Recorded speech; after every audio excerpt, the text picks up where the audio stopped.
The apocalypse arrived and Qin Jue awakened as rank talent corpse collector. Seeing that it was the last letter of the alphabet, Qin Jue felt as if the sky had fallen. Not until he buried the first corpse did he realize SSS-rank Talents' divine resources, heaven-defying skills, things others risked their lives for he could obtain with just a single flame. Welcome to the apocalypse survival game. The global apocalypse has begun. In 30 seconds all nuclear weapons, heavy weapons and large-scale firearms worldwide will become useless. In 30 seconds a portion of humanity will be transformed into zombies. Another portion will awaken talents. Friendly reminder: in the early stage of the apocalypse game, zombies are at their weakest. Please actively kill zombies. In this world full of blood and despair, striving to survive is all you need to do. Survivor panel activated, chat interface opened. Trading post opened. Good luck. Qin Jue suddenly sat up from the bed, confusion still lingering in his eyes. Am I crazy? As a senior college student about to graduate, for some reason Qin Jue had to move out of the dormitory and live on his own. Last night was Friday. He stayed up late watching several yang cheesy thriller short dramas before falling asleep. Little did he expect that in his sleep he would hear that mechanical voice. Looks like I watched too many zombie movies, even my dreams are filled with them. Qin Jue muttered, reaching for the water glass on the nightstand. But just as his hand moved halfway, the mechanical prompt sounded in his ears again. Obtained rank talent, corpse collector. Qin Jue froze, his expression turning strange. Were those sounds not a dream? Were they real? Just as he was thinking, a cacophony of noises reached his ears again. It wasn't the mechanical voice from before, but a highly excited shout and two harsh roars. Ha ha ha. SS-rank talent. I am an SS-rank talent. I'm the protagonist. Roar. Hee hee. Qin Jue's pupils contracted. He recognized the source and the owners of these voices. The residential complex he lived in was called Qin Jue Garden, considered a mid to high-end neighborhood. But Qin Jue's room rent was only 600 yuan. Because the entire house was divided into several small rooms by a shady second landlord. Apart from the bathroom, even the living room and kitchen had been converted into bedrooms. The room Qin Jue lived in was less than 10 square meters. Besides a bed, a nightstand and a second-hand wardrobe, there was nothing else. And that somewhat cringeworthy shout, Qin Jue instantly recognized its owner. It was the tenant living next door, a chubby guy in his late 20s with the surname Wang, working in IT. The other two roars probably came from a young couple from the countryside who rented the kitchen space. Qin Jue suddenly remembered the earlier mechanical voice and his expression changed. Damn. If he hadn't misheard, that mechanical voice said some people would turn into zombies, right? Thinking this, Qin Jue dared not delay. He leaped off the bed and shoved the heavy bed against the door. That was all he could do for now. Just after finishing, panicked screams erupted from outside the door. You. Don't. No. Help me. Ah. First shouts of terror, then cries for help, followed by agonizing screams. Qin Jue observed a moment of silence for the chubby guy but could do nothing. He had no intention of going out to help. That would be suicide. Qin Jue pressed his body against the door, then suddenly recalled the mechanical prompt he had heard earlier. It seemed he had obtained some kind of talent. With this thought, a transparent light screen suddenly appeared before Qin Jue's eyes. First rank survivor, nickname not set, level 1, strength 8, normal male 10, speed 7, normal male 10, spirit 7, normal male 10, stamina 9, normal male 10, talent, corpse collector Z, backpack 10, slots empty, an extremely simple interface, clear at a glance. Qin Jue was fairly satisfied with his stats. He hadn't let the male population down. He focused on the talent column, frowning deeply. In most games, talent levels were ranked as SSS or at worst SSS. And so on. What the hell was SSS rank? The last letter of the alphabet. Could his talent be the worst? Qin Jue's heart tightened and he hurriedly checked the details of his talent. Corpse collector Z, use burial as the path, use compassion as the blade. In this apocalypse filled with death, pave a way home for all departed souls. For each corpse buried, receive corresponding rewards. If the buried corpse is a talent, awaken individual, obtain that corpse's talent and corresponding burial coins. Maximum of 10 talents can be obtained. Excess talents can be converted into talent scrolls and stored in a dedicated space and can be swapped at any time. If the buried corpse is an ordinary survivor, obtain abilities or resources related to the corpse's profession in life along with corresponding burial coins. Obtained corpse collector exclusive item, crematorium furnace. Stored in the corpse collector exclusive space. Corpse collector exclusive shop opened. Can be exchanged with burial coins. Qin Jue read it carefully several times before understanding what his talent was for. Simply put, he was to collect corpses for other survivors. As long as he buried a corpse, he would receive corresponding rewards. And if he buried a talent awakened corpse, he could even obtain that person's talent. Qin Jue's eyes flickered. This definitely didn't seem like the lowest ranked talent. However, this talent seemed unable to enhance his combat power in the early stages. Only after burying corpses would changes occur. Qin Jue immediately thought of the cringeworthy chubby guy next door. He could no longer hear his cries for help, only the heavy breathing of zombies. The chubby guy was probably already dead. Qin Jue remembered that guy had shouted earlier that he was an SS-rank talent. If he could bury the chubby guy, he could obtain that SS-rank talent. But Qin Jue hesitated. How could an SS-rank talent survivor be killed by a newborn zombie? Unless the chubby guy was lying, he didn't have an SS-rank talent or even any talent at all. Or perhaps the zombies were very powerful and the chubby guy was no match for them. But the rules had said that this was the weakest time for zombies. Could it be that even the weakest zombies were not something humans could handle? Qin Jue thought it impossible. If that were the case, then what was the point of playing? Might as well all wait for death. Qin Jue hesitated. He knew that there were already 2 zombies in this house. Including him, there were 6 tenants in total. Now the chubby guy was dead. 2 tenants had turned into zombies and the remaining 2 made no sound. Whether they were absent or hiding in their rooms like him, he didn't know. If he went out, he would face the danger of fighting 1 against 2. But if he staying in the room would only lead to death as well. He had no food here, none at all. Gritting his teeth, Qin Jue decided to charge out and take a look. Life or death either way, might as well die with dignity. With this thought, Qin Jue began to look around for something that could serve as a weapon. Scanning the room, a corner of Qin Jue's mouth twitched. There was nothing in his room that could serve as a weapon. In the end, his gaze could only settle on the second-hand wardrobe. The wardrobe was not made of wood but a simple assembled wardrobe he had bought from Xuanyu. The only metal item in the entire room, it could be easily disassembled. Without hesitation, Qin Jue swiftly disassembled the intact wardrobe and gripped the longest and thickest iron pipe in his hand. Outside the room, the low growls of 2 zombies could be clearly heard, seemingly prowling the corridor. As for the other 2 tenants, there was still no sound. Qin Jue took a deep breath and slowly moved the bed that was blocking the door. The bed legs scraped against the floor with a harsh screech. The sound seemed to alert the zombies outside and a shrill wail rang out immediately. Qin Jue didn't stop his actions, instead he sped up. Now that the zombies had been alerted, he had to take advantage of the moment before they blocked his door to rush out. The wooden bed was shifted just enough for 1 person to pass through. Qin Jue immediately grabbed the iron rod, pulled open the door and rushed out. Due to the illegal renovation by his unscrupulous landlord, the corridor outside Qin Jue's door was a narrow passage only half a meter wide. And at the far end of this passage, 2 zombies were charging toward him. The leading zombie was the male from the young country couple. He once gave Qin Jue the impression of a quiet, honest man, but now his face was twisted in a snarl, his body covered in bloodstains. His eyes were completely white, showing no pupils. The exposed skin was covered with bulging black-green veins, making him look extraordinarily terrifying. But Qin Jue's heart was not overly panicked. Because the zombie before him was far inferior to those in movies. He could even eat heartily while watching gory movies. This zombie didn't stir any interest in him. Although its appearance was mediocre, it wasn't a movie after all.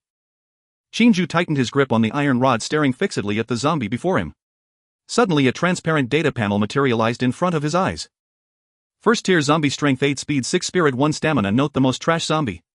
If you can't even kill this, you might as well die. Seeing the note, a corner of Qin Jue's mouth twitched. Does this apocalypse game rule system have such a foul mouth? But upon second thought, it made sense. These 2 zombies had very weak stats. Aside from infinite stamina, everything else was inferior to his. How did that chubby kid next door die? Qin Jue was full of suspicion, but the situation didn't allow him to ponder. The passage was only 5 or 6 meters long and the male zombie had already charged within 2 meters of him. A pungent foul stench hit his face and Qin Jue felt a wave of nausea. Suppressing the rising stomach acid, he gripped the iron pipe tightly with both hands. 1 meter, half a meter. Just as the zombie lunged, Qin Jue swung the iron pipe with all his might, smashing it into the zombie's head. Anyone who had seen zombie movies knew that the biggest weakness was the brain. Qin Jue wouldn't make such a rookie mistake. Bang! A dull impact sound rang out as the iron pipe precisely struck the zombie's temple. The zombie's body tilted heavily and slammed into the corridor wall, producing a sickening crack of bones. But the next second it staggered around and lunged at Qin Jue again. Not dead. Qin Jue's pupils contracted. He had put all his strength into that blow. A normal person would have been down. But this thing only had a dent on its head, oozing a few drops of black-red viscous fluid without any sign of slowing down. And this thing, its head only had a dent, oozing a few drops of thick black-red liquid, its movements not slowing at all. Ha! The male zombie opened its mouth, revealing bloodstained teeth, and its arms flailed wildly as it clawed at Qin Jue. At the same time, the female zombie behind it crowded forward. The 2 zombies nearly blocked the narrow corridor entirely. Qin Jue had no room to retreat. Behind him was his own door. If he retreated once the zombies blocked the entrance, he would be caught like a turtle in a jar. Can't retreat. Qin Jue gritted his teeth and instead of retreating he charged forward at the two zombies. Just as the male zombie's claws were about to touch his chest, Qin Jue suddenly ducked and thrust the iron pipe straight forward. Put! The strike pierced straight through the zombie's eye. The male zombie froze, then fell stiffly to the ground. Qin Jue didn't stop. He yanked the iron pipe out of the zombie's eye socket and swung it at the remaining female zombie. A data panel for the female zombie appeared before his eyes, his face expressionless. This female zombie's stats were even worse than her husband's, only 4 points in strength and 5 in agility. Plus, with the experience from the last fight, Qin Jue dealt with her much more smoothly. In less than a minute the female zombie also fell to the ground. Seeing the two zombie corpses on the floor, Qin Jue's taut nerves finally relaxed a little. There should be no other zombies in the entire room. Otherwise, with all this noise, the other two tenants, if they had turned into zombies, would have made some sound. But after the fight, Qin Jue's suspicion grew stronger. How did that Chinibu chubby kid die from such weak zombies? Could he really be that useless? After a brief rest to recover his strength, Qin Jue decided to check the chubby kid's room. The door to that room was not closed. His room was a bit larger than Qin Jue's, about 20 square meters, but there was no extra decoration, everything in plain view. In one corner stood a double bed covered with a garishly patterned bedsheet. The pattern on the sheet was a scantily clad anime female character whom Qin Jue did not recognize. The chubby kid lay on the bed, eyes wide open, his body drenched in blood. None of that mattered. What mattered was that the lower half of his body was naked with only a pair of underwear pulled down to his thighs. In front of him there was an open laptop showing explicit content, albeit with very low volume. Qin Jue felt a wave of speechlessness.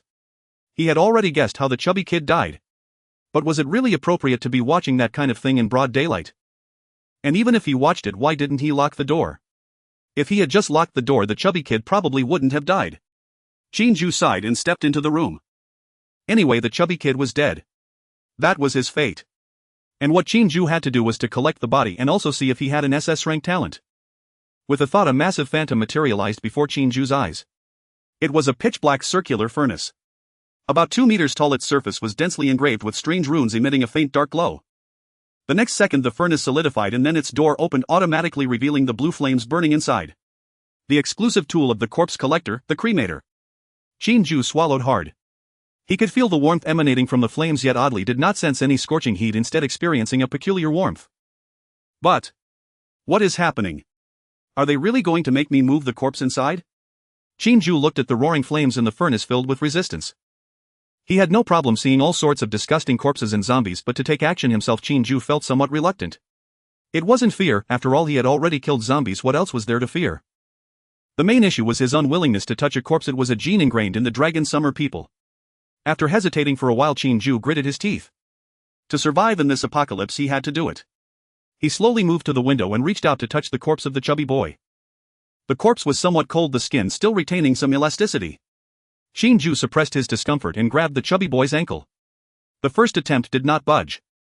Qin Jue's mouth twitched. This fat boy was only about 1 meter 70 tall but weighed at least 200 pounds. Clearly simple contact was not going to work. Taking a deep breath, Qin Jue grasped the chubby boy's ankle again, this time using both hands. With all his strength he finally managed to pull the boy down from the bed. After spending a full minute, Qin Jue finally dragged the corpse to the front of the incinerator. Looking at the fat body on the ground, he was faced with another dilemma. The furnace door was about a meter off the ground. It was clear that dragging alone would not allow him to shove the chubby boy inside. He'd have to lift him. Just as he was hesitating, Qin Jue watched as the chubby boy's corpse slowly lifted off the ground. Qin Jue's eyes widened in disbelief. But soon after he felt relieved. The chubby boy's corpse floated directly toward the furnace door. In the next moment the entire body entered the incinerator. Bang! With a loud noise the furnace door closed. The runes on the furnace's walls flickered with ghostly light and the flames within seemed to grow even fiercer. Yet the temperature still did not rise. Qin Jue stared blankly at the scene, finally managing a smile. It seemed that he did not need to completely stuff the corpse into the incinerator, it was sufficient to place it in front. Good news.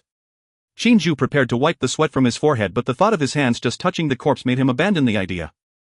He quietly watched the incinerator, eagerly awaiting what would happen next. After about a minute the flames inside seemed to weaken slightly. At the same time a mechanical voice echoed in Qin Jue's ears. This corpse is a first-tier talent user. You have gained the talent from this corpse, Hong Wan's Blessing. This corpse had an SS-level talent in life. You have gained 1,000 burial coins. Qin Jue was momentarily stunned, then filled with wild joy. This fat boy really had an SS-level talent. But why did this talent feel somewhat familiar? It couldn't be what he was thinking, could it? No way. Right. Han Luan's blessing SSS guided by good fate promised to protect. In the desolate apocalypse gather beautiful companions to jointly safeguard a slice of life. For each qualifying companion random survival resources will be gained. Qin Jue licked his lips, it was just as he thought. No wonder the chubby boy could shout he is the protagonist. This talent was exactly what protagonists in typical apocalypse novels possessed. But now, this talent belonged to him. I am the protagonist. Qin Jue grinned widely, very satisfied with the talent he had just obtained. What is most important to survive in the apocalypse? Apart from immense power, naturally it's survival resources. With this talent he wouldn't have to worry about food and water anymore. Of course the prerequisite was having enough companions. Qin Jue had no particular thoughts about women, just wanting survival resources. Really? Turning to the incinerator, he noticed the door had opened and the flames inside had already extinguished. A black box about 30 centimeters long lay quietly in the furnace with a plaque affixed to it that bore the words Huang Qi. Qin Jue was taken aback, then guessed it must be the chubby boy's name. The box should contain his ashes. Don't worry. I will find a good place to bury you. I will fulfill your last wishes. Qin Jue said with a smile. After gaining this talent he no longer felt so annoyed about moving the chubby boy's corpse. Qin Jue even personally took the chubby boy's ashes out of the incinerator. However, he did not look inside to see what it was, directly placing it into the designated space for corpse collectors. Scanning the room, Qin Jue found quite a bit of food. Although most of it was snacks, it was better than nothing. He did not immediately collect the food but exited the room. There were still 2 people in this house and their situation was unknown. If they had turned into zombies, Qin Jue decided to deal with them. If they were still human, he would let them fend for themselves. Arriving at the first tenant's door, Qin Jue remembered that a girl in her early 20s lived here. She wasn't stunning but also not ugly. It was just that he didn't know what her profession was. She always came home at dawn heavily made up. Qin Jue had seen her a few times because she often forgot her keys and knocked on the door. Qin Jue's room was the closest to the front door, so he had opened the door for her a few times. As for her name, he didn't know. He tightened his grip on the doorknob, twisted it and locked the door. Not home. Qin Jue frowned and mumbled, knocking on the door again, but there was still no response from inside. Seeing this, Qin Jue didn't hesitate and turned to leave. Although he was unclear if that woman was home, she certainly hadn't turned into a zombie. If she had, she would have been startled by his knocking. Arriving at the last tenant's door, Qin Jue turned the doorknob as usual. This time he was somewhat surprised. The door opened easily, revealing the scene inside. A figure lay slumped over the table with blood all over the floor. Qin Jue's expression tightened. The person's clothes were neat and there were no signs of being torn apart. From the appearance, it seemed they did not die by the mouth of a zombie. Suicide. Qin Jue scratched his head. Such a clean and tidy way of dying, and with no chaos in the room, it didn't look like a zombie had been there. But the person was indeed dead. The pool of blood on the floor was not fake. Faced with a dead person, Qin Jue felt no ripples in his heart. The impact on him was even less than that of the 2 zombies. At least those 2 zombies could move while a human corpse would not. Of course, if a virtual image suddenly appeared above his head, Qin Jue decided he would just drop dead right there. Slowly walking closer, Qin Jue finally saw the state of the corpse. The person was indeed dead. A dagger was stabbed into the man's heart, blood continually flowing down the blade. Qin Jue couldn't help but marvel. He remembered that there was a 30-second interval from the time the rule's voice sounded until some humans turned into zombies. This man must have chosen to commit suicide during that time. As the saying goes, it is better to live a bad life than to die well. Qin Jue could not empathize with the decision of the owner of this house. After all, the apocalyptic game had given humanity a glimmer of hope. What if someone awakened an SSS talent like the chubby boy? Perhaps this person could not bear the pressure of becoming a zombie. But he lost an opportunity to become the protagonist while the chubby boy failed to seize his chance. Looking at the corpse, Qin Jue shook his head. Regardless, they lived under the same roof. Qin Jue still planned to give him a proper burial. The phantom of the cremation furnace appeared and then solidified. Qin Jue dragged the corpse in front of the furnace and patiently waited. After handling the chubby boy's remains, he had become more accepting of such tasks. The corpse floated into the cremation furnace automatically. The door closed and flames erupted. A minute later, the door opened, revealing a black box of the same size as before. At the same time, a notification sounded in Qin Jue's ears. This corpse belongs to an ordinary survivor whose previous occupation was thief. You have gained the related skill, Lock Master. You have received 2 burial coins. What the hell? Qin Jue was stunned for a moment, then cursed loudly. This BYD was actually a thief. Qin Jue had previously thought his suicide was not worth it. Now it seemed dying was a good thing. Dying in a justifiable manner. With a cold snort, Qin Jue put away the cremation furnace.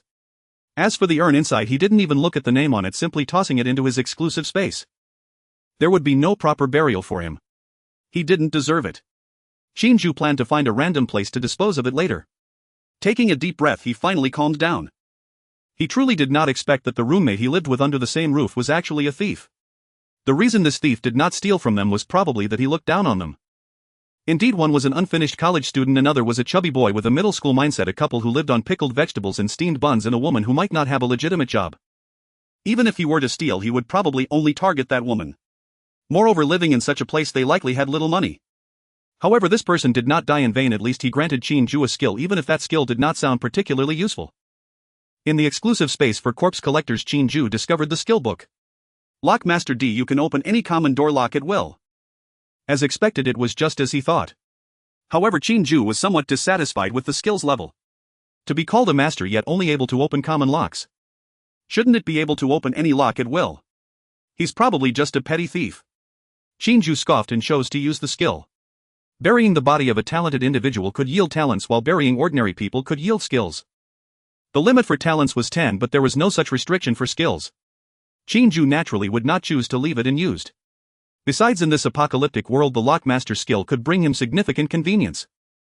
What is most important in an apocalypse? Food. With this skill, he could go to other people's homes to collect food. Qin Jue did not feel there was anything wrong with his thoughts. As a heavy fan of zombie movies, Qin Jue was well aware of what situations would arise in such an environment.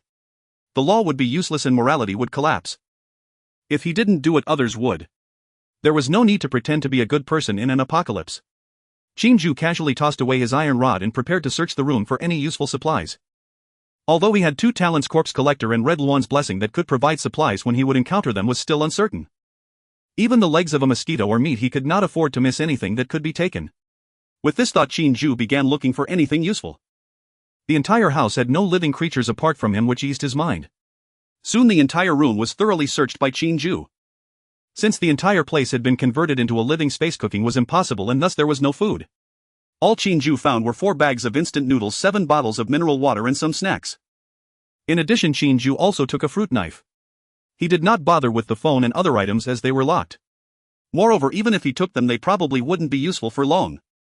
Leaving the thief's room, Qin Jue headed straight for the chubby boy's room. Passing by the woman's room, he took a glance. The door was locked and he wasn't in a hurry to open it. After all, the entire house now belonged to him. Qin Jue continued to ransack the chubby boy's room before finally leaving with satisfaction. There are advantages to being a homebody, especially for a chubby boy like him. His room contained quite a few good things. Snacks were piled high, some of which Qin Jue had never even seen before. There were also some strange books that Qin Jue found interesting, so he took them as well. He also took the laptop. Not because he was attracted by the content inside, but because this was the chubby boy's favorite. Before he died, Qin Jue decided to bury it together with the chubby boy's ashes later. At the same time, Qin Jue found the chubby boy's identity information. His name was indeed Huang Qi, 27 years old, 3 years older than Qin Jue from Lucheng. The 10-slot backpack was already full and Qin Jue thought the design of this backpack was very unscientific. Even the same type of instant noodles from different brands could not fit in the same slot. Qin Jue could only throw it into the exclusive space for corpse collectors. The exclusive space was vast, infinitely spacious. The entire space was a white expanse with no end in sight. At this moment there were only 2 black boxes inside, along with the various supplies he had collected.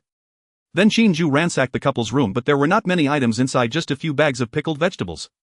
Now, apart from the woman's room, everything else had been searched. Qin Jue decided to check the woman's room and also test the newly acquired lock skill. At the door of the woman's room, Qin Jue took out Huang Qi's ID card from his pocket and scratched it against the edge of the doorframe. With a click, the door opened. Qin Jue's mouth twitched. Previously he had seen videos of locksmiths on short video platforms and thought those locksmiths were incredibly skilled. Now he suddenly felt it wasn't that impressive. He could do it too. In the Lockmaster skill, this didn't even count as a locksmithing technique. An ordinary person could practice it and achieve the same results. The room was very dark as the windows were covered by curtains. Qin Jue turned on the light and then his mouth twitched again. The room before him was completely empty, with only a wooden bed quietly placed on the floor. They moved out. When did this happen? Why didn't I know? He had opened the door for the woman 2 days ago. Qin Jue thought for a moment and figured she must have moved out yesterday while he was at school.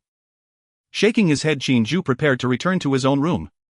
As he passed through the corridor, Qin Jue paused and turned to look at the 2 zombies on the floor. Zombies. Are also corpses, right? Zombies are certainly corpses, otherwise why are they called zombies? Since they are corpses, as a corpse collector he should be able to bury them. After all, this couple was also unfortunate.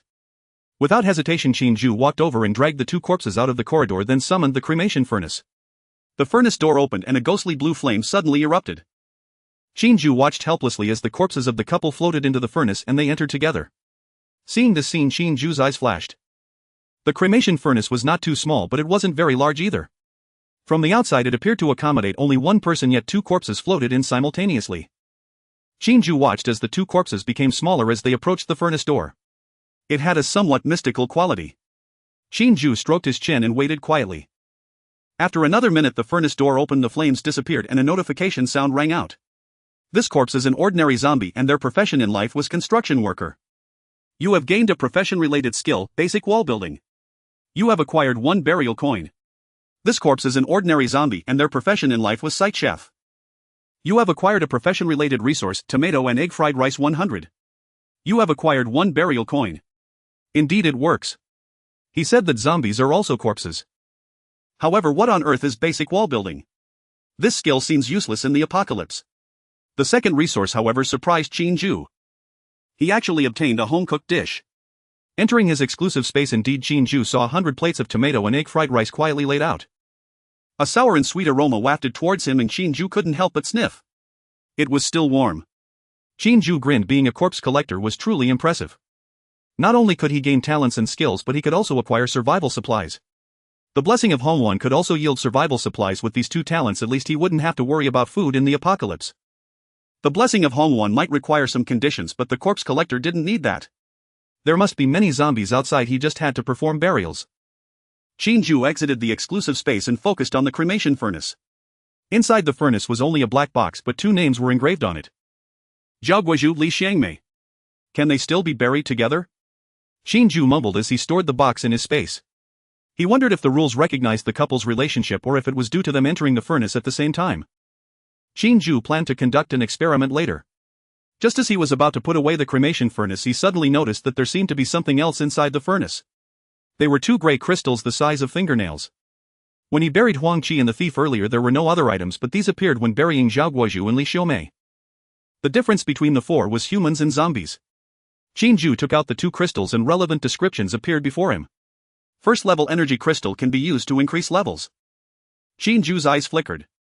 He had previously been pondering this issue. The panel indicated that his level was 1, yet he received no experience notifications after killing zombies. Now it seemed that leveling up didn't require experience but rather these energy crystals. How do I use it? Qin Jue squeezed the crystal in his hand. It was somewhat cold and hard on the outside. However, there was no change. It can't be eaten, can it? Qin Jue muttered. After all, this item was obtained from the cremation of zombies, making him feel a bit repulsed. But since he hadn't found any other uses for it, Qin Jue gritted his teeth and decided to try eating it. After all, it had been through the cremation furnace. The ghostly blue flame looked different, so there shouldn't be any residual zombie virus. That's how people are with the same problem. They can easily convince themselves by thinking from a different perspective. Qin Jue stuffed an energy crystal into his mouth, tilted his head back to swallow, and carefully felt the changes in his body. A wave of heat surged from his stomach, then spread through his limbs, and then there was nothing more. Qin Jue furrowed his brows, opened the panel to check. His level was still 1 with no changes. At the same time, he felt no changes in himself, as if he hadn't transformed into a zombie. It must be because I don't have enough. Qin Jue speculated. If 1 energy crystal could increase a level, that would be too absurd. Qin Jue's gaze fell on the remaining crystals. Eating 1 is the same as eating 2. Without hesitation, Qin Jue swallowed the last crystal. It felt the same heat, then gradually subsided. The level on the panel remained at 1. Qin Jue pouted and decided not to dwell on this matter. Now there was no danger left in this house, and Qin Jue's mindset became a bit more relaxed. Once a person relaxes, their attention shifts. Qin Jue suddenly felt a wave of hunger and fatigue. Just in time to try the tomato and egg fried rice I just obtained. I'll check its flavor. Qin Jue grinned and turned back to his room. Upon returning, he first prepared a bowl of instant noodles which he found in Huang Qi's room with a pickled cabbage flavor. Then he took a plate of tomato and egg fried rice from his space, preparing to eat it together. Eating only vegetables wouldn't fill him up. While waiting for the noodles to cook, Qin Jue planned to check the current situation and study this apocalypse game. Skilled at using his phone, Qin Jue immediately noticed a large cross on the signal bars. What's going on? I remember the rules didn't say the signal would disappear. Qin Jue frowned, shook his phone, but there was no change. However, it didn't matter if the phone was unusable. With a thought, Qin Jue opened the chat interface. The chat interface was divided into area, country and world. At this moment only the area channel was open, the other two channels were gray. With no other choice, Qin Jue could only enter the area interface. As he expected, the channel was already filled with dense messages. Xiao Yan is very sweet. Woo woo, is there anyone who can save me? My parents have turned into zombies and they've trapped me in my bedroom. One punch for a whimpering monster. Where are you, beautiful? Report your location. Call me daddy. Damn. What kind of weak apocalypse is this? Such weak zombies. Cool summer, it's easy to talk when you're not in pain. I'm leaving, indeed very weak. I, a high school student without any strength, have already killed two. Let that girl go. Hey, are you all from Linjiang City? Length 180 IM. Bro, are you too? Waiting for flowers to bloom. Me too. It seems everyone is from Linjiang City. CPDD, are there any brothers from Jiangyan community who want to go out and kill zombies together? I have an S-level talent. Don't want to become a zombie. Brothers, can anyone come save me? I'm at Binhai. No. One building. Lingjiang's most handsome man. Damn. Binhai. No. One building. Is this a rich boss? Give you a slap. It's the apocalypse. What good is wealth? Are there any reincarnators, time travelers or system users? I am willing to serve. I am a reincarnator, bro, that's me. Private message. I am Qin Jue Huang, don't believe him, trust me. Linjiang City official account, please do not panic, residents. Remain calm. The authorities have begun formulating a rescue plan. Please find a safe location and wait for rescue. Qin Jue smacked his lips and closed the chat interface. From the survivors' discussions he discovered a wealth of useful intelligence. Firstly, those killed or bitten by zombies would also turn into zombies typically within half an hour. Huang Qi had not transformed into a zombie simply because the time had not yet come. Additionally, there were matters concerning the talents of the survivors. Based on the available information, Qin Jue noted the existence of survivors with E to S level talents. However, he had yet to see any of the higher SS level talents. If Huang Qi survived, he truly had the potential to become a protagonist. Likewise, there were no Z level talents like his own. Qin Jue couldn't understand what this level actually meant. No one mentioned anything about energy crystals. It was unclear whether everyone was keeping it a secret or if no one had discovered this situation. Aside from that, the news of official rescue operations was relatively useful. But that was for survivors who had not obtained talents. Qin Jue did not share that belief. Currently they were merely in the early stages of the apocalypse, and with nuclear weapons and heavy firepower, out of commission rescue operations were not that easy to carry out. Moreover, not everyone would necessarily wish for rescue. In chaotic times heroes would emerge, but so would evil. As a heavy enthusiast of apocalypse novels and zombie films, Qin Jue understood well that the most terrifying aspect of the apocalypse was not the zombies but rather humanity and the darkness within. Especially men. Men are the embodiment of strength. In such circumstances, as power increases, so too does madness. In contrast, women were relatively easier to control. Besides, the blessing of Hongwan required the presence of women to take effect. Qin Jue decided to take a stroll after finishing his meal to bury the bodies and also see if there were any suitable Hongwan candidates. After all, survival resources were of utmost importance. But before that, there was one more thing to check. Qin Jue opened the exclusive shop for corpse collectors and a transparent interface resembling a PDD screen appeared before him. A variety of product images appeared before Qin Jue.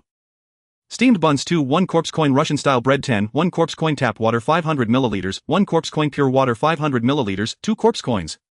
Tomato scrambled eggs 1 for 2, 5 corpse coins kung pao chicken 1 for 2, 8 corpse coins pork knuckle 1, 10 corpse coins.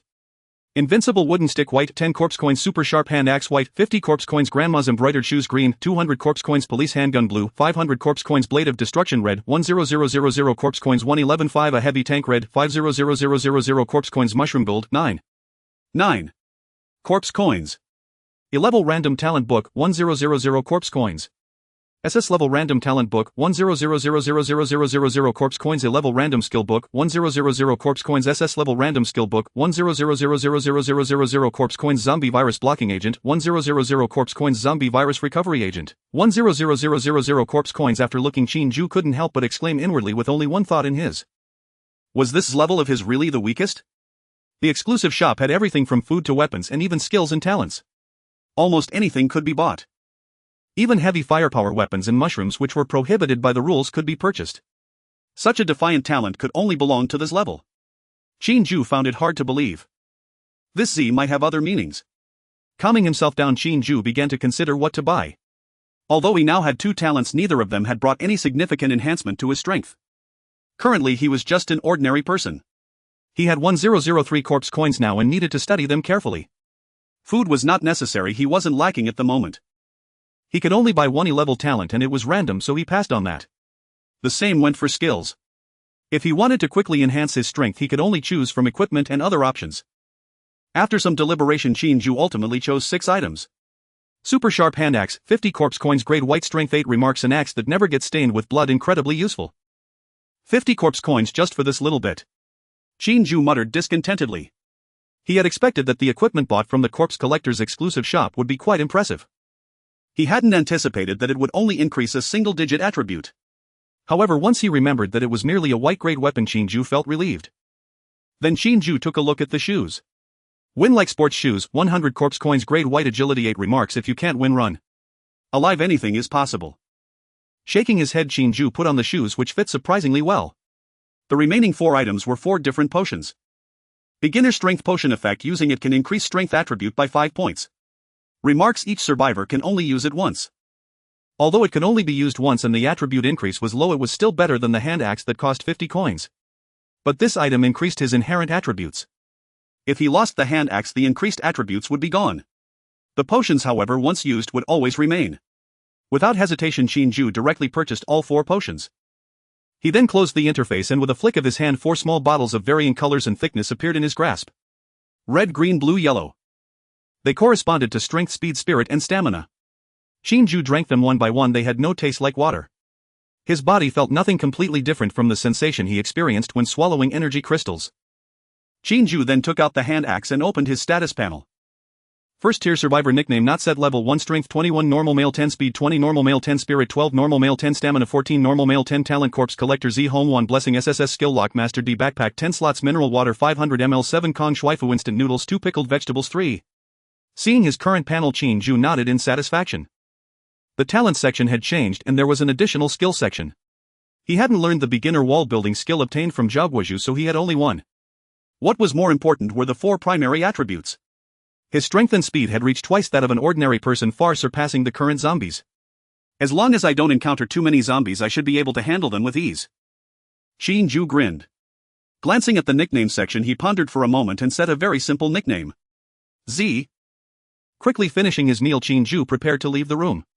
The taste of the scrambled eggs with tomatoes was mediocre, merely the standard of home-cooked dishes, and they even had sugar in them. Qin Jue was not fond of it.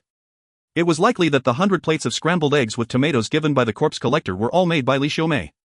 He took out a pair of gloves he found from Zhao. Although he had already moved 4 corpses earlier, Qin Jue decided it was best not to make direct contact if he could avoid it. Holding the hand axe, he approached the front door. He did not rush to go out but instead leaned against the door, listening quietly to the sounds outside.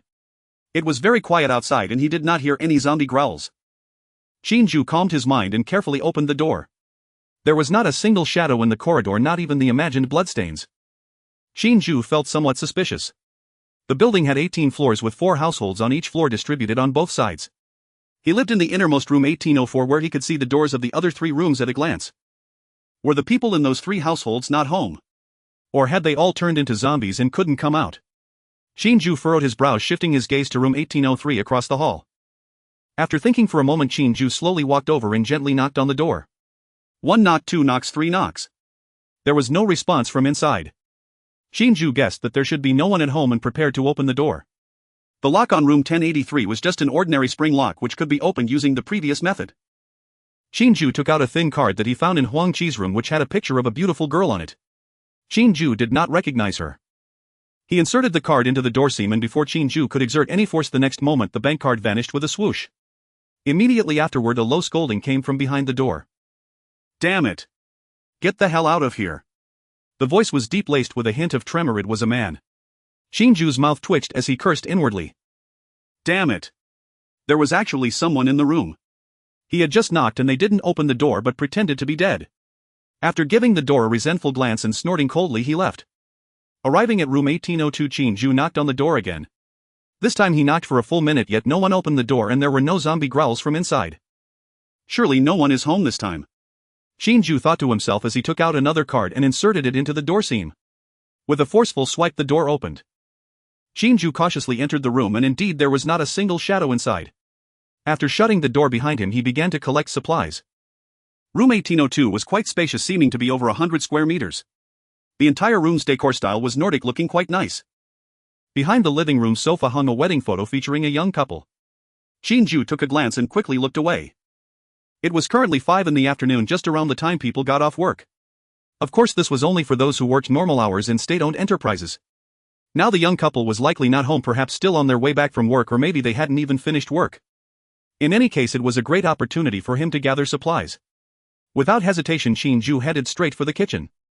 A few minutes later, he left room 1082 feeling somewhat speechless. The haul was not substantial. Besides some technology pills and frozen beef, Qin Jue found no other food. He only discovered half a bag of rice, which had already sprouted weevils. It was clear that this family rarely cooked and ate at home. Those technology pills might have been leftovers from when the young couple had hot pot. They probably had long forgotten about them. However, adhering to the mindset of having come all this way, Qin Jue didn't let anything go and collected everything into his dedicated space. After all, Z should not return empty-handed.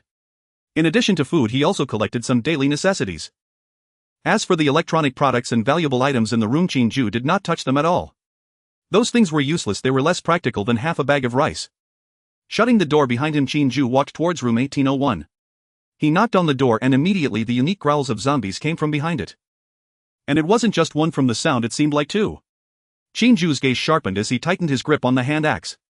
He was eager to see how his current strength would fare against zombies. He opened the door, and two grotesque figures lunged at him one after the other. Qin Jue instinctively stepped back, and at the same time the data of the two zombies appeared before his eyes, followed by a grin. These were two older zombies appearing to be around 60 years old. The old man zombie had blood all over his mouth, while the old woman was covered in tearing marks. It was evident that the old man had turned into a zombie first, then bitten the old woman to death. However, the data panels of both zombies were utterly weak. Aside from their limitless stamina, the other three stats were even inferior to Li Xiaomei. Meanwhile, his current attributes were 3 to 4 times that of these two zombies. Facing the first lunging old man zombie, Qin Jue raised his right arm and struck down hard on the old man's head. The anticipated sound of skull shattering did not resonate. Qin Jue lifted his right arm, and the hand axe traced a cold arc in the air before striking down forcefully on the old man's head. Crack! This crisp sound was not that of bones breaking, but rather the axe blade effortlessly slicing through the skull as if cutting through a ripe watermelon. Qin Jue felt it was even easier than that. He didn't feel any resistance, and the hand axe had already plunged downward. From the top of the head to the center of the eyebrows to the bridge of the nose to the chin to the chest. It wasn't until the axe blade lodged in the old man's abdomen that it finally came to a halt. The entire body of the old man zombie had been cleaved open from the top of the head to the chest, almost splitting him in two. Thick dark red liquid surged from the crevice, and the two halves of the body tilted to the sides at an odd angle, yet strangely remained connected by a layer of skin not entirely falling apart. The old man zombie was still moving. Each half of its face was half open, making a hiss sound with bubbles, and its limbs twitched unconsciously. Qin Jue was stunned. The ultra-sharp hand axe was indeed sharp. While he was distracted, a piercing scream suddenly echoed in his ears. The old woman zombie had lunged forward. Qin Jue had no time to think. Instinctively, he raised his right foot and delivered a solid kick. Bang! This kick landed squarely on the chest of the old woman zombie. Then, the old woman zombie flew back as if struck by a truck, her entire body curling into a shrimp-like shape before soaring out. Clang! Boom! Crash! Her body first crashed into the doorframe, shattering the wooden frame. Then, with unrelenting momentum, she flew into the room, overturned a coffee table in the living room, and finally crashed heavily beside the sofa, producing a dull thud. The old woman zombie rolled on the ground twice, her limbs twisted at unnatural angles, and a large section of her ribs was visibly caved in. But she was not dead. Her grayish-white eyeballs stared fixedly at Qin Jue, making a sharp scream while trying to push herself up with her broken arm. Qin Jue stood frozen, maintaining the posture of his kick, his expression shifting from shock to disbelief and then to a subtle daze. He had just kicked an adult several meters away. He had also shattered the doorframe and the coffee table. Qin Jue slowly retracted his foot, looked down at his leg, then raised his head to look at the struggling old woman zombie in the distance before finally glancing at the blood-dripping hand axe in his hand. "I'm really strong." Qin Jue grinned. This power was even more exaggerated than he had imagined. Previously, when dealing with the chubby guy and Li Xiaomei, he had felt it was easy, but at least it was still within the realm of normal combat. But now, with one strike he nearly cleaved a person in two, and with one kick he sent someone flying several meters. This was no longer combat, this was sheer dominance. Naked dominance. Qin Jue took a deep breath, forcing himself to calm down. He must not be arrogant. This was still the early stage of the apocalypse, when zombies were at their weakest. There would surely be stronger zombies in the future, he must not become complacent. With this in mind, Qin Jue slowly walked into the room. Seeing the old woman zombie still struggling, he did not hesitate, stepping forward to stomp on her back, raising the hand axe high. Crack! The old woman's head separated from her neck, rolling aside, finally falling silent. There should be no zombies left in the room. If there were, there would surely be some growling. Qin Jue scanned the surroundings, and it was clear that the room had a sense of age that was out of sync with the times. But for Qin Jue, this was a good thing. After all, people from that era tended to hoard a lot of food. As expected, the supplies Qin Jue found in 1081 were numerous, several times more than 1802. Just the rice alone amounted to 2.5 bags, each weighing 50 pounds. There was also more than half a bag of flour. Frozen chicken, duck, fish, and pork ribs filled the refrigerator, and there were even plenty of vibrant green vegetables. Naturally, Qin Jue collected them all into his special space, nodding in satisfaction. The staple foods found in this house alone, paired with 100 plates of tomato scrambled eggs, would be enough for him to survive for a month or two. When it comes to storing supplies, the elderly are still the authorities. Qin Jue scanned the area but did not find any other useful items, his gaze falling upon 2 corpses. While the supplies were good, what was even better were these 2 corpses. With a wave of his hand, the cremation furnace appeared in the living room and the furnace door opened automatically. Qin Jue moved the old man's corpse into the house, placing it beside the old woman's corpse. After all, they had been together for decades, and Qin Jue planned to bury them together. The corpses floated into the cremation furnace automatically, and a minute later a notification sound rang out. This corpse is an ordinary zombie whose profession in life was steel factory worker. Obtained profession-related skill, level 8 locksmith. You have acquired 1 corpse coin. This corpse is an ordinary zombie infected whose profession in life was textile factory worker. Obtained profession-related skill, textile technology. You have acquired 1 corpse coin. Qin Jue opened his mouth, unsure of what to say. So far he had buried 7 corpses, not counting Huang Qi's talent. Among the other 6 corpses, only the rewards from the thief and Li Xiumei were useful to him. The level 8 locksmith is indeed the pinnacle of the traditional locksmith system, but in today's apocalyptic context it's useless. As for textile technology, there's even less to say. Shaking his head, Qin Jue suppressed his dissatisfaction. Nevertheless, it wasn't entirely without benefits. After all, those 2 energy crystals and the 2 corpse coins were tangible. Taking out the box from the cremation furnace, Qin Jue glanced at it. Zhongming Wang Shufeng. I will find a chance to give you a proper burial. Rest in peace. He stored the box in his space, took the 2 energy crystals and swallowed them in one bite. The familiar burning sensation reappeared and then vanished, but his levels still hadn't risen. Qin Jue frowned. Still not enough. On the 18th floor, aside from the occupied 1803, the other rooms had lost their value. Qin Jue decided to check downstairs. He intended to find out how many energy crystal cores he needed to level up. Arriving in the corridor, Qin Jue initially planned to take the elevator down, but it indicated it was stuck on the 4th floor. Qin Jue had no choice but to use the emergency stairs. Just halfway down the stairs, he heard the roars of zombies along with faint cries of women and the furious shouts of men. Qin Jue's eyes flashed and he quickened his pace, rushing downstairs. Pulling open the fire door, the sight before him left him momentarily stunned. The corridor on the 17th floor resembled hell. The ground was covered in bloodstains and severed limbs, and there were several corpses, roughly 7 or 8. Of course, there were also living people and zombies. The door of 1072 was open and a man was desperately clinging to the doorframe, using his body to block the entrance. He was covered in blood with 1 ear missing. Behind him were 4 ferocious zombies, all appearing quite aged. The 4 zombies were tearing at the man's body, yet he still firmly blocked the door. Run! Bai Ji! Hurry and run! The man shouted loudly at Qin Jue's left side, his tone filled with urgency. Following the man's gaze, Qin Jue's expression hardened. A woman sat collapsed in the corner of the corridor right next to the elevator. But in front of her, a zombie was slowly closing in. No! Don't! The woman trembled, shrinking back, but behind her was the wall. There was nowhere to hide. Help! Save her! The man's voice echoed in Qin Jue's ears. Without turning back, Qin Jue hurled his hand axe with all his might. He was 7 or 8 meters away from the zombie, while the distance between the zombie and the woman was less than a meter. He wouldn't make it in time by running, so Qin Jue had to choose this method. The hand axe cut through the air, striking the zombie's back. Qin Jue's mouth twitched as he cursed inwardly. He had aimed for the zombie's head, but without any practice his aim was off. The hand axe hit the zombie's back. Only by destroying the zombie's brain could he kill it, and this zombie was not dead. Nevertheless, it was sufficient. With over 20 points of strength combined with the hand axe's exceptionally sharp quality, Qin Jue's strike severed the zombie's spine. The zombie collapsed limply to the ground. It was not dead, crawling on the floor, using its hands and feet desperately trying to reach the woman in the corner. This time was enough for Qin Jue to deal with the zombie. Without hesitation he rushed a few steps to the zombie, pulled out the hand axe from its back and struck down, severing the zombie's head. Glancing at the woman in the corner, Qin Jue's expression shifted. The woman trembled violently, her eyes unfocused. "Thank you." Just then the man's voice came from behind again, and as Qin Jue turned back he saw the man collapse limply. "Ha! Oh, roar!" As the man fell, the 4 zombies let out a simultaneous roar, with one remaining behind to feed on the man's corpse while the other 3 charged at Qin Jue. The sound of the zombies seemed to awaken the woman, and a scream came from behind Qin Jue. "Ah!" Qin Jue showed no expression. The attributes of these 4 zombies weren't high, barely reaching the level of Zhaoguozhu. Qin Jue was confident he could handle these zombies. With a burst of strength in his legs, Qin Jue charged towards the 3 zombies.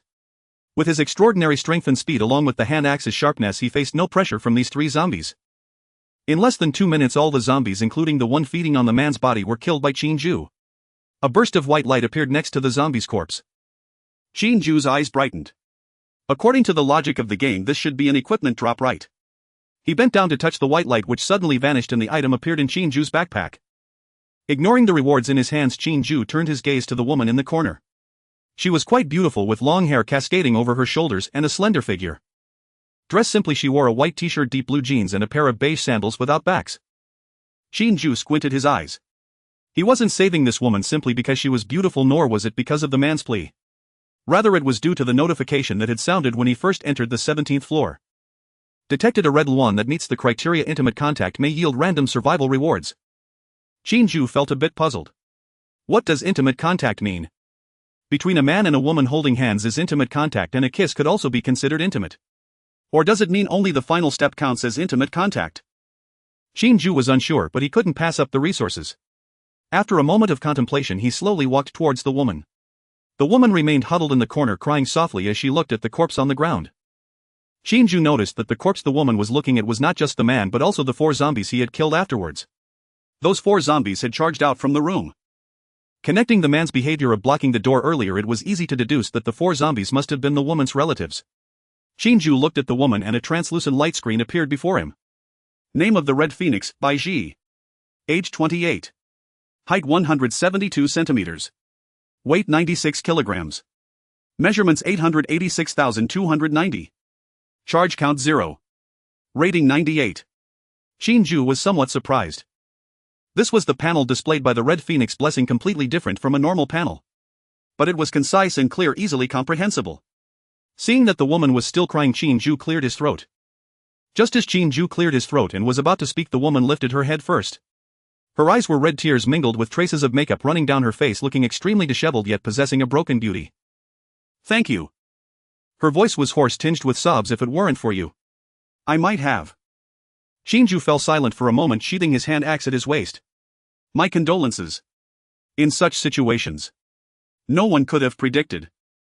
Bai Ji shook her head, wiping her face with her sleeve in a haphazard manner, taking a few deep breaths, seemingly forcing herself to calm down. "It's not that we couldn't predict it. It was my dad. He was the first to turn into one of those things. He was in the bathroom at the time, unable to get out. But while we weren't paying attention, my mom opened the door and then it turned into this. My mom also became a zombie, followed by my future in-laws. My fiancé let me escape first, so. After hearing this, Qin Jue raised an eyebrow. He had previously suspected that the man who blocked the door and the woman before him might be married, but he was still puzzled as to why it was a 0. To his surprise, they were actually engaged. The 2 families must have gathered to discuss wedding matters, right? Qin Jue turned to look at Bai Ji, not urging her but standing quietly beside her. At such a time, saying anything was superfluous. After about 5 or 6 minutes, the woman's crying gradually subsided. She lifted her head again, and this time her eyes were much clearer than before, though still red and no longer unfocused. "My name is Bai Ji." She spoke up voluntarily, her voice hoarse but clear. Bai Ji for Ji. "I am an English teacher at Lingjian University." Qin Jue's pupils flashed with surprise. Lingjian University. Isn't that his school? Bai Ji.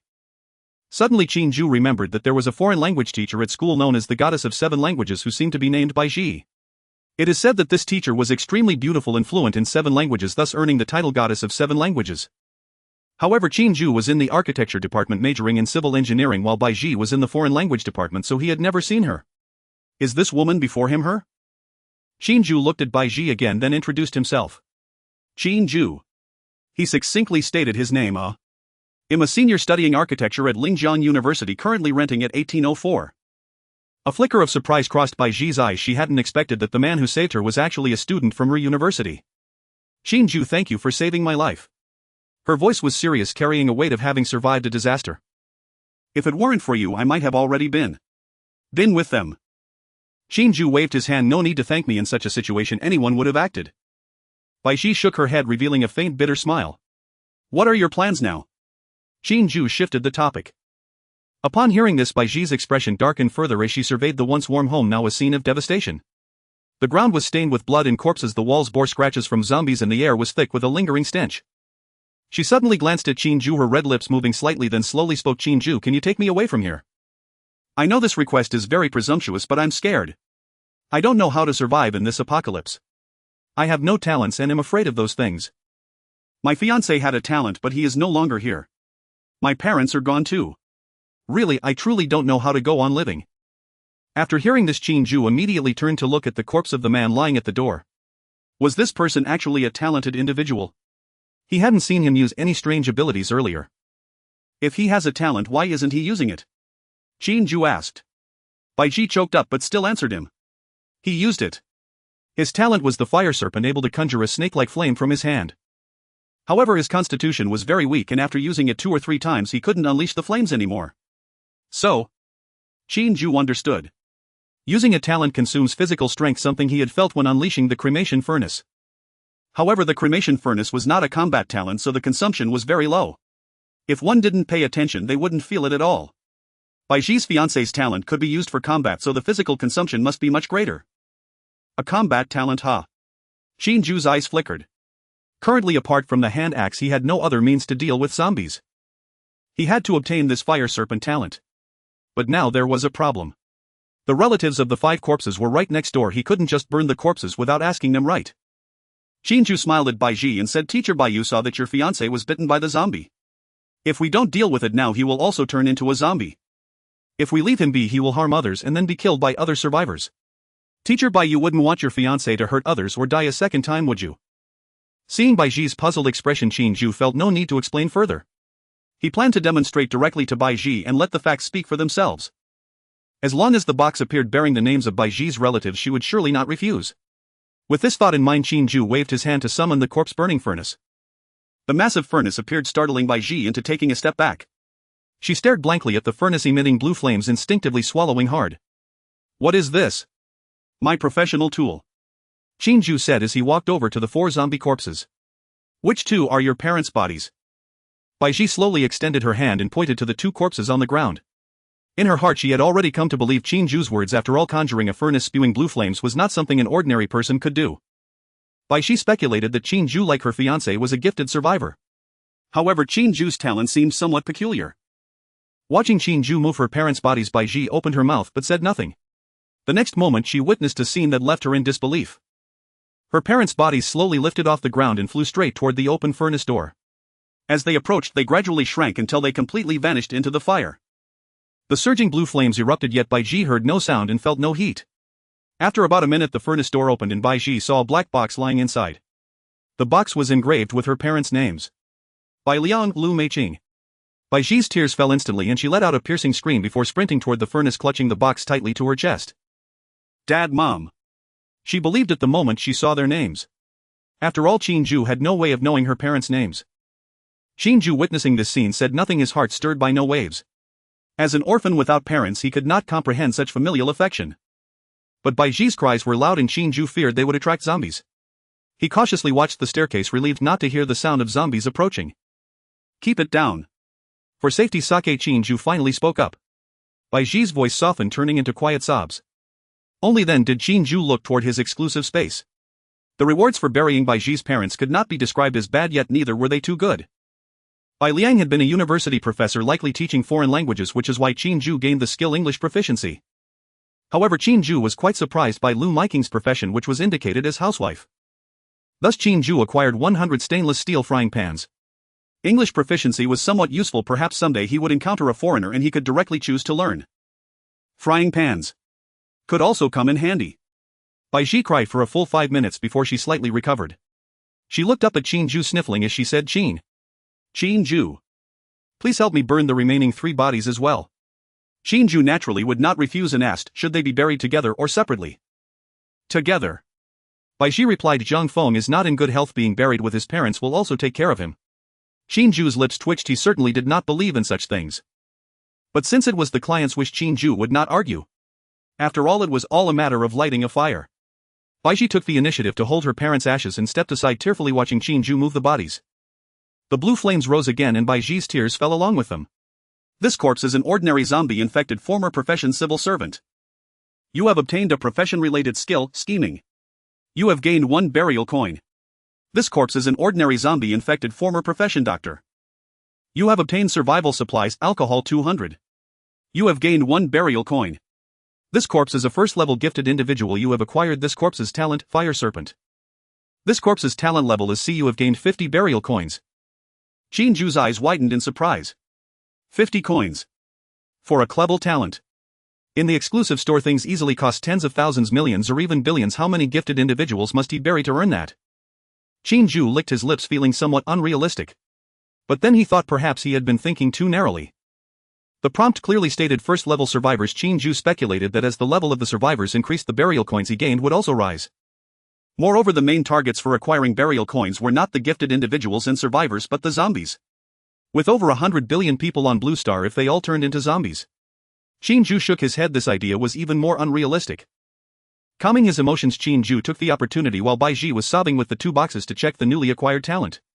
Fire Serpent C can condense snake-shaped flames for attack. Qin Jue smirked, feeling it lacked flair. The Z-level Grave Collector and SS-level Red Luan's Blessing had descriptive prefixes. In contrast, this clever Fire Serpent had only a simple few words for its introduction. Nevertheless, it was still an offensive talent. Baiji continued to cry and Qin Jue took the opportunity to bury the several corpses that had long been on the ground. There were a total of 9 corpses, 6 of which were zombies and 3 were survivors, with not a single gifted individual among them. Qin Jue gained a total of 12 burial coins, 4 useless skills and 5 types of survival supplies, none of which were food. Qin Jue did not mind this. With so many zombies, it was unrealistic to expect each one to yield practical rewards right. After finishing everything, he looked at Baiji again. Baiji had stopped crying and was staring blankly at the 2 boxes in front of her. Qin Jue walked over slowly and stood in front of her. Teacher Bai, what do you plan to do next? Baiji came back to her senses and looked up at Qin Jue. I still want to make that request, please take me away. Qin Jue took a deep breath. He had obtained the talent he wanted and now he just needed the reward from Red Luan's Blessing. Qin Jue knew very well that Baiji's request to leave with him was entirely different from what he desired. He did not intend to continue dragging things out with Baiji and planned to state his purpose directly. Clearing his throat, Qin Jue fixed his gaze on Baiji and slowly spoke, Teacher Bai. I can take you away. But there are some things I need to tell you in advance. Baiji was taken aback for a moment, but she remained silent, quietly waiting for Qin Jue's next words. You should be aware of the current situation, Teacher Bai. This is the apocalypse. I can take you away, but you must become mine. Baiji's pupils widened in disbelief as she looked at Qin Jue. What did you say? Qin Jue smiled gently. You should know what I mean. I won't take someone who has no connection with me to survive in the apocalypse. He continued, of course I won't force you to make a choice, it's fine even if you refuse. Qin Jue said nonchalantly. He truly thought this way. Although Baiji was a woman recognized by the talent of the Red Luan's Blessing, to Qin Jue she was just that. Red Luan's Blessing merely provided some survival resources, even if they might be plentiful. Gravekeeper had the same effect. Therefore Qin Jue was not very interested in Baiji, even though she was indeed very beautiful. But beauty was useless and could not enhance his combat power. He didn't want to waste any more words on Baiji nor delay his time. It was the apocalypse who still had time for romance. Besides, this was their first meeting. Where would love come from? They were all adults. Baiji naturally understood his meaning. If she agreed, Qin Jue would take her away. If she disagreed, then they would go their separate ways, love it or hate it. But I am your teacher. Qin Jue waved his hand. You are a teacher but not my teacher. Let's skip the nonsense, I'm in a hurry. Agree or not, you have 1 minute to decide. Baiji's expression changed. She could clearly understand Qin Jue's intention. However, she did not expect the person in front of her to say such words. If she agreed, Baiji felt a bit guilty towards her fiancé who had just passed away. If she did not agree, although Qin Jue did not explicitly say it, Baiji understood that he would not care about her life or death. You have 30 seconds left. Qin Jue said lightly beside her. Baiji bit her red lip and glanced at the 2 boxes in her arms. She felt wronged and it seemed very unfair. Why did the world undergo such changes? Why was she not a talented individual? Why did her mother release her father who became a zombie? However, it was too late to say anything now. If she wanted to live, she had only one choice. 10 seconds left. Qin Jue's voice echoed in her ear, sounding like a devil to Bai Ji. 3 seconds. Bai Ji gritted her teeth and took a last deep look at the boxes in her arms. I'm sorry. Jiang Feng. She silently apologized to her fiancé, wiped her tears and looked up at Qin Jue. I'll go with you. Qin Jue raised an eyebrow as he noticed Bai Ji's unwillingness and grievance in her eyes. However, he didn't care, it had nothing to do with him. All he wanted was Bai Ji herself and the reward from Red Luan's blessing. Have you decided? Bai Ji replied with no expression on her face. All right. Qin Jue nodded. From now on you are mine. Come with me. Qin Jue turned and walked towards room 1701, intending to gather supplies from the 17th floor. He wondered what had happened on this floor as all the room doors were wide open. In the corridor, the 9 corpses were presumably the residents of these rooms. But this conveniently saved Qin Jue the trouble of opening the doors. Qin Jue entered room 1701 first, with Bai Ji following behind. She had already stored the 2 boxes of ashes in her space, yet her face showed no expression. Qin Jue ignored her and began to collect all useful supplies. When he entered the bedroom, the sight before him made him pause. Next to the bed was a baby stroller. Inside lay a baby that looked to be only a few months old. Qin Jue sighed and shook his head. It was not alive. The baby in the stroller was covered in blood, its skin was ashen, a pair of scissors was stabbed into its neck and a severed finger lay beside it. Qin Jue remembered that when he buried the corpses before, he had also found a woman missing a finger. Now it all matched up.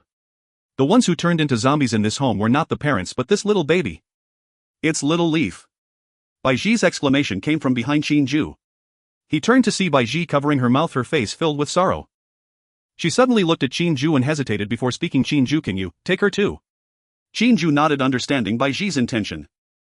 Even if Bai Ji didn't say it, he would have done the same. After all, it was his profession. The cremation furnace appeared and Qin Jue personally placed little Leaf's body into the furnace. The corpse is a first-level ordinary zombie, previously a gold-eating beast, obtaining job-related resources: 6 deer milk powder, 1 kilogram, 1,000. You have obtained a burial coin. Qin Jue's lips twitched slightly as he stored the ashes in his exclusive space. I will find a time to bury her. You should also get busy after collecting here. There are 2 more houses waiting for us. Before long, all useful supplies in room 1701 had been collected by the 2, and Qin Jue took Bai Ji to the other 2 houses. At first Bai Ji didn't pay attention, but as they collected more and more supplies, she noticed something was off. The man's backpack seemed to have no limit. They had collected at least hundreds of different kinds of supplies, all packed into Qin Jue's backpack. Just how big was his backpack?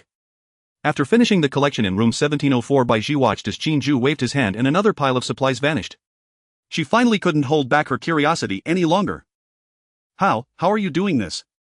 Normal survivors start with only 10 slots in their backpack, and upgrading requires energy crystals. Did you upgrade your backpack?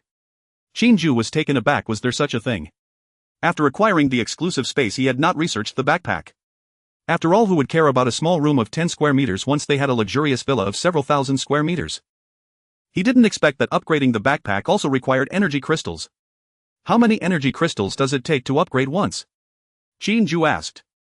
You don't know. A hint of confusion flashed in Bai Ji's eyes. It takes 10 energy crystals to upgrade once reaching 20 slots. But I didn't know where to get energy crystals before. I only found out after seeing you bury the corpses. Qin Jue nodded, but he was contemplating another matter in his mind. If 10 energy crystals could upgrade the backpack, could 10 energy crystals also level up one's abilities? He had obtained 14 energy crystals on the 17th floor, and Qin Jue planned to give it a try. Without hesitation, Qin Jue immediately took out 8 energy crystals, swallowing them one by one in front of Bai Ji's astonished gaze. Bai Ji was utterly shocked. The moment the apocalypse broke out, she began to study her panel to learn that the condition for backpack upgrades was energy crystals. But Bai Ji did not know how to obtain energy crystals, and no one had mentioned such things in the chat interface. Bai Ji also had no idea that energy crystals could be consumed. The game rules didn't say that upgrading the backpack required eating energy crystals. Not to mention, Bai Ji had already guessed how energy crystals were obtained. It was likely obtained by killing zombies and retrieving them from their bodies. Although Qin Jue's method of obtaining energy crystals was slightly different, after all they were things that came from the zombie's body. Even if they had been burned by that eerie blue flame, it couldn't prove they were safe, could it? What if there were still some viruses present? Qin Jue paid no heed to Bai Ji's gaze, swallowing one energy crystal after another. With each one consumed, a searing sensation erupted from his lower abdomen and spread throughout his body. After swallowing the 8th crystal, Qin Jue's eyes widened. He could distinctly feel a surge of heat rushing from within, flowing through his veins and filling his entire being. Faintly, there was also a sharp pain that surfaced.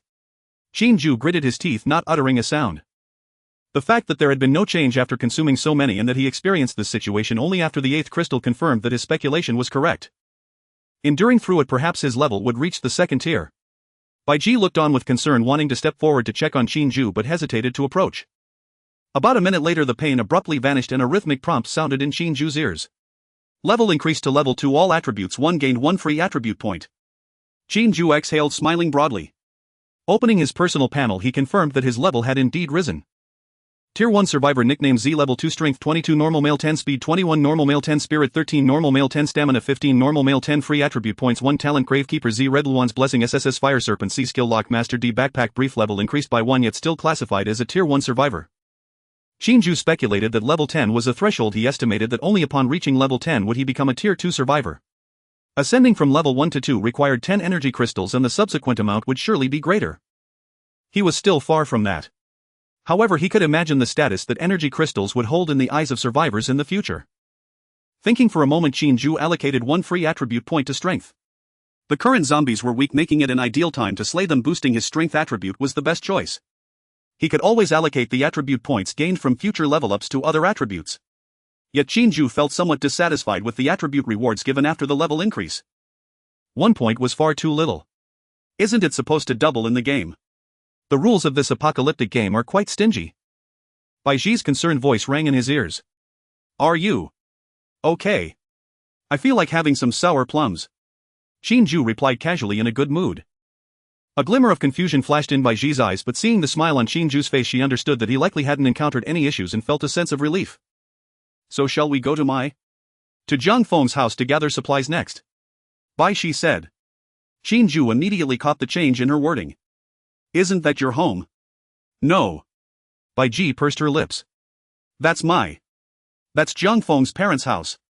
We originally planned to discuss matters today but unexpectedly ran into this situation. Qin Jue nodded with a smile, quite pleased with Bai Ji's attitude. This woman was adapting quickly, though she still struggled to fully adjust in her speech. Nonetheless, he could sense that she was restraining herself from using any terms related to her fiancé in front of Qin Jue. A sensible and obedient woman would fare better in survival. Qin Jue narrowed his eyes, since Bai Ji was so understanding he couldn't let her down. With a flick of his hand, an energy crystal appeared in his palm, which he then tossed to Bai Ji. Bai Ji instinctively caught it, looking at Qin Jue in confusion. For me? Yes. This thing can enhance a survivor's strength, just eat it like I did before. Bai Ji's face flickered with hesitation. After all, this item was obtained from a zombie's body, which made her feel a bit nauseous. But thinking of the boost in strength, she steeled her resolve. Moreover, since Qin Jue had consumed so many without issue, she wouldn't have any problems with just one. With that thought, Bai Ji smiled, revealing her silver teeth, and tilted her head to swallow the crystal. What do you feel? Qin Jue asked. Bai Ji did not respond immediately. After a few seconds, she slowly shook her head. I don't feel anything. Qin Jue's brow furrowed. That shouldn't be the case. He had consumed 10 crystals, each time feeling that intense heat. How could Bai Ji feel nothing at all?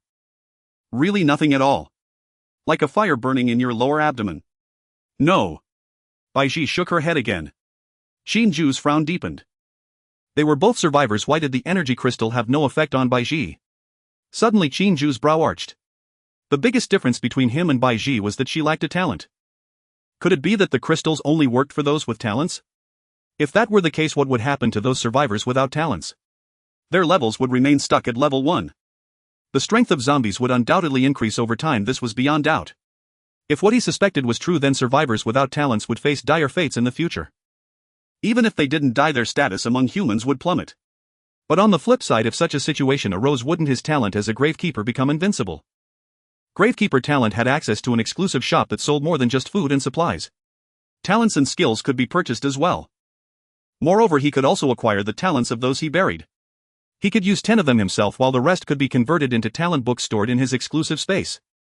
Those surplus talent books would certainly not be for reading, but rather for use by other survivors. He could easily sell these talent books or exchange them for other useful items.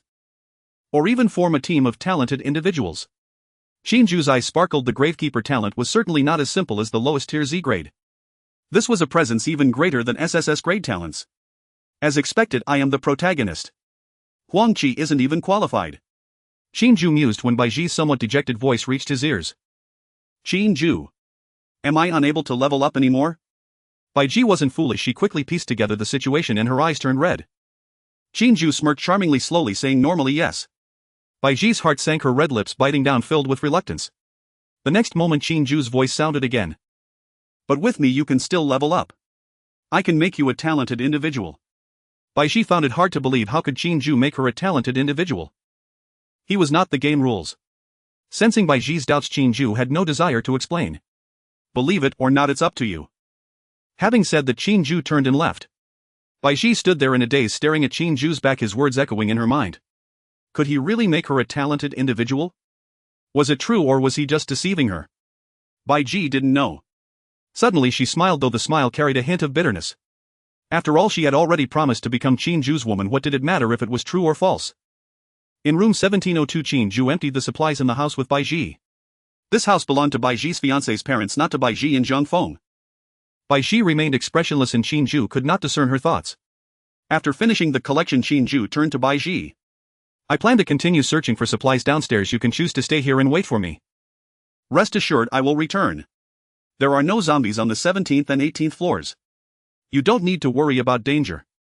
Bai Ji paused for a moment, then shook her head and stared earnestly at Qin Jue. I will go with you. She was afraid Qin Jue would abandon her, especially since they had not taken that step yet. In Bai Ji's view, there was no relationship or bond between them. Qin Jue could very well leave her to fend for herself. All right. Qin Jue did not refuse. If Bai Ji wanted to follow, then she could. After gaining a new ability, Qin Jue felt more at ease facing the zombies. As long as he was not surrounded by too many zombies, Qin Jue was confident he could protect Bai Ji and keep her alive. The two of them left the room, preparing to head to the 16th floor. Passing through the hallway, Qin Jue glanced at the elevator direction, where the elevator was still on the 4th floor. He speculated that something must be blocking the elevator door, likely a corpse. The two ascended the stairs to the 16th floor with Qin Jue in the lead and Bai Ji following behind. The low growls of zombies echoed in their ears, occasionally mixed with the terrified cries of humans. Bai Ji couldn't help but shiver. Just a moment ago she almost fell victim to those zombies. The hallway on the 16th floor was neither as quiet as the 18th nor as bloody as the 17th. Only 3 zombies wandered in the hallway, a couple in their 50s and a large young man. Among the 4 rooms, only one had its door wide open, and the 3 zombies must have come from there. Bai Ji let out a startled gasp, instinctively stepping back. Although this was not her first encounter with zombies, she had experienced it before. But it felt different. The previous zombies could be considered her relatives. Even after turning, they did not seem so terrifying to Bai Ji. However, the 3 zombies before her were different, drenched in blood. Their grotesque and terrifying appearance sent a chill down Bai Ji's spine. Qin Jue, on the other hand, appeared quite excited. To him, these were not terrifying zombies. They were 3 energy crystals, treasures with the potential to grant abilities. Qin Jue's eyes lit up, ready to test his newly acquired ability. The zombies noticed the two and roared, charging straight at them.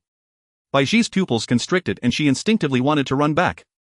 Yet before she turned around, she saw Qin Jue still standing in place, seemingly unbothered. She knew Qin Jue was strong. He had easily dealt with 4 zombies before, let alone the 3 before them. But why was he not moving? Filled with confusion, Bai Ji halted her fleeing steps. In the next moment she witnessed an unbelievable scene. Qin Jue slowly raised his right arm, and suddenly a flame as thick as an arm shot out from his palm. As the flame arced through the air, it coalesced into a serpent shape, slithering toward the 3 zombies. First it ignited the first zombie, then twisted its body to charge at the second, and finally the third. The zombie engulfed by the fire quickly turned into a fireball, its piercing screams echoing throughout the hallway. Bai Ji opened her mouth, her beautiful eyes filled with disbelief. She had seen such a scene before. Just not long ago she had witnessed it at Zhang Feng's hands. However, the fire serpent she had seen before was not nearly as thick, only about the size of a finger. Moreover, it did not resemble a serpent like Qin Jue's. The fire snake Zhang Feng conjured did not look like a snake at all, it resembled more of a rope with eyes. However, Qin Jue's fire serpent not only showed flickering tongues but also had scales made of fire that were clearly visible on its body. Though some scales were imperfect, they were incomparable to Zhang Feng's fire snake. Most importantly, Bai Ji could not accept one very clear question. Why could Qin Jue use Zhang Feng's ability? Bai Ji licked her lips, a conjecture forming in her mind. Connecting it to what Qin Jue had said earlier, a thought emerged in her heart. Perhaps this man could truly make her an ability user. Bai Ji looked at Qin Jue, her beautiful eyes sparkling with an inexplicable light. Meanwhile, Qin Jue furrowed his brow, glancing at his right hand. He was very satisfied with the power of the fire serpent, but the consumption was too great. He could feel his stamina rapidly depleting. With the intensity of the fire serpent he had just summoned, he could manage at most 5 times each, lasting no more than 10 seconds before his stamina would be completely exhausted. Is the consumption for attack-type abilities always this high? Qin Jue muttered. And this is just a crank ability. What if it were a higher level one? Moreover, the ability of the Grim Reaper allows for 10 abilities, but he did not have the stamina to support using 10 abilities. It seems I need to improve my stamina attribute in the future. Qin Jue thought as he summoned the cremation furnace, preparing to dispose of the 3 zombies. What if there are ability users among them? As the cremation furnace slowly materialized just as Qin Jue was about to start moving the bodies, a figure passed by him and walked straight to one of the zombies. It was Bai Ji. What are you doing? Qin Jue raised an eyebrow and asked. Bai Ji paused, turning back to blink at Qin Jue. I'm moving the bodies. Isn't that your job? Since I have promised to become your woman, isn't it only right for me to help you move the bodies? However, I don't have much strength, so I can only drag that female one. Qin Jue looked at Bai Ji with some surprise, finding it amusing. This woman is quite good, very pragmatic, and her mindset has shifted quickly. Perhaps she has some ulterior motive, but it doesn't matter to Qin Jue. All he wanted was the rewards from Hong Wan's blessing. I never said I wanted you to be my woman. Qin Jue teased. Bai Ji shot him an angry glare, snorted softly, and then ignored him as she said about moving the body. Qin Jue's lips curled into a smile. This was what it felt like to be both a provider and a taker. At that moment, Bai Ji had already begun dragging the smaller corpse. Her delicate brows knitted tightly, her red lips pressed firmly, revealing that doing such a thing was still somewhat unacceptable for Bai Ji. However, she did not say anything and made an effort to pull the corpse towards the cremation furnace. Qin Jue's lips slightly curled up, very pleased with Bai Ji's attitude, and he also joined in the effort to move the bodies. On the 12th floor, Qin Jue and Bai Ji stepped into the corridor, surveying their surroundings. It's so clean here. Bai Ji exclaimed in surprise. Qin Jue nodded gently. The situation on the 14th floor was similar to that on the 18th. There were no traces of blood or signs of battle in the corridor, and the doors of the 4 households were tightly shut. Which door should we knock on first? Bai Ji asked. Anyone will do. Qin Jue replied casually. It had been over 3 hours since he left the room. During this time, Qin Jue had already collected supplies from 6 floors. The situation on the 14th floor was the worst. The 4 households on that floor seemed to know each other, with over 10 people gathered in room 1404 for a hot pot. The outcome was predictable. By the time Qin Jue and Bai Ji arrived, there were no living souls left on the 14th floor. Only a dozen zombies wandered in room 1404 and the corridor. The situation on the remaining floors was also not good. Only on the 15th floor was there a solitary man who was unharmed. He had neither turned into a zombie nor become a gifted individual. The man initially planned to follow Qin Jue but was firmly rejected. He was only with Bai Ji because he wanted to gain some reward from her. What did he need the man for? This was not the land of Shu, and he was not Zero. Although the skill Hong Wan's blessing did not specify that Hong Wan could not be a man. Aside from this man, Qin Jue had not encountered any other living people. However, it was certainly impossible for everyone to be dead. Qin Jue had only killed about 30 zombies in total, with the zombies on the 14th floor accounting for a large portion of that. Excluding the 17th and 18th floors and the remaining 4 floors with 16 households, it was impossible for only a few people to reside there. Moreover, Qin Jue also found many bloody footprints and severed limbs in the stairwell. Some residents must have fled. As for their fate, Qin Jue was uncertain. But regarding his gains, he was not satisfied. Out of 30 zombies, not a single one was a gifted individual. They were all ordinary zombies or infected humans. Thus, aside from over 30 energy cores, Qin Jue did not acquire any new talents. He did gain quite a few strange skills, but most of them were useless. For example, skills like advanced mathematics proficiency and experience as a postpartum doula. Fortunately, he did manage to obtain 30 energy cores. Qin Jue planned to scavenge this floor completely before returning to see if he could level up again. Bai Ji had returned, speaking softly. There was no response from rooms 1203 and 1204, nor any sounds of zombies. But we shouldn't go to 1204. We can just go to 1203 directly. Qin Jue asked, puzzled why. Bai Ji blinked, making a small bear gesture with her hands. 1204 has a password lock. I saw it's the latest model. Can you open it? This was indeed something that shocked Bai Ji. An undergraduate who hadn't even graduated yet could pick locks. But Bai Ji quickly accepted it. In this apocalypse, what could one not accept? Qin Jue opened his mouth, recalling the skill lock-picking proficiency. It seemed he indeed hadn't discovered the technique for opening password locks. This lock-picking proficiency wasn't much help. Then we won't go to 1204. Qin Jue snorted and headed straight for 1203. Bai Ji chuckled behind him. It was the first time she had seen Qin Jue at a loss. This man was strong, but he was not omnipotent. The two of them arrived at the door of 1203, and just as Qin Jue took out Huang Qi's card, a creaking sound came from behind. Qin Jue frowned. Right behind them was 1204, but Baiji had just said that there was no response from 1204. Now that the door was opened, it was certain it wasn't a zombie, as zombies lacked brains and wouldn't open doors. It could only be a human. Qin Jue was not afraid of zombies, he feared humans. Why did the person who previously did not respond when Baiji knocked suddenly open the door now? Qin Jue quickly turned around, then froze slightly. The one who opened the door was indeed a person, and not just one. The door of 1204 was half open and two heads peeked out from the gap, one above the other. Who are you? Why are you going over there? Qin Jue scrutinized the two, a woman in her 30s and a boy of about 7 or 8. The woman was dressed in slightly disheveled loungewear, her hair casually tied up, and her face bore an expression of scrutiny and caution. The boy hid behind her, only revealing half of his face, his eyes darting around surveying Qin Jue and Baiji. Before Qin Jue could speak, Baiji took the initiative to say, "We are residents of the 17th floor. My name is Baiji and this is my boyfriend Qin Jue." Baiji's face turned slightly red as she said this. Qin Jue raised his eyebrows in surprise at the identity she mentioned. The woman glanced over the two again, her gaze filled with scrutiny. "You are from the 17th floor. How did you come down? Did you encounter any zombies?" "Of course we did," Baiji replied, "but my boyfriend is quite formidable, he killed all the zombies." Upon hearing this, the woman's eyes flickered, scanning back and forth between Qin Jue and Baiji, finally landing on the hand axe in Qin Jue's grasp, a hint of barely noticeable light flashing in her eyes. Then she turned her gaze, a smile appearing on her face. "Oh dear sister, your boyfriend is so impressive. Can he take me and my son with him when he leaves?" Before Baiji could respond, the woman continued, "I can't cook and the man isn't home. What should we do in this situation?" "Sister, your boyfriend is amazing, please take us along," she said, nudging the boy forward. The boy cooperatively pouted, displaying a pathetic expression. "Sister, I'm hungry." Baiji's brow furrowed slightly as she instinctively looked at Qin Jue. Qin Jue looked at the mother and son expressionlessly, saying nothing. "Do you have any food?"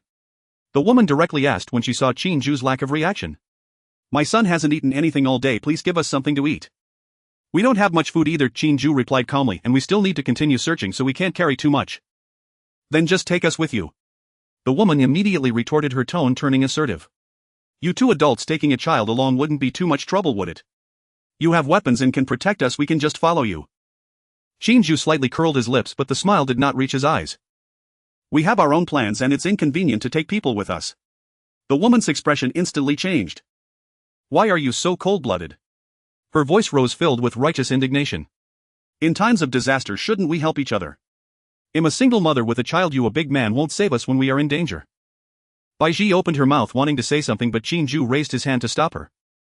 "There are many empty rooms in this building with food and water inside," Qin Jue said calmly, "you can find it yourself." "Find it yourself?" The woman's voice became sharp. "What if we encounter those monsters? You just want us to go to our deaths," she said, pulling the boy closer, her voice tinged with a sob. "Look at him, he's only 7. How can you bear to do this? Don't you have a conscience?" The boy seemed to be affected by his mother's agitation, pouting and bursting into tears. The cries echoed in the empty corridor, sounding particularly jarring. Qin Jue's expression turned cold.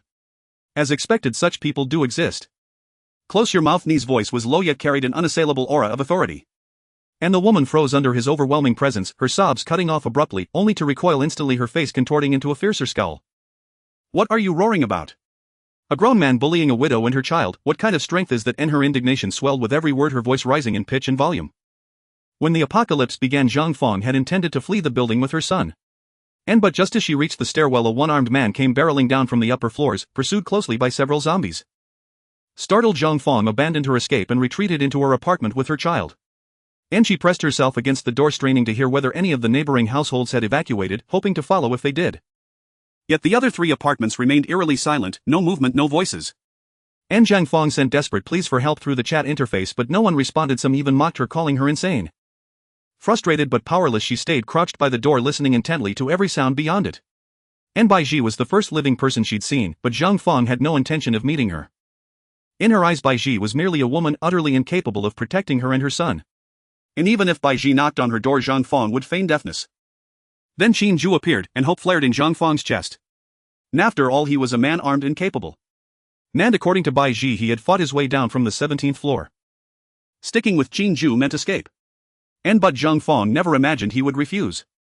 And wasn't it only natural, wasn't it his duty, to help a woman and her child? No compassion at all. "And let me tell you this, if you won't take us with you, I'll scream until every monster in this building comes running." We're doomed anyway, so let's all die together, and Zhang Fong roared, her features twisted with fury. And beside her the boy stopped crying and glared at Qin Jue with unnerving ferocity. You bad man. My daddy flies airplanes, he'll shoot you dead if you don't save me, and Bai Ji's expression turned ashen. All survivors knew zombies were drawn to sound. And if Zhang Fong truly screamed, who knew how many horrors she might summon? Even Qin Jue, formidable as he was, could not possibly withstand such a horde. And wait, and Bai Ji stepped forward intending to reason with Zhang Fong calmly. But before her foot even touched the floor, a hand seized the back of her shirt and with effortless ease swept her aside. And Bai Ji stared at Qin Jue bewildered. With people like this, reason is useless, and Qin Jue offered Bai Ji a faint smile, then moved past her, standing squarely before Zhang Fong and her son. He did not look at Zhang Fong, but fixed his gaze on her son. And little brat, your father flies planes, and yes, my daddy's amazing. His plane has machine guns and bombs, and the boy declared, craning his neck and glaring with venomous defiance. If you don't save me, my daddy'll blow you to pieces, turn you into minced meat. And at that moment Zhang Fong's heart sank into mortified embarrassment. It was true, her husband flew planes, but only commercial airliners. NAS for machine guns and bombs. Mere bedtime fantasies she'd spun to amuse her son. Qin Jue scratched his head, hesitating inwardly. And if the boy spoke truth, he truly couldn't bring himself to act. After all, he held deep respect for soldiers. And little brat, is your father a soldier? And no, and yes. A wry-knowing smirk curled at Qin Jue's lips as he studied the pair before him. And the boy had barely uttered no before his mother cut him off. The truth was unmistakable. And my husband is a soldier, I just spoke with him. He's leading a rescue operation right now. And we're military dependents, protected by the state. You must take us with you. Otherwise, when my husband returns, he'll file a formal report, and you'll stand trial in a military court. And Zhang Fong shouted, her voice shrill with false bravado, attempting to coerce Qin Jue. She had no idea who Qin Jue truly was, not even Bai Ji, whose SSS talent potential he dismissed without hesitation warranted his concern, let alone two strangers with no connection to him.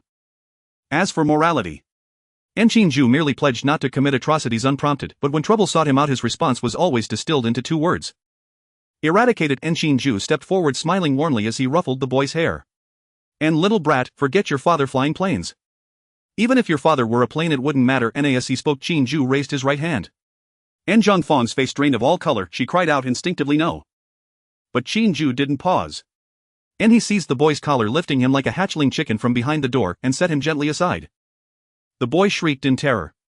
And Qin Jue ignored him entirely, stepping into apartment 1804 and sweeping his gaze across the living room, then grinned. On the TV cabinet sat a model airplane, the most ordinary commercial jet. And so your husband isn't affiliated with the military? You lied. Qin Jue turned back to Zhang Fong, his tone laced with biting mockery.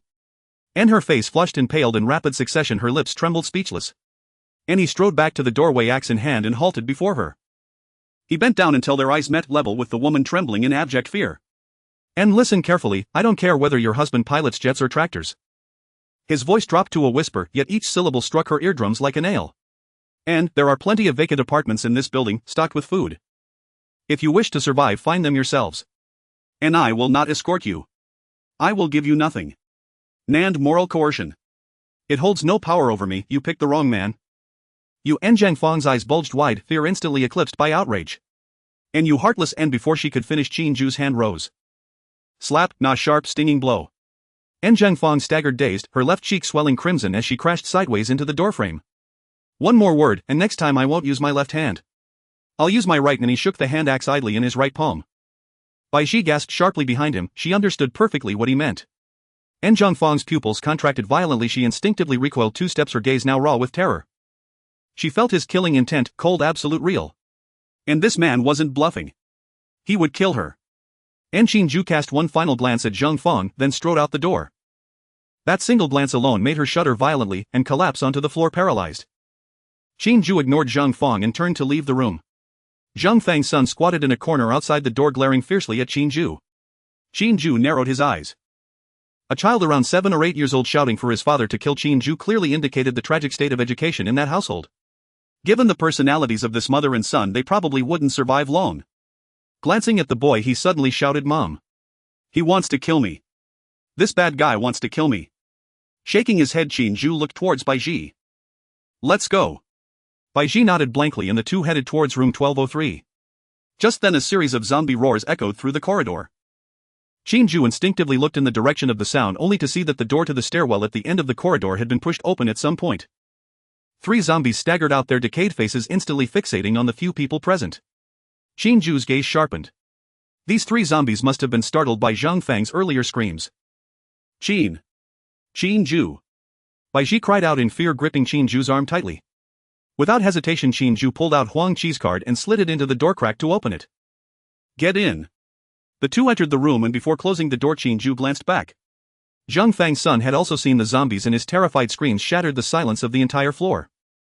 No, don't come over. Help! Help! Mom, save me!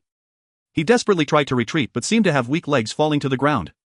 Inside, Zhang Fang couldn't see the zombies, but she could hear their roars and naturally understood the situation. She seemed to want to save her son, but as soon as she stood, she fell to the ground. She struggled to get up, but her legs seemed to be spring-loaded, making it difficult to move even a meter. Roar! Oh, the zombies didn't care about anything else, roaring as they charged forward. Bang! The door closed and Qin Jue stood in front of room 1203, his back to the corridor. Outside, the cries of Zhang Fang and her son mingled with the roars of the zombies, but Qin Jue showed no expression. Bai Ji stood opposite Qin Jue, her fists clenched, her lips pale. Qin Jue cast a glance at Bai Ji, his gaze icy. If you want to save them, you can go yourself. Bai Ji shivered. Qin Jue snorted, pulled out a cigarette, lit it, and looked at Bai Ji. This is the first and best, also the last time. If you want to be a savior, I won't stop you. But don't bother me, I don't want to hear similar words again. No. No. Bai Ji waved her hands in a panic. I don't want to save them, I meant to say they didn't close the door. This way we can go over and gather supplies soon. You have a point. Qin Jue paused awkwardly, rubbing his nose. Was this what Bai Ji meant? He thought she was being overly compassionate and almost swung an axe at her. But recalling that he hadn't yet received the reward for Hongwan blessing, he suppressed his actions and reminded Bai Ji with a few words. Unexpectedly, Bai Ji actually meant this. Let's gather supplies. Qin Jue changed the subject, bypassing Bai Ji and walking into the living room. Bai Ji behind him sniffed, feeling a bit aggrieved. Though she felt some sympathy for the mother and son, she never intended to save them. After all, she currently lacked the ability to do so. She needed to ensure her own safety first. However, from the earlier incident, Bai Ji understood Qin Jue's character. He was an extremely selfish and cold-blooded man. But Bai Ji also knew that only someone like Qin Jue could survive better in this apocalyptic world. If she wanted to live better, she shouldn't provoke Qin Jue. Bai Ji gazed deeply at Qin Jue's back, suppressing her chaotic thoughts and the roars of the zombies in her ears as she followed him into the living room. The roars and screams outside didn't last long before quieting down. Qin Jue and Bai Ji finished gathering supplies from room 1203. Let's go. Qin Jue was the first to step out of the room. The moment he opened the door, the zombies were already pouncing over. With a wave of his right hand, fire serpents coalesced, wrapping around the three zombies. By the time Bai Ji stepped out of the room, the three zombies had already turned to charcoal. Bai Ji's eyes flickered. Though she had witnessed this many times, she couldn't help but marvel at Qin Jue's strength. Qin Jue was unaware of Bai Ji's thoughts, his gaze falling upon the mother and son. They hadn't turned into zombies yet, as time wasn't sufficient. However, they were dead beyond saving. Although he looked down on the mother and son, Qin Jue still prepared to bury them. After all, it was his profession. The cremation furnace appeared and Bai Ji proactively helped carry the bodies. She was already quite skilled at it. This body was a regular survivor with the profession of housewife. You have obtained profession-related resources: Bird Brand Laundry Soap 100. You have received 2 burial coins. This body was a regular zombie infected with the profession of night market vendor. You have obtained survival resources: Grilled Big Squid 200. You have received 1 burial coin. This body was a regular zombie infected with the profession of tutor. You have obtained related profession skills: Painting. This body was a regular zombie infected with the profession of civil servant. Qin Jue felt a bit speechless. Aside from the relatively decent Grilled Big Squid, what was the rest? Garbage. Especially that zombie with the civil servant profession, who surprisingly gave 20 gold bars. How greedy was that? However, the next second Qin Jue heard a notification sound that delighted him. This body was a first-tier awakened one and you received the talent Malice Perception. This body had upgrade talent. When alive, you received 100 burial coins. Grade Malice Perception. That little boy. He actually awakened a talent. Among the 5 bodies in the corridor, 3 were zombies, 1 was a housewife, and only that little boy was an awakened one. Unexpectedly, there was an unexpected gain. Qin Jue immediately began to check the talent he had just acquired. Malice Perception can sense any source of malice within a radius of 500 meters. Qin Jue couldn't help but be taken aback. He suddenly recalled the earlier situation. When he only glanced at the boy had shouted that he wanted to kill him. Qin Jue was somewhat surprised at the time. To be honest, he did have such thoughts, but he abandoned them for various reasons. Review failed. Looking back now, it turned out it was because of this talent. Heaven is unfair. Qin Jue sighed. Upgrade talent could unleash its full value if given to other normal survivors, potentially allowing more people to survive. Yet it fell into the hands of a poorly educated little child. Qin Jue turned to Bai Ji, advanced slowly and pressed a dagger into her hand. Alarm spread across Bai Ji's face, she even staggered back a pace. What are you doing? Take it. Kill me. Qin Jue said with a solemn tone. What? Bai Ji blinked, staring at him in utter disbelief. Is this man mad, asking her to kill him? Was he testing her loyalty? For a long moment Bai Ji stood rooted, her mind spinning with wild conjectures. Qin Jue offered no explanation. He shoved the dagger into Bai Ji's hand and turned away. He simply intended to use her to test the malice perception skill. As Bai Ji had suspected, he was also examining her inner feelings. The Hanluan's blessing talent could reveal a woman's data, but it did not display things like affection levels as novels often claim. Possessing the killing intent perception talent compensated for that limitation. Besides, even if Bai Ji truly harbored murderous thoughts, Qin Jue was confident he could neutralize her in an instant. Hurry! Stab straight into my heart. I mean it. Qin Jue urged when Bai Ji remained silent. Her thoughts had already turned to mush. She could not fathom why he would ask such a thing. She glanced at Qin Jue's retreating back, then at the dagger in her hand, and still did not move. Hurry up. Or you won't have dinner tonight. Only when Qin Jue prodded her again did Bai Ji snap back to herself. All the supplies they had gathered were in Qin Jue's backpack. She had not hidden a single thing. Since the apocalypse game began, Bai Ji had scarcely taken a bite. If Qin Jue refused to let her eat, she would go hungry. Glancing once more at his back, Bai Ji muttered inwardly, "This was your idea." She raised the dagger and thrust it hard toward the hollow of his back.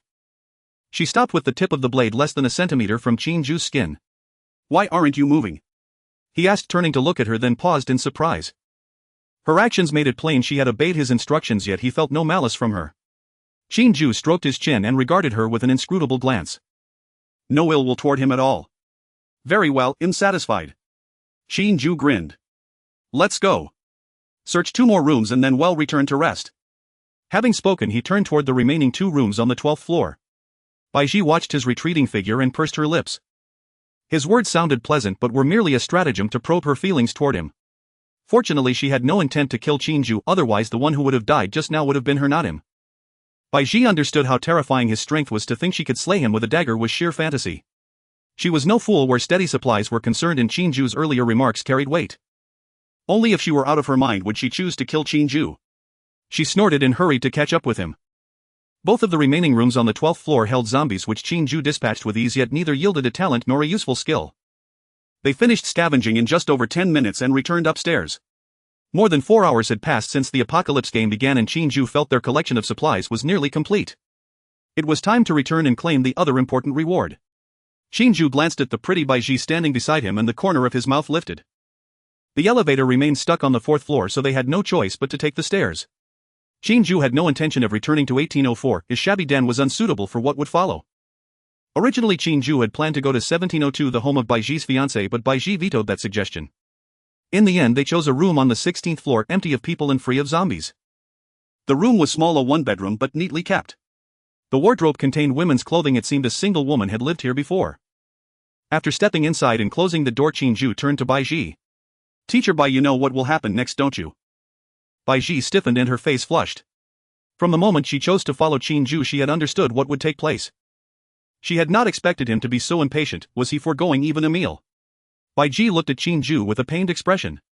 Qin Jue, could I eat something first? I'm very hungry." Qin Jue nodded.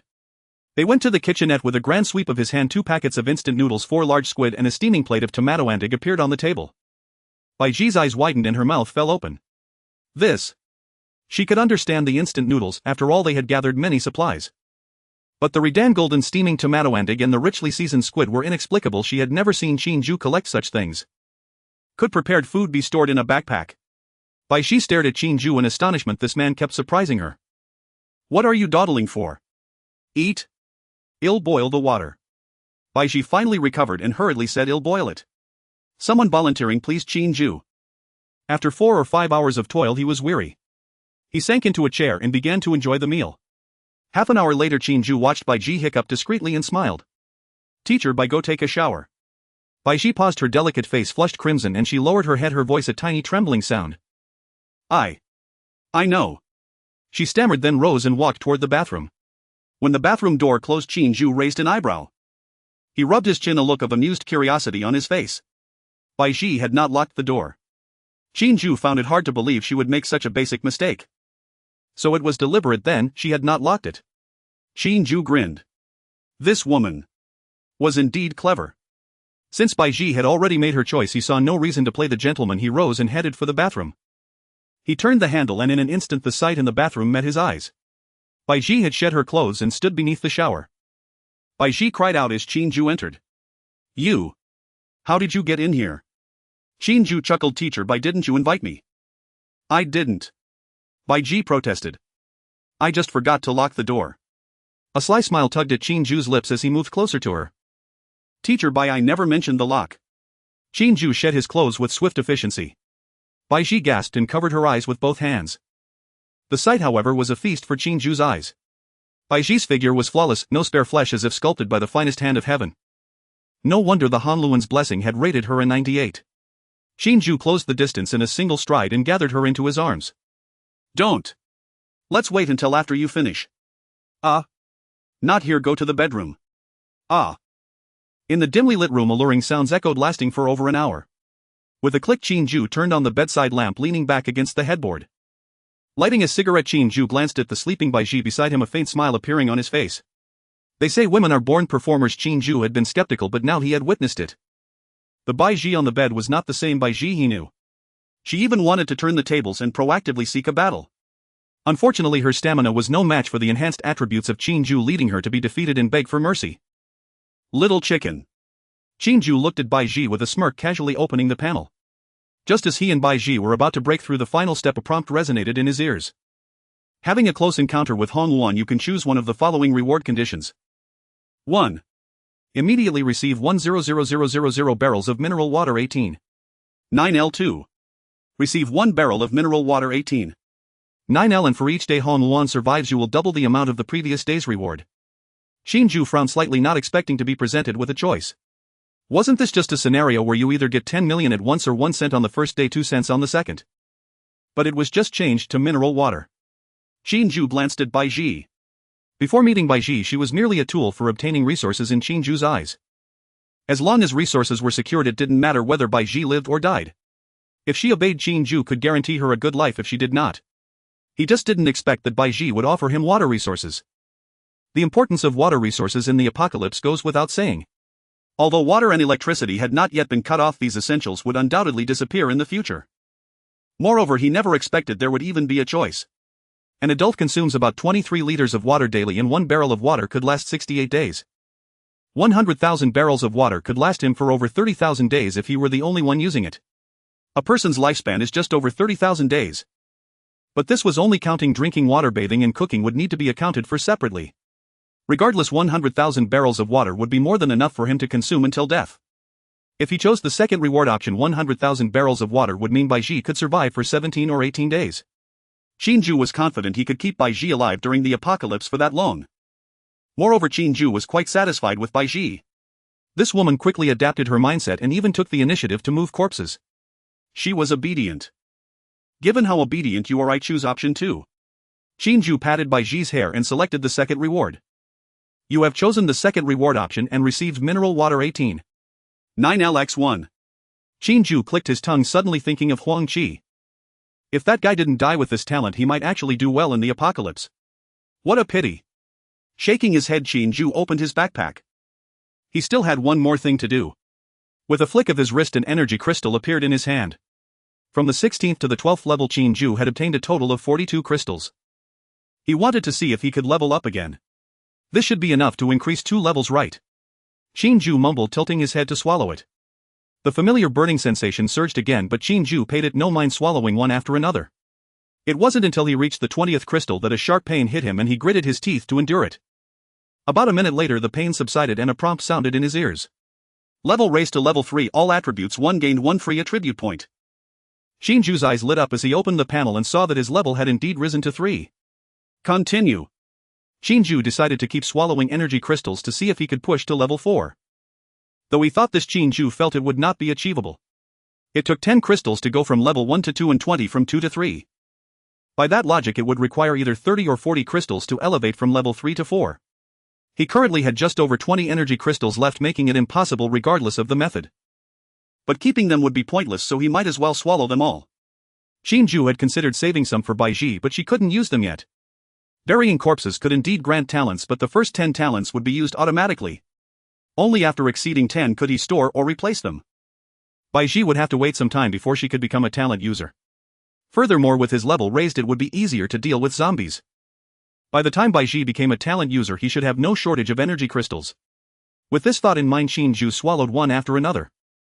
However, as he had expected, after consuming all the energy crystals his level did not rise again. Qin Jue was not disheartened. It was only the first day of the apocalypse, reaching level 3 was already commendable. Qin Jue estimated that currently not many people had leveled up and they might not even know if energy crystals existed. Why is there no leaderboard or anything? I want to see where I rank. Qin Jue muttered, expressing his dissatisfaction with the rules of the apocalypse game. Opening the panel, Qin Jue took a look, then allocated the free attribute point to stamina. After all, using attack type talents required stamina. Tier 1 survivor, nickname Z, level 3 strength 24 speed 22 spirit 14 stamina 17 free attribute points 0 talents corpse collector Z, blessing of Hong 1 SSS malicious perception B, fire serpent C, skills lockmaster D. Useless skills omitted, backpack in A. With satisfaction Qin Jue opened his exclusive space and took out a white orb. This was dropped from a zombie he killed while saving Baiji today. It should be a weapon or item. However, after killing dozens of zombies he only received this one orb. Qin Jue focused his eyes and the item information appeared before him. Wooden bow, grade white, strength 3, note, shoot through them. Qin Jue curled his lips, finding it trash far inferior to his hand axe. However, it was indeed much stronger than the weapons originally present in this world.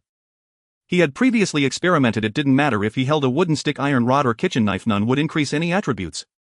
Now it seemed only dropped items from zombies would enhance attributes. But Qin Jue suddenly realized something unusual. Although they were all white grade weapons, this wooden bow did not have a star, while the weapons sold in the corpse collector's exclusive shop were all star marked. Regardless of grade, all had stars. The difference between the two was self-evident. The corpse collector talent was exceptional. The next morning as Qin Jue opened his eyes he saw Baiji tilting her head and staring at him intently. A hint of blush flashed across her delicate face upon noticing he was awake. "You're awake." Qin Jue glanced at Baiji with a mischievous smile and said, "What? Were you waiting for me to do my morning exercises?" Hearing this, Baiji shot him a fierce glare and then pouted. "No. I was waiting for you to wake up to eat. I'm very hungry." Qin Jue looked at her speechlessly. "Are you a glutton? All you think about is food." Baiji became angrier and bit down on Qin Jue's shoulder. "What are you saying? Isn't it all your fault? Last night you made me expend too much energy. How could I not be hungry?" Qin Jue laughed heartily and planted a kiss on Baiji's red lip, saying, "Let's go. Time to eat." The two got up to wash up, and since Baiji's clothes were wet from yesterday's shower she had to wear Qin Jue's t-shirt.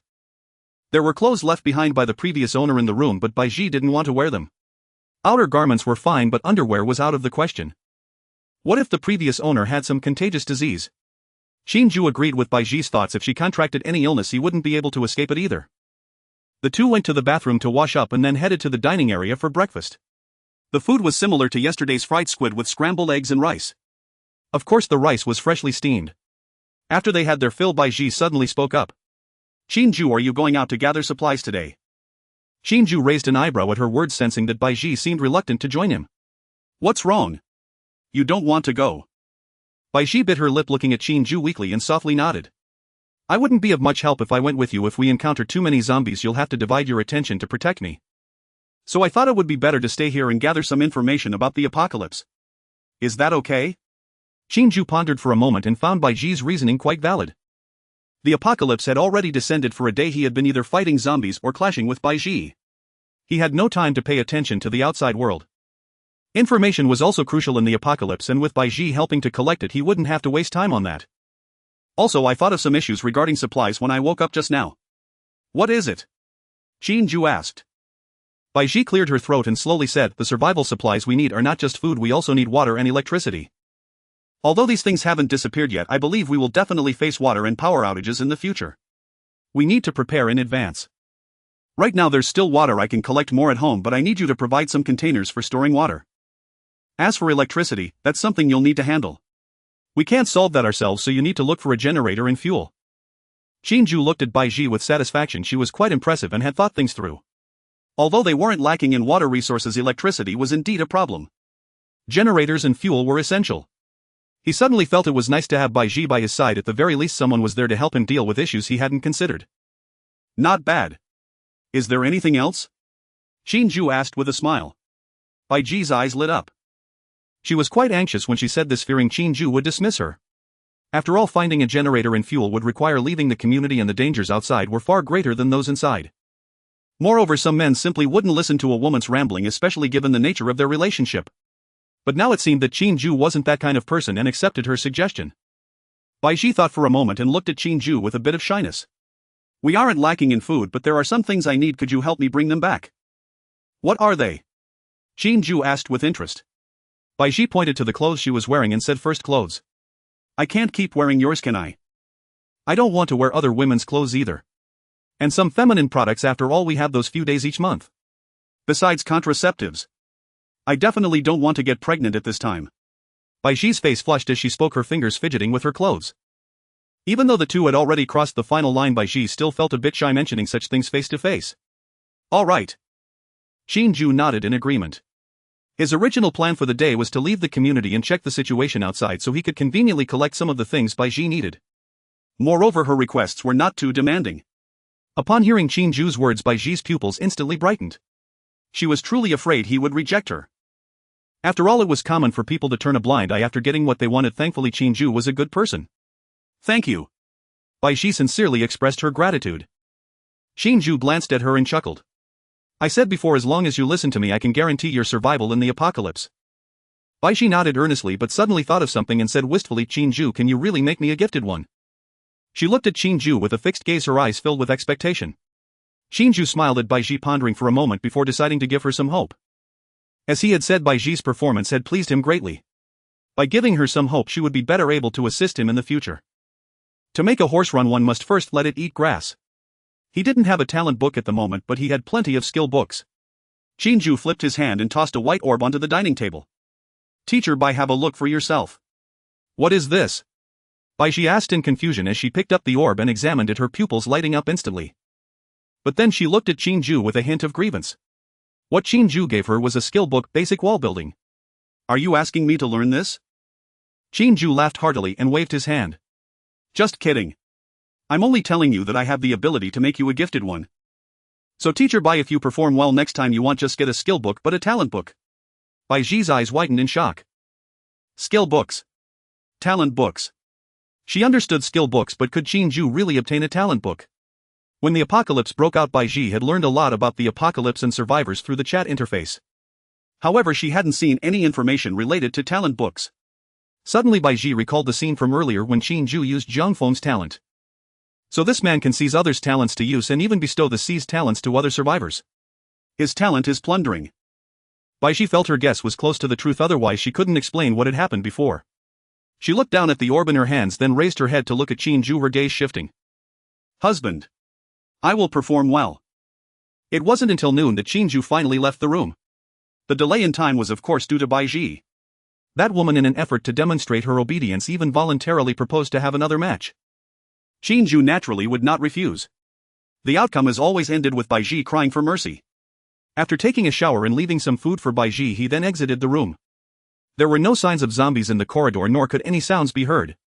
Qin Jue glanced at the elevator and noticed that it had finally stopped at the 4th floor. However, he had no intention of taking the elevator and chose to walk down the stairs instead.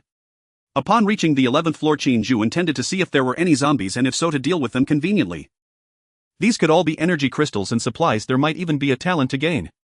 However, the situation on the 11th floor took Qin Jue by surprise.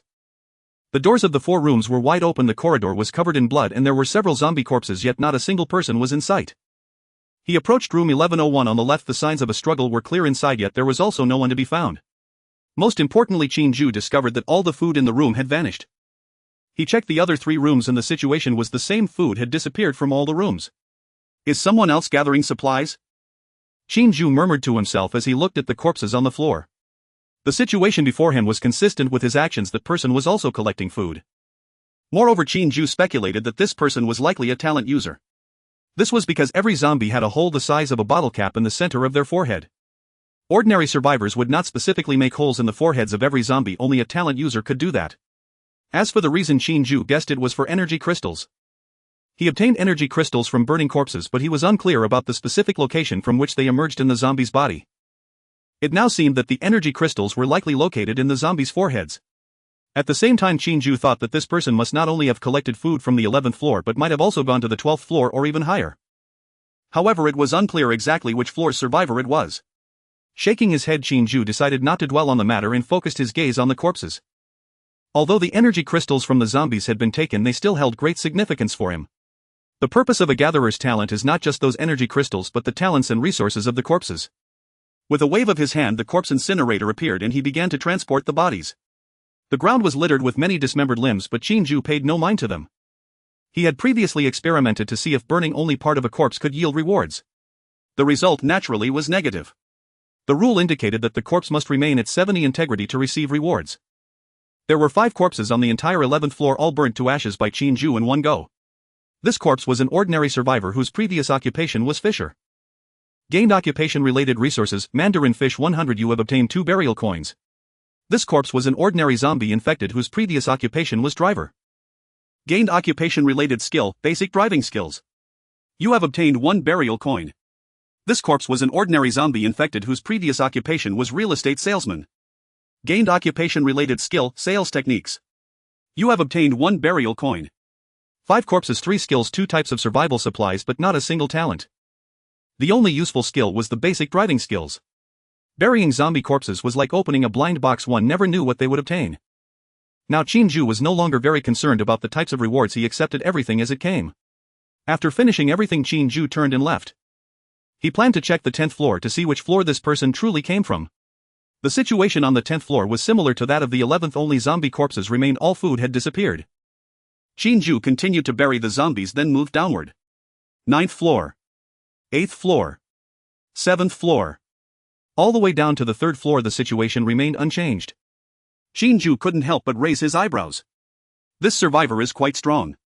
Although Qin Jue hadn't descended below the 3rd floor, he could guess that the zombies below the 3rd floor had also been cleared.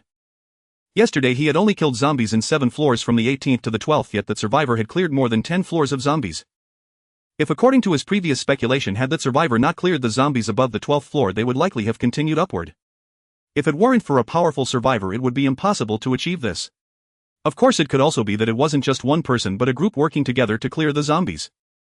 After all, zombies are quite weak now. If someone gathered survivors, it would be very easy to clear the zombies from the entire building. Qin Jue descended to the 2nd floor and looked at the closed passage door before him, his eyes flickering. Behind the door he could hear human voices, and there were quite a few of them. A look of realization crossed Qin Jue's face. It should be that a certain talent user had cleared the zombies and gathered all the survivors on the 2nd and 1st floors. He had no intention of dealing with those people and turned to leave directly. In the apocalypse, the most terrifying thing is not the zombies but the human heart. By the time he reached the 1st floor, Qin Jue had not encountered any zombies. He speculated that the zombies in the entire unit might have been thoroughly cleaned out. Qin Jue sighed. He had originally planned to clear those zombies himself to obtain energy crystals. Now there was no opportunity. However, he quickly adjusted his mood. Zombies are everywhere and there is no need to obsess over the zombies in this unit. Without hesitation, Qin Jue pushed the door open and left. At the corner of the stairs, a young man was staring intently at Qin Jue's back. It wasn't until the unit door closed that the young man turned and left. He took the elevator directly to the 2nd floor and knocked on the door of room 0201. The door of room 0201 was knocked on and a steady male voice came from inside. "Come in." The young man pushed the door open and entered. A person was standing in the room. The man was in his early 30s with a strong build, wearing a faded black t-shirt, the sleeves rolled up to his shoulders, revealing his sturdy forearms. "Brother Lu," the young man began, "someone just came down from upstairs." Lu Chen paused in organizing supplies and looked up. "Who was it?" "A young man in his 20s. He came down from the stairwell and went straight out the unit door." "Was he alone?" "Yes, alone." Lu Chen frowned slightly, walked to the window and lifted a corner of the curtain to look outside. The area outside the unit door was empty, with only a few zombie corpses lying around. "Did you see what he looked like?" "I did see him. Quite young, looks like a student." The young man thought for a moment and added, "He seemed quite clean, not like someone who killed their way out of a horde of zombies." Lu Chen said nothing, his fingers rhythmically tapping the windowsill. After the apocalypse struck, Lu Chen awakened his A-grade talent, Mighty Strength. The effect was a tripling of his base strength attribute. With this ability, Lu Chen began clearing zombies from the 2nd floor of his residence, fighting his way up to the 5th floor. He also saved many survivors. Lu Chen gathered them on the first and second floors to mitigate the threat posed by the zombies. Next, Lu Chen planned to continue upward, but to his surprise some survivors, seeing his bravery, expressed their desire to kill zombies as well. Lu Chen did not refuse. Having others share the burden was beneficial. Thus he led a group of male survivors all the way to the 11th floor. Upon entering the 12th floor, Lu Chen suddenly sensed something amiss. There were no zombies, no humans, not even a single zombie corpse. Lu Chen thought that perhaps the survivors on the 12th floor were lucky and had escaped. But when he reached the 13th floor, he was bewildered. The 13th floor was in the same situation as the 12th. Doubting his eyes, he continued upwards only to find each floor presented the same eerie emptiness. There were no zombies, no corpses, and no supplies. Lu Chen suddenly understood someone above was doing the same thing he was. Upon reaching the 15th floor, Lu Chen chose not to go higher, opting instead to return. However, this did not mean he would give up. He wanted to take control of this unit, only then could he wait for official rescue. As for the mysterious person above, Lu Chen was unaware of their intentions. If their thoughts differed, it could lead to a split or even conflict. Therefore, Lu Chen decided to observe the situation first. A few minutes ago he had sent several people upstairs to inquire about the situation and check for any survivors. Of course, the most important thing was to see if that mysterious person would appear. At the same time, Lu Chen had stationed guards at the unit's entrance. He was worried that survivors might sneak out and bring back zombies.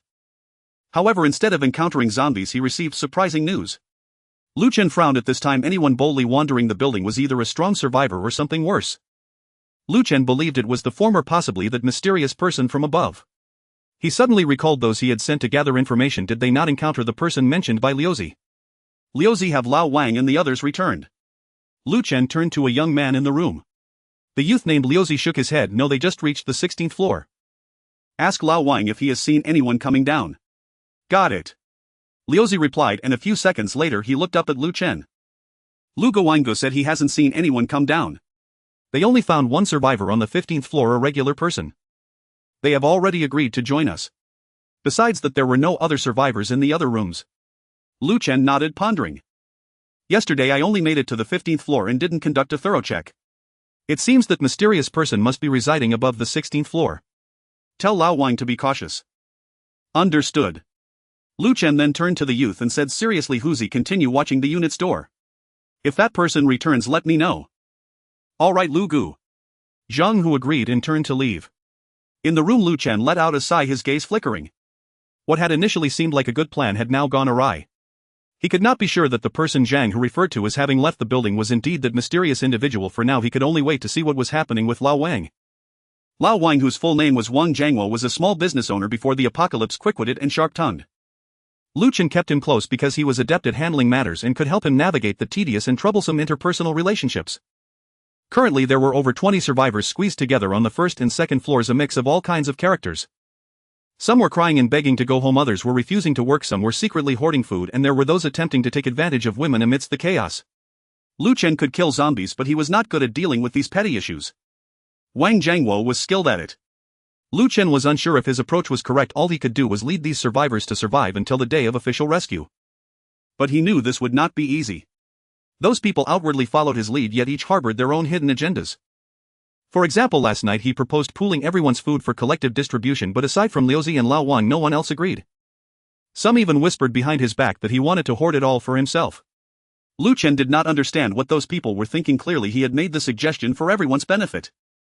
With a long sigh, Lu Chen felt a bit weary. But he did not know how to handle it better. He could only take it one step at a time. Lu Gu.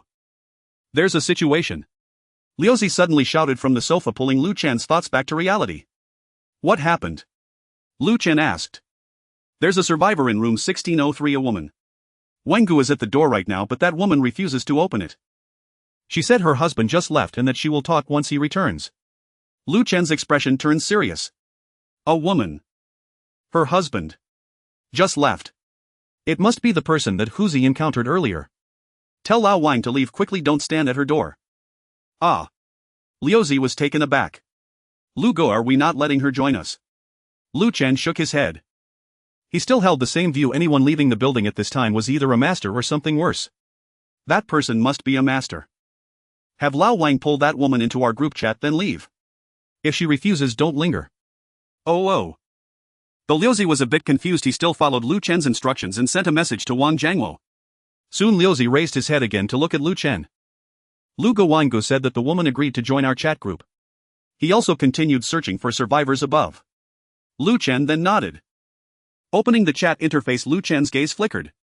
The chat system had a built-in group chat function, and this small group was established by all survivors in their unit. Previously there were only 26 people, but now it had become 27. The newcomer was nicknamed Bai Ji. Bai Ji. Is that not a condiment? Liuzi muttered beside him.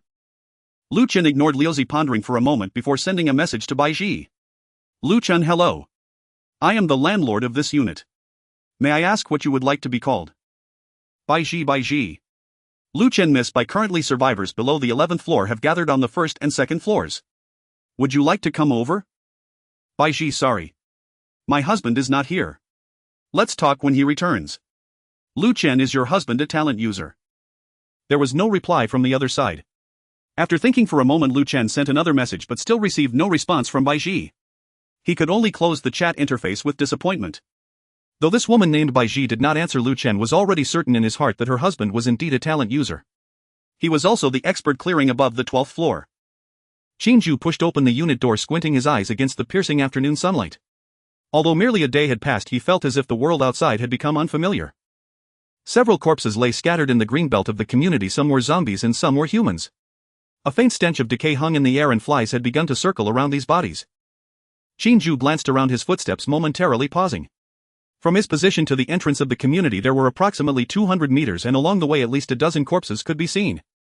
The apocalypse had erupted around 4 o'clock on a Saturday afternoon when students were not in school, a time meant for eating and playing.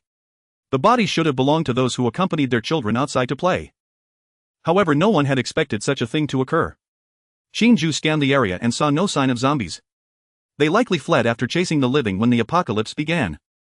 Qin Jue stared at the corpses on the ground, his gaze flickering before he quickly abandoned the thought in his mind. Each corpse represented a burial coin.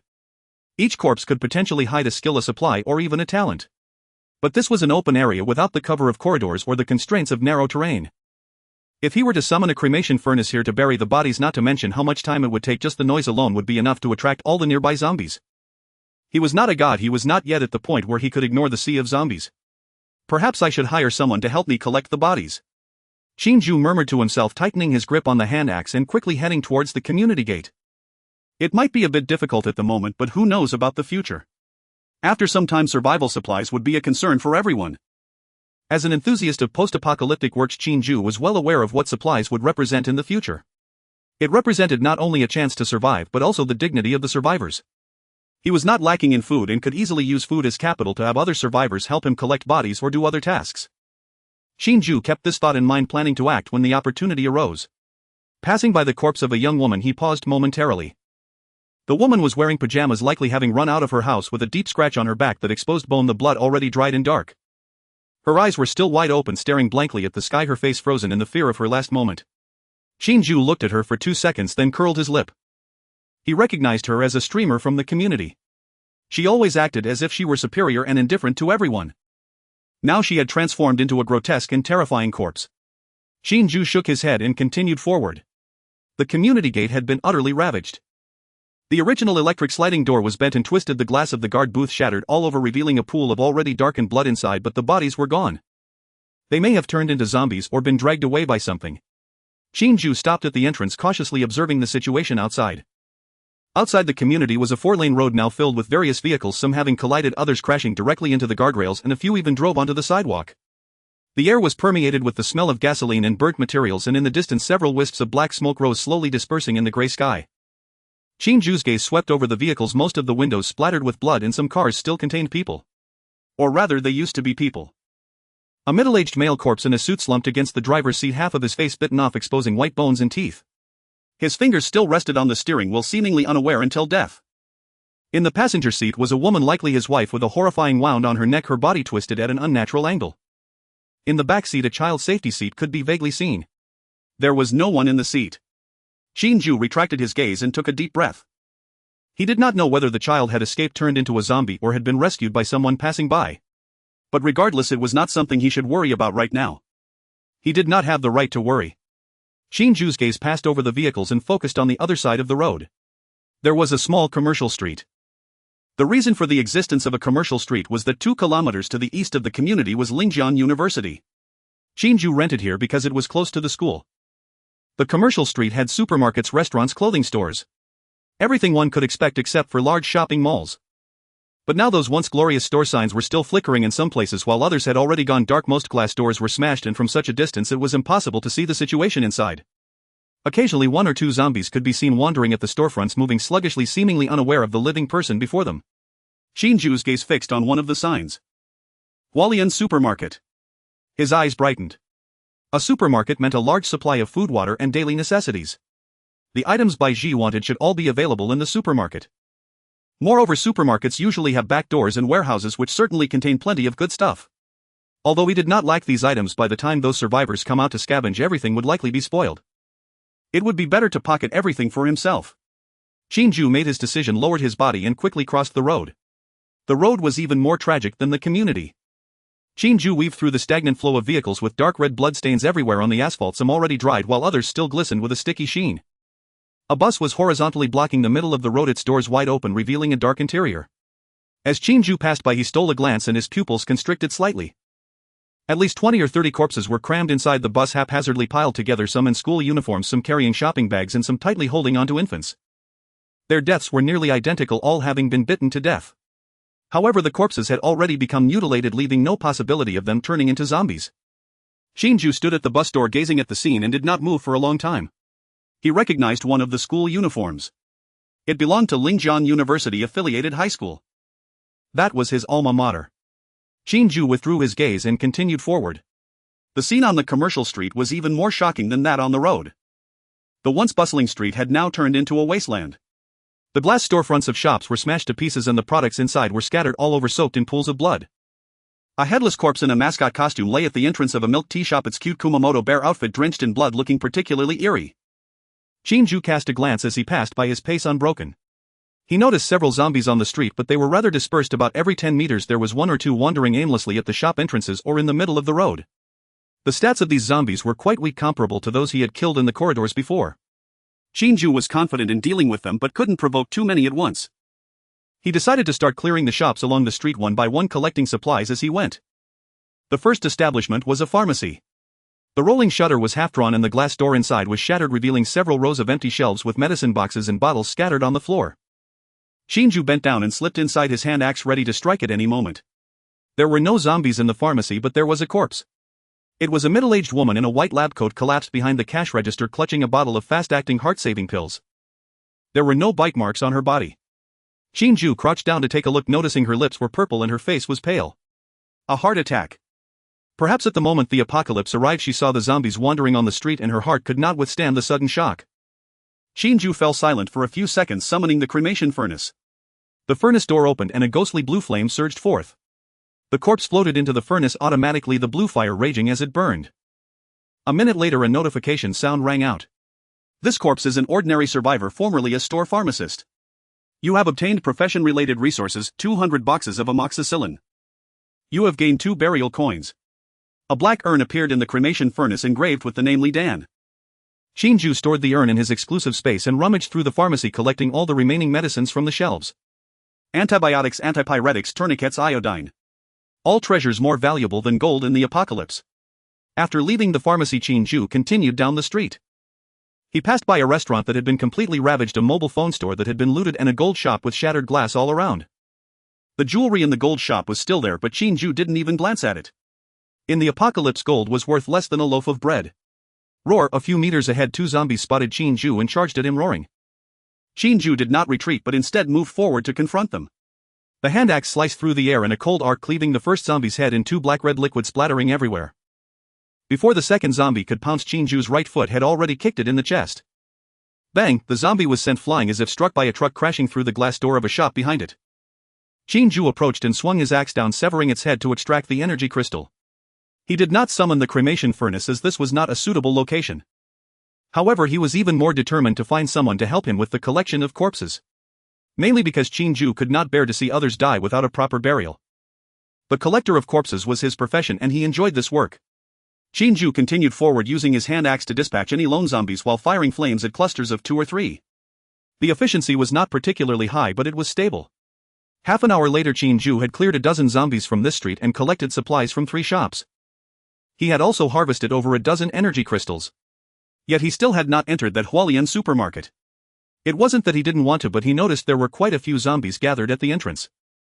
At a glance there were at least 7 or 8, and from time to time scattered zombies wandered out from nearby alleys to join that group.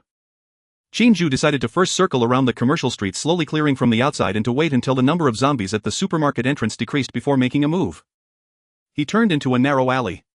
On both sides of the alley were various small shops, some selling snacks, some selling clothes, and there was even a stylish-looking cafe. But none of these were Qin Jue's target. His goal was a store at the end of the alley. The sign of that store had a few large pink characters, Peach Blossom Story. It was a women's lingerie store. The lingerie that Bai Ji wanted should be here. Qin Jue easily dealt with a few approaching zombies, collected the energy crystals, and then slipped into the lingerie store. With a quick glance, there were no zombies in the store nor any humans present.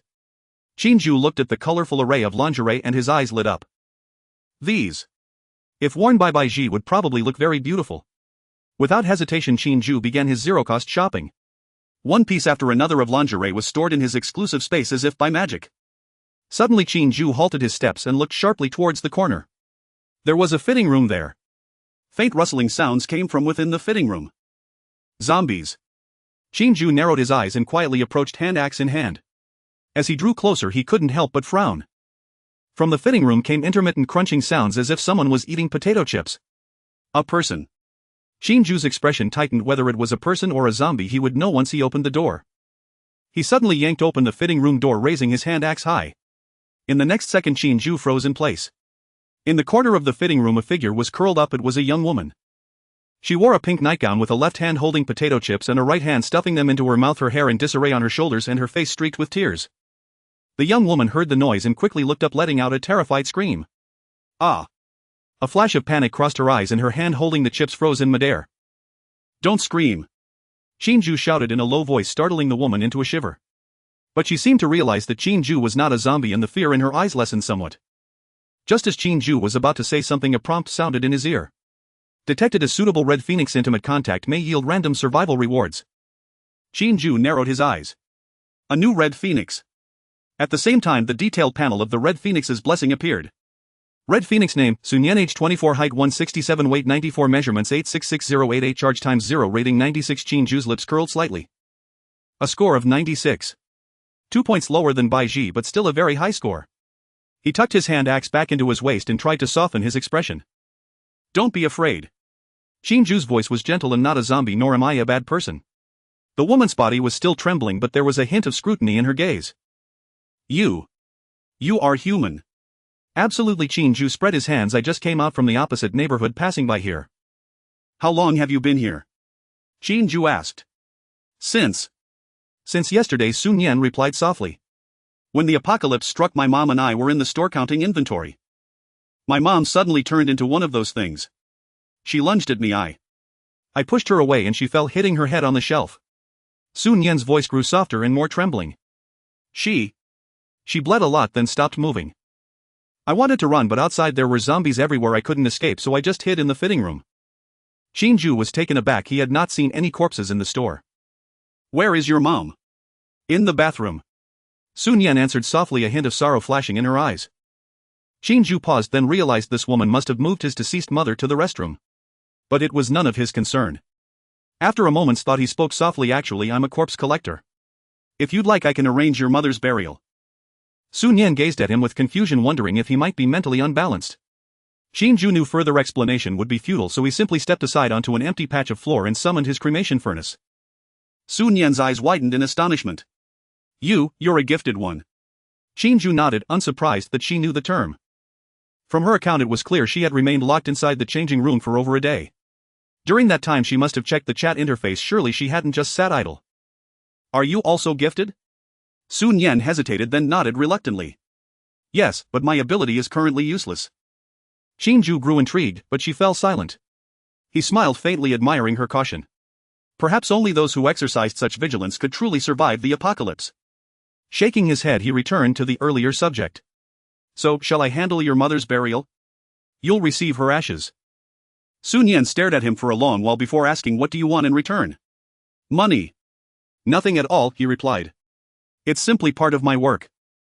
She didn't believe him, but neither did she wish for her mother to rest uneasily in death. After brief reflection, she nodded. Fine, but I'll watch the entire process. Qin Jue agreed without hesitation and followed her toward the restroom. A single corpse held no fascination for him. After all, zombies roamed the streets in abundance. His gesture was merely strategic, to leave a favorable impression before broaching his true intentions. Together they carried Sun Yan's mother's body to the furnace. She watched stunned as the corpse lifted itself weightlessly and floated into the chamber. This corpse belongs to an ordinary zombie whose pre-infection occupation was lingerie shop owner. Reward survival supplies, random lingerie 200. You have acquired 1 corpse burial coin. The azure flames subsided. Qin Jue retrieved the black urn and handed it to Sun Yan. Miss Su, please accept my condolences. Sun Yan gazed at the black urn engraved with her mother's name. Tears streamed down her delicate cheeks. Yet in the next instant realization struck and she looked up at Qin Jue puzzled. How did you know my surname is Su? I never told you my name. Qin Jue stiffened. His knowledge had come from the panel granted by the Hongwan blessing and he'd spoken instinctively. That's unimportant, he waved dismissively. The apocalypse has arrived. Does knowing your name seem so strange? Besides, I don't even know your mother's name yet. Doesn't it appear on the urn you're holding?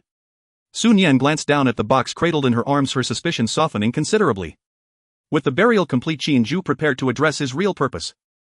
He regarded her solemnly. Miss Su, what are your plans moving forward? Still immersed in grief, Sun Yan wiped her tears and lifted her gaze to reply. I don't know. Qin Jue nodded slightly and continued, I offer you 2 choices. First, I'll take you with me, but you must become my woman. To be precise, my second woman. Second, you may remain here and wait for other survivors or attempt to escape on your own. Of course, should you choose the latter, I'll still claim all the lingerie in this shop. Sun Yan stared at him dumbfounded. Could it be? Was this man truly so heartless? When she first saw Qin Jue, she dared hope, finally, escape from this cursed place. Yet he clearly had no intention of rescuing her unless she submitted as his consort. Worse still, he brazenly admitted to already having another woman. A true apocalypse scoundrel. As Qin Jue fixed his unwavering gaze upon her, Sun Yan instinctively took a step back. Can't I just not be your woman? Of course you can, he answered readily. His view of Sun Yan mirrored his earlier assessment of Baiji, merely a resource provider, nothing more. Even her status as a gifted one left him unmoved. He assumed her ability was mediocre. If it were extraordinary, she wouldn't have hidden in a fitting room for a full day. Wish you luck. With a curt nod to Sun Yan, he turned and strode toward other sections of the store. Dozens of lingerie items remained uncollected. Watching him walk away without a backward glance, Sun Yan froze once more. She'd braced herself for coercion, yet he'd proven unexpectedly reasonable. Had she narrowly escaped danger? A flicker of relief warmed her chest, only to be swiftly replaced by rising panic. Though her virtue remained intact, how would she ever leave this place? Yes, she was gifted. But her ability remained dormant. Should she wait here for rescue? No. There was no food, not even a crumb. That bag of chips she'd brought in was her sole sustenance. Waiting for fellow survivors or official aid would mean certain starvation. And if others found her, would they prove as courteous as this man? She possessed unwavering confidence in her beauty. During school, love letters had flooded her desk. Even while helping her mother run the shop, she received anonymous deliveries of flowers and gourmet meals. What if she encountered ill-intentioned survivors? Yet becoming this man's consort left her deeply reluctant. She'd never even tasted the sweetness of young love, and now she was expected to surrender her final intimacy. Not as a principal wife, but as a concubine. Sun Yan felt tears welling, cursing the wretched apocalypse under her breath. As Qin Jue passed through the aisles, every garment vanished from its hanger. Sun Yan blinked in disbelief. How could his backpack possibly hold so much? And hadn't he mentioned earlier that he'd walked here from the residential complex across the street? To venture outside one's compound demanded formidable strength. A sudden doubt flickered in Sun Yan's heart. Perhaps aligning with such a man was indeed the wisest path, the surest way to endure the apocalypse. Her teeth clenched, eyes burning with resentment as she stared at him, and finally made her decision. If not a principal wife, then so be it. Anything was preferable to starving to death in this forsaken place. When she saw Qin Jue finish collecting the last garments and stride toward the exit, panic seized her. This wretched man hadn't spared her a single glance. He intended to leave without her. Sun Yan cried out urgently, "Scoundrel, wait! I'll go with you." 1 foot already crossed the threshold. Qin Jue turned his head and met her gaze. What? Sun Yan drew a deep breath and released it slowly. Take me with you. I accept your terms. Leaving the lingerie store, Qin Jue continued to gather supplies. However, unlike when he arrived, he now had someone by his side. Sun Yan. This woman ultimately chose to leave with him. Qin Jue felt quite pleased, wondering what kind of supply Sun Yan would provide. With one slash he killed a zombie blocking his path, digging out an energy crystal and tossing it into his backpack. Glancing at the corpse on the ground, Qin Jue felt a twinge of regret. Along the way he had killed at least 40 to 50 zombies, but the bodies had all gone to waste. Previously he had tried putting the zombie corpses into the exclusive space for corpse collectors, but it just wouldn't work. The exclusive space could store anything except for corpses. The rule stated that filthy objects cannot be stored. Qin Jue felt helpless about this. He could only abandon these potentially useful skill and talent books.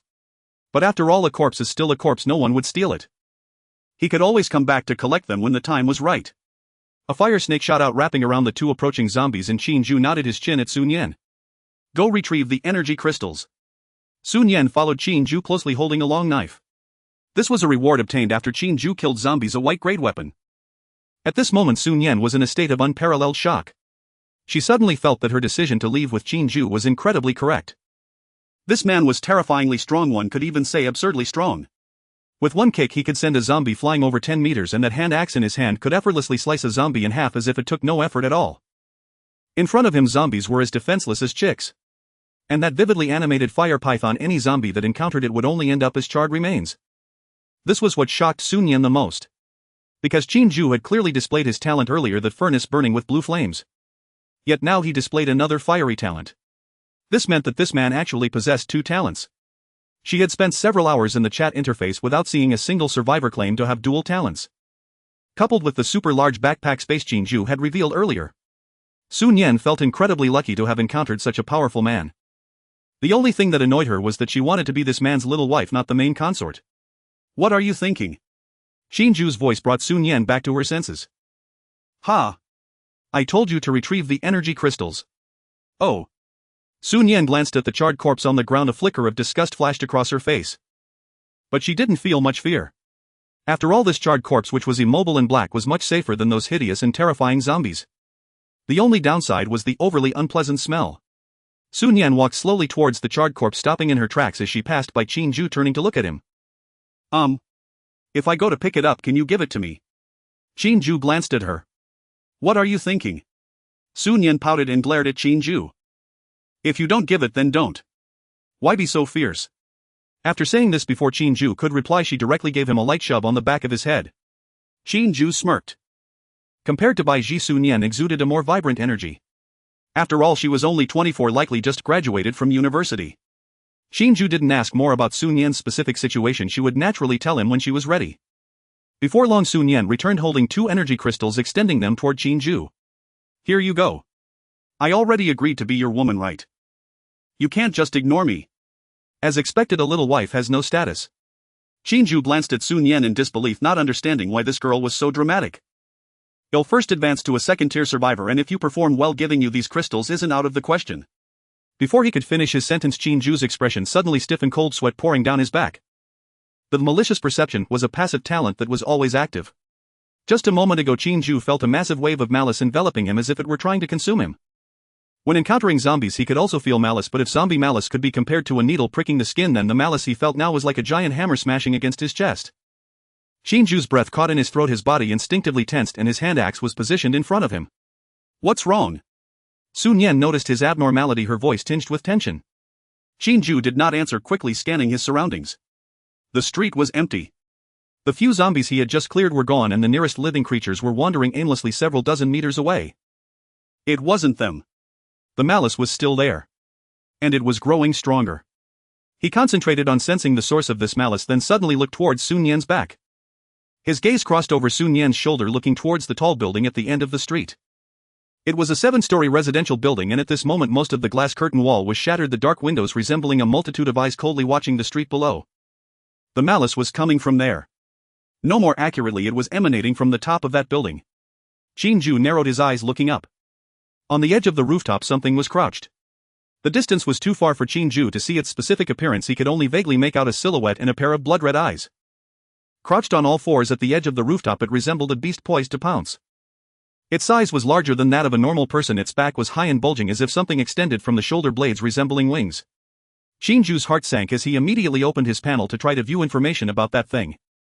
However, the data panel that appeared before him caused his heart to momentarily stop. The panel displayed nothing but blood-red question marks except for the stamina attribute indicating there was nothing he could discern. Strength. Speed. Spirit. Stamina note they have arrived. They have come. Qin Jue's pupils constricted sharply. This was his first encounter with a situation where he could not view data. That creature was also watching Qin Jue, or rather it had been watching him all along. After all, it was the source of that immense malice. The next second it stood up from the edge of the rooftop. Then in front of Qin Jue's shocked gaze it leaped down. From a height of over 10 stories that creature landed in just a few seconds. Bang! A heavy thud echoed as if some heavy object had crashed to the ground, causing the asphalt road beneath to tremble slightly. Qin Jue's hair stood on end instantly. Run! His voice was soft, but Sun Yan could detect the tremor. What? Run! Qin Jue suddenly turned around, grabbing Sun Yan's wrist and dragging her to run back. Sun Yan stumbled, almost falling, but Qin Jue's strength was too great, she was almost being pulled along as they ran. What's going on? Sun Yan asked in panic, glancing back and seeing nothing. Meanwhile, at the end of the street a sinister figure slowly stood up from the ground. That creature was covered in dark red muscle tissue, lacking skin, resembling a flayed corpse. Its limbs were twice the length of a normal human's, with sharp bone spurs at the tips of its fingers deeply embedded in the asphalt. The most striking feature was its back. Two massive flesh wings unfurled from its shoulder blades, the wing membranes riddled with grotesque veins glistening with a dark red sheen under the sunlight. It stood there, tilting its head with two glowing green orbs flickering in its hollow eye sockets, staring in the direction where Qin Jue had fled. In the next moment a sharp shriek erupted from its mouth and it stomped its foot, charging after Qin Jue. What is that thing? Sun Yan also heard the creature's roar and instinctively asked. Qin Jue gritted his teeth and did not respond. He didn't know what it was either. But it was certain that the creature had surpassed what he could handle at the moment. Damn! Qin Jue cursed, cursing the rules of the apocalypse. Aren't the zombies supposed to be weak now? What was that creature just now? The data panel was filled with question marks indicating that the creature's strength far exceeded his. His level was 3. What level was that creature? Level 5. Or level 8. Qin Jue suddenly recalled that zombies had no level distinctions. So that creature must be a second-tier zombie. Roar! A roar came from behind, but unlike the low muffled growls of ordinary zombies, this roar was sharp and piercing, reminiscent of metal scraping glass, causing Qin Jue's eardrums to ache. Through his talent of malicious perception, Qin Jue could clearly feel that the creature behind him was getting closer. His heart sank instantly. The speed attribute of that creature was definitely far beyond his. Being caught was only a matter of time. And he was still carrying Sun Yan, unable to run fast at all. Qin Jue turned to look at Sun Yan, pondering whether to abandon her and escape alone. He didn't see anything wrong with that. Just a woman providing supplies. If he abandoned Sun Yan and fled alone, there would still be a chance to escape using the terrain. I'm sorry. Qin Jue apologized in his heart, preparing to leave Sun Yan behind and escape alone. But before he could act, his wrist was tightly grasped by Sun Yan. Carry me. Qin Jue was taken aback. Sun Yan shouted, hurry. I can get you out, but I need time. Though she hadn't seen the exact situation, she could infer from the previous roar what was likely happening. A zombie that even this man in front of her couldn't handle, only able to escape. Come on. Seeing Qin Jue still hesitating, Sun Yan urged anxiously. Qin Jue gritted his teeth, deciding to trust her this once. After all, this woman was also a talent. However, Sun Yan had not answered Qin Jue's earlier question, and he did not ask again. Without slowing down, he slightly reduced his speed, then wrapped his arm around Sun Yan's waist and hoisted her onto his shoulder. Immediately he sprinted with all his might, moving significantly faster than before. Yet compared to that zombie, he was still far too slow. Qin Jue sensed that the distance between him and the zombie was closing, probably less than 200 meters. At this speed, in 6 or 7 seconds that monster would catch up to him. Right now he could only pin his hopes on Sun Yan. Qin Jue looked at Sun Yan and saw a white light emanating from her right hand. The white light gradually spread across her body and to Qin Jue, who was in contact with her. Qin Jue didn't know what it was, but his heart raced faster. 3 seconds. Just give me 3 more seconds. A loud crashing sound came from behind, likely the noise of that monster barreling through. Qin Jue looked back, his pupils constricting to pinpoints. The zombie had now entered his line of sight, and he finally saw the creature's appearance. Damn! How could there be such an ugly thing? Qin Jue cursed, gritting his teeth and continuing to sprint. But the monster behind him was even faster. The distance between them was rapidly closing. From 100 meters to 50, 40, 30, 20 meters. The foul stench made Qin Jue's stomach churn, and Sun Yan on his shoulder gagged uncontrollably. Damn it! Qin Jue gritted his teeth, flipping his right hand as the fire serpent talent activated. A thick fiery snake shot out from his palm, rampaging through the street towards the monster. However, the monster seemed to disregard the fire snake entirely, its two flesh wings blocking in front of it, dispersing the fire snake completely. The stray flames struck the wall, exploding into sparks and leaving charred marks. Roar! The monster let out a deafening roar and its speed increased once more. The distance between them was now less than 10 meters. Qin Jue's heart sank to despair. The only attack-type talent, the fire serpent, couldn't even singe a hair of the creature across from him. It was highly probable that he would perish here today. 5 meters, 3 meters. 1 meter. The silhouette of the zombie appeared behind Qin Jue, accompanied by the sound of rushing wind. If he guessed correctly, it was the sound of the zombie's flesh wings flapping. Roar! A roar echoed as the zombie swung its sharp claws toward Qin Jue's head. However, just as its claws touched Qin Jue's clothing, the white light created by Sun Yan enveloped both of them completely. In the next second, their figures suddenly vanished. Roar! The zombie howled at the sky, but this time its roar was filled with fury. The massive flesh wings flapped wildly, stirring up a gust of foul wind. After several seconds, the zombie finally turned to leave. At this moment, Qin Jue was leaning against a wall. Sweat mixed with dirt dripped down his face and his hands were still trembling slightly. Not from fear but from anger. Damn it! She possessed 4 talents, including an SS-level talent and possibly an even stronger's level talent. Since the apocalypse descended, everything had gone smoothly for her, and killing zombies was like cutting vegetables. He thought he was strong. But that creature just now had made him acutely aware that in this apocalypse he was merely a novice. Ha! Qin Jue exhaled deeply, wiping the sweat from his face before surveying his surroundings. He raised an eyebrow in surprise. This place was actually the lingerie store owned by Sun Yan's mother. Looking down, he saw Sun Yan sprawled limply in his arms, eyes closed, her hands hanging down like a dead fish. Is this your talent? Qin Jue asked. Don't talk to me, let me recover. Sun Yan weakly replied. Qin Jue licked his lips, feeling a bit guilty for his previous thoughts of abandoning Sun Yan. This time he was truly grateful to her. If it weren't for Sun Yan, he might have really fallen into that zombie's clutches. However, this sentiment only lingered for a moment. If he encountered the same situation again, he would still do the same. But then again, Sun Yan had indeed saved his life this time.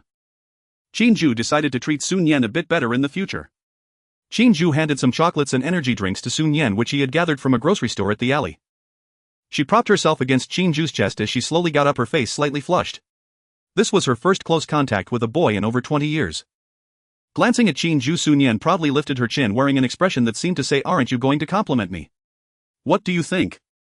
Isn't my little wife impressive?" Qin Jue found it amusing and gently patted Sun Yan's pert figure.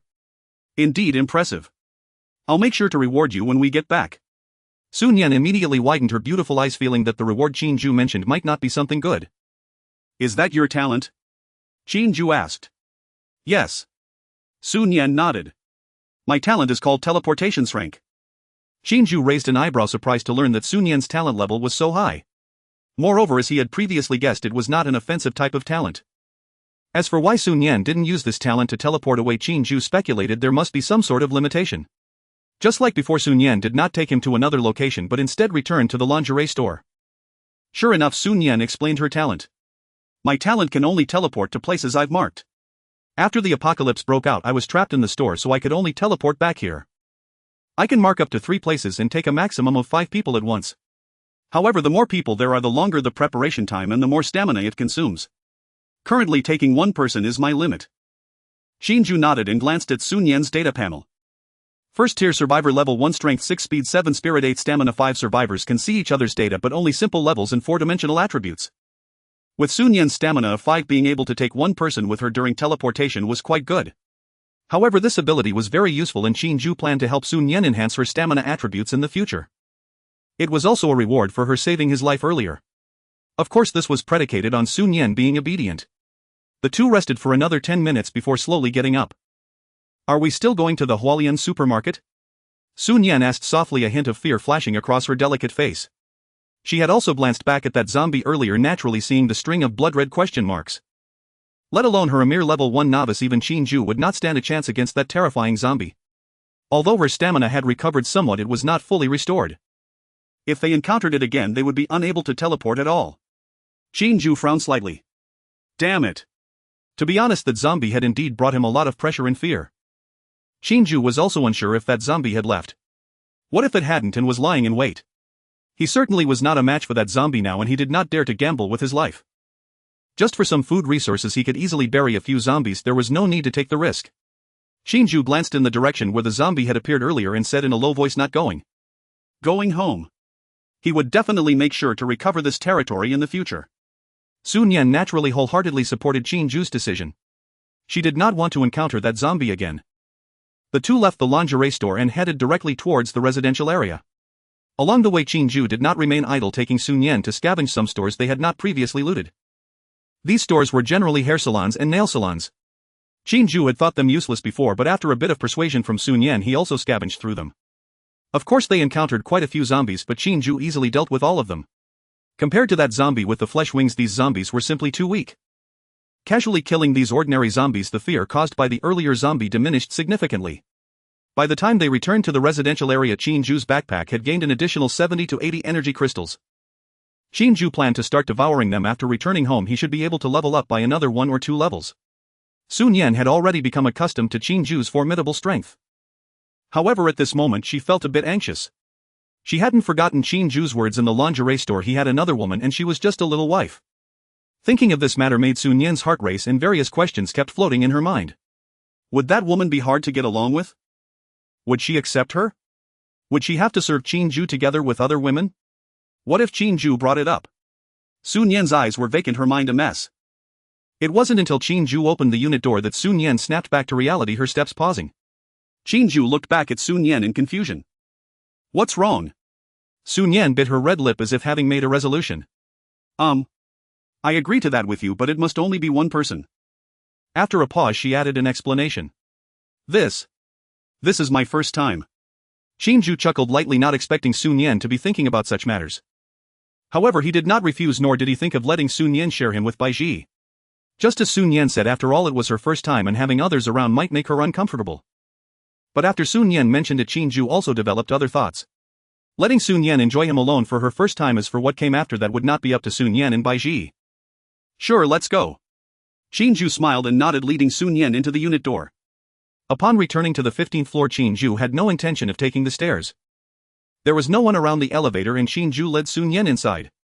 The sensation of weightlessness emerged in from the corner of his eye. Qin Jue noticed Sun Yan's hands fidgeting together, seemingly quite nervous. Qin Jue naturally knew what she was worried about, but in this home he had the final say. He patted Sun Yan's shoulder and said softly, "Relax. No one will harm you."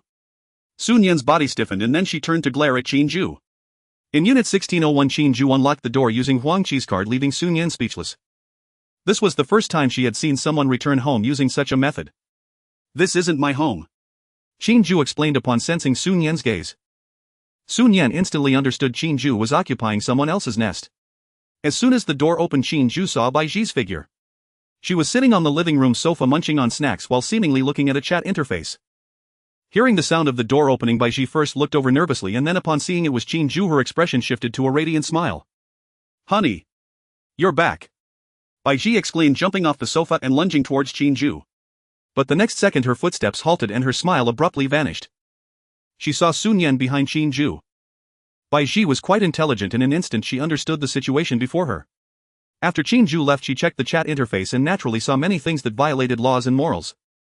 Before the apocalypse, such situations might have been hard to witness, but now, although the apocalypse had only erupted for a day, Bai Ji had already seen a great deal in the chat interface. Qin Jue was a talented individual, a very powerful one at that. Bai Ji naturally understood what this represented. Such men were the guarantee of survival in the apocalypse. Especially for an ordinary woman like her. Bai Ji had considered that Qin Jue might have other women in the future, but she never expected him to bring one back so soon. To be honest, Bai Ji felt a bit disheartened. But she also knew what kind of person Qin Jue was. This man was very rational, selfish, and cold-blooded. Crying, throwing a tantrum, or hanging oneself would be of no use in front of Qin Jue. The timing was not right. If she truly did that, it would definitely be her who got kicked out, not the woman behind Qin Jue. Bai Ji took a deep breath, her face once again displaying a smile as she walked briskly towards Qin Jue. "Hubby, you've worked hard." Then she looked at Sun Yan, who stood behind Qin Jue, and asked with confusion, "Who is this?" Sun Yan was still standing outside the door, feeling extremely nervous. At the same time, she was astonished by the beauty of the woman before her. Sun Yan was quite confident in her looks, but she felt Bai Ji was even more beautiful than her. Is this the power of the first wife? Indeed, I cannot compete as a small wife. On the way back, Sun Yan had fantasized about whether she could seize the position of the main wife, but now seeing Bai Ji, she dispelled that thought. Seeing Sun Yan still standing outside, Qin Jue pulled her into the room and closed the door. He then introduced the two women to each other. Bai Ji. Sun Yan, I picked her up at the lingerie store. Qin Jue said, pausing for a moment before adding, she's a talented individual rank and she just saved my life. Upon hearing this, Bai Ji's beautiful eyes narrowed slightly and an urgent feeling suddenly rose within her. This woman in pajamas not only possessed rank talent but had also saved Qin Jue. And she was just an ordinary person saved by Qin Jue. Comparing the two, Bai Ji felt like nothing in front of Sun Yan. Her position might be at risk. The only thing she had over Sun Yan at present was that she had become Qin Jue's woman first. Thinking of this, Bai Ji felt a stronger sense of urgency in her heart. Men are creatures that easily tire of newness. What she could do now was to leverage her identity as Qin Jue's first woman and handle this relationship well. Bai Ji smiled and waved at Sun Yan. Hello. You look younger than me, can I call you sister? That's fine. Sun Yan replied softly. The woman before her did not seem as hard to approach as she had imagined, and there were none of those domineering scenes from ancient dramas. Come in quickly. Bai Ji walked past Qin Jue towards Sun Yan, took her hand and glanced at her. You look so dusty, hurry up and take a shower. I'll go cook. Let's eat together once you're done. Sun Yan felt a bit embarrassed by Bai Ji's warmth and could only thank her softly. Thank you, sister. Bai Ji smiled gently. From now on we're family, there's no need to mention thanks. As she spoke, she suddenly glanced at Qin Jue and then leaned in to whisper to Sun Yan, that scoundrel is very strong, I can't handle him alone and you can help me share some of the burden. Sun Yan's eyes widened in shock, her pretty face instantly turning crimson. Is this appropriate? Is this something she should be able to hear? Bai Ji was unaware of what Sun Yan was thinking, but she was speaking the truth. She had personally experienced Qin Jue's power. It would indeed be difficult to withstand him alone. Sun Yan would definitely not escape Qin Jue's punishment, and with her around it would help alleviate some of the pressure. Hurry up and take a shower. I'll bring you some clean clothes later. Without waiting for an answer, Bai Ji pushed Sun Yan into the bathroom and gently closed the bathroom door. A few seconds later, the sound of running water came from the bathroom and Bai Ji turned to walk back to Qin Jue. She wrapped her arms around Qin Jue's neck and looked at him with tearful eyes. Hubby, you can't abandon me. Qin Jue smiled wickedly and wrapped his arm around Bai Ji's waist. He naturally knew what Bai Ji was worried about. He had mentioned Sun Yan being a talented individual and saving his life specifically for Bai Ji's ears. Qin Jue did not care whether there would be any conflict between the two women as long as it did not escalate to a deadly fight. He just did not expect Bai Ji to be so understanding and to proactively show goodwill towards Sun Yan. Show me your performance. Bai Ji's pupils glistened with tears. Qin Jue's simple reassurance could not dispel her disappointment, so Bai Ji decided to take the initiative. She looked at Qin Jue, her face like a peach blossom, her gaze hazy, her delicate body writhing in Qin Jue's embrace. Hubby. I want you.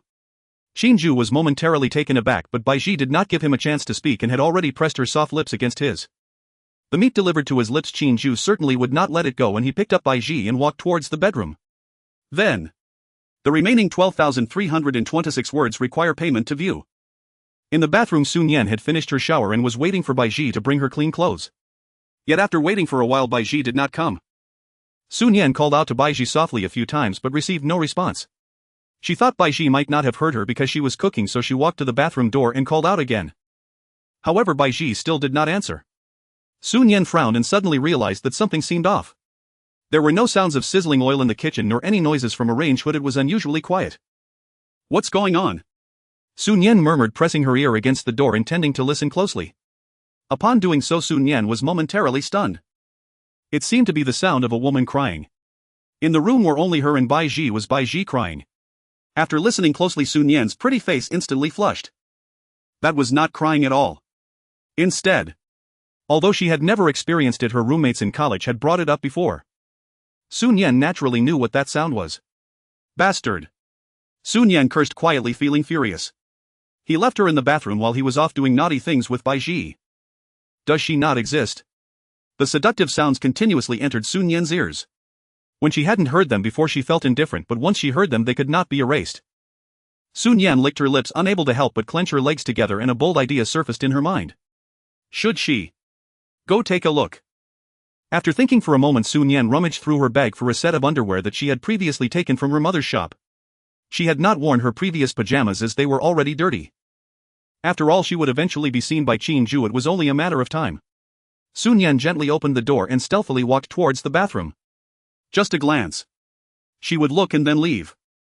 Sun Yan had not yet reached the doorway when a sharp, high-pitched female voice erupted from within the bedroom, only to vanish abruptly into silence. Sun Yan froze mid-step. What on earth was happening? Before she could react, a figure emerged from the bedroom. Qin Jue stepped out wearing only a pair of shorts and instantly locked eyes with Sun Yan, who stood poised awkwardly on the threshold clad only in undergarments. Qin Jue arched a brow and swept his gaze slowly up and down her frame. Not bad. Sun Yan stared back unblinking until realization struck. She clapped both hands over her eyes and let out a startled cry. Ah. Why aren't you dressed? Though her palms covered her eyes, her fingers splayed wide, not quite concealing the furtive glances she stole at his physique. When her gaze drifted lower, her heart hammered violently in her chest. Too enormous. How had Bai Ji borne it? Could it even be safe? A faint knowing smile curled at the corner of Qin Jue's lips as he strode forward, wrapped his arms around her waist and pulled her flush against him. His mouth brushed her ear as he teased, well then. Were you eavesdropping? His warm breath grazed her ear, sending shivers down her spine. She instinctively recoiled, her neck craning away and her body flushed with heat. And no, she stammered, defiant despite herself. No. Qin Jue chuckled softly. There's only one bedroom here, surely you weren't heading this way to cook. She remained silent. He stood far too close, the scorching rhythm of his breath made her knees weak. Let me go. Not a chance. He tightened his hold. Bai Ji, lacking stamina, had already fallen into deep slumber after their morning encounter. But he was only just beginning. And Sun Yan had walked straight into his arms. He would never let her slip away so easily. Without another word, he swept her off her feet and carried her toward the bedroom. Sun Yan gasped again, but offered no resistance. After all, Bai Ji still lay inside. Was she truly about to join them, together? This was her first time. And no, not the bedroom, she pleaded urgently. Qin Jue ignored her, smiling as he replied, don't worry, she's sound asleep. She won't wake. At dawn the next day, Qin Jue opened his eyes to find Bai Ji gone. Only Sun Yan remained curled like a kitten against his chest. Gently tracing the smooth silken curve of her spine, he smiled. Sun Yan's physical endurance paled beside Bai Ji's. Her stamina attribute stood at a mere 5 points, leaving her utterly spent after a single round, reduced to tearful surrender. Yet the experience had been deeply satisfying. Perhaps because Bai Ji lay nearby, Sun Yan dared not utter a sound, clenching her lips tightly, releasing only the softest, most intoxicating moans whenever pleasure overwhelmed her, then biting them back at once. That illicit thrill electrified Qin Jue as well, something he'd only ever witnessed in cinematic fantasies. Now he was living it himself. Gently withdrawing his arm from beneath Sun Yan's neck, he opened his interface. As with Bai Ji, the moment he and Sun Yan crossed the final threshold, he received the boon Red Phoenix blessing. Yet having fought twice consecutively and battled zombies throughout the afternoon, Qin Jue was exhausted. He dismissed the notification and simply held Sun Yan close as they slept. He hadn't even checked what reward it granted. Having intimately bonded with the Red Phoenix, you may select one of the following blessings. 1. Instantly receive 1,000,000 energy bars for HE each. 2. Receive 1 energy bar for HE thereafter for every day the Red Phoenix remains alive. Your daily reward doubles from the previous day's amount. Energy bars. Qin Jue raised an eyebrow in mild surprise. Though trivial to him, such rations would become priceless treasures among other survivors in this desolate world. Why energy bars? He'd expected sustenance, perhaps something more substantial. After brief reflection, he surmised the reward must reflect the Red Phoenix's nature. Bai Ji, gentle and wise, a mature elder sister, had bestowed purified water fitting her serene temperament. And as his first, her gift aligned with the scarcest resource in the apocalypse, clean water. Sun Yan, vibrant and spirited, full of youthful vigor, brought forth energy bars instead. Intrigued, Qin Jue wondered what kind of Red Phoenix would appear next. And what blessing would she bestow? The thrill of uncertainty, of opening an unknown treasure, left him exhilarated, almost feverish with anticipation for the next encounter. Yet such moments were rare and serendipitous, never forced, always fated. Pressing a tender kiss to Sun Yan's rosy lips, Qin Jue rose and dressed before stepping into the living room. There Bai Ji sat on the sofa sipping milk in quiet, measured sips. At his entrance, a delicate flush bloomed across her cheeks, and she shot him a fierce, reproachful glare. She had lapsed into unconsciousness the night before and awoke that morning to find 3 people sleeping side by side on the double bed. You truly are something else, so eager to indulge in that. Qin Jue knew precisely what she meant and shrugged indifferently. It didn't happen, did it? You slept like the dead. You're the one who sleeps like a corpse. Bai Ji gritted her teeth, glaring at him as though she longed to bite him whole. Still, she understood such things were inevitable, only a matter of time. Qin Jue, we should move somewhere else. Qin Jue paused, then sat beside her on the sofa and lifted her onto his lap. Why? This place suits us well enough. Bai Ji shifted uncomfortably, something hard pressed beneath her, and twisted slightly until she found a more comfortable perch before speaking. What do you think? There will surely be more than just the 2 of us soon, won't there? This apartment has only 1 bedroom, how will we accommodate everyone? Qin Jue was pleasantly surprised. She'd anticipated practical concerns, not jealousy. Truly thoughtful. And he wholeheartedly agreed with her suggestion. First, the commercial district lay just across one street. Zombies might wander in any day. Second, as Bai Ji rightly pointed out, more women would join them. The current space was woefully inadequate. Yet Qin Jue had yet to identify a viable alternative, and one more reason lingered: he would not depart until every corpse in the residential complex had been laid to rest. The sight of that zombie had filled him with profound dread. He now burned with urgency to grow stronger. Those corpses were vital to his ascension. He'd previously considered recruiting others to gather bodies, and now the time had come to act. He already had candidates in mind. The survivors on the first and second floors. Though the apocalypse had lasted only 2 or 3 days, most still possessed ample food reserves, yet those supplies were finite, destined to dwindle. His plan was simple: trade provisions for labor. Clearing zombies and relocating corpses within the compound posed far less risk than venturing beyond its walls. Qin Jue was confident they would accept. Qin Jue was contemplating whether to go downstairs and communicate with the survivor. If he had assistance, the task of collecting corpses would be much easier. After all the survivors in the entire unit were currently working under him.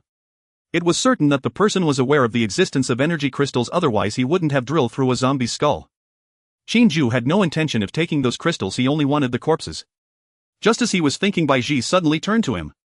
"By the way, dear, after you left yesterday someone knocked on the door." Qin Jue was taken aback and frowned, asking who. Bai Ji recounted the arrival of Wang Jiangwo and the subsequent conversation with Lu Chen. Then she mentioned the situation on the first and second floors. Qin Jue's eyes lit up. He had just been pondering how to connect with those survivors, and here was the opportunity. "You should add me to that group," Qin Jue imagined aloud. "Dear, are we going to wait for rescue with them?" Bai Ji thought Qin Jue would agree to Lu Chen's proposal from yesterday. Qin Jue shook his head. In his view, Lu Chen's approach was simply foolish. If one wants to be a savior, they must have the ability to do so. Not to mention the food issue for over 20 people was a significant challenge. It was manageable for a day or two, but over time problems would surely arise. Even if Lu Chen was strong enough to seek food in the outside world, relying on one person to feed more than 20 others while shouldering all the risks seemed even more foolish to Qin Jue. Moreover, we're talking about more than 20 people. It is utterly impossible to unite them without any disagreements. Besides, whether they could even wait for official rescue was uncertain. "Do you want to go?" Qin Jue asked Bai Ji seriously. "If you want, I can take you there." If Bai Ji had that idea, Qin Jue would not stop her. Of course, the premise was that it had to be after half a month, with the rewards obtained from Bai Ji exceeding 100,000 barrels. No. I don't want to." Bai Ji hurriedly waved her hands. "I looked at that group and there are very few young people, only 7 or 8. They are mostly older folks. There are even fewer young women, just 3. And there is only one talented individual. I don't want to get involved with them," Bai Ji said seriously. She wasn't foolish. Staying by Qin Jue's side was far better than being with those people. Moreover, she had already paid a bloody price. If she just left like this, it would be a huge loss. Most importantly, Lu Chen had no ability to make her a talented individual. Upon hearing Bai Ji's words, Qin Jue finally nodded in satisfaction. "Add me to the group, I have something to say." Bai Ji obediently complied and added Qin Jue to the group chat. As soon as Qin Jue entered, he saw a lively scene in the chat, as if they were arguing. "Zhao Zhenghe, I definitely won't give up my food, not even the King of Heaven could make me." "Huan, what do you mean, Xiao Zhao? Everyone else has contributed, why should you be exempt?" Zhang Meifeng, Hu Jie is right. Only when everyone gathers their food and shares equally can we live better and wait for rescue. Sun Fa, go to hell. A bunch of old geezers. You think you can exchange 2 cabbages for our chicken, fish and eggs? Dream on. Wang Ban, am not giving anything. Besides, I'm not planning to stay on the second floor. I can't stand these idiots any longer. Lu Chen, everyone stop arguing. Since you don't want to contribute, that's fine, I'll organize a trading event tonight on the 3rd floor for those who need food to exchange. Huan, no way, Xiao Lu, how can we not contribute? Zhang Meifeng, exactly. I only have 2 tomatoes and half a kilogram of rice left. If we don't share equally, what will I eat? We are all neighbors in the same unit, how can you be so cold-hearted? Zhao Jianghe, eat your mother. Huan. Qin Jue couldn't help but chuckle after seeing this.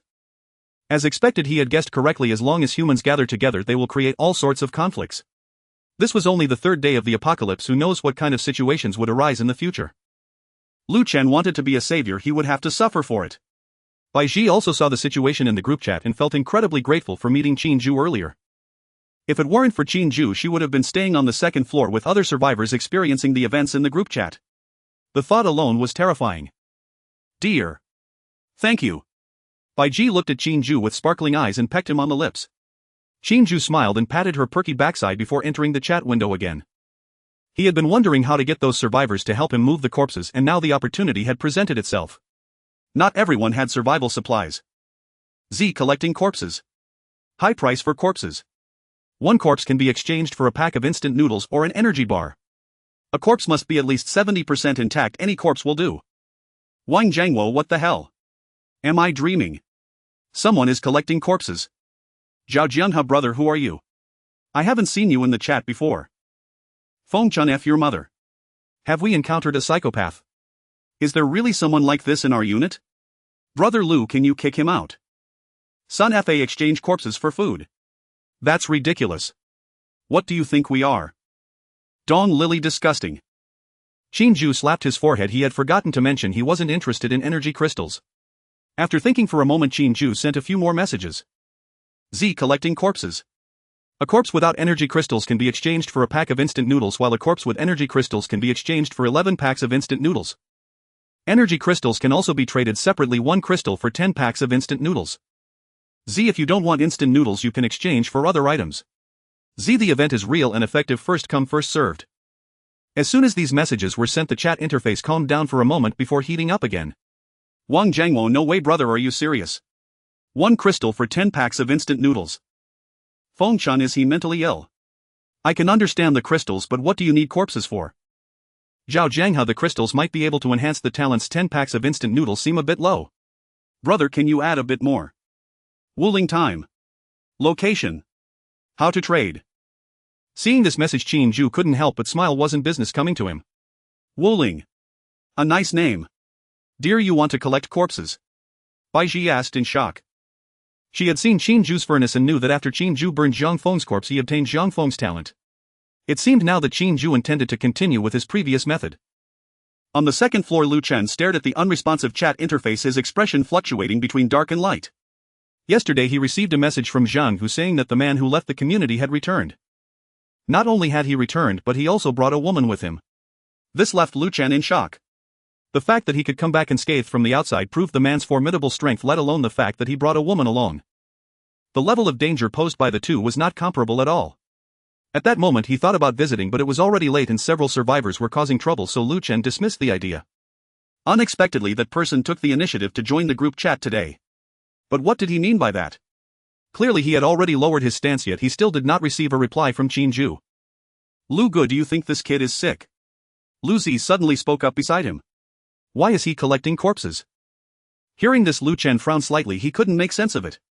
Trading supplies for corpses, and he didn't even care if there were energy crystals. What could be the reason?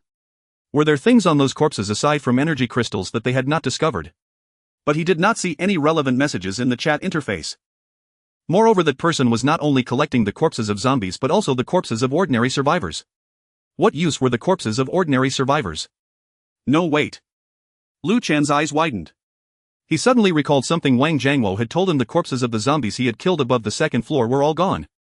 At that moment Lu Chen was shocked, thinking something supernatural had happened. Now that he thought about it, they must have been taken by Bai Ji's man. What on earth was he trying to do? Lu Chen racked his brain but could not figure it out. He turned to Lu Zi and asked in a deep voice, Lu Zi, how were the corpses on the first and second floors handled? Lu Zi paused for a moment and then replied, they were all tossed out the window by Wang Gu. Lu Gu, you're not planning to use corpses to trade for supplies with that guy, are you?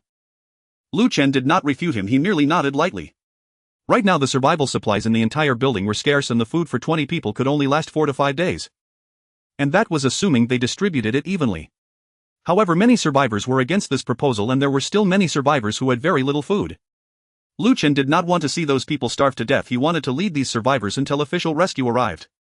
At the same time, he was also aware that if he didn't give them food, something might go wrong. Right now there was a way to obtain food, so how could Lu Chen not act? He just didn't know if what Qin Jue said was true. Lu Chen glanced at the chat interface and dismissed the idea of sending another message. He could tell that the person on the other end was not someone easy to deal with. After all, the other party was also an awakened one. It would not be good if any trouble arose. He just wanted to lead the survivors smoothly while waiting for rescue without provoking any conflicts. Lu Zi, tell old Wang to bring those corpses back. Lu Zi blinked in surprise, not expecting the boss to actually believe this. He didn't believe it, he just felt that Qin Jue was playing games. How could someone trade survival supplies for corpses? But since it was the boss idea, Lu Zi had no choice but to agree and send a message to Wang Jiangwo. However, soon his expression turned somewhat strange. Lu Go Wango said he is already on it. He's right behind the building. Lu Chen was taken aback. He's already gone to collect corpses. No. Lu Zi shook his head. It wasn't Wango leading, it was that kid named Wu Ling. After he heard that person mention it, he went out alone to move the corpses. Then a few others saw him and followed him out. Lu Chen opened his mouth as if to say something. He knew that Wu Ling, who Lu Zi mentioned, was a young guy living on the third floor who seemed to be only 17 this year. He only had an old mother who had turned into a zombie. When the apocalypse broke out, Wu Ling's mother happened to be sleeping in the bedroom after she transformed into a zombie. Wu Ling locked her in the room. But he did not kill his mother who had turned into a zombie. He had knocked on Wu Ling's door when he was clearing zombies and then dealt with it. Lu Chen was also very clear that Wu Ling's family did not have much food. He was the one who hoped to gather all survival supplies and distribute them evenly, but after the uproar from others, this matter could no longer proceed. Now it seemed that the desperate Wu Ling was planning to trade corpses for food. While Lu Chen was thinking, Lu Zi exclaimed again. Lu Gu, a fight has broken out. Those people are fighting over the corpses. Why?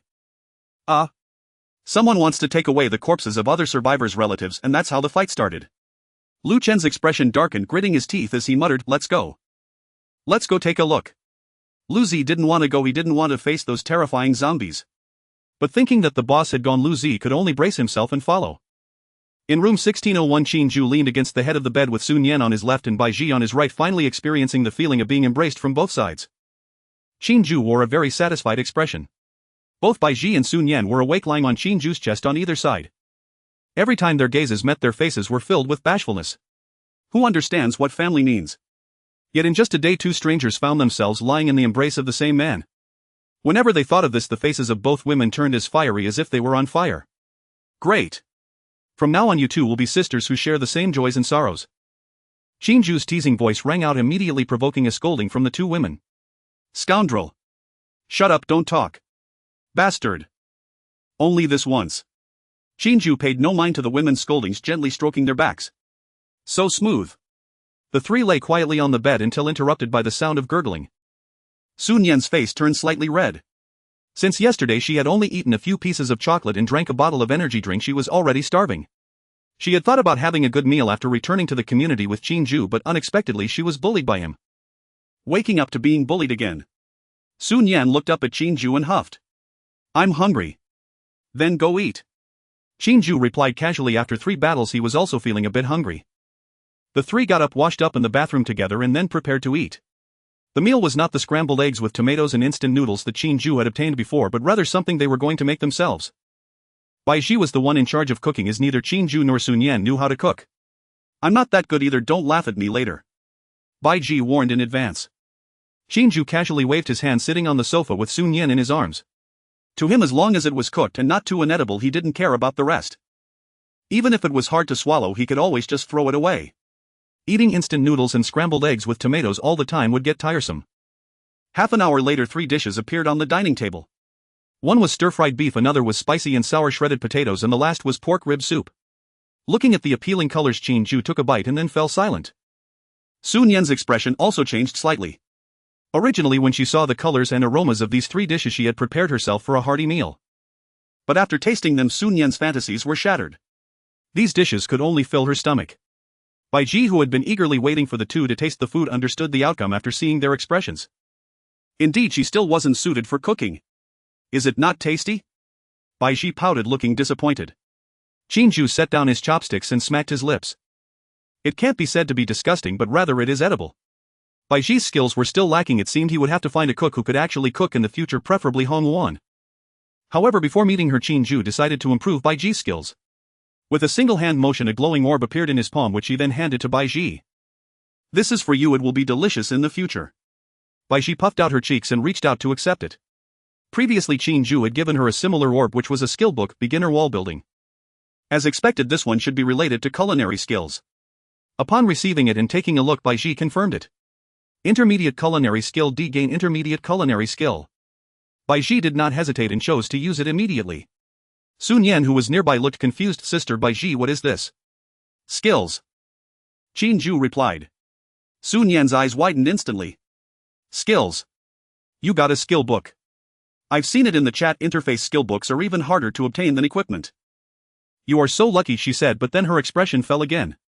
It's a pity that we killed so many zombies during the day and didn't see a single item.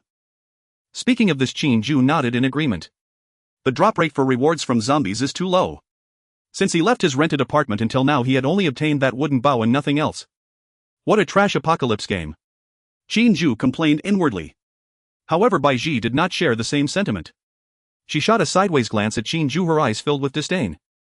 That dog man probably has a lot of skill books, he just hasn't revealed them. Bai Ji was certain that Qin Jue's furnace was the means to obtain skills and talents after burning corpses. She had witnessed Qin Jue burn dozens of corpses. How many skill books must that be? Yet that dog man only gave her beginner wall building. Bai Ji was very angry. However, she also understood that Qin Jue might not fully trust her. Now there was also Sun Yan to consider. The road ahead is long and arduous. Time to eat. Qin Jue took out several large squids and some sealed cooked food, calling to the two women. There's no way around it, Bai Ji's cooking was indeed not too tasty. Wow. Large squid. My favorite. Sun Yan exclaimed, her eyes shining. But then she frowned and looked at Qin Jue. Can the backpack hold cooked food? I've never heard of this.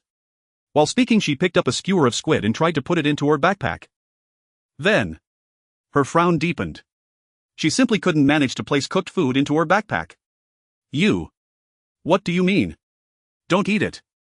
Qin Jue said quietly, interrupting what Sun Yan was about to say. It was fine for her to see it, but he didn't like probing questions. Besides, Bai Ji didn't even know the specifics of the corpse collector ability. Qin Jue certainly wouldn't divulge it to Sun Yan, whom he had only met for less than a day. To put it bluntly, Qin Jue still didn't fully trust Sun Yan. Even though this woman had saved his life once. Seeing Qin Jue's expression, Sun Yan shrank her neck. She knew her actions had displeased Qin Jue. Sun Yan let out a small "oh" and began to vent her minor grievances with the squid in her hand. At the same time, a thought floated in her mind. This man has secrets. She glanced at Bai Ji, unsure whether Bai Ji knew about Qin Jue's secrets.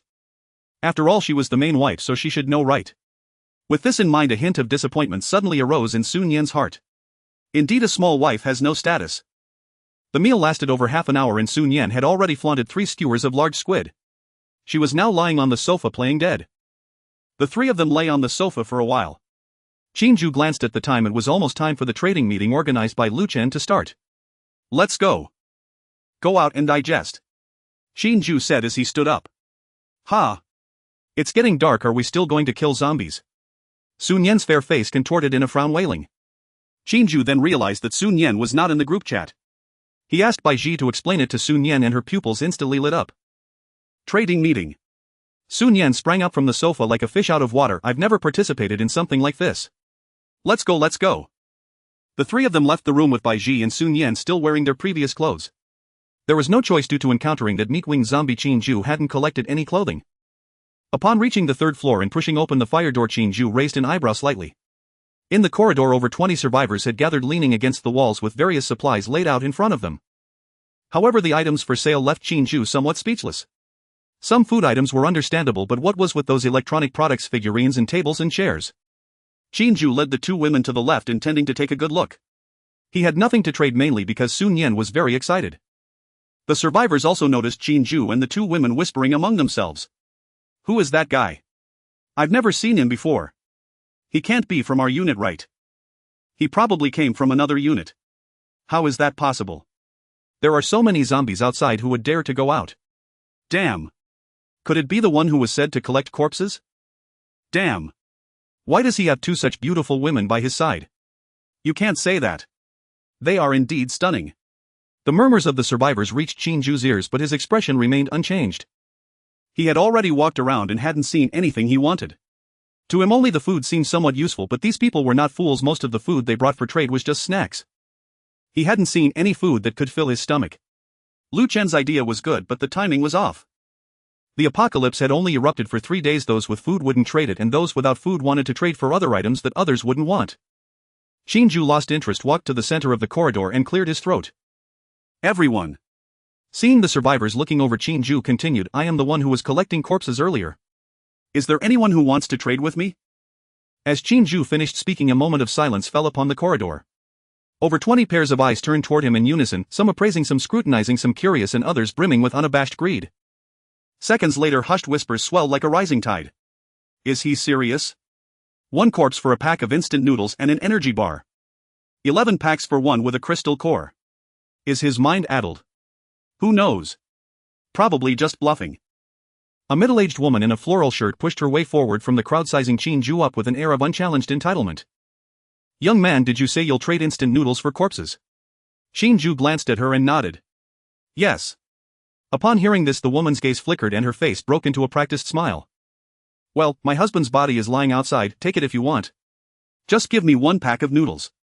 Qin Jue nearly laughed in exasperation. Was she truly expecting him to go fetch the corpse himself? Hadn't he proposed collective collection precisely because gathering bodies alone would be agonizingly slow? Such brazen freeloading. Qin Jue ignored her entirely, casting only a dismissive glance her way. When she received no reply, her voice rose sharply. Speak up. Didn't you say corpses for noodles? I've even told you where to find one, yet now you're backing out. Everyone look. He's clearly a fraud. Bai Ji frowned and instinctively edged closer to Qin Jue. Sun Yan, unable to hold back, murmured softly, I'm genuinely astounded. Qin Jue raised a hand to silence her, his expression unreadable as he fixed his gaze on the woman. If you want noodles, go fetch the corpse yourself. The woman's face darkened instantly. How can you be so heartless? I'm an elderly woman, I haven't the strength to haul a corpse. Then you, a strapping young man, should do it yourself. Why so rigid? We're all neighbors in this same residential complex, we see each other daily. We're not neighbors. Qin Jue cut her off. Which floor do you live on? I reside on the 18th. If you want something, bring the corpse here yourself. If not, step aside. The woman's eyes widened as if preparing to retort until she saw the gleaming silver axe suddenly appearing in Qin Jue's hand and the icy sharpness in his gaze. Her words died in her throat. Her lips trembled twice before she turned and retreated into the crowd, muttering under her breath, Don't believe him. He's a fraud. Don't trust him at all. Her words resonated widely, the crowd's stares toward Qin Jue now brimmed with suspicion and distrust. Yet a few remained willing to test the offer. After all, Qin Jue didn't appear starved or desperate. A balding man stepped forward clutching a plastic bag containing several wilted cucumbers. Brother, I don't have a corpse, but could I trade these for something? These cucumbers were bought before the collapse. They're still fresh. Qin Jue cast a single glance at the shriveled, wrinkled vegetables. No trade. The man's expression soured. He muttered, What's so special about that? Then slunk away embarrassed. The murmurs grew louder. He's all talk, let's see if he actually produces anything when pressed. Exactly. 10 packs of noodles per corpse. Only a fool would agree. And those energy crystals, everyone knows their purpose. Though we can't use them ourselves, they're invaluable to the gifted. They're power-enhancing artifacts. Ah. So, is this kid a gifted? Most likely. Otherwise, why would he seek energy crystals? Leaning against the wall, Qin Jue listened impassively to the chatter. Truthfully, he'd anticipated precisely this reaction. Only 3 days had passed since the collapse. Most survivors still held modest reserves, not enough to thrive but sufficient to stave off starvation. What troubled him was their inertia, preferring idle gossip over lifting a finger to retrieve corpses. Every endeavor begins with difficulty. He needed a breakthrough to prove his resolve, not just his rhetoric. Bai Ji stood beside him and whispered, Honey, shall we go back for now? We can try again tomorrow. Sun Yan nodded in agreement. Yes, these people seem utterly unreliable. Just as Qin Jue opened his mouth to respond, a soft chime rang out. The elevator doors at the corridor's far end slid open slowly. Every eye in the hallway snapped toward them. A slender figure emerged. A youth, 16 or 17 years old, standing just over 1.7 meters tall, clad in a faded school uniform with sleeves rolled up to his forearms. His spine curved slightly beneath the weight of a corpse strapped across his back, a woman in floral pajamas, her hair white, her face ashen gray, dried blood crusted at the corner of her mouth. Qin Jue's eyes lit up.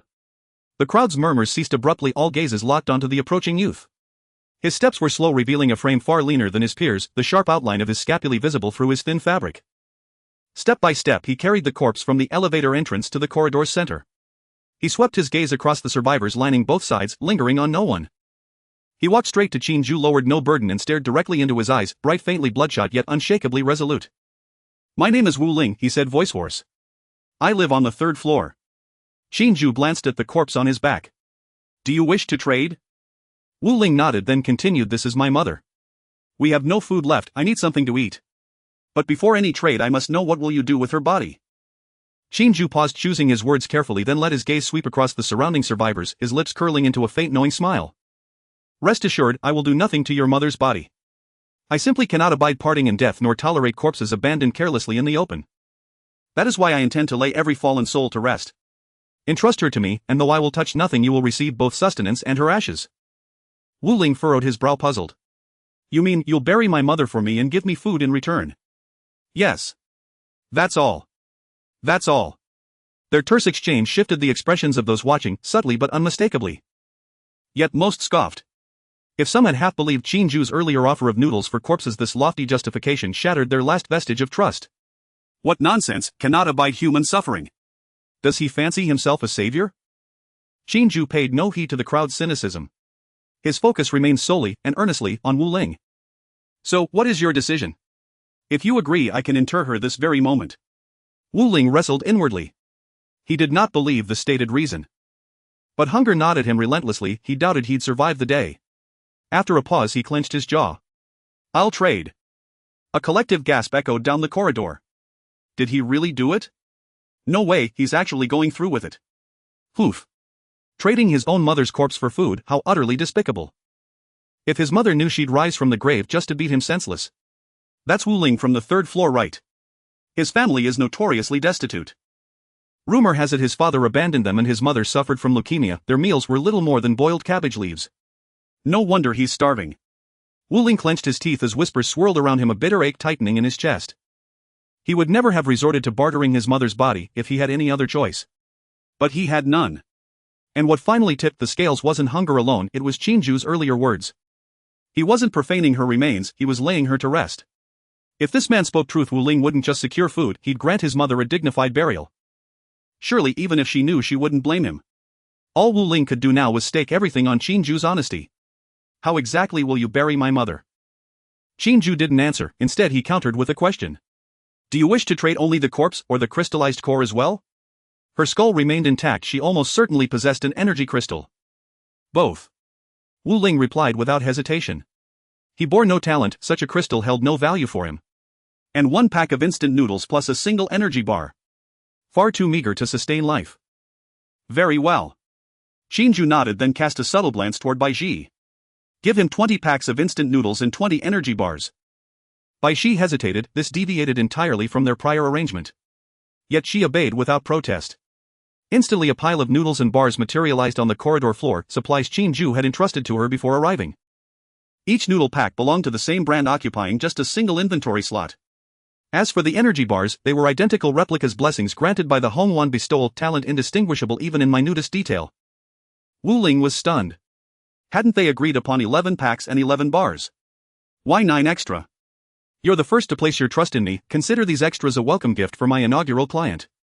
Gratitude flooded Wu Ling's heart. He bowed deeply to Qin Jue. 20 noodle packs and 20 bars, rationed carefully, could sustain him for weeks. Nearby survivors stared dumbfounded.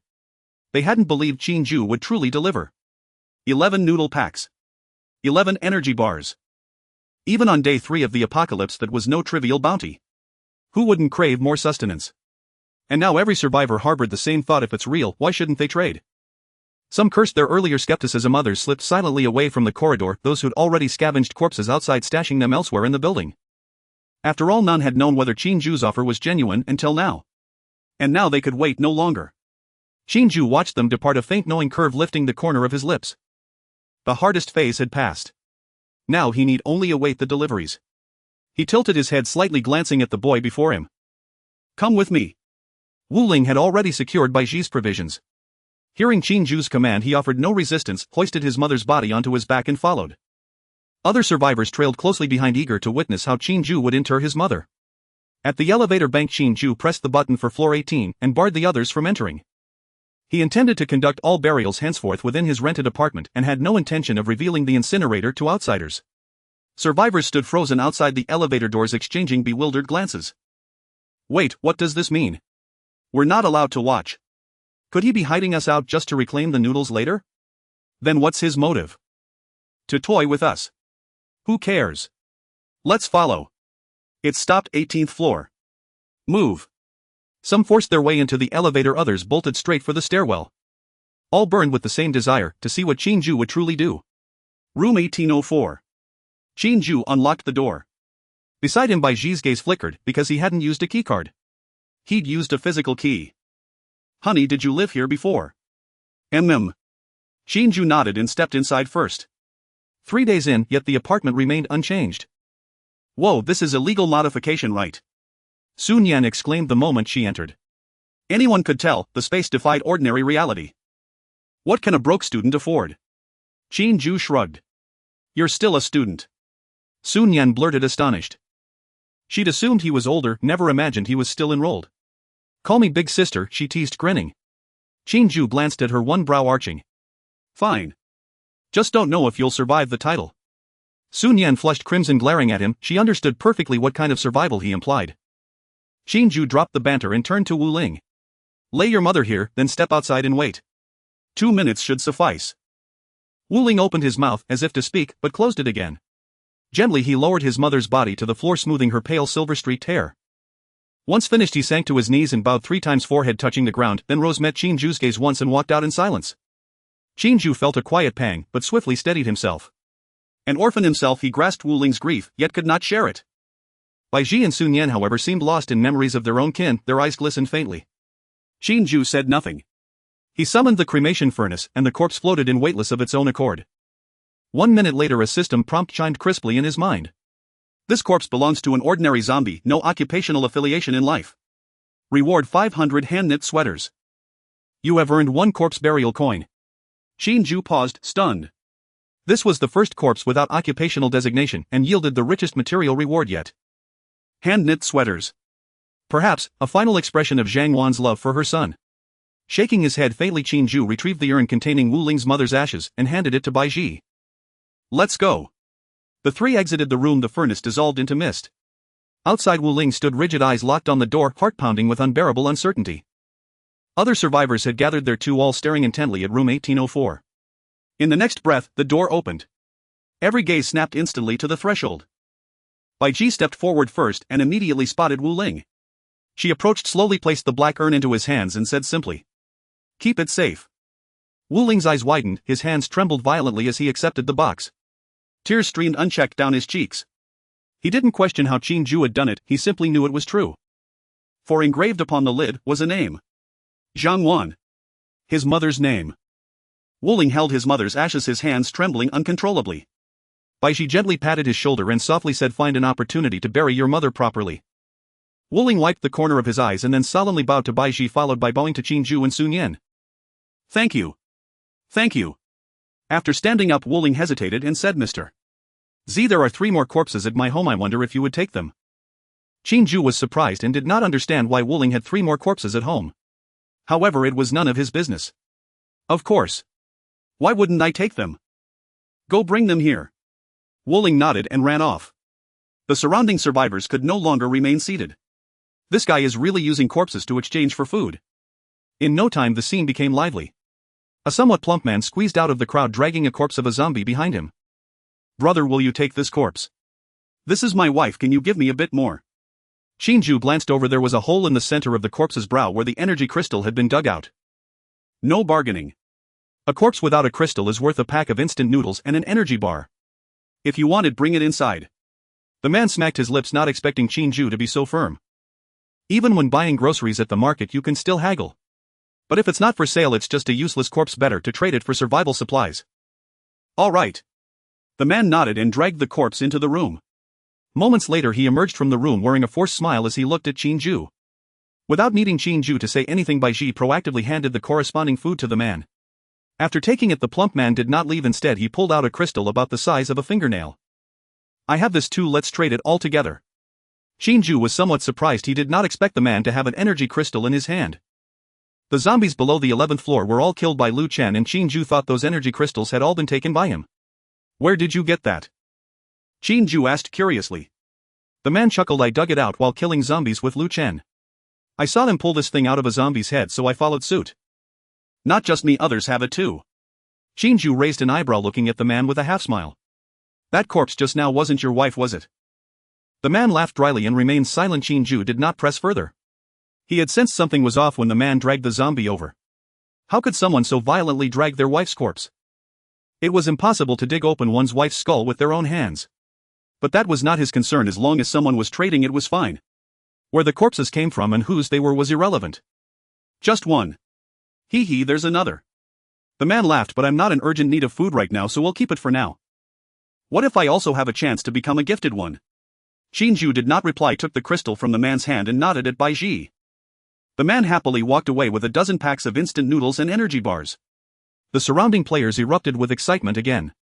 Damn, it really works. Brother. Wait for me. I have a corpse. Let's go, son, go back and get the corpse. Make way, let me through. I have energy crystals. 4 or 5 people squeezed out of the crowd, each dragging a corpse behind them.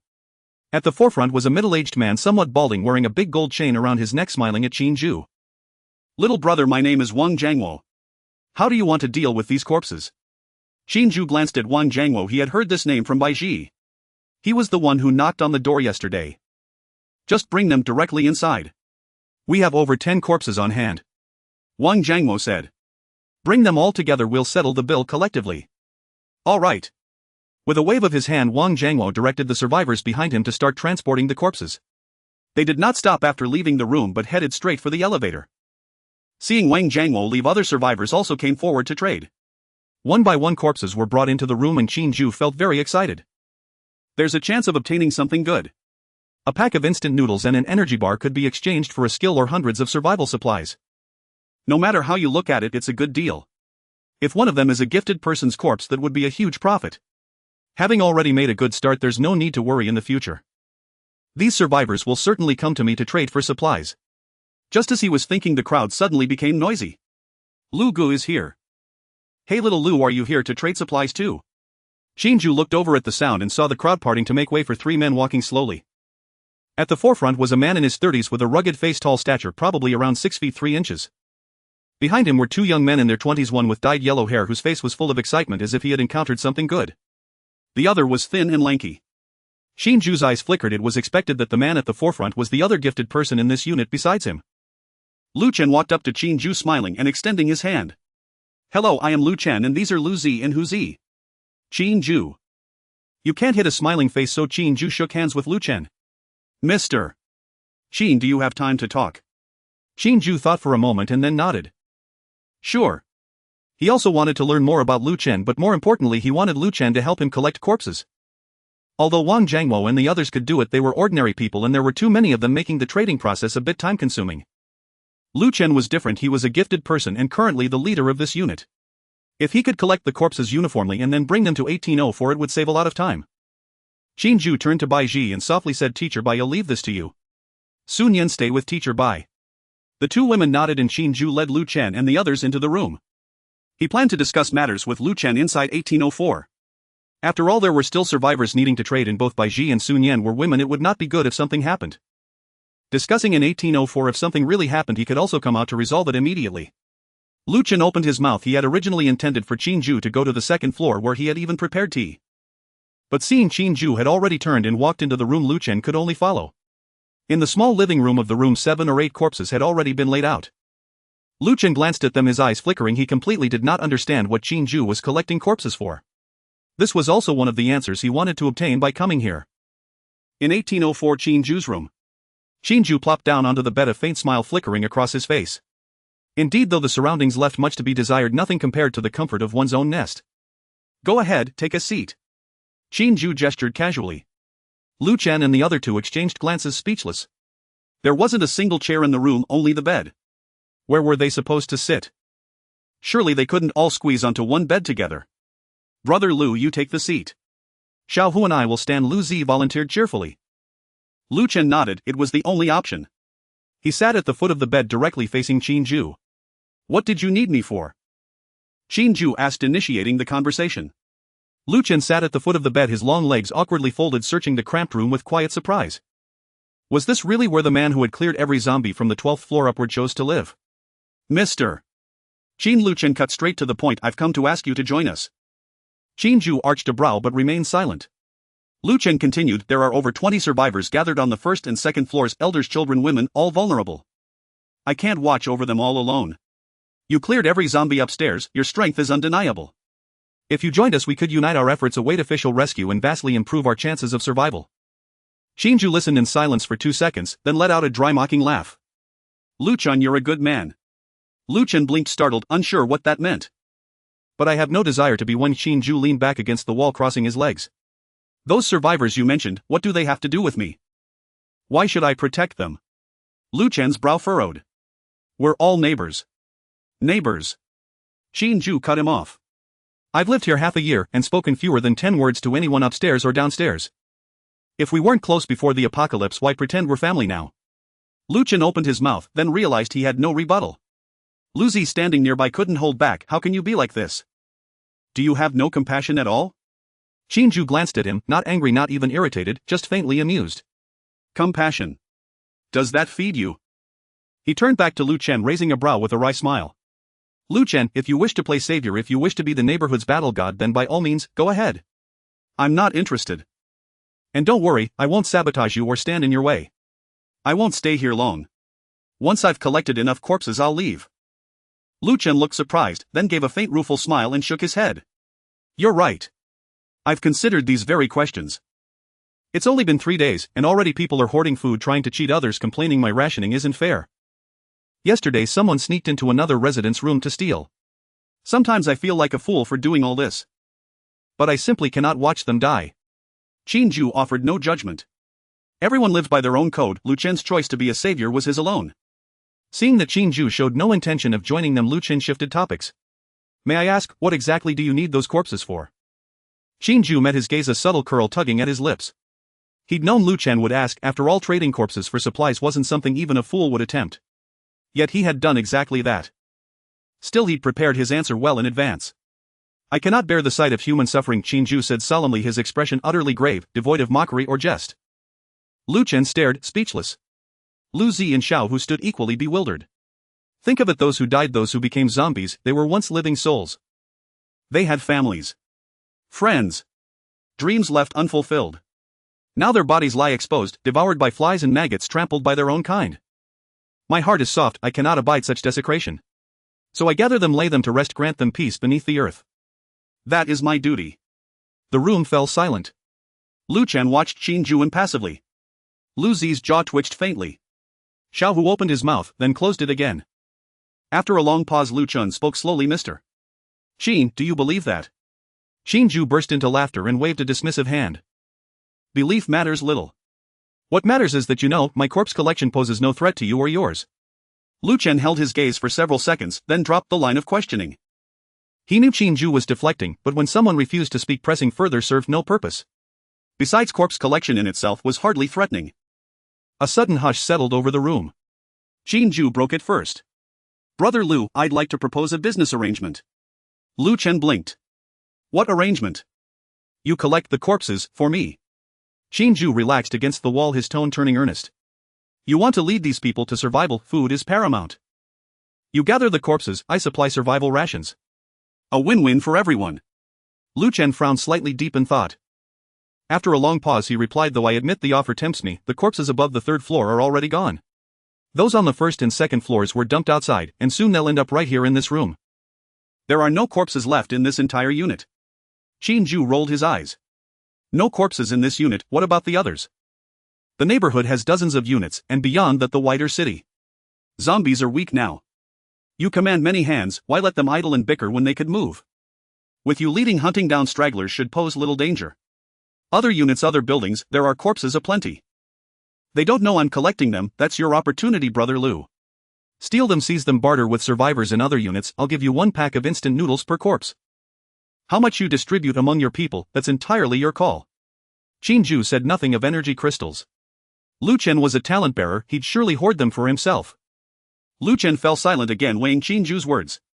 Truth be told, he was tempted. As Qin Jue noted, the zombies were weak, even ordinary people armed with basic weapons could slay them.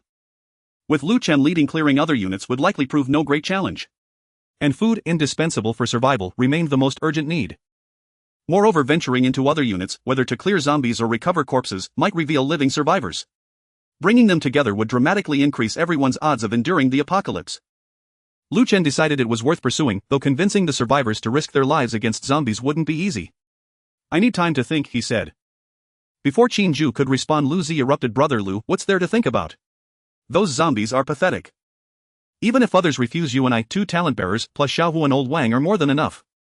Let the fearful ones starve, they forfeit their share. We'll earn our food ourselves. No begging. No forced contributions. Then fairness is earned, not decreed. Who dares complain? Qin Jue just handed us fortune on a silver platter, what more is there to ponder? Qin Jue just handed us fortune on a silver platter, what more is there to ponder? Lu Chen fell silent.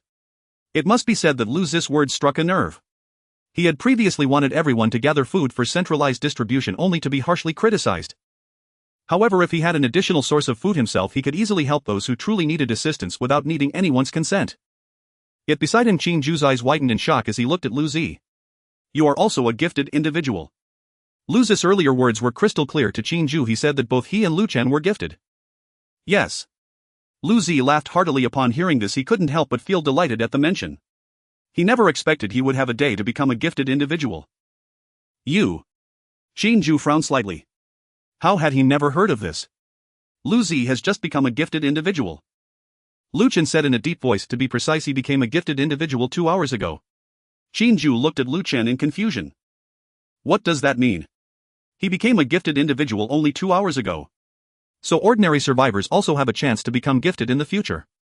But how could that be accomplished? Qin Jue voiced his doubts, but Lu Chen slowly shook his head. I don't know either. Earlier you mentioned that after collecting the corpses, Lao Wang and the others went outside to retrieve the ones they had discarded, and then there was a minor conflict. Lu Zi and I went to break up the fight, and on the way back Lu Zi said he felt a warmth in his body, and then he said he became a gifted individual. Qin Jue was even more puzzled. Was it really that simple? He turned to Lu Zi hoping for an explanation. Lu Zi scratched his head and chuckled awkwardly. Qin Jue, don't look at me. I really don't know how I became a gifted individual. It must be sheer luck. Hu Zi gritted his teeth, his tone filled with jealousy. Lu Zi shot Hu Zi a glare, then turned back to smile at him. Hu Zi was so angry he could bite down hard on his teeth, wishing he could punch Lu Zi to death. Qin Jue still felt somewhat incredulous. Ordinary people had a chance to become gifted now. The implications of this for ordinary survivors were self-evident. Without the ability to become gifted, they couldn't use energy crystals and could not enhance their strength. In this cannibalistic apocalypse, strength was the fundamental requirement for survival. And the only way to attain powerful strength was to become a gifted individual. You really don't know how to become a gifted individual? Qin Jue asked, refusing to give up. He was mainly concerned that if everyone could become gifted, then the role of his talent as a corpse collector would be significantly diminished. Qin Jue was even planning to use the special abilities of the corpse collector to form a team of gifted individuals. If everyone had a chance to become gifted, and it was a substantial one, then his plans would be shattered. Qin Jue, I really don't know. Lu Zi said, frowning. I just followed Lu Gu to break up the fight and helped Lao Wang move a few corpses. When I got back inside the building, a notification appeared saying I had gained a talent. I really didn't. Lu Zi started but suddenly stopped, his expression turning peculiar as if he thought of something. Qin Jue's eyes immediately lit up and Lu Chen and Hu Zi stared at him intently. What did you think of? Lu Chen asked. I suddenly remembered that I did something different. Go on. Hu Zi urged anxiously. Lu Zi did not hide it and continued. When I was helping Lao Wang move the corpses, I ate a piece of mint, which was the mint planted by Zhang Meifeng in the Greenbelt. The leaves of that mint were very green like emeralds. At that time I was curious and plucked a leaf to eat. Lao Wang even scolded me, saying I would eat anything, and if there was zombie blood on it I would be done for. I was scared too, so I spit it out. After I came back I saw the notification saying I had gained a talent. Lu Gu, Qin Jue, this is the only strange thing, I didn't do anything else. But... Lu Zi paused again and Hu Zi was anxiously scratching his ears and cheeks beside him. What now? He was thinking of going outside to find that mint plant, but Lu Zi's sudden pause gave him a bad feeling. I saw that Wuling kid also ate it. Why didn't he become a gifted individual? Qin Jue and Lu Chen exchanged glances, unsure of why such a situation had arisen. Maybe that kid is hiding something. Lu Chen speculated. Qin Jue did not comment but thought that to find out the truth he could just ask Wuling directly. He sent a message to Bai Ji asking Wuling to come in when he delivered the corpses. In less than 2 minutes Wuling knocked on the door. Qin Jue's sister Bai Ji said you were looking for me. He had already learned Qin Jue's surname from Bai Ji. Qin Jue nodded and directly asked, are you a gifted individual? Wuling was taken aback, then shook his head, a hint of a bitter smile appearing on his face.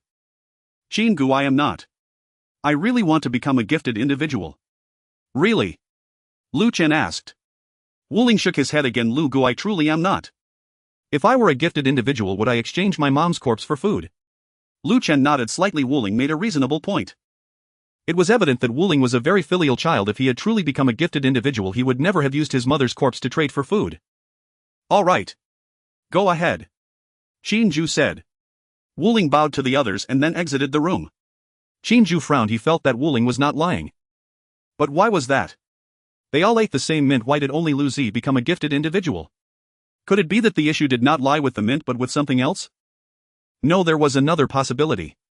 Qin Jue suddenly raised an eyebrow, looking intently at Lu Zi, and asked, Lu Zi, who ate the mint first, you or Wuling? Ah. It was me.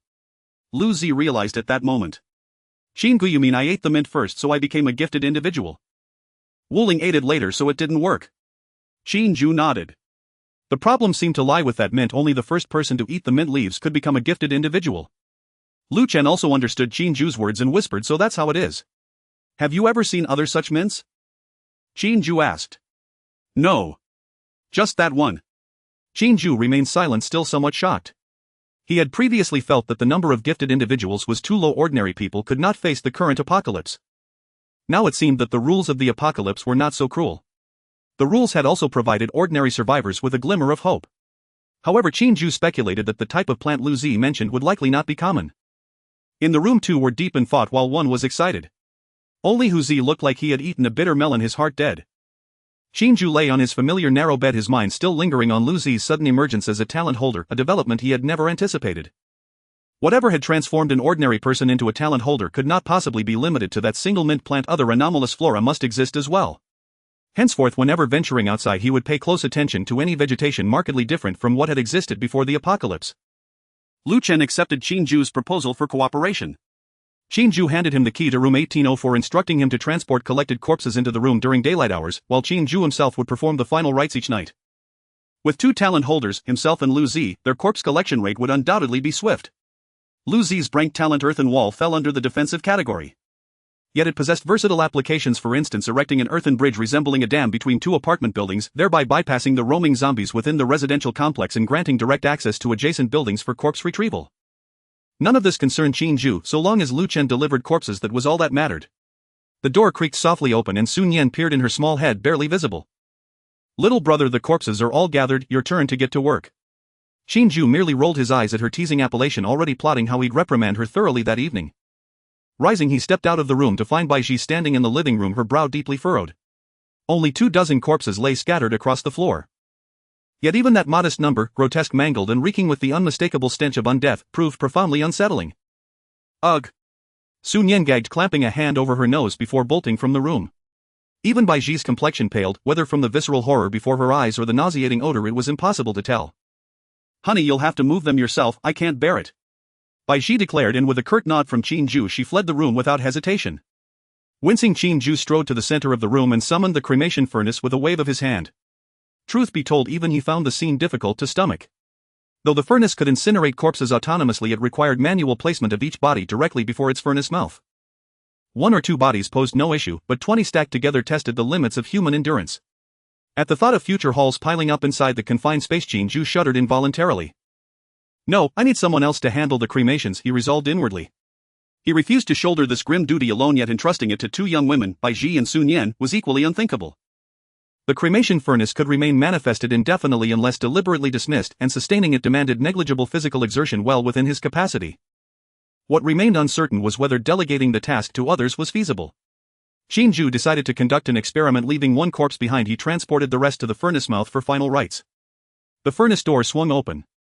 All 20-odd corpses levitated, drifting smoothly into the inferno. Qin Jue arched a brow, truly a realm of wonder contained within the furnace.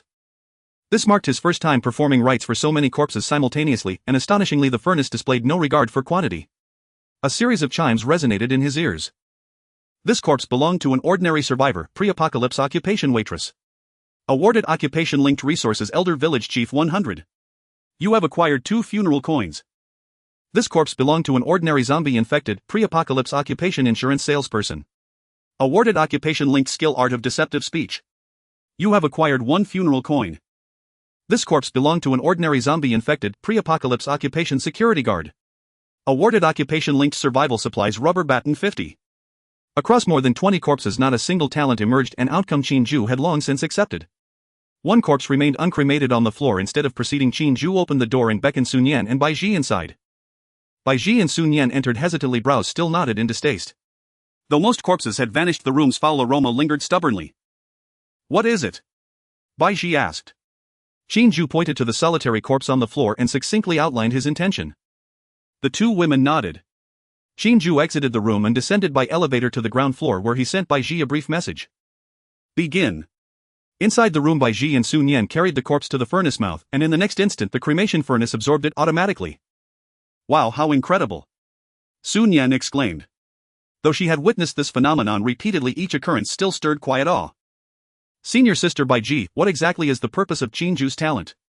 Sun Yan voiced the question that had long weighed upon her. Surely it served some greater function beyond mere corpse interment. Bai Ji parted her lips, then slowly shook her head. "I truly don't know. He never told me." Though faint suspicions flickered in her mind, they remained just that, unconfirmed conjectures. If Qin Jue had chosen not to disclose its nature, then he clearly intended to keep it concealed. "Oh," Sun Yan replied, her shoulders slumping in quiet disappointment. Bai Ji glanced at Sun Yan, then pressed her lips together. "I'm not deceiving you, I genuinely have no idea. You know his temperament well enough, self-interested and distrustful of us. I advise against prying further, it may only deepen his mistrust." Sun Yan nodded earnestly. Bai Ji was right, Qin Jue was indeed a cold, ruthless man. The furnace door snapped open. Its eerie blue flames extinguished. Bai Ji retrieved the black ash box from within and immediately messaged Qin Jue. Downstairs, Qin Jue's pupils flickered.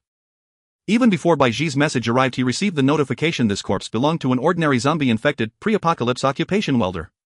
Awarded occupation linked skill mastery of fish-scale welding. You have acquired 1 funeral coin. Delegating the right to another person was undeniably viable. From now on he need no longer exhaust himself hauling corpses manually, finding a fellow survivor to assist would suffice. Yet identifying the ideal candidate proved unexpectedly difficult.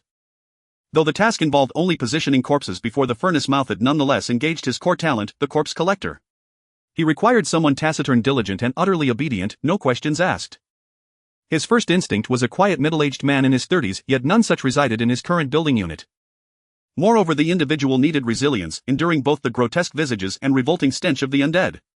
Among today's survivors, few could stomach such a burden. Qin Jue pondered for a moment, then drew a blank. "Enough," he muttered, shaking his head. He would entrust the search to Bai Ji instead. Bai Ji and Sun Yan had already returned to 1601, but the two women were not in the living room, they were in the bathroom. Qin Jue walked over, turned the doorknob and locked it, unable to help but curl his lips. Who is this for? Sitting down on the sofa, Qin Jue began to ponder what to do next. As for the corpses, he had Lu Chen helping to collect them, so he didn't need to worry too much and could simply wait for the daily burials. Currently, the most important thing is to level up. The winged zombie had previously made him flee in embarrassment, he must reclaim that dignity. In addition, he needed to gather supplies and that strange plant that Lu Zi had eaten before. After some thought, he flipped his hand and began to consume energy crystals. The familiar burning sensation returned. Qin Jue paid it no mind and continued to swallow one crystal after another. Until a moment, a slight stinging sensation arose within his body and Qin Jue smiled faintly. Level increased to level 4, all attributes 1 obtained 1 free attribute point. Qin Jue roughly calculated that including the 20 energy crystals he had consumed before, he needed exactly 40 crystals to level up from 3 to 4. In other words, the number of energy crystals required doubles with each level increase. He only had over 80 crystals in total, with 60 remaining, which was insufficient to increase his level again. Qin Jue pondered for a moment and decided to give Sun Yan 30 crystals, allowing her to raise her level to 3. Sun Yan's teleportation talent was very useful and Qin Jue decided to take her along in the future. In case he encountered the winged zombie again or other dangers, it would be a great escape method. Sun Yan's level increase would allow her to use her talent more frequently. Qin Jue still allocated his free attribute points to stamina and then opened the interface. First tier survivor. Nickname Z. Level 4. Strength 25. Speed 23. Spirit 15. Stamina 19. Free attribute points 0. Talent Corpse Collector Z Hon Wan's Blessing SSS Killing Intent Perception B Fire Snake C. Skills Lock Master D Driving Proficiency C. This attribute is already quite high. He had seen Lu Chen's attributes before. That guy did not hide his panel. Survivors can choose to hide their data panels, but most survivors currently do not. Qin Jue, however, had hidden his panel as his attributes exceeded most survivors. For instance, Lu Chen. Lu Chen's level was only 2, but only his strength attribute had reached double digits while the others were all single digits. The bathroom door opened and Bai Ji and Sun Yan emerged wrapped in bathrobes. Qin Jue closed the panel and looked over, his eyes brightening. Seeing Qin Jue's gaze, Baiji felt a tightness in her heart and hurriedly waved her hand. Don't go find Sun Yan, I still need to cook. Sun Yan suddenly looked at Baiji, her eyes filled with shock. Qin Jue chuckled and walked towards the two, pulling them both into his embrace, closing the door while bathing. That's punishable. As he spoke amidst the girl's exclamations, Qin Jue picked up one and then the other, heading back to the bathroom. Baiji and Sun Yan had finished their wash, but he had yet to wash himself. The sound of water flowed again in the bathroom, accompanied by enchanting sounds. The next 36,000 words can only be viewed by members. An hour later, the three of them were squeezed onto the bed. Baiji and Sun Yan lay on either side of Qin Jue, their faces still flushed. You bastard, do you only think about doing this all day? Baiji bit Qin Jue in anger. She had just learned intermediate culinary skills and had yet to showcase them. Qin Jue gently stroked Baiji's hair and chuckled. Otherwise, this is the apocalypse, we might die any day. Enjoying life in the moment is the most important. Baiji was left speechless. His words, though coarse, were indeed quite reasonable. In such circumstances one can never be too sure. Are you going out tomorrow? Baiji changed the topic. Qin Jue nodded. The more supplies the better, and I need to level up. Sun Yan will go with me, are you coming along? Sun Yan on the right immediately lifted her little head, her face looking troubled. Ha! Do I have to go too? Qin Jue slapped Sun Yan's perky rear lightly. You have to come. What if we encounter that thing again? Sun Yan shuddered, memories of the zombie she had seen before flashing in her mind. Although it was just a brief glance, it was deeply etched in her heart. What thing? Baiji asked curiously. Sun Yan immediately took interest and recounted the situation they had encountered. Baiji's eyes widened in fear, her face showing deep dread. Although she hadn't seen it with her own eyes, she could imagine the crisis they had faced.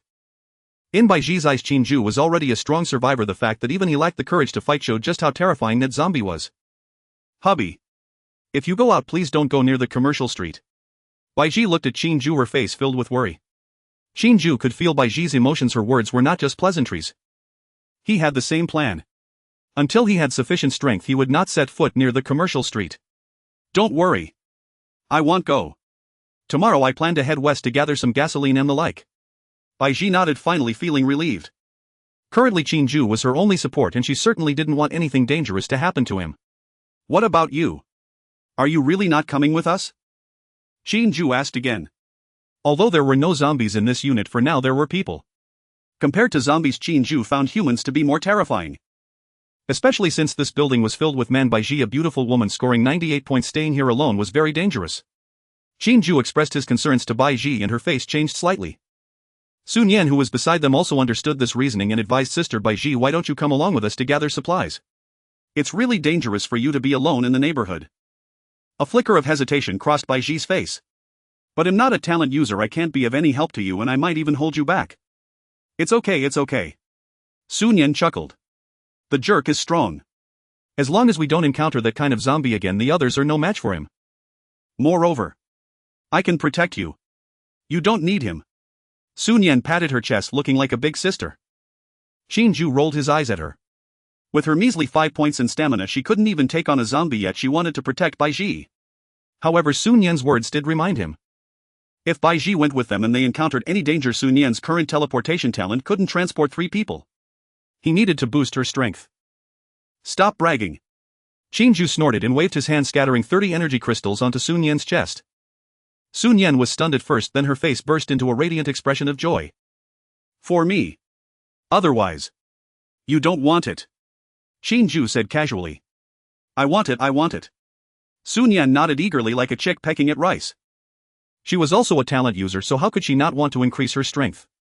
She just didn't expect Qin Jue to be so generous, giving her so many energy crystals at once. Sun Yan knew how to use them and happily picked up one to put in her mouth. Baiji beside her looked on with envy. She also wanted to become a talent user. Hubby. Baiji pouted and wrapped her arms around Qin Jue's neck, looking pitiful. Meanwhile, in a room on the second floor, Lu Chen sat on the sofa, his expression somewhat grim. Lu Go, these are the only people. Lu Zi closed the chat interface and looked up. Lu Chen scanned the crowd with a sigh in his heart. He had mentioned in the group chat that Qin Jue planned to send them to other units to collect corpses, thinking there would be many survivors willing to participate. To his surprise, only these 8 people, including himself, were willing to participate. Among these 8, 6 were survivors who had long been on the same side as him. There was himself, Lu Zi, who Zi Wang Jiangwo, and Wang Jiangwo's brother-in-law and father. The remaining two were somewhat unexpected for Lu Chen. One was Wuling, a young man who had not yet come of age. The other was surprisingly a woman, a very attractive woman. She appeared to be in her early 30s, dressed in a purple tracksuit, standing with her hands folded over her abdomen. Lu Chen glanced at this woman. He remembered she was a resident of apartment 1803 on the 18th floor. Her name seemed to be Tang Ruo. What puzzled Lu Chen was that he recalled Tang Ruo had a husband and her husband was currently in the group chat, but why was it Tang Ruo who came instead of her husband? Tang Ruo, are you sure you want to join us? This is a dangerous task that involves moving corpses, and as a woman you might find it difficult. Lu Chen thought for a moment before speaking. Tang Ruo stood at the edge of the crowd, and upon hearing Lu Chen's words a slight smile twisted at the corners of her mouth. Lu Gu, I can manage. It's a dirty and tiring job to move corpses, you as a woman. Lu Zi chimed in, looking her up and down. I know. Tang Ruo interrupted him, but I have to come. She paused, her gaze dropping. There's nothing to eat at home. Hu Zi scratched his head. What about your husband? I remember he is also in the group. Why isn't he here? Letting you a woman come. Tang Ruo did not respond. Her lips pressed into a thin line, and after a long moment she shook her head. Lu Zi reacted quickly, seeing Tang Ruo's expression, and spat. Damn. Letting your wife do this while you hide at home. Is he even human? Hu Zi cursed along. What a piece of work. Wang Jiangwo leaned against the wall holding an unlit cigarette and scoffed. In this world there are all kinds of people. A couple of days ago someone tried to take advantage of the chaos and was beaten by Lu Gu before they learned their lesson. Tang Ruo stood there listening to these remarks. Her expression was impassive. Her hands were folded over her abdomen, her knuckles turning white from the grip. Lu Chen looked at her for 2 seconds and nodded. All right. Since you've made your decision, come along. Tang Ruo raised her head, glanced at Lu Chen, her lips moved slightly, and she finally said just 2 words. Thank you.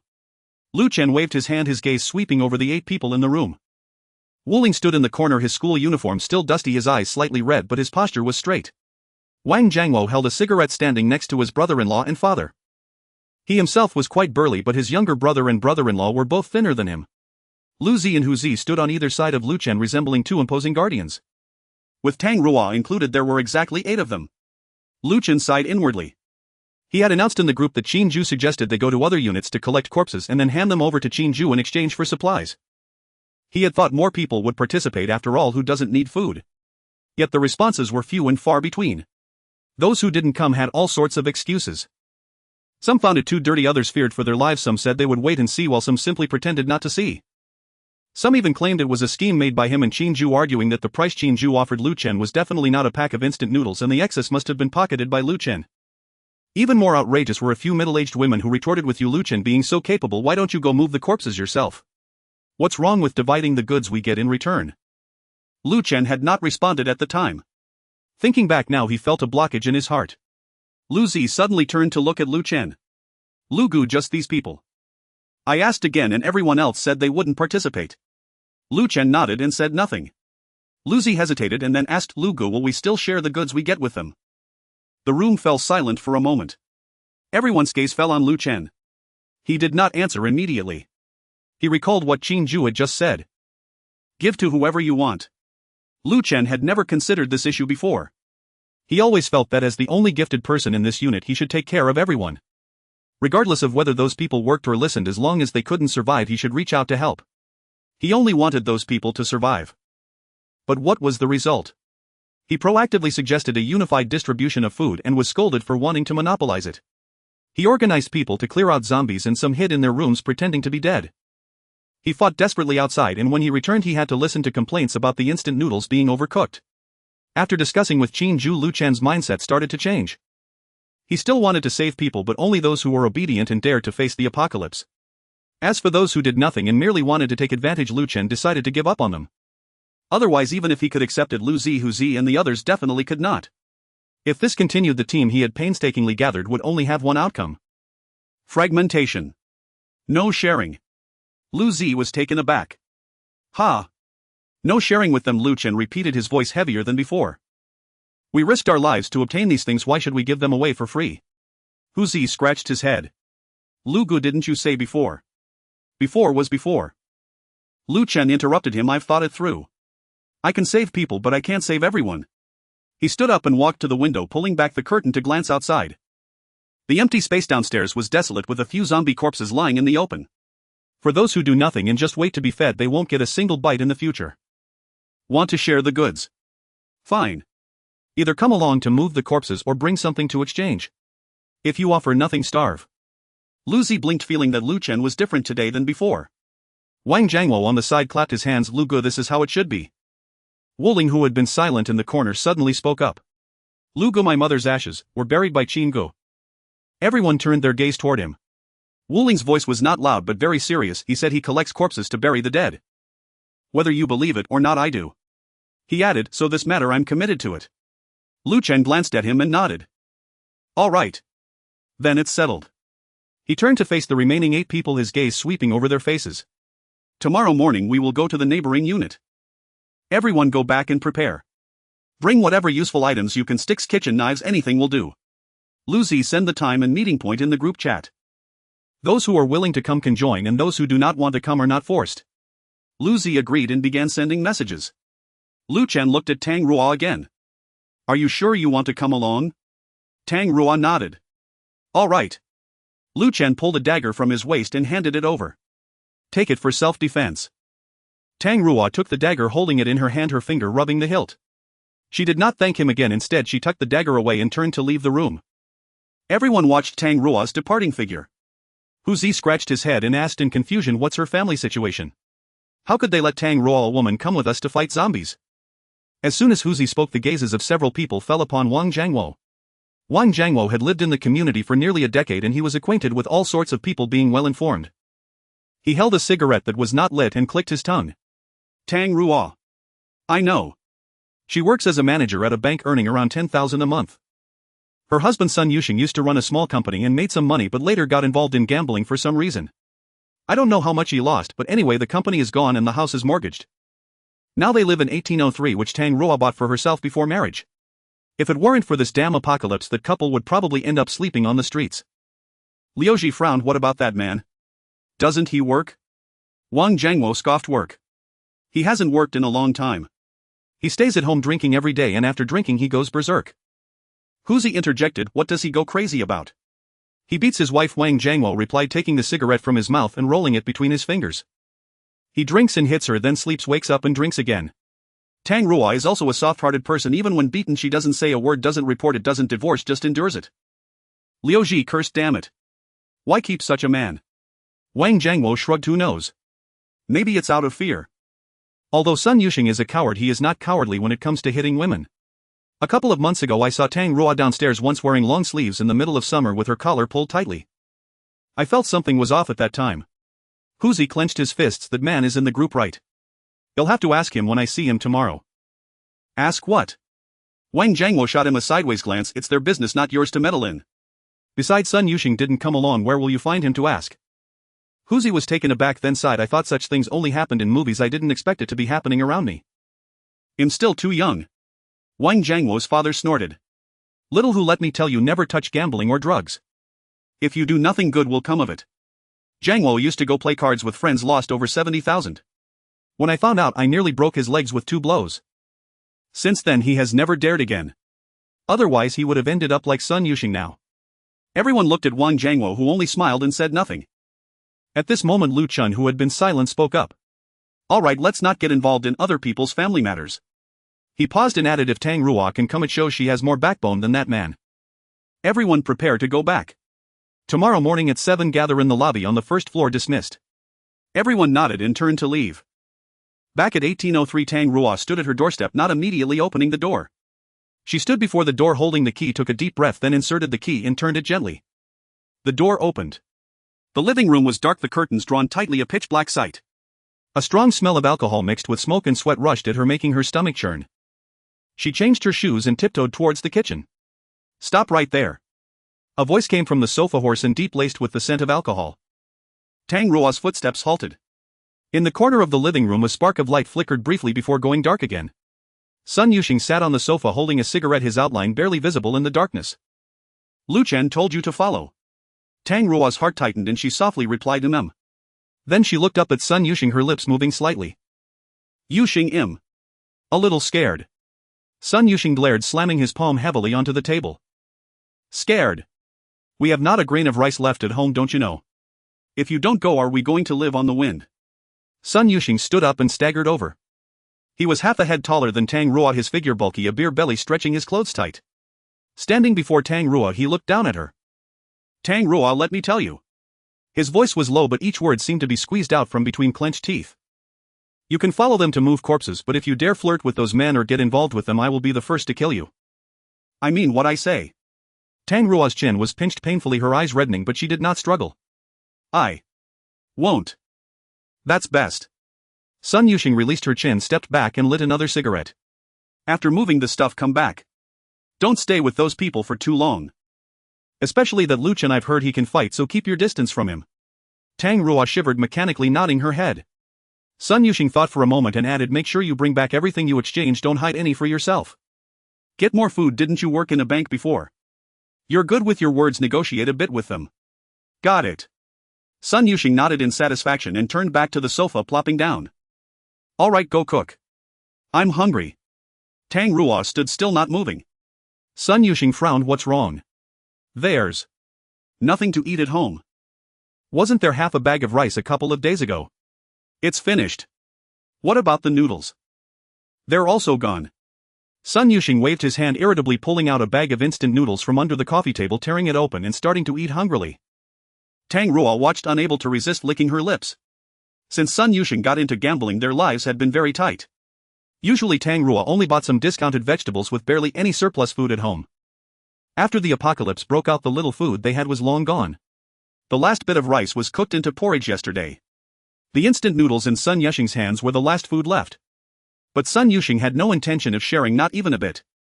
The feeling of hunger made Tang Rua's stomach growl. She wanted to ask Sun Yuxing for a bite, just a single bite would suffice.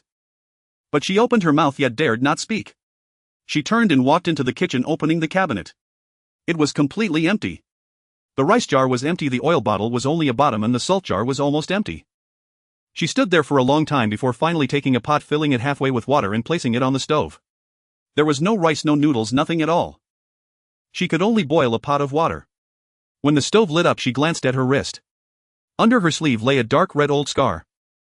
She pulled her hand back, adjusted her sleeves, and quietly watched the water in the pot slowly come to a boil. "What are you doing? Are you hiding food?" A low shout from behind made Tang Rua's body tremble. "No. No." Sun Yuxing walked forward, glanced at the water in the pot, then looked at Tang Rua with a dark expression. Then he slapped her. Smack. "No. What are you boiling water for then? Tell me. Where did you hide the food?" Tang Rua turned her face away, her ears ringing. She covered her face, not crying but looking at Sun Yuxing in fear. "Yuxing, really? There's nothing. I just wanted to boil some hot water to drink." Sun Yuxing stared at Tang Rua for a long time before letting out a cold snort. "Tomorrow. You must go with them. If you can't get food, don't come back." Tang Rua lowered her hands, the red marks on her face not clearly visible in the dim light. "Understood." Sun Yuxing left the kitchen and soon a heavy door slam echoed. Tang Rua turned back into the kitchen, poured out the spilled water, filled a new bowl and placed it on the stove to boil. Then she leaned against the kitchen wall, her pupils devoid of any light and her face showed no expression. At noon the next day, Qin Jue awoke, drawn from sleep by an alluring aroma. Bai Ji had been bustling in the kitchen since morning, eager to test her newly acquired intermediate culinary skills. Sun Yan remained curled beneath the covers, her hair a tangled mess, eyes half-lidded and drowsy, like a lazy cat. "Time to eat," Bai Ji called softly as she stepped into the bedroom. Qin Jue gently roused Sun Yan and the two freshened up before joining Bai Ji in the dining room. There sat a plate of green pepper and shredded pork and another of poached chicken, vibrant in color, fragrant and markedly superior in taste to yesterday's fare. He took a bite, chewed thoughtfully, then nodded. "Remarkable improvement." Bai Ji's eyes lit up instantly, her smile breaking through despite her best efforts to suppress it. Sun Yan leaned in for a taste and mumbled half-mouthful, "Senior sister Bai Ji, you're incredible. Yesterday you were still, and today it's already so delicious." Bai Ji beamed, satisfaction gleaming in her eyes. After the meal the three tidied up and headed out. The elevator descended from the 18th floor. When its doors slid open on the first floor, several figures stood waiting outside. Lu Chen led the group, drenched in sweat, his black t-shirt stained with dark red blood. Slung over his shoulder was the corpse of a zombie. Behind him trailed Lu Zi and Hu Zi, each dragging a lifeless body. The others looked haggard and grimy, blood smearing their clothes in varying degrees.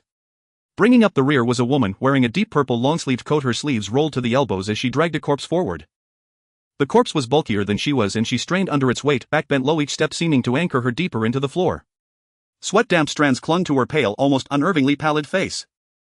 Yet she uttered no sound, asked for no help, merely labored onward one step at a time. A crisp system prompt echoed in Qin Jue's mind. A qualified Hong One has been detected. Intimate contact will grant a random survival reward. Simultaneously, the Hong One blessing interface materialized before him.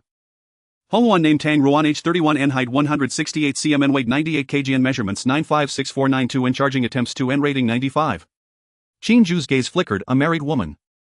He wondered idly whether her husband was still alive when Lu Chen's voice cut through his thoughts. Mr. Qin, are you heading out? Lu Chen dropped the corpse onto the ground and wiped sweat from his brow. Qin Jue scanned the bodies behind them. 8 people, 8 corpses. Their foreheads remained intact, no energy crystals had yet been extracted. Impressive haul. Qin Jue smiled, then added, just the 8 of you. Lu Chen nodded wryly. Qin Jue wasn't surprised in the slightest. Though he had no precise count of the zombie population, he knew that if survivors dared confront them en masse, the post-apocalyptic landscape would surely be less dire. Yet not everyone possessed the courage or the innate aptitude to face the undead. That 7 others had followed Lu Chen was in itself commendable. Carry on then. Qin Jue said. Bring all the bodies to apartment 1804, I'll tally and settle tonight. Lu Chen acknowledged with a grunt and signaled Lu Zi and the others to load the corpses into the elevator. Qin Jue glanced toward Tang Ruo, still dragging her burden. She brought up the rear, the corpse lodged in a crack at the building's entrance. She tugged twice, but it wouldn't budge, her back bent even lower. Noticing Qin Jue's gaze, Bai Ji offered, husband, let me help her. Qin Jue shook his head and walked over himself. Tang Ruo gritted her teeth, straining, then suddenly felt the weight vanish. She looked up to see a young man gripping the corpse's collar with one hand, lifting it effortlessly. Where should I put it? Qin Jue asked. Tang Ruo blinked, startled, then pointed toward the elevator. Thank you. He set the corpse down at the elevator threshold, brushed his hands clean and turned to face her. You're Tang Ruo. She nodded, watching him warily. I'm Qin Jue, the one who collects bodies. Her pupils contracted faintly before she nodded again. I know. You knocked on my door the day the apocalypse broke out, but my husband yelled at you. I'm sorry. Qin Jue arched a brow. Memory stirred. That day when he'd knocked on apartment 1803, he'd been berated without cause and lost Huang Qi's anime card in the process. So that was her husband. Is he still alive? Qin Jue blurted out instinctively. Tang Ruo studied him, perplexed. Why would he ask such a thing? Still, she pressed her lips together and answered quietly, yes. Qin Jue exhaled inwardly. What kind of blessing is this Hong Wan blessing? Her husband was very much alive, so why label her a Hong Wan at all? Was he expected to kill her husband and claim her for himself? Qin Jue considered himself no paragon of virtue, but cold-blooded murder for possession. That crossed a line he refused to cross. Though admittedly he did admire Cao Cao's audacity. You may go. Qin Jue turned away without another word and rejoined Bai Ji and Sun Yan. As he approached, however, he found both women glaring at him with undisguised disdain. Well, looks like we'll have a new sister sooner than expected. Bai Ji shot him a sharp glance and sighed softly. She'd noticed his lingering gaze earlier and understood instantly. Sun Yan pursed her lips. Indeed, after all, he already knows her name. Watching them trade barbs, Qin Jue felt profoundly weary. She's married, and so what? Sun Yan tilted her head, eyeing him sidelong. Does marriage shield her from your clutches? We already have 2, what's one more? Bai Ji shot her a warning look, but offered no rebuttal. She knew as well as Sun Yan did that neither would be his last, nor would Tang Ruo be the final one. Qin Jue was mildly surprised. He realized suddenly that Sun Yan had a point. So Tang Ruo was married, what of it? He didn't need her devotion, only a single act of intimate contact. Moreover, if a woman like Tang Ruo had joined Lu Chen's scavenging team, her home likely held little food left. And the Hong Wan blessing interface showed only 2 charging attempts, suggesting perhaps a fragile marital bond. Taken together, opportunities seemed plausible. Qin Jue decided to test the waters that evening. Success would bring reward, failure merely the cost of some survival supplies. Let's go. Qin Jue glanced once at the elevator, then led Bai Ji and Sun Yan out of the building. The 3 of them left the unit door, and as Sun Yan stepped outside, she took a deep breath, only to choke on the foul stench in the air. When will this smell dissipate? When we are all dead. Sun Yan shot him a glare and didn't reply. Qin Jue glanced up at the sky. The sky was overcast, as if covered by a layer of gray oil paper, creating a sense of oppression. It seemed like it was about to rain. The scene in the neighborhood was worse than yesterday. The corpses in the greenbelt began to swell, flies crawling over them and buzzing loudly. Some bodies had bellies inflated like balloons, their skin showing a bizarre purplish hue. As Qin Jue passed by, he took a longer look but didn't stop. He remembered scenes from apocalyptic movies. These corpses would eventually burst, and the thought of that smell. Just thinking about it made him feel sick. Move faster, he urged. The 3 of them crossed the courtyard of the neighborhood, heading toward the west gate. The commercial street lay to the east where that winged monster was. Qin Jue didn't want to provoke it, at least not today. Outside the west gate was a small two-lane road usually devoid of traffic flanked by old residential areas and some auto repair shops and hardware stores. Qin Jue's plan from yesterday was to come here and take a look. Generators, fuel batteries, these should be available in the hardware stores and auto repair shops. As for large diesel generators, those would require going further afield, perhaps to construction sites or factories. But for today he would check the nearby ones first. The small road was much quieter than the main road, at least without the haphazardly parked cars. There were fewer zombies as well. After walking over 200 meters they encountered only 3 scattered by the roadside looking lost. Qin Jue didn't use his hand axe, he simply unleashed a fire snake and the 3 zombies turned into fireballs, writhing for a moment before collapsing. Sun Yan skillfully ran over to dig for energy crystals while Bai Ji stood beside Qin Jue watching Sun Yan's back with a trace of envy that she couldn't hide. "Honey, when do you think he'll become a gifted one? What's the rush?" Qin Jue glanced at her. "We haven't collected enough corpses yet." "Oh," Bai Ji replied, no longer asking. She knew Qin Jue's character, urging him was useless, he would give when the time was right. Sun Yan ran back holding 3 energy crystals, rubbing them on her clothes before handing them to Qin Jue. "Here." Qin Jue took them, glanced at them and casually tossed them into his backpack. 3 more. Adding to the 30 he had left from yesterday, he should have enough to level up to level 5 after taking down a few more zombies today. "Let's keep moving." The 3 continued down the small road, passing an auto repair shop. The roll-up door was half open, revealing a dark interior. In front of it stood a raised lift with a car on top, the door open and a large patch of dried blood on the driver's seat. Qin Jue bent down and crawled in with Bai Ji and Sun Yan following closely behind. There were no zombies in the repair shop, but there was a corpse lying next to a toolbox in the corner, dressed in blue overalls with a blood hole in its chest. It didn't look like it had been bitten, it appeared to have been pierced by something. Qin Jue took a glance and withdrew his gaze. It wasn't killed by zombies. It was a person. He frowned slightly but said nothing, beginning to search through the shop. He didn't find a generator, but he did locate 2 barrels of engine oil, a box of antifreeze, several empty oil cans and some tools like wrenches and screwdrivers. Qin Jue collected everything, not even leaving behind the unopened box of windshield wipers. Bai Ji rummaged behind the counter and found half a pack of cigarettes and 2 lighters, shaking them in the air. "Do you want this, honey?" "Yes." Cigarettes were hard currency in the apocalypse, more valuable than instant noodles. Sun Yan found a toolbox in the corner, opened it to find it neatly stocked with various types of screwdrivers, wrenches, pliers and even a power drill. "What about this?" "Yes." The 3 of them stripped the auto repair shop bare, and when they came out the sky outside had darkened even more. "Is it going to rain?" Bai Ji looked up as well. "I don't know." Qin Jue withdrew his gaze. "Let's keep going and find a gas station." He remembered there was a small gas station nearby, just a couple of streets away. It wasn't large, but the pumps should have some fuel left. The 3 continued forward.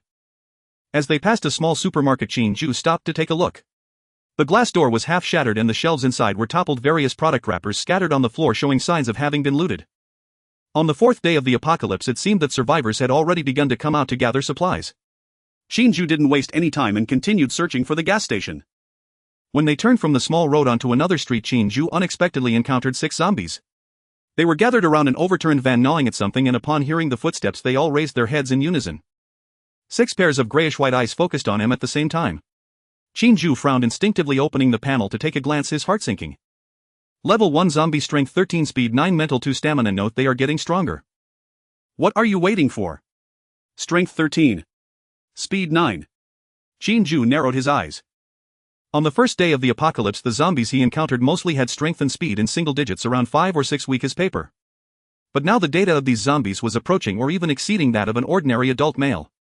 The zombies were evolving. If ordinary zombies were evolving, what about that flesh-winged zombie he encountered before? Was it also evolving?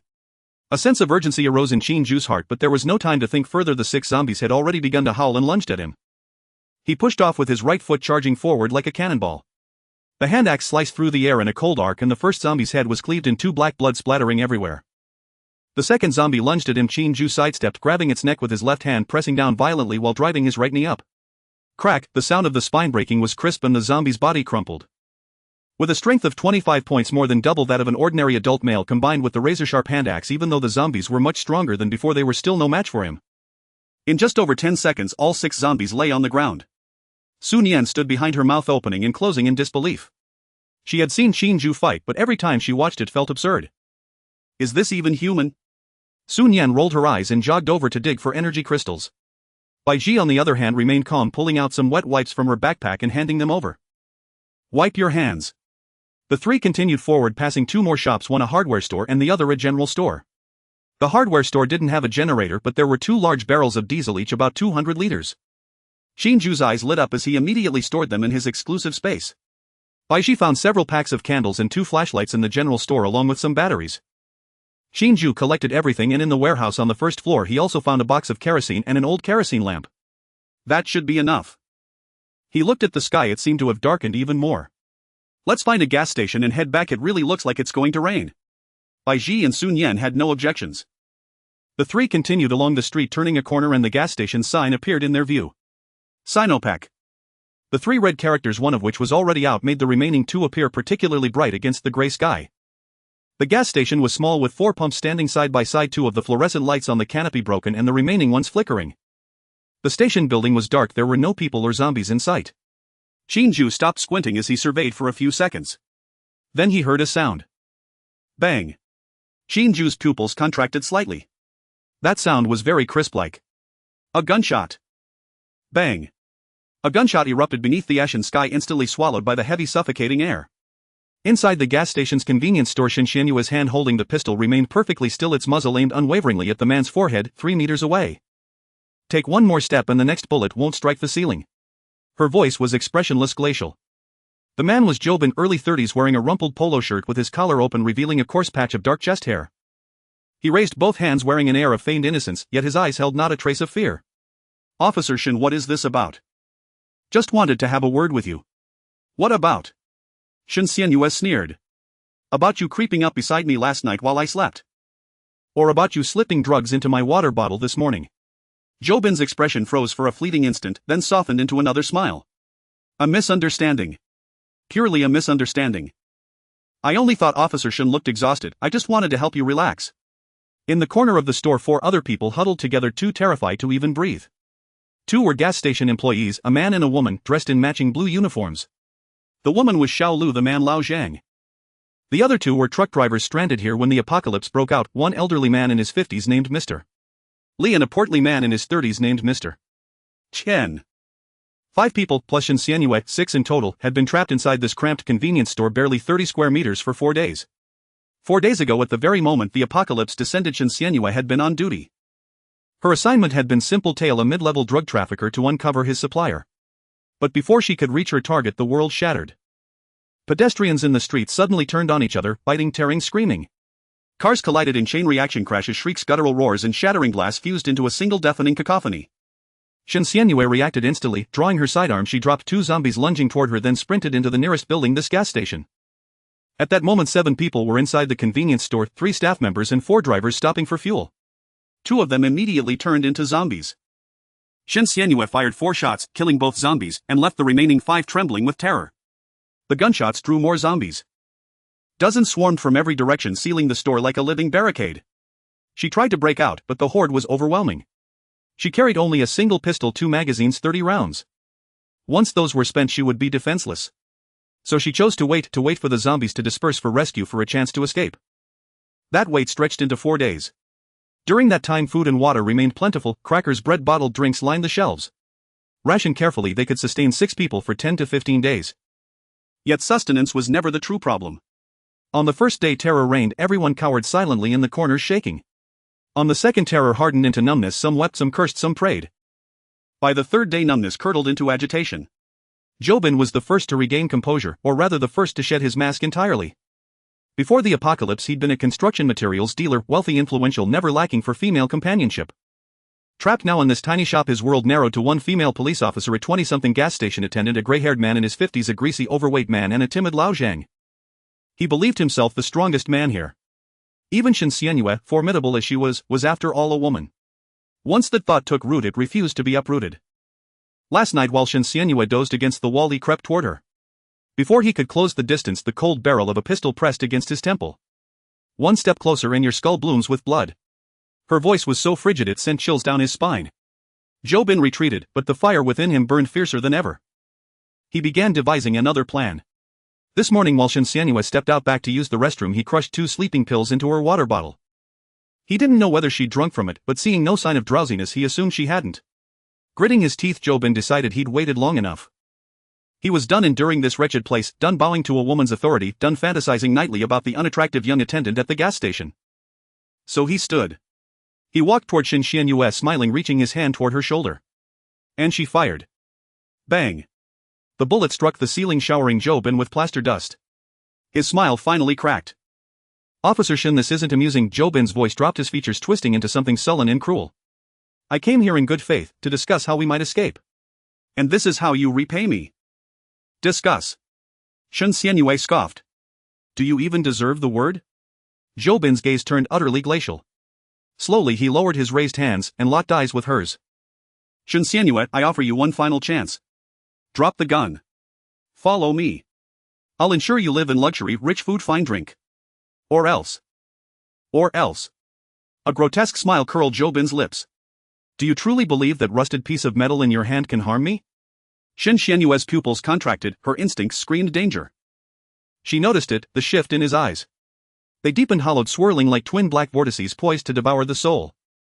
An invisible pressure surged from Jobin, like an unseen hand clenching around Qin Jue's skull. Her temples throbbed with sharp pain, darkness bled into her vision, her grip on the pistol trembled uncontrollably. You. Strange, isn't it? Jobin laughed, a laugh thick with triumph. Did you think a mere firearm made you superior? Let me tell you, I'm a gifted one. My gift. Psychic assault. He stepped forward. Qin Jue tried to squeeze the trigger, but her finger felt locked in place, paralyzed. Go on, shoot me. Jobin closed the distance, seized the barrel of her pistol and slowly forced it downward. Shoot me already. Jaw-clenched, veins pulsing at her temples, Qin Jue strained, but her body refused to obey. Jobin leaned in, his breath warm against her ear. Officer Qin, I decided the moment you fired your first shot. The fiercer you are, the more I burn. These past 4 days, I've lived in torment. Every night staring at your face, I nearly lost my mind. I've bedded countless women, but never a female detective. Never. Today, you won't escape. In the corner, Xiao Lu clamped a hand over her mouth. Lao Zhang shrank into himself. Old Mr. Li kept his head bowed, refusing to look. Mr. Qian swallowed hard, his gaze fixed unblinking on Qin Jue's back. Not a single person stepped forward. Despair flooded Qin Jue's heart. For 8 years she'd arrested drug dealers, confronted human traffickers, hunted down murderers. Always the one snapping cuffs onto others, never imagining she'd find herself cornered like prey. The bitterest irony. It wasn't zombies or criminals who'd driven her to this brink, it was an ordinary man she'd once sworn to protect. Monster. Jobin paid no heed to Qin Jue's insults, her fury only heightened his exhilaration. His fingers seized the zipper pull of her tactical jacket and slowly dragged it downward. The metallic teeth parted with a grating shrill sound that pierced the eerie silence of the convenience store. Qin Jue trembled violently, not from fear but from searing humiliation, from a visceral bone-deep revulsion that oozed outward like poison. She tried to raise her hand to shove the man before her away, but her mind was thick and sluggish, a sodden fog, not even a single finger would obey her will. Stop struggling. Jobin's voice slithered like a damp serpent, coiling around her earlobe and slipping inward. My talent may be useless against zombies, but against humans. It's devastatingly effective. How do you think I escaped the car that day? He chuckled low. I used my talent to control my wife, and she shielded me from the zombies' attack. Jobin smiled faintly as he leaned in, his nose nearly brushing the delicate skin of Qin Jue's neck, drawing in a deep, deliberate breath. Ah, exquisite, he exhaled. A female detective, how extraordinary. For days trapped in this hellhole, yet you still carry the clean, crisp scent of purity. He loomed so close that Qin Jue could feel his hot, moist breath fluttering across her throat, a sensation far more nauseating than any actual kiss, 100-fold. Her stomach churned violently, sour bile surged up her throat. She wanted to vomit but lacked even the strength to retch. Instead she clenched her teeth, fiercely swallowing the revulsion whole. Look at you, trembling like a leaf. Jobin straightened, gazing down upon her with condescending amusement, his smile grotesquely self-satisfied. Don't be afraid. Soon you'll understand how fortunate you are to be with me. His fingers closed once more around the zipper pull and continued their slow descent. The zipper slid smoothly from collarbone to sternum, parting the jacket to reveal a sleek black knitted top beneath, tight-fitting, accentuating the elegant curve of her clavicle and the subtle swell of her chest. Jobin's eyes gleamed like a predator spotting prey. Damn. You've been hiding quite well. He wet his lips, his gaze roaming over Qin Jue with brazen, unrepentant hunger. Who'd have guessed beneath that uniformed detective Qin carried such allure? Humiliated tears spilled silently from the corners of her eyes. For 8 years she had served, wounded, berated, threatened, stalked, yet never shed a single tear. She believed her tears had long since dried up. Yet they hadn't. Qin Jue turned her head sharply, her gaze darting desperately toward the corner of the store, toward the other survivors. They were her only hope now. But their reactions shattered her heart into frozen ash. Xiao Lu crouched behind the innermost shelf, knees drawn tight to his chest, trembling uncontrollably like a leaf in a gale. When Qin Jue's gaze fell upon him, Xiao Lu instantly bowed his head, burying his face in his knees, refusing to meet her eyes. Lao Zhang squatted beside him, back pressed against the shelf, hands buried deep in his hair, motionless and hollowed. Old Mr. Li sat slumped on the floor beside the register, spine leaning against the wall, eyes fixed blankly on the ground, as if lost in vacant reverie. Mr. Chen, the portly man, stood farthest away, leaning against the refrigerated display case, hands shoved deep into his pockets. His eyes flickered uneasily between Qin Jue and Jobin, his expression layered with fear, tension, and something darker, more unsettling, a quiet, furtive thrill. When Qin Jue's gaze locked onto him, he offered the faintest, most fleeting smile, then swiftly looked away, feigning utter indifference. 4 people. For living, breathing souls. For individuals she had shielded with her life for 4 agonizing days. And now, here she was pinned beneath a monster, her clothes being stripped open by his filthy hands, her dignity dismantled inch by degrading inch. Not one of them stepped forward to help. Qin Jue laughed, a soft, brittle sound laced with bitter irony. She laughed at her own foolishness. The world had ended, but she still clung to pre-apocalyptic logic. She thought she'd been protecting people. In truth, she'd been guarding 4 creatures lower than dogs. Dogs at least wagged their tails for their masters, these people couldn't even bear to look her in the eye. Jobin laughed too, louder, still triumphant and cruel. See for yourself, Detective Qin, this is humanity. He seized her chin, wrenching her face upward, forcing her to meet his gaze. You protected them, they repaid you with silence. You bled for them, they dismissed you as noise.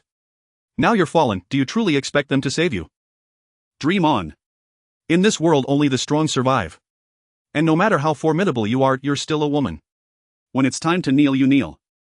His fingers released her chin and slid downward, gripping the neckline of her knitted top, tugging it gently outward. Let's see what color lies beneath your armor, Detective Qin. A piercing guttural shriek tore through the air outside, the shrill, tortured cry of a wildcat whose tail had been crushed, yet 100 times more grating. Jobin's hand froze mid-motion, his grin froze, then cracked. Yah! Another shriek followed, closer, sharper, vibrating the glass doors until they hummed. His expression darkened. He released her collar and strode rapidly to the glass door, peering outside, then recoiled, pupils contracting sharply. At the gas station entrance, 3 figures emerged from the streets, bent, 2 women, 1 man. The man led the way, swinging a gleaming silver axe with unhurried, almost leisurely strides, like a man strolling after dinner. 2 breathtakingly beautiful women trailed behind him, chatting lightly, their expressions relaxed, as though they walked not through an apocalypse but through a sunlit park. Behind them lay over 20 smoldering, charred corpses. Jobin recognized those zombies, some had lingered near the station for days. Among them lay his own wife. Worse still, their path led unmistakably toward this very convenience store. Shit. Jobin's eyelid twitched, he retreated several paces, face hardening into grim resolve. Interrupted at his pleasure was infuriating, but what truly unsettled him was the immediate instinctive certainty that man outside was no ordinary survivor. His talent held no sway over zombies, mindless husks, but against humans. Effortless. If those newcomers sought only supplies and left quietly, he'd let them go. But if they provoked trouble, he'd erase them without hesitation. This was the apocalypse. What was killing a few more people? Jobin strode to Qin Jue's side and snatched the firearm from her limp grasp. Her mind remained clouded, her limbs leaden, she couldn't resist. By then the trio had reached the threshold. Jobin glared darkly at the man who led them. The glass door swung open, and Qin Jue's gaze swept the interior, a faint knowing arch lifting one brow. He'd assumed the earlier gunshots signaled official personnel eliminating zombies. He hadn't anticipated this. Yes, an officer was present, but clearly not the armed man now holding the weapon. Qin Jue's eyes traveled over the 4 huddled figures, then settled on Qin Jue. She leaned against the wall, her tactical jacket parted to her sternum, revealing the black knitted top beneath. Stray strands of hair clung damply to her cheeks. Her eyes were bloodshot, her face streaked with fresh glistening tears. Then, Qin Jue heard the systems chime in his mind. Red Phoenix detected. Intimate contact triggers randomized survival reward. Another Red Phoenix. Qin Jue's gaze lingered on Qin Jue for a moment. Is the frequency of encountering Red Phoenixes a bit too fast? His stamina was somewhat lacking. Qin Jue thought, yet his gaze remained fixed on Qin Jue. She was tall with a sharp bob haircut, wearing a windbreaker with a chain pulled across her chest, revealing a black knitted shirt underneath, quite substantial. Her lower body was clad in tight black jeans, her legs long and straight. Qin Jue estimated they must be over a meter in length. Qin Jue raised an eyebrow, the panel for blessing of the Red Phoenix already floating before his eyes. Red Phoenix name, Qin Jue, age 26, height 173, weight 108, measurements 8 96490, charging times 0, rating 97, a tall and elegant female police officer at 26. Qin Jue squinted, shifting his gaze from Shen Xianyu's face to the man with a hairy chest beside him. The situation in the convenience store was clear at a glance. 4 cowards huddled in the corner, one man with a gun and a bullied female police officer. The identity of the man wasn't important, what mattered was the gun in his hand. Qin Jue was not afraid of zombies, but he feared bullets. No matter how strong the talent, it could not withstand a bullet to the head. Oh, a guest has arrived. Jobin tucked the gun behind him, putting on a smile as he took a couple of steps toward Qin Jue. Brother, did you kill those zombies outside? Impressive. Qin Jue didn't respond, merely observing Jobin. Bai Ji and Sun Yan stood behind him. Sun Yan had secretly grasped the hem of Qin Jue's clothes, a prearranged signal ready to teleport at any moment.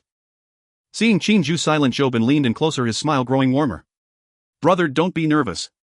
My name is Jobin, I'm just an ordinary survivor.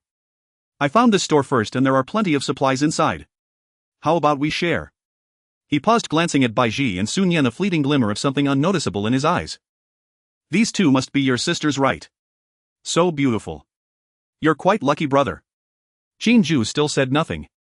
His gaze drifted past Jobin to Shen Xianyue. Shen Xianyue leaned against the wall, her body still trembling slightly, but she lifted her head, staring directly at Qin Jue, her lips moving. He is a talent user. Her voice was hoarse but clear. Jobin's smile froze for a moment, then returned. Officer Shin, your words are incorrect. It's true, I am a talent user, but I haven't harmed anyone. What do you mean by that? He turned to Qin Jue, shrugging. Brother, don't listen to her nonsense. I'm just a level 1 talent user. Previously this woman pointed a gun at me to kill me, so I only took her gun for self-defense. You're talking nonsense. Shen Xianyue bit her teeth, pushing herself up with her arms, but her body swayed and fell back down. He wants to insult me. His talent is mental shock, capable of controlling a person's actions. He just said that he used his talent to control his wife to block zombies while he escaped. Jobin's expression finally darkened. He didn't refute, as arguing was pointless. He turned to face Qin Jue, his smile completely vanished. Brother, I don't care who you are or how strong you are. Jobin's voice dropped low, carrying a hint of threat. In this world it's better to avoid trouble. You came for supplies, right? I can let you take some. But what happens between this woman and me has nothing to do with you. If you insist on meddling. He shook the gun in his hand. This thing doesn't have eyes. Qin Jue finally spoke. Are you threatening me? Not a threat. Jobin shook his head, a curve forming on his lips. It's a warning. Qin Jue looked at him for 2 seconds and suddenly smiled. What if I really want to intervene? Jobin's gaze sharpened, the gun aimed at Qin Jue. Then don't blame me for being rude. Qin Jue remained motionless, contemplating whether to offend Jobin for a red phoenix. After all, the man before him was not only a talent user but also armed with a gun. He himself had 4 talents, but even the fastest fire snake could not outpace a bullet. If he made a wrong move, he could end up with holes in his head. No talent would matter then. It wasn't worth risking himself for a red phoenix. Qin Jue mentally rated Shen Xianyue. A score of 97, 1 point lower than Bai Ji and 1 point higher than Sun Yan. A good figure and decent looks, plus being a female police officer, added to her allure. But no matter how beautiful, she was just a woman. In the apocalypse, women were the least scarce resource. He didn't need to confront an armed talent user for a woman. However, on the other hand, if he could kill the man with a hairy chest in front of him, not only could he gain his talent but perhaps also earn rewards from Shen Xianyue. Qin Jue was momentarily conflicted. The air in the convenience store felt as if it had solidified. The 4 people in the corner huddled tighter, even holding their breath, afraid to make a sound. Shen Xianyue was extremely anxious if the man before her left. A tragic hell awaited her.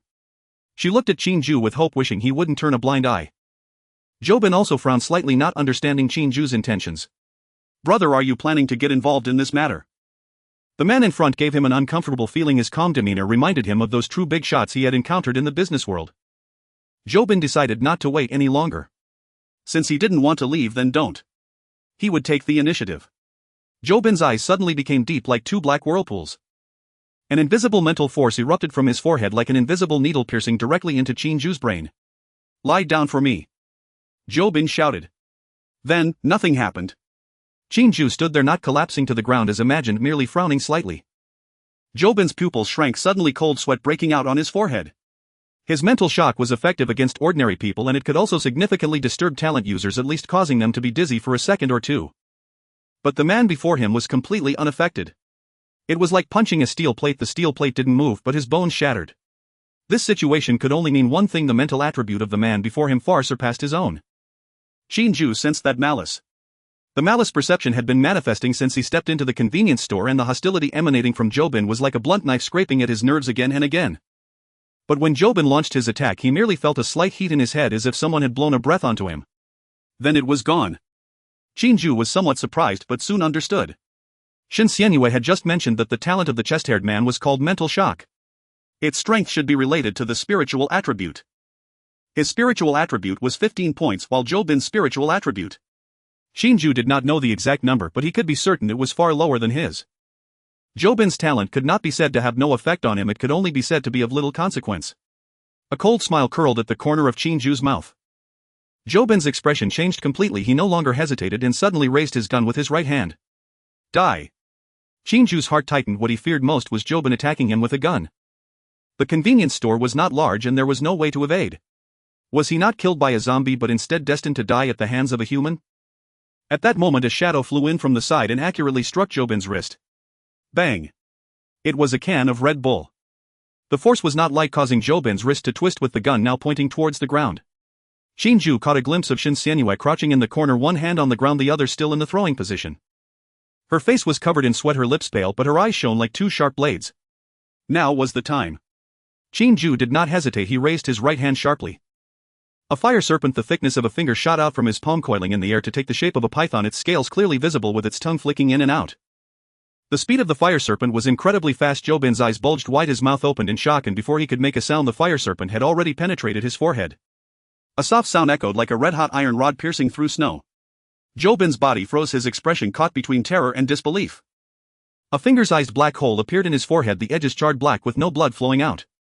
The blood evaporated the moment it began to flow due to the extreme heat. The fire serpent exited through the back of his head, exploding into a shower of sparks against the convenience store wall, leaving a charred pit. Jobin's body fell straight back. Bang! The muffled sound was particularly clear in the quiet convenience store. Qin Jue lowered his hand, glanced at the corpse on the ground, then at the gun that had rolled aside, and finally looked at Qin Jue. Qin Jue let out a long breath, her body swaying as she collapsed to the ground. Ah! He killed someone! He killed someone! Shouted the female clerk in work attire, Xiao Lu, her face full of terror. The others were not much better. Lao Zhang and Lao Li's pupils had shrunk to pinpoints and the flesh on Qian Pengzi's face trembled. Sun Yan also shook slightly, looking at Qin Jue in fear, her hands gripping Bai Ji's arm tightly. She had not expected Qin Jue to kill someone. This was not just killing zombies, it was killing a living person. Bai Ji Jie. Bai Ji's emotions were quite stable, perhaps she had come to terms with it. Although she was somewhat shocked, she did not panic like Sun Yan. She did not even feel that what Qin Jue did was wrong. Bai Ji gently patted Sun Yan's hand, then fixed her piercing gaze on the still shouting Xiao Lu. Shut up. Do you want to attract the zombies? Upon hearing this, Xiao Liu's pupils flickered with fear as she closed her mouth, but her body still trembled like a leaf, too scared to look at the corpse on the ground, let alone at Qin Jue. Qin Jue was quite satisfied with Bai Ji's actions. This woman was becoming more suited for the apocalypse. He scanned the crowd with disdain, finally resting his gaze on Qin Jue. Officer Qin, you saw it. He attacked first. Qin Jue had not fully recovered yet, but she had regained some strength. Hearing Qin Jue's words, Qin Jue looked deeply at him and nodded slightly. A smile crept onto Qin Jue's lips as he began to get down to business. With a wave of his hand, he summoned a corpse-burning furnace. Under the astonished gazes of the crowd, Qin Jue moved the chest-haired man's body to the front of the furnace. Qin Jianyu's eyes flickered as she watched this scene. What are you doing? She saw very clearly that just now this man had used a fire-type ability. Now he was producing a furnace, which was obviously another talent. He actually had two talents. Qin Jue looked at the burning flames with a light chuckle and replied, I'm burying the corpse. Qin Jianyu's beautiful brows knitted tightly. She could understand burying a corpse, but she found it hard to accept burying the body of such scum. Qin Jue did not know what Qin Jue was thinking. He had no intention of keeping the chest-haired man's ashes, planning to discard them directly later. Glancing at Qin Jue, Qin Jue slowly spoke, Officer Qin, do you want to follow me? As soon as these words came out, Bai Ji and Sun Yan exchanged glances, both seeing understanding in each other's eyes. Bai Ji, Jia Lao San wants to change people. That woman in the community is going to become Xiao Si. Bai Ji opened her mouth but did not refute, only shooting Qin Jue a fierce glare. On the side, Qin Jianyu's pupils suddenly constricted and her body trembled. She naturally understood what the man before her was implying.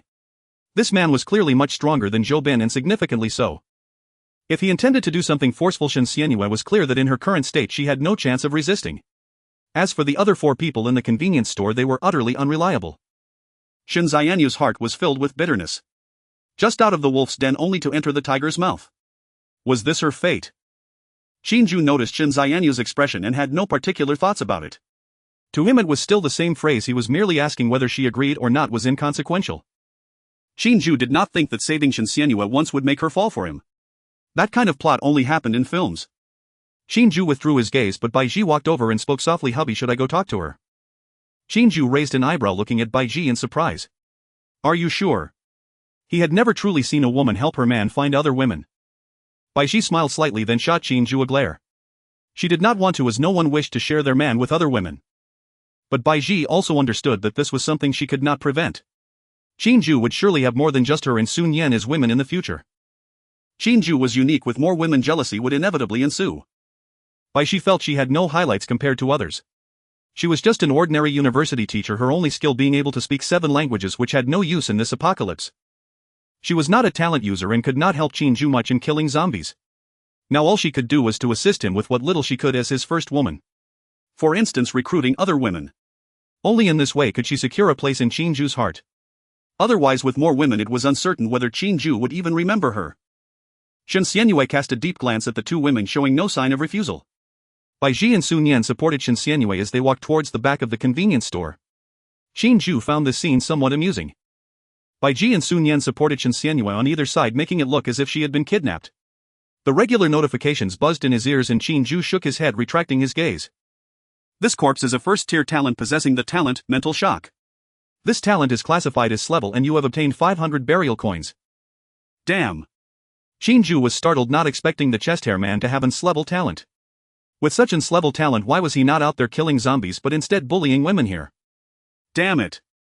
Qin Jue cursed inwardly, then began to examine the newly acquired talent. Mental Shock S. Using one's own mental strength as a guide, it can tear apart the target's mind, causing confusion. After seeing the specific ability, Qin Jue curled his lip in disdain. Although it's an S-level talent, it still doesn't hold much weight. It pales in comparison to the Reaper and Red Luan's blessing. Moreover, this skill is not very helpful in killing zombies. Because zombies are fools. But on second thought, Qin Jue found it quite good. After all, in the apocalypse, what is truly terrifying is not just the zombies but humans as well. This talent may not work against zombies, but it is incredibly useful against people. As long as the mental attribute of the survivors is not on par with his, anyone hit by his mental shock would end up like Qin Xianyue just now. Besides, Qin Jue had another extreme speculation. Currently zombies are fools, but it doesn't mean zombies in the future will remain fools. Zombies are evolving. In the future there might even be zombies with intelligence no less than that of humans. Qin Jue suddenly thought of the previous flesh-winged zombie. If such a terrifying creature gains intelligence, it would be a disaster for survivors. I must quickly improve my strength and deal with that flesh-winged zombie as soon as possible. Qin Jue thought to himself, but out of the corner of his eye he suddenly saw someone moving. Turning his head towards the figure, Qin Jue squinted his eyes. It was the fat man among the 4 survivors. "What are you doing?" Qin Jue said coldly. Chen Defy paused in his steps and turned around with a forced smile on his face. "Little brother, in not doing anything. I just really need to pee and want to relieve myself." Following the direction of Chen Defy's movement, Qin Jue glanced over and realized. A few meters away from where he was moving, the ground had fallen the chest hair man's handgun. Qin Jue's gaze fell on the pitch-black handgun. It lay on the ground next to the shelf, just 3 or 4 steps away from Chen Defy. Chen Defy's eyes kept darting toward that direction, his Adam's apple bobbing up and down, and the flesh on his face trembled slightly. When he said he needed to pee, his foot had already taken half a step in that direction. Qin Jue looked at him with a half-smile, remaining silent.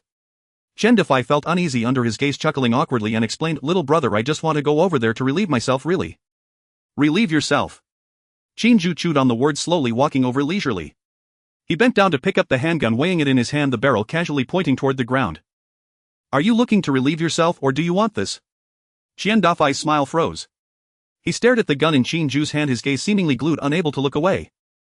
A few seconds later he took a deep breath, the forced smile on his face transforming into another kind of smile. The kind that, having been exposed, no longer pretends. "Little brother, I won't hide it from you." Chen Defy stepped forward, lowering his voice. "That thing is a good item. With a gun in hand I feel secure. You are a talent, you won't need this. Why not give it to me? I'll remember your favor later." Qin Jue looked at him. Round face, small eyes, a red nose, and drooping corners of the mouth. One could tell he was not a good person. Before the apocalypse he might have been the slick type who would talk to anyone nicely. After the apocalypse he is even more at ease. Favor. How much is his favor worth? Qin Jue casually tossed the gun into his exclusive space. Give it to you. This gun belongs to that female police officer, right? She hasn't died yet, how could I give it to you? Chen Dafai's smile froze on his face, his lips trembled twice, wanting to say something but swallowed it back. Qin Jue no longer looked at him, turning around to start looting the convenience store. There was a considerable amount of goods on the shelves, more than he had expected. It's only been 4 days since the apocalypse and the stock in this convenience store has hardly changed. A row of shelves against the wall was filled with instant noodles, biscuits, bread and sausages, their colorful packaging striking in the dim light. In the middle rows of shelves were beverages, snacks and some daily necessities. A few packs of cigarettes and bottles of liquor were placed behind the counter. In the innermost corner were stacked several boxes of mineral water and a box of cooking oil. Qin Jue collected them one by one into his exclusive space. His movements were quick. With a touch of his hands, the items vanished into thin air. The items on the shelves decreased at a visible rate, and gasps of astonishment echoed through the convenience store. Xiao Lu shrank in the corner, staring at the empty shelves, his lips turning pale. Old Zhang squatted on the ground, his hands buried in his hair, not daring to look, but his ears perked up high. Old Li sat beside the counter, staring at the ground, his facial muscles twitching. Chen Dafai's expression was the worst. He watched as those items disappeared one by one, the flesh on his face twitching as if someone was cutting meat from him. Finally, when Qin Jue moved the third box of mineral water, Chen Dafai couldn't hold back any longer. Little brother, little brother. He jogged over, his expression transforming from pain to a flattering smile. Little brother, are you planning to take us away? No way. Qin Jue's movements did not stop, nor did he raise his head in reply. Chen Dafai's mouth twitched. He had already seen that Qin Jue would not take them away. Only that female police officer was his target. But he still wanted to say something more, yet before he could open his mouth, Qin Jue spoke first. Don't try to morally bind me. I have no morals. If you want to leave, do it yourselves. There aren't many zombies around here. Chen Dafai's mouth twitched, then he gritted his teeth. I understand. But, little brother, can you leave us some of these items? These things are our lives. If you take them all, even if we try to find a way out, we'll probably starve to death. Xiao Lu in the corner suddenly spoke up, his voice as small as a mosquito's buzz. Yeah. If you take everything, what will we eat? Old Zhang said nothing but raised his head to glance at Qin Jue, then quickly looked down. Old Li continued to stare at the ground, his lips moved slightly, squeezing out a line. Young man, leave us some, okay? Qin Jue glanced at the four of them, understanding their intentions. All right. I can leave some for you. But there's a condition. What? Qin Jue pointed outside the convenience store. You need to help me move those zombie corpses into the house, and I can leave you some supplies. Move. Move the corpses. Chen Dafai's voice changed, pitch filled with confusion. Yes. Qin Jue nodded. If you don't move them, I'll take everything. You can die if you want. Chen Dafai swallowed hard and turned to look at the other three. They were all watching him. Old Zhang and Old Li nodded slightly, and Xiao Lu could only nod as well upon seeing this. A flicker of struggle passed across Chen Dafai's face, and in the end he gritted his teeth. All right, well, move them. Chen Dafai led Lao Zhang and others to move the corpses, and it was clear to see the fear still etched on their faces. Qin Jue continued to gather supplies from the convenience store. He was a man of his word. He would definitely leave supplies for Chen Dafai and the others. However, Qin Jue did not plan to leave too much. 2 boxes of instant noodles, 2 boxes of mineral water and 2 boxes of ham sausages. Qin Jue felt he was being quite generous. If Chen Dafai and the others did not prepare to leave the gas station in search of a way out, having more supplies would be useless. The final outcome would still be death. Qin Jue speculated that there should be more than one powerful monster like the flesh-winged zombie. For Chen Dafai and the others to survive, leaving the gas station was the best choice. Before long, all the supplies in the convenience store were collected by Qin Jue into his exclusive space, leaving only the supplies he promised to Chen Dafai. Qin Jue glanced at the small door at the back of the convenience store. Baiji and the others still had not come out, and he was unsure of what they were doing. He planned to give Baiji some more time while he prepared to gather some fuel. Qin Jue had not forgotten the purpose of coming to the gas station. However, he did not know where the oil tanks were located, but that was not a problem. There were still 2 employees at the gas station, and they would surely know. Qin Jue stepped out of the convenience store and called out to the male employee moving the bodies. Hey you. Lao Zhan was lifting a corpse towards the convenience store entrance. Upon hearing the voice, he looked up bewildered and pointed at himself. Me. Yes. You are a gas station employee, right? Lao Zhang nodded, put down the corpse and jogged over. Where is the oil tank of this gas station? How do you manually draw fuel? Lao Zhang was startled for a moment, then pointed to a section of the concrete floor behind the fuel pump. The oil tank is underground over there, covered with a lid. All right. Help me open it. Lao Zhang led him behind the fuel pump and pointed to a circular iron cover on the ground. The edges of the cover were surrounded by dried oil stains and dirt. Lao Zhang squatted down, took out a screwdriver from his pocket and pried at it, but the iron cover did not budge. Qin Jue shoved him aside, grasped the edge of the cover with one hand and pulled with force. 25 points of strength were not to be underestimated. The iron cover emitted a piercing metallic screech as it was completely lifted, revealing the dark mouth of the oil tank below. A strong smell of oil rushed up, causing Lao Zhang to step back 2 paces. Qin Jue leaned in to take a look. The inside of the tank was pitch black and he could not see the oil level, but the strong smell indicated that there should be a substantial amount. Qin Jue reached down to feel. He did not intend to use a container to fill the oil little by little, but rather to see if he could directly store the oil tank into his exclusive space. However, the oil tank should be quite large and Qin Jue had never stored anything of such size before, so he was unsure if it would work. How big is this thing? Lao Zhang was taken aback for a moment, then hurriedly explained, our gas station is just a secondary station. All the oil tanks are 50 cubic meters with a diameter of 2.8 meters and a length of 8.5 meters. Qin Jue did not know what a secondary station was, nor did he understand whether the level was high or low. But from Lao Zhang's words he gathered that there was more than one oil tank here. It made sense. Gasoline and diesel could not be stored in the same tank, could they? How many tanks are there in total? Do they all contain oil? Qin Jue asked, his pupils brightening. The oil tank underneath his feet had already been stored into his exclusive space. It seemed that the exclusive space did not limit the size of the items. Cannot store the earth. Lao Zhang also witnessed this miraculous scene, his eyes wide open. 4 tanks. 3 gasoline tanks and 1 diesel tank. They were just filled a day before the apocalypse, but the diesel tank is only half full. Qin Jue nodded. Take me to the other tanks. Sure. Lao Zhang replied respectfully. Qin Jue's actions had truly astonished him. Although Lao Zhang was not a gifted person, he also had a backpack. Previously he had tried to store the goods from the convenience store into his backpack, but he had not succeeded. Yet in front of this man such a large oil tank vanished in an instant. Lao Zhang led Qin Jue to the locations of the other oil tanks and Qin Jue continued to store them all into his exclusive space. This action once again left Lao Zhang astonished. After finishing with the 4 oil tanks, Qin Jue returned to the convenience store where Qin Jue immediately approached him. Little brother, we've moved all the bodies, take a look. Qin Jue glanced around. There were no longer any zombie corpses outside the gas station and over 20 charred corpses were neatly piled at the entrance of the convenience store, forming a small mountain. He nodded and pointed to the food left for Qin Jue and the others. This is for you. Qin Jue looked at the pile of items and his face quivered. He would not have even glanced at such a small amount before the apocalypse. Yet now, although he still found it too little, he felt he still had to be grateful to Qin Jue. This man dared to kill. If he angered him, not only would he not receive food, but his life could also be at stake. Thank you, little brother, thank you. As Qin Jue expressed his gratitude, he called Lao Zhang and Lali to pack the items into their backpacks. Qin Jue did not look at them again and turned to walk towards the back of the convenience store. Bai Ji and Sun Yan had yet to come out and Shen Xianyue had not emerged either. He was not worried. Bai Ji was sensible in her actions, and although Sun Yan was spirited, she was not foolish. Together the 3 of them would not cause any trouble. Just as he reached the corner, Bai Ji walked out from behind. She raised an eyebrow at Qin Jue and softly said, husband. She agreed.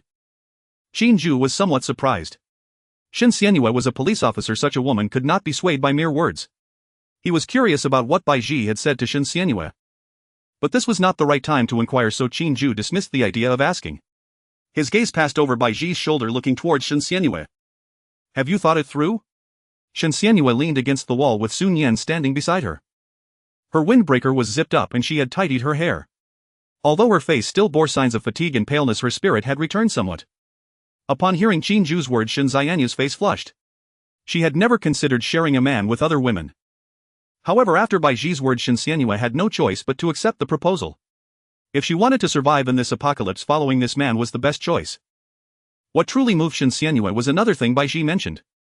Qin Jue had the ability to turn ordinary people into gifted individuals. After the previous incident with Zhobing, Shen Xianyue was very clear about the gap between ordinary people and gifted individuals. If she could become a gifted person, then even becoming Qin Jue's woman would be worth it. It was merely a matter of paying a little blood price, and Shen Xianyue could accept that. At the very least, in Bai Ji's description, Qin Jue and Zhobin were not the same kind of person. Shen Xianyue nodded slightly, her pretty face slightly flushed. Qin Jue did not inquire about what Bai Ji had said, nor did he question why Shen Xianyue had changed her mind. For him, the outcome mattered more than the process. Shen Xianyue agreed, and that was enough. Alright, Qin Jue nodded and turned to walk towards the convenience store entrance. Shen Xianyue pushed herself off the wall and stood up. Her legs were still weak, but much better than before. Bai Ji helped her a bit while Sun Yan walked ahead and the 3 followed Qin Jue outside. At the entrance of the convenience store, over 20 charred bodies were piled up like a small hill. The bodies were pitch black, some still emitting smoke, and the air was thick with the stench of burnt flesh and hair, making one feel nauseous. Chen Dafa had already packed the supplies Qin Jue left behind into a backpack, crouching in the corner to count them, his expression as if he were counting gold. Old Zhang and Old Li stood aside, their faces pale, occasionally glancing at the pile of charred bodies. Little Lu huddled behind the cash register, hugging her knees, her face buried in her arms, her shoulders shaking. Qin Jue ignored them and walked straight to the pile of charred bodies. He raised his right hand, and with a thought, the illusory image of a cremation furnace slowly materialized in the open space. The furnace was entirely black, over 2 meters tall, with bizarre runes densely covering the walls, flickering with a dark glow. Qin Jue bent down and grabbed the ankle of the nearest charred body, dragging it to the front of the cremation furnace. The convenience store was a closed space, so burying the body should not attract the attention of other zombies. The body floated up automatically, slowly flying into the furnace door, shrinking in size as it approached and merging into the azure flames. 1 body, 2 bodies, 3 bodies. Qin Jue's movements were swift, dragging the bodies, placing them in front of the furnace, waiting for them to be incinerated, and collecting the ashes all seamlessly. The regular notification sounds echoed in his ears, but he had no time to examine them closely, only aware that most were ordinary zombies. The rewards were merely useless skill books and supplies, nothing special. Sun Yan stood by, watching Qin Jue skillfully handle the bodies, unable to help but mutter softly, "He's quite efficient at this." Bai Ji did not respond, merely observing quietly. Shen Xianyue stood beside Bai Ji, her gaze scanning the pile of charred bodies before suddenly stopping. Her body stiffened suddenly. "Wait a moment." Qin Jue paused his hand and turned to look at her. Shen Xianyue was staring at a particular body among the charred ones, her pupils constricting, her lips trembling. "That one. Let me do it." Qin Jue followed her gaze. That charred body was slightly more robust than the others, although its face was burnt beyond recognition. It was clear that it had been over 1.80 meters tall in life. The clothing was burned down to mere fragments, but Shen Xianyue recognized the body at a glance. "Do you know him?" Qin Jue asked. Shen Xianyue did not answer immediately. She slowly approached, crouching in front of the charred body, extending her hand to gently brush away a piece of burnt skin from its face. This revealed a face that was utterly unrecognizable. The burns were so severe that the features were nearly indistinguishable, but the outline of the jaw and the scar on the left cheekbone. Shen Xianyue's eyes turned red. "He was my captain," her voice was hoarse as if squeezed from deep within her throat, "and also my master." Qin Jue remained silent, waiting for her to continue. "On the day the apocalypse descended, my captain and I were on a mission." Shen Xianyue's voice grew softer, her fingers trembling slightly. "Then the apocalypse broke out, and the captain happened to see a woman being attacked by zombies, so he went to save her. After that, he was surrounded by zombies." Shen Xianyue closed her eyes and took a deep breath. "I watched him get bitten on the neck. When I saw him again, he had already turned into one of those things." She opened her eyes, looking at the charred body before her, tears finally streaming down her cheeks. "He had been with the team for 15 years, teaching me everything. His daughter just started 5th grade this year." Shen Xianyue could not continue. Bai Ji's eyes also turned red as she turned her face away. Sun Yan bit her lip, remaining silent. Qin Jue was silent for a few seconds before stepping aside. "You do it." Shen Xianyue took a deep breath, crouched down and grasped the shoulders of the body, pulling it toward the cremation furnace with all her strength. Her strength had not fully recovered yet, making it very difficult to drag the body, which scraped heavily against the ground.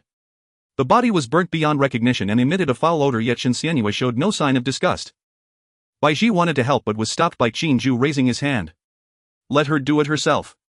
Bai Ji glanced at him and nodded slightly. Shen Xianyue gritted her teeth and dragged step by step. The 10-meter distance took her nearly 2 minutes to cover, with beads of sweat dripping down her cheeks, mingling with tears that fell to the ground. Finally, the body was dragged to the front of the cremation furnace. The furnace door was wide open and the azure flames burned quietly. Shen Xianyue knelt on the ground, supporting the shoulders of the body, pushing it toward the furnace opening. The body floated up automatically, slowly flying into the furnace door. Shen Xianyue knelt there, watching the charred figure grow smaller and smaller until it vanished into the flames, tears flowing uncontrollably. She did not cry out loud, just silently shedding tears, her shoulders shaking. The runes on the cremation furnace flickered a few times and the azure flames surged suddenly before slowly receding. The furnace door opened. A black box lay quietly in the furnace, engraved with 2 characters, Zhao Zhang. Shen Xianyue reached out to take the urn, holding it close to her chest. Looking down at the 2 characters, her lips moved slightly and she finally uttered just 2 words. "Master, rest in peace." Qin Jue stood beside her, the notification sounds ringing in his ears. "This corpse is a first-tier zombie infected, and its former profession was criminal police captain. You have gained a profession-related skill, shooting mastery. You have obtained 1 burial coin." Qin Jue raised his eyebrows. Shooting mastery. Finally, a useful skill had arrived. At that moment, there was a handgun in the exclusive space, and firearms were also sold in the corpse collector's shop. although it was expensive, needing 500 burial coins. But with this skill he would have another means of self-defense in the future. Currently, whether against zombies or survivors, one could not avoid the damage inflicted by firearms. Qin Jue had not actively killed the hairy-chested man before because he was wary of the gun in his hand. Now that he had obtained the shooting skill, it would be other survivors who would have to fear him in the future. Shooting mastery: A proficient in the aiming, firing, maintenance and troubleshooting of various firearms, significantly enhancing shooting accuracy and stability. The corners of Qin Jue's mouth curled slightly. It wasn't a great skill. His luck was truly good. He glanced at Qin Jue, who was still holding the urn and crying, and began to contemplate where to try out the gun after returning. After finishing everything, Qin Jue planned to leave. Chen Dafang, seeing that Qin Jue and the others were about to depart, couldn't help but ask that previous question again. "Little brother, can't you really take us with you?" He rubbed his hands together, a smile plastered on his face, looking like he was pleading. Qin Jue merely glanced at him indifferently and did not respond. Chen Dafang understood and sighed inwardly. The expressions of the other three were also filled with disappointment. Clearly the man before them was strong, yet his heart was cold, showing no intention of taking them along. Shen Xianyue let out a cold snort, her gaze filled with disdain and chill. She hadn't forgotten the previous situation. When she was bullied by Zhobin, these four had pretended not to see. Even if someone had spoken up for her back, then Shen Xianyue would have been grateful. Unfortunately, none did. Qin Jue pushed open the glass door of the convenience store and led the three women outside. The sky outside grew darker and more oppressive. Qin Jue looked up at the sky and frowned slightly. The rain was likely to arrive soon, but for the survivors it was not a good thing. While the sound of rain could somewhat disrupt the zombies' hearing, it would also make it extremely difficult for the survivors. Some food would spoil quickly in the cold, damp environment. Survival supplies would greatly diminish. So oppressive. Sun Yan sighed from the side and Bai Ji nodded in agreement. "Let's go home," Qin Jue said. Today's goal had been accomplished. Not only had they gathered a lot of supplies, but they also had 450 cubic meters fuel tanks totaling nearly 200,000 liters of fuel. More importantly, they had killed quite a few zombies and obtained many energy crystals. These energy crystals were enough for him to level up again. However, what pleased Qin Jue the most was acquiring a new talent and encountering Shen Xianyue, the beautiful 26-year-old female police officer with a tall and graceful figure. He wondered what kind of survival supplies she would bring him. Qin Jue subconsciously glanced at Shen Xianyue, who seemed to sense his gaze and appeared somewhat uncomfortable. As they returned, Qin Jue took out Shen Xianyue's pistol, preparing to try out the skill he had just obtained. The result was quite satisfying. The pistol felt as if it were an extension of his arm, hitting the target wherever he aimed, with almost every bullet accurately striking the zombies' heads. Qin Jue finally understood why so many people loved handguns. The thrill of shooting zombies in the head was truly exhilarating. However, there weren't many bullets left, and after emptying a magazine, Qin Jue reluctantly put the gun back into his backpack. Yet his series of actions left Bai Ji and the others dumbfounded. "Have you practiced?" Shen Xianyue asked in shock. "No. This is my first time holding a gun," Qin Jue casually replied. "As for why I'm so accurate, I guess I'm just a genius." Shen Xianyue couldn't help but twitch the corner of her mouth. How could an ordinary person achieve such headshots? Shen Xianyue found it hard to believe that Qin Jue had not practiced deliberately. However, she didn't press further. Because Bai Ji had told her what kind of person Qin Jue was. This guy was very strong, had many secrets, but was also very selfish and cold-blooded. It was best not to ask too many questions when with him, and definitely not to dig too deep. Shen Xianyue remembered this clearly. After taking a deep look at Qin Jue, she swallowed her doubts. Meanwhile, Bai Ji appeared to be deep in thought. She had probably guessed the reason. Qin Jue possessed many peculiar skill books, and his remarkable accuracy likely came from learning those skills. After all, just before this, Shen Xianyue had buried the body of a police captain. The group continued back to the neighborhood, effortlessly killing any zombies they encountered along the way. Without any flesh-winged zombies around, even though the current zombies were stronger than before, they were still no match for Qin Jue. Shen Xianyue remained utterly shocked. Bai Ji was not lying. This man was indeed very strong. Stronger than most talent bearers. Moreover, Bai Ji knew that Qin Jue did not lack food. The supplies from the gas station convenience store had vanished, and unsurprisingly they had all gone into Qin Jue's backpack. Following him seemed to be a good choice. However, it meant sharing this man with other women. Shen Xianyue recalled Bai Ji's earlier description and couldn't help but blush. Bai Ji had said that Qin Jue was not only strong in combat but also terrifyingly strong in bed. She and Sun Yan together were no match for Qin Jue. Shen Xianyue suddenly had a thought. Now with her included, it should be enough, right? As soon as this thought crossed her mind, Shen Xianyue quickly shook her head. What was she thinking? How could such shameful thoughts arise? What are your plans next? Qin Jue dismissed her fantasies and proactively brought up a topic. No specific plans. The most important thing right now is to increase our strength, gather supplies and bury the dead, Qin Jue replied. That's not enough. Sun Yan suddenly exclaimed. Qin Jue looked at her in confusion. What we need most right now is to change our living place. That house only has one bedroom and one bed, it can't accommodate all four of us. Are you going to sleep on the sofa? Qin Jue realized. Sun Yan was right, changing rooms was indeed the priority. One bed could not fit the four of them. As for him sleeping on the sofa, that was out of the question. I can sleep on the sofa. Qin Jue suddenly spoke up. Qin Jue glanced at her but said nothing. This woman. What is she thinking? She could sleep on the sofa but only after tonight. Qin Jue lowered her head, her face slightly flushed. She indeed had some thoughts, but Qin Jue saw right through her. Qin Jue knew she couldn't escape this one. The four of them killed zombies while retracing their steps, during which they also looted several shops. Originally Qin Jue planned to gather supplies and return through Sun Yan's teleportation talent. However, Sun Yan could only teleport 3 people at a time now, and afterwards she would be left in a muddled state. With one more person they could only walk back. Qin Jue was once again astonished by Qin Jue's strength. She focused on the axe in Qin Jue's hand. This axe didn't seem like an ordinary one. Not only was it very sharp, but it also didn't get stained with blood after killing zombies. Qin Jue speculated that it was likely a reward for killing zombies. If she had such an axe, she could also help kill zombies. Qin Jue wanted to ask for it, after all she would soon become Qin Jue's woman, so he shouldn't be so stingy with his woman, right? Qin Jue spoke weakly. When Qin Jue looked over, she pointed at the axe in his hand. Can I use this? I can help kill zombies too. Qin Jue didn't want to be a useless vase. After all, she was a police officer, a criminal investigator. First tier survivor. Strength 7. Speed 8. Spirit 8. Stamina 8. Qin Jue glanced at Qin Jue's data panel, raising an eyebrow. Wow. She truly is a female police officer. Her 4-dimensional attributes exceed those of most men. Qin Jue remembered that his initial attributes seemed to have only slightly higher strength and stamina than Qin Jue. The rest were even lower than Qin Jue's. To be clear, he is a man while Qin Jue is a woman. Is it possible? I also want to kill zombies. Seeing that Qin Jue was silent, Qin Jue gently asked. She did not want the handgun that Qin Jue held. Because Qin Jue had already expended all the bullets in the magazine. Although there was still a magazine in Qin Jue's pocket, she knew well that Qin Jue would not hand over such a dangerous item to her. Qin Jue thought for a moment, then nodded. Qin Jue was not weak, having her help would save him some effort. Although some zombies had gained strength, their attributes had turned into double digits. However, Qin Jue discovered that most of these zombies had primarily enhanced their strength attributes with little improvement in speed and spirit attributes. With the aid of a hand axe, Qin Jue could handle even the evolved zombies. And a hand axe only costs 50 burial coins. After taking care of the chest-haired man, he now had over 700 burial coins. He could just buy another one. As for whether Qin Jue would use the hand axe against him, Qin Jue did not take it to heart. Even if Qin Jue got the hand axe, she still wouldn't be his match. Moreover, he did not sense any malice from Qin Jue. Qin Jue handed the hand axe to Qin Jue, then looked at Bai Ji and Sun Yan. What about you two? Do you want to kill zombies?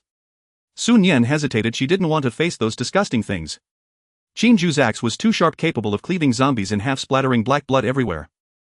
Just seeing that scene made Sun Yan feel nauseous. She found it hard to accept doing it herself. Just as Sun Yan was about to speak, she heard Bai Ji's voice. I want to. Sun Yan turned to see Bai Ji's gaze was resolute. Qin Jue was also surprised by Bai Ji's decision. Previously, Bai Ji had been afraid to kill zombies. Why was she suddenly so determined to get a hand axe?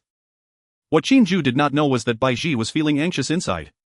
Qin Jue already had 3 women. Sun Yan was a gifted individual and Qin Jue was a police officer. Both could assist Qin Jue in the apocalypse. But she was nothing at all. She feared being overshadowed. More seriously, she feared being abandoned by Qin Jue. If she could also kill zombies, it could prove her worth to exist. Perhaps then she wouldn't be abandoned by Qin Jue. I can also kill zombies. With this thought, Bai Ji's voice grew even more resolute. Seeing that Bai Ji wanted to kill zombies, Sun Yan felt she couldn't continue to refuse. She could only pout and say, I also can. Qin Jue, of course, was unaware of what the women were thinking, spent 100 burial coins to purchase 2 hand axes and then handed them to Bai Ji and Sun Yan. The 2 women took the axes and Bai Ji immediately exclaimed. Ha! Why does this weapon have a star? Yeah. Why? Sun Yan was also puzzled. Qin Xianyue had not noticed the grade of the hand axe before she was shocked that Qin Jue could produce 3 identical axes at once. It is known that the drop rate for items from zombies is very low. This has been confirmed by survivors. After hearing Bai Ji and Sun Yan's inquiry, Qin Xianyue finally looked at the specific attributes of the hand axe. Sure enough, just as Bai Ji had said, the grade of the hand axe had a star behind it. What is going on? Qin Xianyue asked, frowning. I have seen other survivors describe the items they obtained in the chat interface. It's very detailed. But not a single survivor mentioned that the item grade had a star. Qin Jue smiled, looking at the 3 women. The 3 women immediately understood that Qin Jue did not want to explain. You dog. Bai Ji pouted angrily, staring at Qin Jue. This man still did not trust them. Let's go. Let me see your strength. Qin Jue changed the topic. The corpse furnace could not be concealed. After all, one cannot hide things when burying corpses. But Qin Jue did not plan to tell anyone what happened after burying the corpses. Let them guess. The 4 continued on their way with the aid of the super sharp hand axes. The 3 women found it quite easy to deal with some zombies. Especially that woman Qin Xianyue. She seemed to harbor a deep hatred for zombies, as she would always decapitate them. Though it was clean and efficient, the impact was also significant. Of course, this was also due to the hand axe's exceptionally sharp nature. Ordinary weapons do not possess such strong capabilities. Ah. Sister Xianyue. You are so violent. Seeing Qin Xianyue decapitate another zombie, Sun Yan exclaimed. However, Qin Xianyue shook her head in response, looking down at the axe in her hand, and then smiled self-deprecatingly. It's all thanks to this axe. Without it, I'm still just an ordinary person. After saying this, she looked at Qin Jue with hope. Bai Ji had mentioned that this man had the opportunity to turn ordinary people into gifted individuals. She wondered if she would have the chance. Even if there were, it would likely be after Bai Ji. After all, Bai Ji was the first woman to follow Qin Jue. What do you think? When will this apocalypse end? Sun Yan pulled the axe from a zombie's forehead and hurriedly jumped aside. This axe was too sharp. She didn't dare to apply too much force while chopping. Otherwise she would end up like Qin Xianyue, covered in black blood. Who knows? Perhaps if we kill all the zombies it will end. Bai Ji said with a bitter smile. Zombies are not that easy to kill. Qin Xianyue decapitated another zombie, continuing. Why? Sun Yan was puzzled. The zombies in front of us are just the weakest ones. There are stronger zombies out there.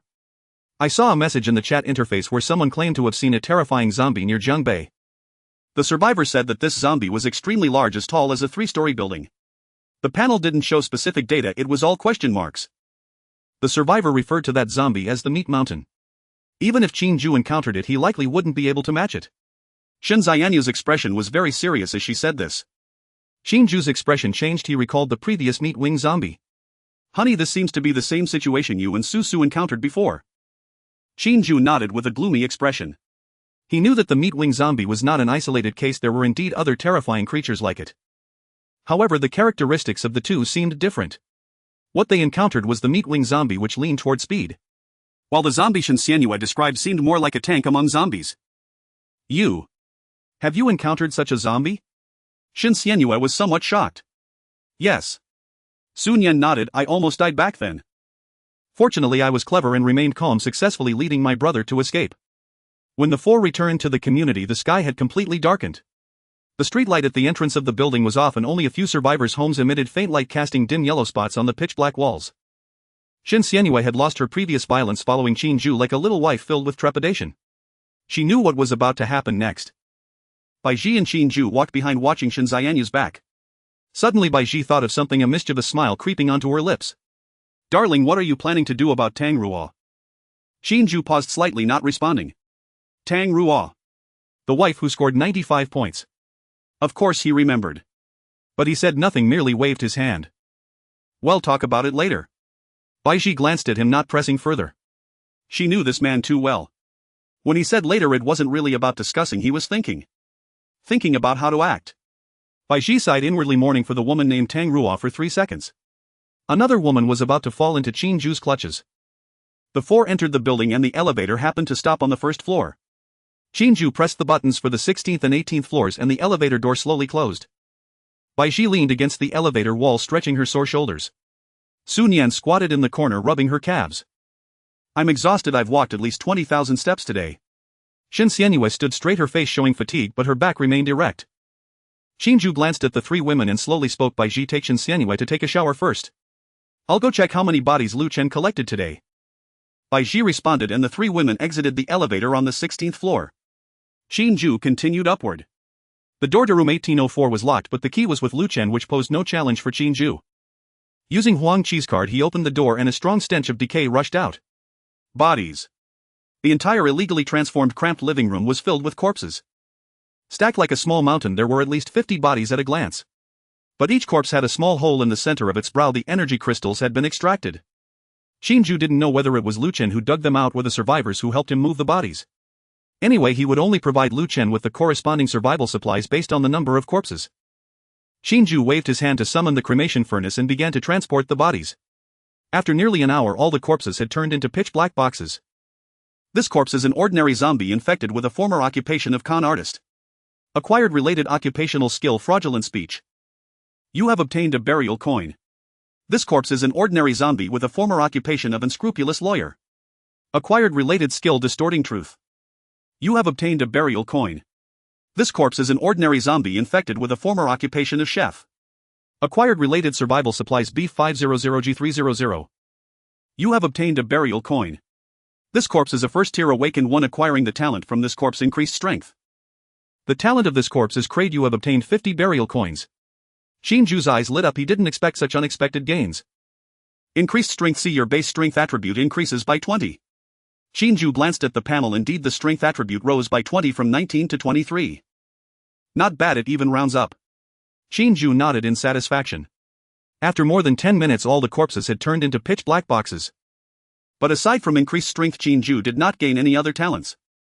Now he had 5 talents: Red Luan's Blessing, Mental Shock, Malice, Perception, Fire Serpent, and increased strength. He was still halfway to 10. But with Lu Chen helping to collect corpses, it wouldn't be long before he gathered 10 talents. Then he could start to replace them, and Bai Ji could also become an awakened one. After all, he had promised Bai Ji, and that woman was quite obedient. Qin Jue couldn't possibly do anything to disappoint her. He sent Bai Ji a message to have her settle the bill with Lu Chen, then turned to leave room 1804. As soon as he stepped out, the door of 1803 suddenly opened. A figure walked out holding a plastic bag, head down, nearly colliding with Qin Jue's chest. Ah, a light, gasped the person, stepped back 2 paces and looked up. It was Tang Ruo. She had changed into different clothes, no longer wearing the deep purple long sleeve stained with blood from the morning, but a faded gray hoodie with sleeves long enough to cover the back of her hands. Her hair was still wet, probably just washed, cascading over her shoulders with a few strands sticking to her cheeks. Her complexion was even paler than in the morning, with deep dark circles under her eyes, as if she hadn't slept well for days. Seeing Qin Jue, Tang Ruo clearly froze for a moment, then instinctively took half a step back. Qin. Mr. Qin. Qin Jue nodded, his gaze resting on the plastic bag she was holding. The plastic bag contained some bottles with a hint of alcohol wafting out. Throwing out the trash. Tang Ruo nodded. Qin Jue found it amusing. In this apocalypse, there are still people going out to throw out trash. Why not just toss it out the window?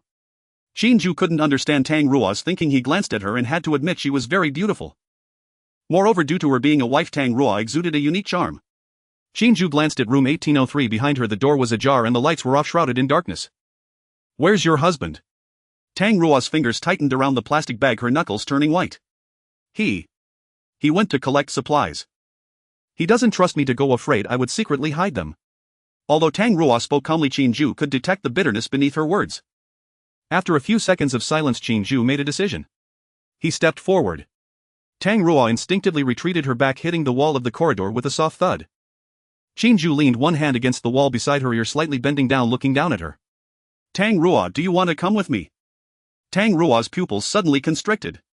She understood. Of course she understood. This man was not asking her if she wanted to help collect corpses, nor was he asking if she wanted to join his team. He was asking her if she wanted to be his woman. Just like the 2 women who had been around him before. Tang Ruo's lips trembled slightly, her voice squeezing out from her throat, tinged with a near-pleading quiver. Mr. Qin. I have a husband. I know, but that doesn't matter. Qin Jue narrowed his eyes, moving slightly closer to Tang Ruo, a smile playing at the corners of his mouth as he continued, your life doesn't seem to be very good. Your husband, one man, actually lets you go collect corpses while not allowing you to claim the supplies obtained from the corpses. I can imagine how poorly he treats you. How much he doesn't trust you. Follow me and I can guarantee you will survive well in this apocalypse. Tang Ruo's pupils trembled slightly. She was very aware of her situation. Sun Yuxing did not treat her well, and one could even say he was very harsh. But as a traditional woman, Tang Ruo could not betray Sun Yuxing. Mr. Qin, I'm sorry. I have a husband. Qin Jue showed no surprise at Tang Ruo's refusal. He rephrased his proposition. Or consider it a transaction, you spend one night with me and I'll give you food. He spoke softly. All he needed was the reward from the Hongwon blessing. Whether or not Tang Ruo agreed to accompany him was entirely irrelevant. A single intimate encounter would suffice. If necessary, he could simply choose the first reward option. As Qin Jue had said, it truly was just a transaction. Yet upon hearing his words, Tang Ruo jerked her head up sharply. Biting her lower lip, tears shimmered in her eyes. She felt deeply humiliated. What did Qin Jue take her for? Did he truly believe she would sell her body for food? She said nothing, only clenched her delicate pink lips and stared at him, mortified and furious. Her expression momentarily stilled Qin Jue's breath. Undeniably, the piercing gaze of a beautiful woman, flushed with shame and indignation, carried a visceral impact no maidens could match. So? Is that unacceptable? Qin Jue frowned faintly. Tang Ruo, your relationship with your husband isn't exactly harmonious, is it? Otherwise you wouldn't have experienced intimacy only twice, not even yet. Tang Ruo's pupils contracted instantly. How could he possibly know she'd only ever been intimate twice? Sun Yuxing was her first and only man, yet he suffered from a profound physical affliction. Those two fleeting encounters occurred solely on their wedding day and only after taking medication. But Sun Yuxing's condition was severe, no drug could sustain his virility. Afterward, all medications lost their effect entirely. Tang Ruo was thus deprived of any further experience of pleasure. Yet, how had Qin Jue uncovered such an intimate secret? Well, Qin Jue murmured, drawing closer still. Tang Ruo's heart hammered wildly. He was far too near. His warm breath brushed against her snow-white nape, her knees trembled, threatening to buckle. She braced herself to avoid collapsing, raising both hands defensively before her chest to push him back. Mr. Qin. You. Before she could finish, a sharp ding echoed from the elevator. The elevator doors slid open and a man's voice, rumbling and irate, drifted down the corridor. 13 corpses traded for only 20 packs of instant noodles. That Mr. Lu must have embezzled. Damn it, I knew he was no good. Tang Ruo froze instantly, her face paling. It was Sun Yuxing's voice. If he witnessed the scene, she would surely endure his brutal beating. She turned to Qin Jue, her eyes wide with terror. You, hurry and leave. If he sees you here, he'll assume we're... She broke off, the implication unmistakable. Qin Jue hadn't anticipated Sun Yuxing's sudden return, disrupting his plans. Yet he had no intention of leaving. What if Sun Yuxing saw them? Would he dare kill him? Perhaps this very incident might even shift Tang Ruo's resolve. Motionless, Qin Jue watched calmly, while Tang Ruo burned with desperate urgency. Seeing Qin Jue make no move, only smiling faintly at her, Tang Ruo gritted her teeth, yanked open her apartment door and shoved him inside. She slipped in after him. Inside the apartment, Qin Jue regarded her with quiet curiosity. Tang Ruo stamped her foot, her face flushed with anxiety and regret. In her panic, she'd done something utterly absurd. She should have simply pushed him away, not dragged him into her home. Now Sun Yuxing would suspect far worse. But it was too late to undo what she'd done. She scanned the room frantically. Hide, quickly. If he sees you, I'll be beaten to death. A faint smirk curled Qin Jue's lips as his gaze settled on the bathroom to his left. He strode toward it and pushed the door open. Yes. Hide there, but stay absolutely silent. Tang Ruo urged, smoothing her rumpled clothes and patting her burning cheeks before stepping toward the living room. Yet before she could take a single step, a firm grip seized her wrist and a surge of raw strength wrenched her entire body into a warm, solid embrace. What are you doing? Tang Ruo gasped. Qin Jue answered not a word, only closed the bathroom door and locked it firmly. He gazed down at the married woman nestled in his arms, a sly knowing smile playing upon his lips. Tang Ruo, you were the one who pulled me in. Even if I hid in the bathroom, what if your husband needed to use it? Could you stop him? Only if you and I entered together and devised a plausible excuse. As he spoke, Qin Jue lifted her from behind and carried her beneath the showerhead, then turned the tap. Warm water cascaded down, drenching them both in an instant. Like this. Tell him you're bathing, he won't dare enter. Tang Ruo faltered, a cold premonition chilling her spine. This ruse might shield Qin Jue from discovery, but what of her? What would become of her? Before she could speak again, the front door clicked open. Then Sun Yuxing's voice rang out. Tang Ruo. Did you hoard food, you bitch? Inside the bathroom, Tang Ruo stiffened, while Qin Jue's whisper brushed her ear. Answer him. Act natural. Her mind reeled, chaotic, unmoored, utterly incapable of navigating this crisis. Yet at his words she nodded obediently. I didn't. She strained to steady her voice, but a tremor betrayed her fear. Sun Yuxing, hearing her reply, cast a puzzled glance toward the bathroom. You're bathing. Sun Yuxing frowned. Didn't you just bathe? Why again? He stepped forward and twisted the bathroom doorknob. Shit. Locking the door while bathing at home. You afraid I'll peek? He grumbled. Tang Ruo's heart nearly leapt from her chest, terrified he'd force the door open and witness everything. I didn't wash thoroughly enough before. Ah. She stammered an explanation, then cried out sharply as her body jolted. Behind her, he had gently bitten her earlobe. No. She pleaded. Qin Jue feigned deafness, then flicked his tongue teasingly over the tender spot. Another shiver racked her frame, a throaty, intoxicating sound escaping her lips. Realizing instantly what she'd uttered, she clapped a hand over her mouth and turned to Qin Jue, eyes wide with helpless entreaty and humiliation. No, please. Qin Jue remained unmoved. Outside the door, Sun Yuxing heard the cry, and his expression darkened with suspicion. Could bathing really produce that kind of sound? Tang Ruo. What the hell are you doing in there? I slipped, hurt myself. Her trembling voice echoed from within, sounding genuinely pained. Yet Sun Yuxing sensed something deeply amiss. He pressed his ear to the door, but heard only the steady rush of water, no other sound. Just a slip. Are you sure you're not doing something else? No, truly just a slip. Ah. Tang Ruo replied, her lips drawn tight, her gaze pleading and searing with shame as she met Qin Jue's eyes. She had already been stripped bare, reduced to a trembling, yielding lamb. What followed next she knew all too well. Yet she dared not speak of it to Sun Yuxing, nor utter a single sound. Sun Yuxing felt something was amiss, yet he couldn't pinpoint what exactly was wrong. He cast a deep glance at the bathroom door, filled with confusion. Are you really okay? Yeah. Tang Ruo's voice came intermittently from the bathroom. Sun Yuxing frowned slightly and snorted. If you're fine, hurry up and come out to cook. I'm starving. Saying this, he turned and sat down on the sofa in the living room, looking at the 20 packets of instant noodles and energy bars with disdain. Damn it, Tang Ruo, did you slack off today? Is this all we get to eat? 20 packets of instant noodles are enough for just a few days. You better put in more effort tomorrow. I got it. Sun Yuxing was not very satisfied with Tang Ruo's response.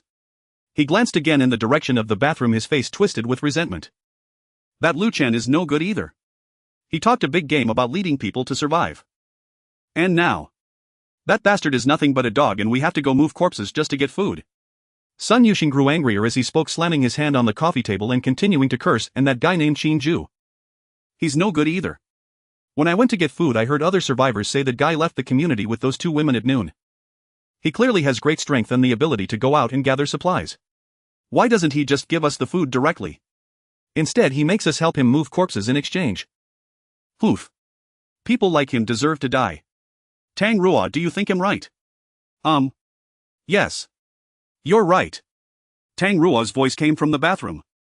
He is indeed quite strong. Ah. Sun Yuxing snorted coldly, feeling that the strength Tang Ruo spoke of was not the same as what he meant. But he did not delve deeper, his heart filled with dissatisfaction towards Lu Chen and Qin Jue. I also heard about a miraculous plant that ordinary people can consume to become gifted. That Lu Zi from our community has become a gifted individual. He must be feeling great. If I could become a gifted person, I'd definitely do better than them. Tang Ruo, when you go out tomorrow, see if you can find that kind of plant. If you do, bring it back. I will definitely not treat you poorly. Okay. Tang Ruo replied. Sun Yuxing glanced at the bathroom again, then got up from the sofa. All right.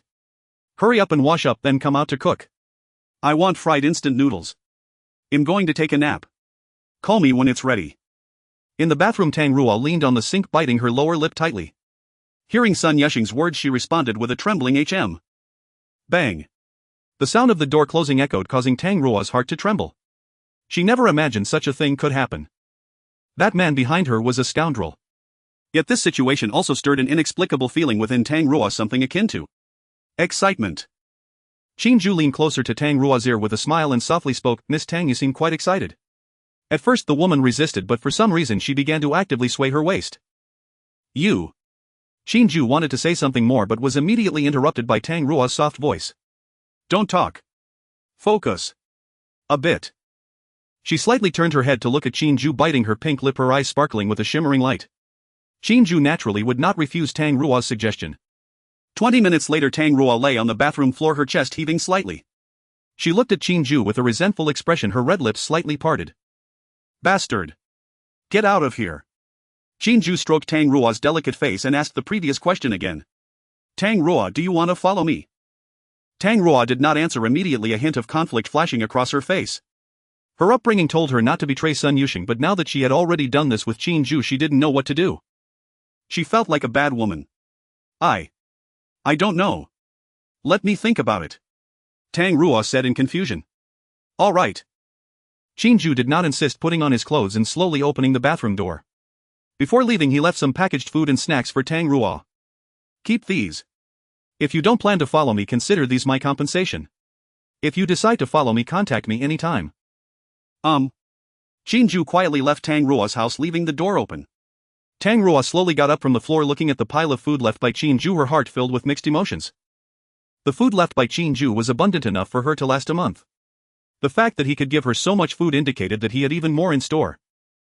Perhaps following Qin Jue was indeed a good choice. But as soon as this thought arose, Tang Ruo shook her head. No. Sun Yuxing was still around and she couldn't do anything that would betray him. Although she had already done so earlier. Tang Ruo packed away the food left by Qin Jue and slowly walked to the shower. The warm water washed over Tang Ruo's delicate body, further stirring her inner turmoil. In the elevator, Qin Jue hummed a tune, feeling quite pleased. Tang Ruo, this married woman, still did not escape his grasp. As for how Tang Ruo would choose, Qin Jue was not too concerned. After all, he had already received the reward of Red Luan's blessing. However, the reward obtained from Tang Ruo surprised Qin Jue. You can choose one of the following reward conditions for close contact with Hong Luan. 1. Immediately receive 1,000,000 sets of constant temperature gear. 2. Receive 1 set of constant temperature gear, and for each day Hong Luan survives you will double the amount of rewards from the previous day. Not knowing what choice Tang Ruo would make, Qin Jue simply chose the first reward option. 100,000 sets of constant temperature gear. Qin Jue was somewhat unclear as to why he received such a reward. From the name, it should be clothing that can maintain a constant temperature. However, it wasn't needed now. It was only September and the weather outside was hot. The constant temperature gear would only be effective in winter. Qin Jue took out a set to inspect. A set of constant temperature gear surprisingly consisted of 3 pieces: a top, pants and shoes. The design was quite ordinary, resembling standard black sportswear. The shoes were just plain black sneakers. Constant temperature gear, when worn, it forms a protective layer 1 centimeter thick that shields against rain and snow while maintaining the wearer's body temperature at a constant 26 C. Qin Jue raised his eyebrows. It can even shield against rain and snow. This is some serious black technology. Given the current gloomy weather outside, he definitely couldn't avoid the rain. Previously, Qin Jue was pondering how to go out and gather supplies after it rained, but unexpectedly Tang Ruo helped him solve that. Qin Jue was quite satisfied with this reward, the figure of Shen Xianyue appearing in his mind. In 1601, Shen Xianyue sat at the dining table somewhat absent-minded. Half an hour ago she had finished her bath and almost completed her dinner, but Qin Jue still hadn't returned. Shen Xianyue was prepared to make a sacrifice, yet Qin Jue's absence left her feeling somewhat at a loss. While there was a sense of relief in her heart, there was also an indescribable feeling. What's wrong with my brother? Does it take this long to burn those corpses? Or are there many corpses that Lu Chen moved today? Sun Yan asked, puzzled, as she dug into the egg cake before her. No way. I've already settled today's payment with Lu Chen. There are only about 40 to 50 corpses, not a lot. Plus I sent a message to my husband and he hasn't replied. Bai Ji replied. Sun Yan glanced at Shen Xianyue, her eyes filled with confusion. From what she knew about that scoundrel Qin Jue, he wouldn't let go of such a beauty as Shen Xianyue. But since he hasn't appeared, he must be delayed by something. If Qin Jue isn't eager to claim Shen Xianyue, it surely means someone comparable to her is occupying his time. Who could it be? It's so hard to guess. Sun Yan looked at Shen Xianyue with a mischievous smile. Sister Xianyue, it seems you might not hold on to your third position. Shen Xianyue paused. A hint of redness flashed across her face as she glared at Sun Yan. Sun Yan ranked the 3 of them based on their time following Qin Jue. Bai Ji was the first woman to follow Qin Jue. She's the eldest sister. She is the second. Naturally, Shen Xianyue is the third. Shen Xianyue was quite displeased with Sun Yan's arbitrary ranking, yet the fact remained. But now, not even being the third, Shen Xianyue felt even more dissatisfied. Who was it who had taken her position as third? Bai Ji blinked, looking at Sun Yan with a questioning gaze. Su, are you saying Qin Jue hasn't returned because he went looking for that girl named Tang Ruo? Otherwise. Sun Yan made a face. Sister Bai Ji, don't forget, when I first encountered that scoundrel, she didn't let me go that night. What situation could make that big pig hoof give up on someone like Sister Xianyue? It must be another beauty. We saw that Tang Rua during the day. To be honest, she is indeed beautiful. And she is a married woman. Married woman. I've heard that today's men all like married women. That scoundrel definitely wouldn't let Tang Rua slip away, so if he hasn't returned there's only one answer: he went to find Tang Rua. Bai Ji's face turned slightly red as she nodded subconsciously. Sun Yan was right, Qin Jue wouldn't let any beautiful woman off the hook. It seemed that he also got a taste of blood the night he met Qin Jue. Listening to Bai Ji and Sun Yan's conversation, Qin Xianyue felt a knot in her heart. Was it this woman named Tang Rua who snatched her position as third? Married woman. So what? Could a married woman compare to her, a female police officer who often trains? Though she had never experienced such things, she knew much more. The fact that Qin Jue didn't want to find her but went after someone named Tang Rua was something Qin Xianyue found hard to accept. Qin Xianyue knew full well that there would be more than just a few women around Qin Jue in the future. And as the number of women increased, Qin Jue would surely struggle to be fair. Whoever could thrive in the apocalypse would depend on which woman was closer to Qin Jue. She couldn't compete with Bai Ji and Sun Yan, after all they had come first. Originally Qin Xianyue thought she was third and felt that was quite good. Now that she had lost her third position, she became the fourth. Qin Xianyue felt a surge of indignation in her heart. She decided to take the initiative, planning to give Qin Jue a piece of her mind when he returned. Sister Bai Ji Su, Qin Xianyue blushed slightly as she looked at the two women, biting her red lip and weakly asking, what kind of girl does Qin Jue prefer? What kind of girl? Sun Yan asked back in confusion. I mean, Qin Xianyue's face turned even redder. Though she had already made up her mind, it was still somewhat shameful for a naive girl to say such things. But in order to secure a place beside Qin Jue, Qin Xianyue took a deep breath and asked, what positions? Sun Yan's eyes lit up with understanding. She raised an eyebrow and looked at Qin Xianyue with a mischievous grin. What's up, Sister Xianyue? Are you planning to proactively please that scoundrel? Qin Xianyue felt even more embarrassed, but indeed that was her thought. She could only nod shyly. If you're asking this, I can't really tell you. Why not? Qin Xianyue frowned slightly. Because that scoundrel seems to like all positions. Sun Yan shrugged and then chuckled, continuing, his stamina is quite impressive. As long as you can keep up, it's fine. Bai Ji opened her mouth, surprised to receive such an answer. Can just keeping up be enough? As a police officer, her stamina was far superior to that of an average woman. She should be able to keep upright. But thinking of Qin Jue's terrifying strength, Qin Xianyue suddenly felt a bit anxious. Don't think too much, Sister Xianyue, there will always be a time. Later Bai Ji and I will go stay next door. I'll leave that scoundrel Qin Jue to you. Make sure to deal with him properly. Qin Xianyue nodded shyly, murmuring. Suddenly the sound of the door opening came from the entrance. Qin Jue pushed the door open.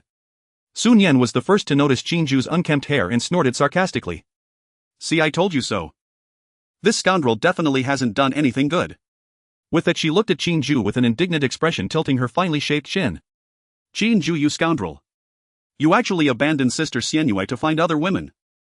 Qin Jue didn't care at all about Sun Yan's scolding. He merely raised an eyebrow and glanced at her. What? Do you want to join in too? Sun Yan's face changed instantly as she waved her hands in panic. She didn't want to endure Qin Jue's fierce onslaught. She herself could not hold up. It would be disastrous. No need, no need. Sun Yan stood up, grabbing Bai Ji, and rushed towards the door. Bai Ji and I will be staying next door tonight. You don't need to worry about us. As she passed by Qin Jue, Sun Yan winked at him. Soon after, the two women exited. Qin Jue found it amusing and turned to look at Qin Xianyue.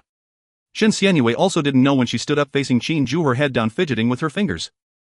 Seeing a spirited female police officer making such shy gestures, Qin Jue found it quite delightful. Officer Shen, are you ready? Qin Xianyue softly murmured like a whisper. In the next second she suddenly looked up at Qin Jue, her expression turning quite determined. I am ready. But, you have to take a shower first. Zhang Lang smiled slightly, walking over to Qin Xianyue and lifting her up in his arms. Together. When Qin Jue opened his eyes, Qin Xianyue was still curled up in his arms, sleeping soundly. Her brows were slightly furrowed and her eyelashes occasionally trembled as if she were having an unsettling dream. She was wearing one of Qin Jue's oversized t-shirts, the neckline slipping down to her shoulders, revealing a well-defined collarbone. Qin Jue did not move, he simply gazed at her quietly. He replayed the events of last night in his mind. Qin Xianyue's performance had surprised him. This female detective was more stubborn and serious than he had imagined. At the same time, she was also more reckless.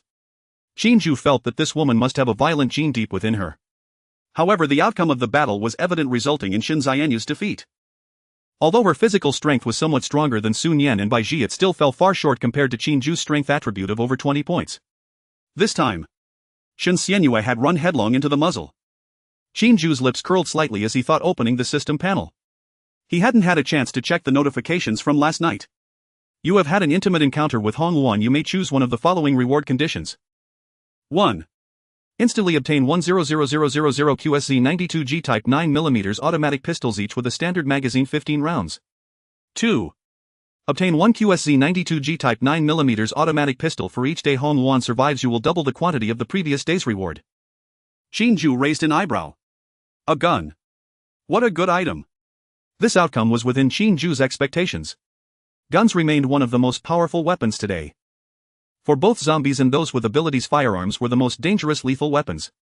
Qin Jue pondered for a moment and chose the second reward option. 1 gun 15 bullets doubling each day. It didn't sound like much, but as long as Shen Xianyue was alive, that number would grow like a rolling snowball. In 17 days it would exceed the quantity of reward option 1. Qin Jue took out a gun and examined it. The black body, the grip with anti-slip texture, was of moderate weight, identical to the one Shen Xianyue had used before. However, unfortunately, the pistol rewarded by Hong Wan's blessing had no attribute bonuses. The exclusive shop for Grave Collector also sold firearms, but they were quite expensive. Even the most basic police pistol required 500 burial coins. The burial coins he had accumulated were only enough to buy one. But ordinary had its own advantages. It was more than adequate to deal with the current zombies and to intimidate survivors. Qin Jue licked his lips, stored the rewards, and counted his gains from yesterday. He had obtained a total of 137 energy crystals. Enough for him to level up again. Qin Jue did not hesitate, swallowing them one by one. A familiar burning sensation rose from his lower abdomen, spreading to his limbs. By the time he swallowed the 80th crystal, the piercing pain arrived as expected. Level increased to level 5, all attributes 1 gained 1 free attribute point. Qin Jue opened the panel and allocated the free attribute point to stamina. First tier survivor, nickname Z, level 5, strength 26, speed 24, spirit 16, stamina 24, free attribute points 0, talent grave collector Z, Hong Wan's blessing, SSS, spiritual impact S, killing intent, perception B, fire snake C, stamina enhancement C, skills lock master D, shooting mastery A, driving mastery C. Not bad. With 24 points of stamina, he should be fine using the fire snake talent continuously for several times. Qin Jue nodded in satisfaction, glanced again at the still sleeping Shen Xianyue, gently pulled out his arm and got up to put on his clothes. Shen Xianyue shifted positions, lying on her side with one hand resting on the pillow, the blanket sliding down to her waist. In the living room, Bai Ji and Sun Yan had already returned. Bai Ji was preparing breakfast while Sun Yan lay on the dining table, her chin resting on her arms, her eyes half open, resembling a cat that had just woken up. Seeing Qin Jue come out, Sun Yan's nose twitched, then she suddenly raised her head, sizing him up from head to toe. TSK, TSK, TSK. Qin Jue ignored her and sat down at the dining table. Bai Ji walked over with 2 plates of fried eggs, placing them on the table before turning to fetch milk. As she passed by Qin Jue, she paused and quietly asked, "Where's Xianyue?" "Still sleeping." Bai Ji nodded and didn't ask further. The three of them ate breakfast in silence when Sun Yan suddenly asked, "Are we going to collect supplies today?" Qin Jue thought for a moment and gave his answer. "Today just you and I will go." "Why?" Sun Yan was puzzled. "What about Sister Bai Ji and Sister Xianyue? She probably won't wake up until the afternoon. So Bai Ji, you'll stay home with Shen Xianyue." Saying this, Qin Jue took out 2 pistols and a magazine from his exclusive space and placed them on the dining table. Bai Ji and Sun Yan's eyes widened immediately. "How can there be 2 guns? But there's only 1 magazine." Qin Jue smiled and said nothing. The 2 women exchanged glances, instantly understanding that the man didn't want to explain. "I can't use it." Bai Ji frowned slightly. "It's fine. Xianyue can, when she wakes up, let her teach you. Doesn't she have another magazine? These 2 guns are for your self-defense." Suddenly Sun Yan tugged at Qin Jue's sleeve, looking at him with a pitiful expression. "Brother, why are there only 2? What about mine? I don't have one." "Why are you in such a hurry?" "I'll get you one when we go out." Qin Jue shot Sun Yan a glance. He currently only had 2 guns, one from Shen Xianyue and one as a reward. There was simply no way to produce another gun and would have to wait until tomorrow. Sun Yan didn't care at all, giggling and continuing to eat. Bai Ji put away the firearms and then looked at Qin Jue. "Honey, I plan to change places to live." She glanced around the room and continued, "This place is no longer suitable for the 4 of us to live together. It's 5. Sun Yan chewed on the egg pancake and said indistinctly, "Sister Bai Ji, have you forgotten about Tang Ruo?" Bai Ji was taken aback but quickly reacted. Then she looked at Qin Jue with confusion. "Honey, what's the situation with that sister?" Why didn't she come back with you yesterday? She has a husband. Qin Jue replied after taking a sip of milk. Bai Ji and Sun Yan exchanged glances, not understanding what Qin Jue meant. The two knew that Tang Rua had a husband, but hadn't Qin Jue already taken advantage? The house does need to be changed to a bigger one. You handle the research. For the living situation I have no specific requirements. Qin Jue said. He just hadn't expected that in just a few days of the apocalypse he had gathered so many women around him. Now the house only had one bed, which indeed was not suitable for so many people to live together. It was time to find a bigger place. However, Qin Jue did not plan to stay in the community for long. He had no intention of becoming the neighborhood's warrior. The corpses within the community were limited, and once he had collected enough, Qin Jue would leave. All right.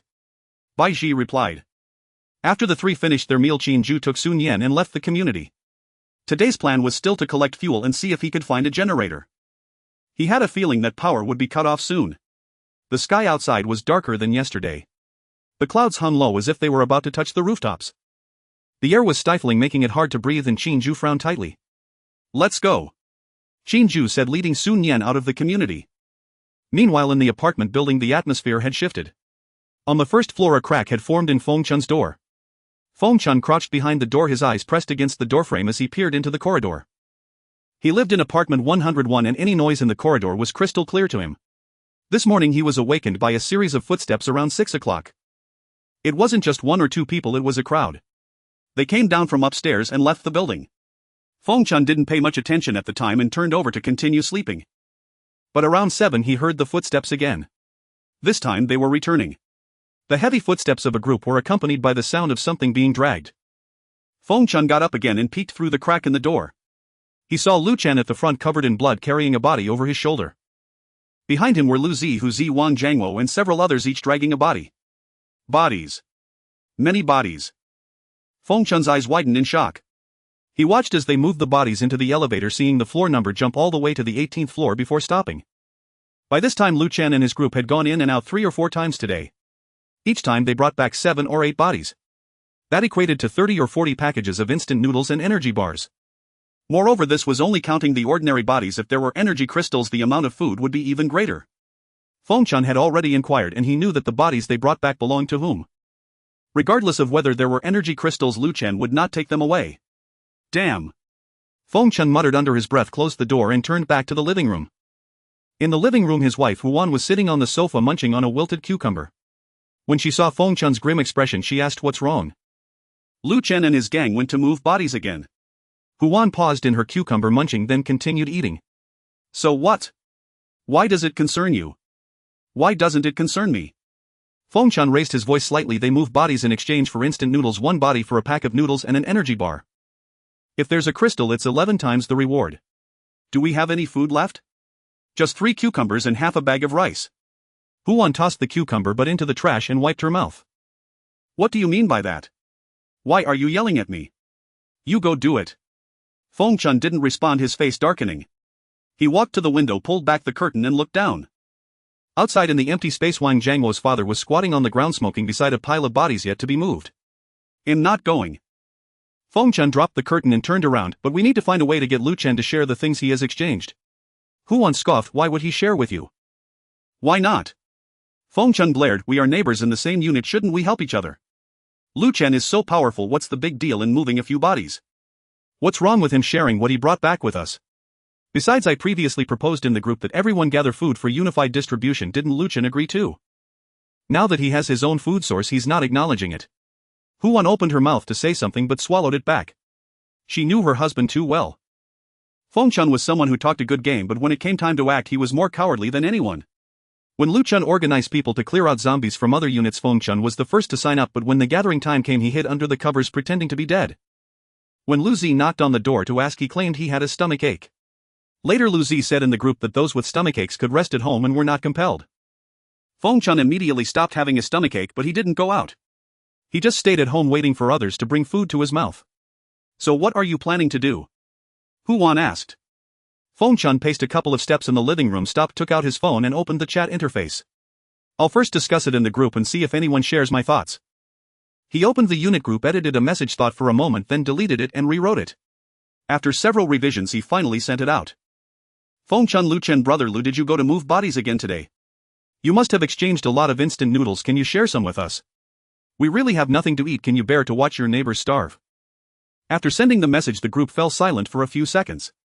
Then someone replied. Zhao Jianghe, share with you. Why should we? You didn't even go to move. Fengchun, Zhao Jianghe, I am talking to brother Lu, what does it have to do with you? Zhao Jianghe, I just can't stand your shamelessness, what's wrong with that? Fengchun, how do you speak? Zhang Meifeng, Xiaofeng is right, we are neighbors in the same unit, it's only right to help each other. Luchun, you should indeed share some with us. Sun Fa, here we go again, a bunch of old folks just know how to stretch their hands out for help. Who on Sun Fa, who are you calling old? Sun Fa, whoever responds I'll scold.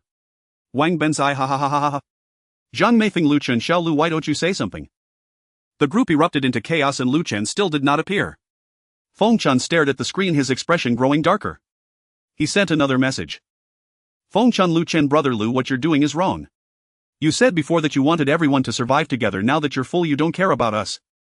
Still no response. Fengchun, furious, threw his phone onto the sofa and cursed.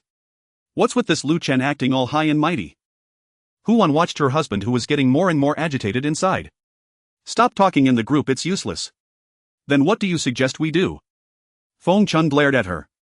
Huan thought for a moment and lowered her voice to say, isn't the person collecting the bodies living on the 18th floor? I heard that Lu Chen and the others are moving the bodies there to exchange for things. If you really want food, why not go directly to find that person? Fengchun was taken aback for a moment, then shook his head. That person is hard to talk to. Yesterday at the trading fair, Zhang Feng had a quarrel with him and he almost got physical. Then you're just going to wait to starve? Huan's voice turned cold. Fengchun fell silent. He walked to the window and looked down again. Outside, Wang Jiangwo's father had finished smoking and was dragging the last body towards the unit door. Fengchun gritted his teeth. Fine, I'll go talk to that person. That person lives on the 16th floor, not the 18th. Huan reminded him. I know. What are you nagging about? Fengchun impatiently snapped and cursed as he left the house. Lu Chen's actions not only sparked thoughts among Fengchun and the others but also caught the attention of other survivors in the complex. In a room on the second unit of Building 3, smoke swirled as three bald men sat together. Big brother, that man named Lu just came to our unit to move the corpses again, said one of the tall skinny bald men, his voice laced with confusion. He extinguished his cigarette in the ashtray, which had piled up like a small mountain with several cigarette butts awkwardly hanging over the edge. The leader, Zhou Tiejuan, sat in the middle. In his 40s, he had a square face with thick brows and full lips, wearing a faded security uniform. The cigarette in his hand was unlit, he merely fiddled with the filter. Here he comes again. Zhou Taijun furrowed his brows. Indeed. He just left 20 minutes ago and now he's back. Zhou Taiju chimed in. He was the strongest among the three brothers, his neck and shoulders forming a straight line, sitting on a plastic stool whose legs bent under his weight. It's been 2 days. He comes at exactly 7 in the morning, moves the corpses and leaves, more punctual than a job. Zhou Tiedon, the third brother, didn't speak much, leaning against the window ledge, lifting a corner of the curtain to peek outside. His figure was tall and slender with high cheekbones and sunken eye sockets, yet his eyes shone with an unusual brightness. All three were bald, not by choice but born that way. Before the apocalypse, the three brothers worked as security guards for the property management company in the complex. On the day the world ended, none of them went to work, nor did they turn into zombies. Instead, they became endowed with abilities. Zhou Taijun had an 11th ability known as finger gun. A poke of his finger could create a hole in the wall. The second brother had a level ability called Iron Bone, with skin tough enough that zombies couldn't bite through when he activated his power. Zhou Taidan also had a level ability Eagle Eye, with vision so keen he could distinguish the gender of a fly from 500 meters away. Starting from the second day after the apocalypse broke out, the three brothers cleaned out the entire second unit of Building 3, taking 3 days and unearthing over 60 energy crystals. In their unit, they were the only 3 endowed individuals, and all the energy crystals went into their pockets. Zhou Taijun raised his level to 3 while the second and third brothers reached level 2. After clearing out the zombies, the brothers originally planned to wait for official rescue in the complex, just like Lu Chen. However, they soon realized this was nothing but a joke. The authorities did indeed carry out rescue operations. However, they had nothing to do with ordinary citizens like them. The first batch of rescue targets included government officials, military families, researchers, and wealthy tycoons. By the time it would be their turn, who knows how long it would be. From that day on, the three brothers had to fend for themselves. Until yesterday, when Zhou Taijun saw Lu Chen's group while smoking on the window ledge. Those people were quite strange. They didn't look for food or rescue survivors but solely moved corpses. Moreover, they were handling corpses from which they had already extracted energy crystals. Zhou Taijun felt puzzled but didn't think too much of it. After all, seeing those corpses piled up in the corridor made him uneasy, so he was glad someone was helping to clear them away. Yet unexpectedly that man named Lu came again today. A suspicion arose in Zhou Taijin's mind. Could it be that those corpses had other uses beyond just the energy crystals? Otherwise, why would that man named Lu come to move the corpses for 2 consecutive days? While he was lost in thought, Zhou Taijin's voice called out to him. Big brother, come look over here. Zhou Taijun walked over and looked down in the direction Zhou Taidan was pointing. Below, a group of people was moving corpses out of the unit's door. The leader was none other than Lu Chen. Is that Lu Chen? Zhou Taijun squinted and asked. He didn't know Lu Chen, but the second brother did. Because Zhou Taiju and Lu Chen were both veterans. Yes, that's him, Zhou Taiju replied. Zhou Taijun remained silent as he stared down for a while. After a moment, Zhou Taijun slowly spoke, furrowing his brows. What on earth do they want with the corpses? No one could answer him. The 3 of them leaned over the windowsill, watching as the group moved the corpses out one by one, including a woman and a young boy. Zhou Taijun finally couldn't hold back any longer, tossing the cigarette butt to the ground and whispered, "Let's go. We need to ask." Ha! Zhou Taiju was taken aback. Zhou Taijun explained briefly. I just have a feeling those corpses have some other purpose. Otherwise, why would he be moving them? After he finished, he exited the door, and Zhou Taiju and Zhou Taidan exchanged glances before following him. The 3 brothers rushed downstairs straight to the unit's entrance. As they stepped out, Lu Chen and his group had already moved a good distance away. Zhou Taijun glanced around and, seeing no zombies nearby, quietly called out. Hey brothers, up ahead, wait a moment. Zhou Taijin's voice wasn't loud, but it resonated clearly in the empty complex. Lu Chen paused, glancing back. 3 men, all bald, emerged from the doorway of the second unit. The one in front, in his 40s, had a square face and was wearing a security uniform, walking with steady steps. Behind him was a stockier man, his neck and shoulders forming a straight line with arms slightly extended as if ready to pounce like a bear. The last one was a tall, skinny man with high cheekbones and sunken eyes. His eyes were unnaturally bright, scanning the surroundings, pausing at every window and corner. Lu Chen squinted slightly. He recognized the stocky one in the middle. Zhou Taiju. He was also a veteran, and Lu Chen had chatted with him a few times at the security booth. Their relationship wasn't close, but they were acquaintances. Taiju. Lu Chen greeted him. Zhou Taiju grinned, revealing a set of white teeth. Lu Chen, it's really you. I thought I was seeing things. He quickened his pace, walked up to Lu Chen and looked him up and down before introducing, "This is my brother Zhou Tiejuan and my younger brother Zhou Tiedan. We're family." Lu Chen nodded at the 2 of them. Zhou Taijun returned the gesture, acknowledging them. Without any small talk, he got straight to the point and asked. "Brother Lu, may I ask what you're doing with those corpses?" Lu Chen glanced at him but didn't answer immediately. Liuji, standing nearby with a corpse in tow, interjected hastily, "What's it to you?" Zhou Taijin's gaze shifted to him, making Liuji shiver slightly, but he didn't back down. "What are you looking at?" "We're moving ours, how does it concern you?" Liuji, Lu Chen admonished quietly. Liuji pouted and fell silent. Lu Chen turned back to Zhou Tieju and thought for a moment and replied, "Someone is collecting corpses." Zhou Taijin's eyebrows raised slightly. Collecting corpses? Yes, Lu Chen nodded. They use corpses in exchange for food. Zhou Taijun remained silent for a few seconds, scanning the group behind Lu Chen. Someone is trading food for corpses. To be honest, Zhou Taijun didn't believe it. Was that person an idiot? Trading food for corpses. Yet Lu Chen gave him an impression of not lying. Moreover, these corpses seemed to have no other purpose. They couldn't be meant for eating, right? Exchanging corpses for food. Zhou Taijun murmured to himself, still somewhat incredulous. Behind him, Zhou Taidan remained silent, but his eyes were darting around, observing the expressions, actions and positions of everyone on Lu Chen's side. At this moment, he leaned close to Zhou Taijun's ear and whispered something. Zhou Taijun nodded slightly and then looked at Lu Chen. "Brother Lu, can we talk for a moment?" Lu Chen glanced at him and then at the direction of the unit door. "Sure, let's go talk over there. It's not safe to speak out here. We don't want to attract the zombies. It's inconvenient for us to drag the corpses too." Zhou Taijun nodded. "All right. Second brother, third brother, lend a hand." Zhou Taiju glanced over the bodies of Liu Zi and the others, then his gaze fell on Wuling. "Young man, let me help you."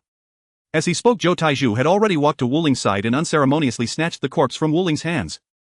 Wuling was taken aback. He hadn't even reacted when the corpse in his hands was taken away. However, he didn't say much. Wasn't it good to have help? Zhou Taidan was also looking around, and when he saw Tang Ruo, his eyes lit up. What a beautiful woman. Although her face was smeared with dirt and blood, it was still evident that she was a top-notch beauty. Especially her figure. Zhou Taidan glanced at Tang Ruo's chest and swallowed hard. That must be a D, right? "Beautiful lady, let me help you." Zhou Taidan grinned as he approached Tang Ruo, reaching out to help her move the corpse.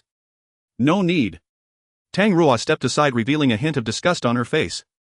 She felt very uncomfortable under Zhou Taidan's gaze and hurriedly dragged the corpse away. Zhou Taidan's smile froze and a shadow of resentment flashed across his eyes. He also noticed Tang Ruo's contempt for him and a surge of anger rose in his heart. Looking at Tang Ruo's back, Zhou Taidan cursed inwardly. Damn it, filthy bitch. I'll make you pay for this. With a snort, Zhou Taidan snatched the corpse from Wang Zhangluo's hands and dragged it forward, but his gaze never left Tang Ruo. No one spoke along the way. Upon returning to the community where Lu Chen lived, Liuzi and the others headed straight for the elevator. Lu Chen tossed the corpse onto the ground and then looked at Zhou Taiju. Gentlemen, do you have any questions? Zhou Taiju pulled his gaze back from Liuzi and the others and spoke directly. Brother Lu, is it true that someone is collecting corpses? It's true. Lu Chen took out a pack of cigarettes, offering one to Zhou Taiju and the others, and continued, we've been trading for 2 days now. Who is collecting them? Zhou Taijun pressed. A talented individual with the surname Qin. Lu Chen replied. There was no need to hide this matter, nor could it be concealed. Even if he didn't mention it, Zhou Taiju could find out Qin Jue's identity from other survivors. What's the price? How does the exchange work? Lu Chen took a deep drag from his cigarette, not answering immediately but instead countering, what? Are you also interested in this matter? As Lu Chen's words fell, the corridor fell silent for a moment. Zhou Taijun didn't respond immediately. Instead, he lit the cigarette in his hand and took a deep puff. The smoke billowed from his nostrils, dispersing into a cloud under the dim corridor lights. Brother Lu, I won't hide it from you either. Zhou Taijun flicked off the ash. Our food supply is running low. He paused before adding, in these times no one would turn down extra food. Zhou Taijun truly thought so. If Lu Chen wasn't lying, this matter would be a surefire profitable deal. There were many zombies in the community and it would be easy for the three brothers to clean them up. They could easily gather a lot of corpses to exchange for food, almost like getting it for free. Lu Chen nodded, waiting for him to continue. But, how does the exchange work? Zhou Taijun raised his head and looked into Lu Chen's eyes. 2 corpses for a pack of instant noodles and an energy bar. Corpses with energy crystals can get 5 packs of instant noodles and 5 energy bars. Lu Chen answered almost without hesitation. He didn't mention the separate exchange of energy crystals. Lu Chen was very aware that the 3 bald men in front of him were all talented individuals. After all, their data panels were not hidden. It was definitely not forgotten, it was done intentionally. The purpose was to let Lu Chen know that all 3 of them were talented individuals. Zhou Taiju and his brothers widened their eyes upon hearing this. 1 corpse for a pack of instant noodles. Plus an energy bar. No way. Was that talented individual with the surname Qin really that generous? They were all talented individuals, couldn't they easily obtain 100 corpses in a day? That would mean 100 packs of instant noodles and 100 energy bars. Did that person with the surname Qin really have so many supplies? Zhou Taiju opened his mouth, voicing his doubts. Lu Chen smiled slightly. You don't need to worry about that. That person is very strong. Since I met him, he hasn't stayed in the community. Not in the community. Where did he go? Zhou Taiju asked instinctively. But he quickly realized. You mean the person collecting corpses has been gathering supplies outside the community? Exactly. A glint of hope appeared in Lu Chen's eyes. He also wanted to go outside the community to gather supplies, but from the messages in the chat interface he learned that the dangers of the outside world were beyond what the community could compare. Although he was a great talent, he didn't dare to leave the community easily. More importantly, he wanted to ensure the survival of Liuzi and the others. Within the community it was manageable with the work of collecting corpses provided by Qin Jue. He and Liuzi were living relatively well. But if he were to take Liuzi and the others out of the community, Lu Chen couldn't guarantee their safety. The 3 Zhou brothers were also secretly astonished. That person with the surname Qin actually dared to go outside the community to gather supplies. The 3 of them had tried to leave the community after clearing out the zombies in their unit, but there were simply too many zombies outside. They hadn't even walked a few hundred meters before nearly being surrounded by zombies. They had no choice but to return to the building. But that person with the surname Qin not only dared to leave the community. From Lu Chen's words, it seemed he went out almost every day. Zhou Taijun was certain that the person was definitely a talented individual, and a very strong one at that. A talented individual with such strength shouldn't be someone who goes back on their word. Zhou Taijun held the cigarette in his mouth, his hands tucked into the pockets of his security uniform, pacing back and forth. All right. But if we manage to get some corpses, where do we put them? Just move them here. Lu Chen pointed to the corner of the unit door. Zhou Taijun gave Lu Chen a deep look, then nodded slightly. He then turned to look at his 2 brothers. Second brother, third brother, go back and move the corpses. Zhou Taizhu responded and Zhou Taidan nodded as well, but before leaving he glanced again in the direction of the elevator. That beautiful woman did not appear again. Zhou Taidan withdrew his gaze and followed his two older brothers out. Silence settled once more down the corridor. Lu Chen stood at the entrance of his apartment building watching the three Zhou brothers vanish around the corner before pulling out another pack of cigarettes. Earlier he had given the Zhou brothers only the cheapest brand Taschen. Now he lit a Huazi cigarette scavenged while clearing zombies. Cigarettes were finite, each puff diminished the dwindling supply, and Lu Chen had no intention of sharing his better smokes with them. With a soft ding the elevator doors slid open and Lu Zi and Hu Zi stepped out slowly. Brother Lu, what's going on? Lu Zi's voice arrived before his foot even cleared the elevator threshold. Lu Chen chuckled darkly and recounted the price he'd set for the Zhou brothers. Hu Zi's eyes widened instantly and he burst out. Damn it, Brother Lu. You're ruthless. Lu Chen shot Hu Zi a sharp exasperated glance and gave a cold snort. What do you even understand? I laid this path, I'm the general agent for Mr. Qin. Those three baldies. They're merely tier 1 agents. Why should they earn the same as we do? Hu Zi scratched his head. But Brother Lu, what if they find out? Won't they come after us? And what if they bypass us entirely and go straight to Mr. Qin? Lu Chen frowned faintly, Zhang whose concerns were indeed valid. Yet he quickly recalled Qin Jue's earlier words: he could assign corpse collection to any survivor he chose. Qin Jue himself would handle only the nightly settlements. As for how much Lu Chen paid others, that was entirely his own discretion. It meant Qin Jue acknowledged only him. At that thought a quiet confident smile returned to Lu Chen's face. After explaining his reasoning to Lu Zi and Hu Zi, both men visibly relaxed. Brother Lu, does that mean we'll skip buildings 3 entirely from now on? Lu Zi asked. Yes, no need, Lu Chen replied. Building 3 housed the Zhou brothers, their efforts alone would suffice, there was no reason to interfere. No need to muddy those waters. Tomorrow we'll focus on building 1 or 4, Lu Chen mused aloud. Lu Zi, you'll shoulder the heavier load. Build us a platform bridging the 2 buildings, tall enough, sturdy enough. That way we can cross directly, no more weaving through the compound. A wry weary smile flickered across Lu Zi's face. Brother Lu, I can build it, but it'll take time. My stamina attribute isn't high. Lu Chen waved dismissively. No problem. Take these next few days off from corpse hauling, focus solely on constructing the passage. Your share will be deducted from the Zhou brothers' quota. Lu Zi chuckled softly and nodded. Alright then, let's get moving. It's still early. We'll haul a few more corpses back tonight. The compound is small, the total number of corpses is limited. And now the Zhou brothers are entering the game, plus I suspect they'll also recruit helpers to carry corpses for them. Soon our share will shrink even further. Lu Zi furrowed his brow. Brother Lu, do you really think they'll hire others too? Absolutely. Lu Chen nodded. Then how much will they pay their recruits? That's none of our concern, we only care that corpses reach us. Lu Chen waved casually and led the 2 men toward the elevator. In the compound, Zhou Taijun slowly lowered his arm. Before him a zombie slumped lifelessly, its left eye shattered by a precise strike.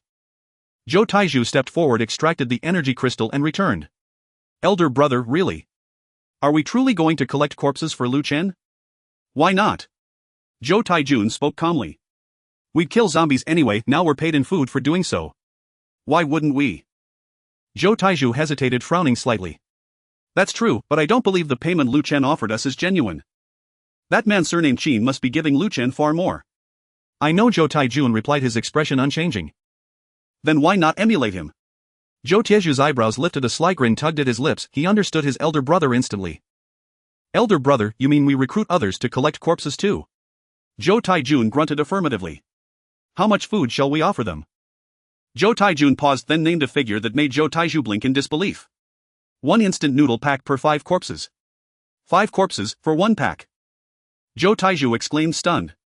Elder brother, I don't know what Lu Chen earns, but you're even more ruthless than him. And what about energy bars? Zhou Taijun cast him a blank, puzzled look. Energy bars. Zhou Taiju opened his mouth, jaw tightening. His elder brother wasn't just ruthless, he was monstrously so. 5 corpses for 1 noodle pack and energy bars weren't even on the table. Wait, elder brother, do you really think other survivors will accept that? A faint sneer crossed Zhou Tieju's face. Second brother, food will dwindle fast. 5 corpses unwanted and rotting, yet worth a full pack of noodles. Why would anyone refuse? Zhou Tieju's brow remained knotted. Yes, food would grow scarce. Starving survivors would inevitably agree. Elder brother, what does that man surnamed Qin need corpses for? This time Zhou Taijun didn't answer, his brow furrowed deeply. He too had been pondering the same question. He'd assumed corpse collection was Lu Chen's idea, only to learn Lu Chen was merely an employee. We need to make contact with that man surnamed Qin soon. If we secure that connection, we won't have to answer to Lu Chen anymore. Zhou Taizhu nodded, then turned to Zhou Taidan. Third brother, you handle this. Zhou Taidan didn't reply. A lewd dreamy grin played across his face as if lost in fantasy. Zhou Tieju's brow tightened. He snapped sharply. Third brother, what the hell are you thinking? You haven't spoken since we started.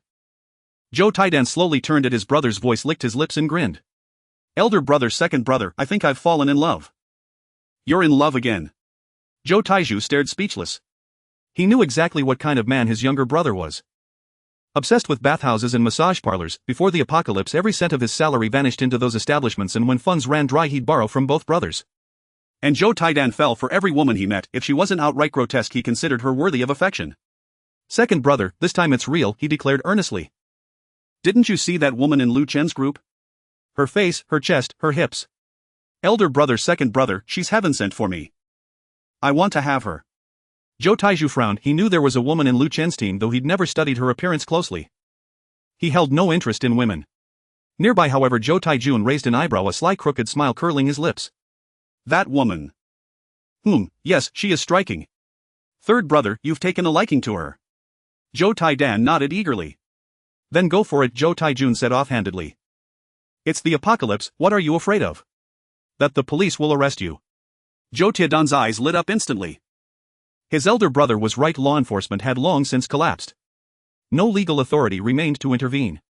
Elder brother, it's not the police I fear. It's Lu Chen. His strength attribute exceeds 20 points. If I touch his woman, won't he come after us? Zhou Taijun scoffed coldly. Are we three brothers afraid of him? Third brother, I fully support you. Zhou Taizhu frowned, hesitating, then stayed silent. His elder brother had little formal education. In his youth he'd run with underworld circles, dabbling in grey market trades. His younger brother hadn't even finished third grade and possessed an insatiable, almost pathological fixation on carnal matters. Persuading either of them would be nearly impossible. Zhou Taizhu sighed deeply. Fine. It was the apocalypse, no one knew how long they'd survive. Let third brother do as he wished. 101. 102. 103. 134. In a fruit supermarket in Xiqing district, Sun Yan was squatting on the ground excitedly counting the energy crystals. Qin Jue was packing fruits into their exclusive space and responded with an after hearing Sun Yan's words. Today marks the 5th day since the apocalypse erupted, and some fruits in the store have already begun to show signs of decay. However, Qin Jue did not discard these fruits. Although they wouldn't eat them, they could be given to other survivors. It is only the 5th day, and in the future, let alone slightly decayed fruits, even rotten fruits are likely to be fought over. Without any hesitation, Qin Jue collected all the fruits into the space. Sun Yan put away the energy crystals and got up to stand beside Qin Jue. She rolled her eyes and playfully leaned against Qin Jue's back. Husband, over 100 energy crystals. Can you give me some, please? I want to get stronger too. Sun Yan said while twisting her body behind Qin Jue. Qin Jue took a deep breath, suppressing the stirrings in his heart. The time wasn't right and neither was the place, so he decided to let this little vixen go for now. After thinking for a moment, Qin Jue gently nodded. All right. I'll give you 40. His current level was 5 and he needed 160 energy crystals to level up to 6. Today they had collected 134 energy crystals in total, and combined with the ones he had left over there were about 220. Keeping 160 for leveling up meant that the rest could be completely given to Sun Yan. Especially since there was now Shen Yue. Sun Yan's stamina couldn't support teleporting 4 people at once. Qin Jue originally planned to buy a bottle of low-level stamina potion for Sun Yan in the exclusive store. However, he didn't have many burial coins left, just over 1,000. After some consideration, Qin Jue decided to abandon that idea for now. He planned to save up and discuss it once he had more burial coins. After all, there was no urgent need at the moment, and Sun Yan's teleportation ability wasn't generally required.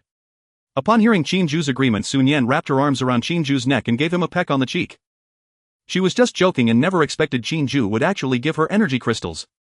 Sun Yan knew very well what kind of person Qin Jue was and was surprised at how agreeable he was. Thank you, husband. Sun Yan chuckled, releasing Qin Jue and starting to consume the energy crystals. After about 10 minutes, Qin Jue had scavenged all the supplies in the fruit store and Sun Yan's level had also risen to 4. Today's haul was decent. They visited 2 gas stations and obtained a lot of fuel. They also found 3 generators. 1 large diesel generator and 2 small gasoline generators, all obtained from a construction site. Generators were also sold in the exclusive store, but the prices were very high. The cheapest one costs 2,000 burial coins. Aside from that, all the shops they passed were thoroughly looted and they collected plenty of food, clothing and daily necessities. Glancing at the time, it was already past 5 in the afternoon. The sky remained ominously overcast as if it were about to collapse, creating a heavy atmosphere. Moreover, it was very hot, reminiscent of the muggy heat before a heavy rain. Qin Jue sensed that this rain would not be light, he just didn't know when it would come. "Let's go," Qin Jue said to Sun Yan. Sun Yan immediately walked to Qin Jue's side and linked her arm with his. Immediately a white light coalesced in her hand, gradually spreading to envelop both of them. Once they were completely shrouded in white light, their figures instantly disappeared. In room 1601, Qin Jue and Sun Yan appeared. Sun Yan's teleportation ability could only create up to 3 teleportation markers. Now all 3 teleportation markers had been used. One was in the bedroom of 16011 in Sun Yan's mother's lingerie store, and the last one was in the fruit store they had just left. As they steadied themselves, Sun Yan hurriedly ran towards the living room, calling out as she ran, "Sister Baiji, Sister Qin Jue, am back." Qin Jue raised an eyebrow as he watched Sun Yan's retreating figure. Unlike the first time she did not turn into a puddle of mud, it seemed that the boost in stamina had indeed made a significant difference. Just as he was thinking, a surprised scream from the living room reached his ears. "Ah! Husband, come quickly. There's a man." Qin Jue was taken aback and quickly rushed out of the living room. A man had appeared in their home.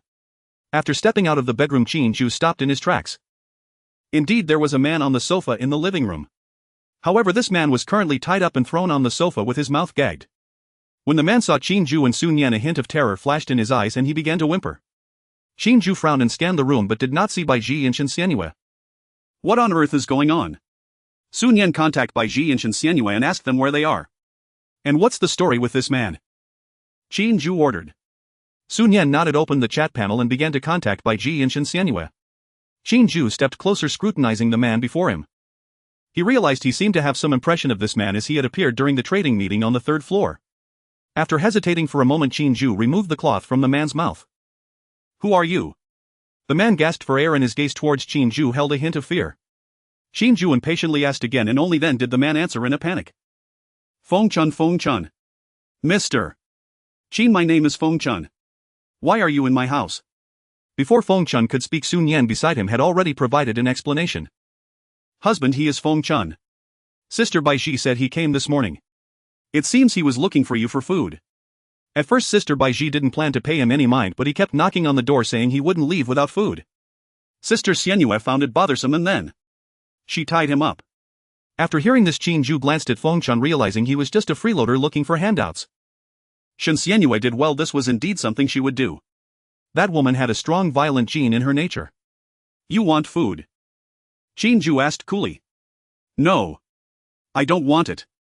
I don't want it." Feng Chun shouted in fear. "No way. He wouldn't dare ask for it." Feng Chun clearly remembered the previous situation. Originally he had indeed come to ask for food but had not seen Qin Jue. No one opened the door, only one woman said Qin Jue was not home. Feng Chun initially thought it was because Qin Jue did not want to see him and did not want to give him food, so he figured he would rely on his thick skin to get food. Then he kept knocking on the door. The door opened, but it was not Qin Jue who came out but a very beautiful short-haired woman who coldly pointed a gun at his head. Feng Chun initially did not believe that it was a real gun. But at the moment the muzzle was pressed against his forehead, Feng Chun panicked. It felt cold, not like a plastic toy. Although he still couldn't prove it was a real gun, Feng Chun dared not take the risk. Soon after, he was bound by the 2 women and remained so until now.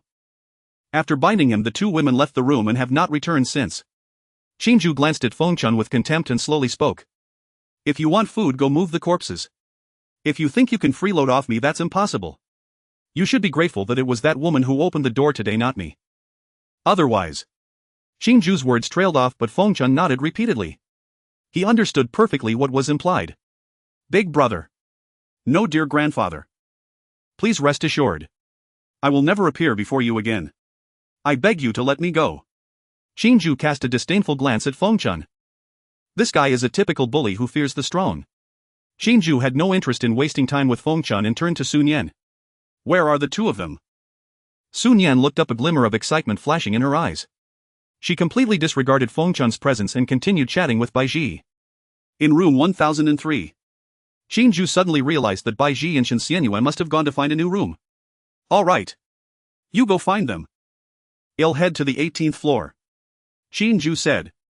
The two walked towards the door while Fengchun was initially stunned then filled with joy followed by panic. He was surprised that Qin Jue actually ignored him. He was still alive. But he was anxious that Qin Jue hadn't untied him. Grandpa Qin, can you help me get free? I swear, I'll avoid you from now on. Qin Jue paused his steps and looked at Fengchun with even more disdain. Are you an idiot? Can't you use the chat interface to call for help? Fengchun opened his mouth cursing himself for being so foolish. After being tied up for several hours he had not thought to use the chat interface to seek rescue. Fengchun hurriedly opened the chat interface to contact his wife. When he looked back towards the door Qin Jue and the others had already vanished. Half an hour later Qin Jue pressed the button for the 10th floor in the elevator. The corpses on the 18th floor had all been buried with significantly more than yesterday, totaling over 90. However, it was a pity that he had gained no talents. Qin Jue asked Lu Chen and learned that he had actually found lower-level beings. At the same time Lu Chen also informed him about the situation of the Zhou brothers and the compensation he provided. Qin Jue was not interested in how much profit Lu Chen made, he only wanted the corpses. However, he was somewhat intrigued by the Zhou brothers. To his surprise, all three brothers turned out to be endowed individuals. If they were all buried, that would mean 3 talents. Qin Jue quickly shook his head, dismissing this unrealistic thought. He considered himself not a good person, but he could not bring himself to kill directly for talents. Good people die quickly. I'm still not bad enough. The elevator's arrival chime sounded and Qin Jue stepped out muttering to himself. The door to room 1001 was not closed, seemingly waiting for its owner to enter. Qin Jue walked straight in, his eyes lighting up. The room was spacious with a traditional Chinese style indicating that its previous owner was a person of taste. Bai Ji and the other two were cleaning in the living room and they all smiled when they saw Qin Jue enter. Honey, you're back. Bai Ji adjusted her damp hair and greeted him. Do you need my help? Qin Jue asked with a smile. No need, you should go take a shower first. Qin Jue nodded and headed straight to the bathroom. When he came out again, the 3 women were already seated at the dining table. Qin Jue also walked over and sat beside Bai Ji. Bai Ji served Qin Jue a piece of stir-fried chicken then asked, Honey, this room has 3 bedrooms. What do you think? A bit too many. Qin Jue replied with a smile. Too many. The 3 women exchanged glances. With 4 of them, are 3 rooms too much? Yes. I think 2 rooms are best. One of you 3 can share a room and the remaining one can share a room with me just right. Qin Jue looked at the 3 women with a grin, raising an eyebrow. As soon as he said this, the 3 women immediately understood his meaning, their cheeks flushing. Rogue. Scumbag. Shameless. Qin Jue was unfazed. Even in this apocalyptic world, being able to joke with beautiful women was still a form of enjoyment. The 4 of them laughed and joked at the dining table and soon the meal was finished. After eating, the 4 of them nestled on the sofa, not wanting to move. Bai Ji leaned on Qin Jue's left side, resting her head on his shoulder, her eyes half closed like a lazy cat. Shen Xianyue sat on Qin Jue's right, her back straight but her gaze somewhat vacant, clearly quite tired. Sun Yan lay across the other end of the sofa hugging a brown stuffed bear she had found in a small goods store earlier. So boring. Sun Yan held the stuffed bear above her head, shaking its arm. No internet, no TV, not even a talking zombie. You want to talk to zombies? Shen Xianyue shot her a glance. Not particularly. But at least there should be something to do. Sun Yan flipped over, resting her chin on the bear's head. Sister Bai Ji, what do you think the protagonists in those novels did at night before the apocalypse? Did they fight zombies every day? Bai Ji thought for a moment, a slight smile curving her lips. Maybe. They did some of the things they loved to do. Sun Yan froze for a moment, then quickly reacted, her cheeks flushing. Sister Bai Ji, you've become bad. Shen Xianyue couldn't help but cough lightly, her gaze instinctively glancing at Qin Jue. Just as Qin Jue was about to say something, Bai Ji suddenly sat up straight, exclaiming. Wait. You guys look at the chat interface. Her voice carried a rare tension and the 3 of them simultaneously focused on their chat interface. With the thought, messages in the regional channel surged like a tide, densely packed and flipping so quickly that it was almost unreadable. Yet those keywords pricked at his eyes like needles. Lingjiang Xiao Wu Wow Wow. I saw that thing at Jiangbei Bridge. It was really 3 stories high. With 1 foot it crushed a house. Promise in the wind, I saw it too. Just north of the city. That thing is covered in flesh lumps like a moving mountain. I could feel the ground shaking from 2 streets away. It's hard to be alive, that's the meat mountain. However, there are more powerful zombies like it. I saw one with wings near Lingjiang University. It flew like a plane and grabbed someone hiding on the 3rd floor with its claws. Qin Jue's pupils contracted slightly. In the commercial street near Lingjiang University there was the winged zombie, the very one he and Sun Yan had encountered before. It's still near the commercial street. Qin Jue continued to look on, wanting to see if there were any other updates.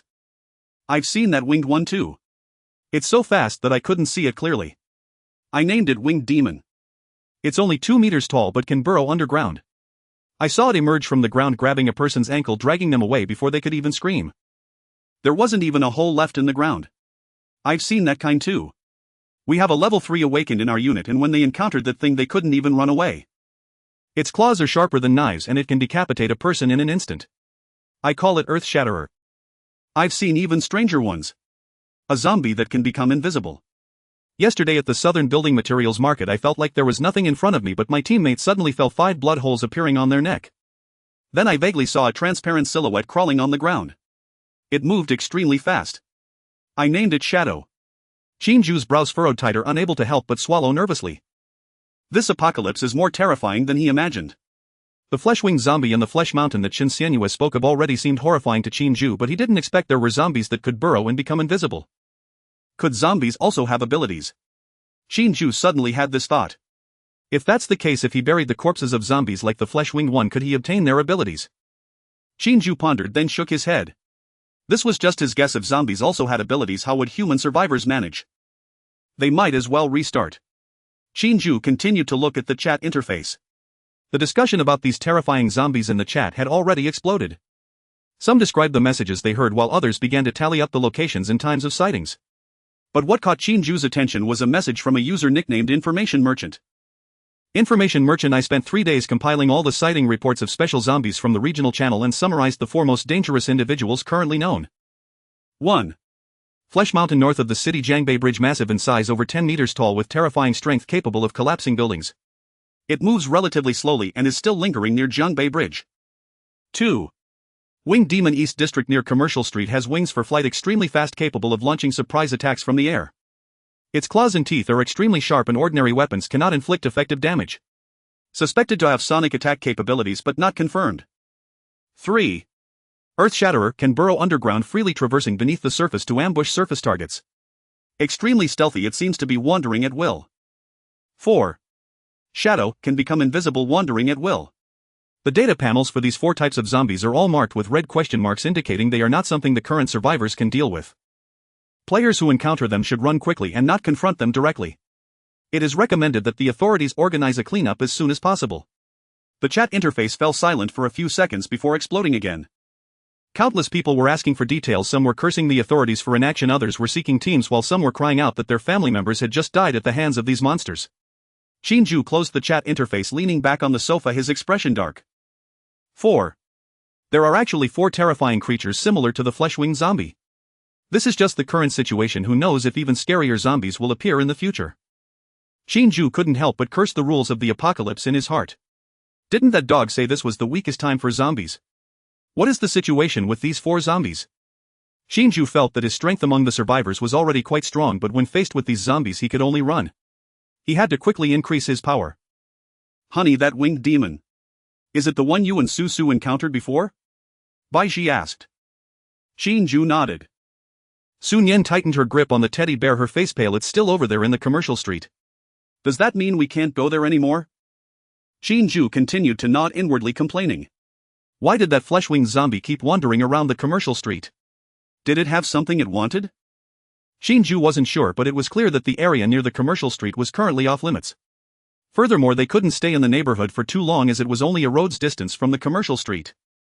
He had to make Luchin pick up the pace. Once they finished collecting the corpses in the neighborhood, he would leave. As Qin Jue was thinking about how to make Luchin speed up, there was a sudden flash outside the window. It wasn't a light, it was lightning. The pale glow instantly illuminated the entire living room as if it were daytime, followed by boom. A thunderous sound shook the windows, causing the glass to hum, and the teddy bear in Sun Yan's arms almost flew out. Ah! Sun Yan screamed, curling up in the corner of the sofa. What the hell? Bai Ji was also startled and instinctively grabbed Qin Jue's arm. Qin Jue seemed steadier, but her expression changed, her gaze warily drifting to the window.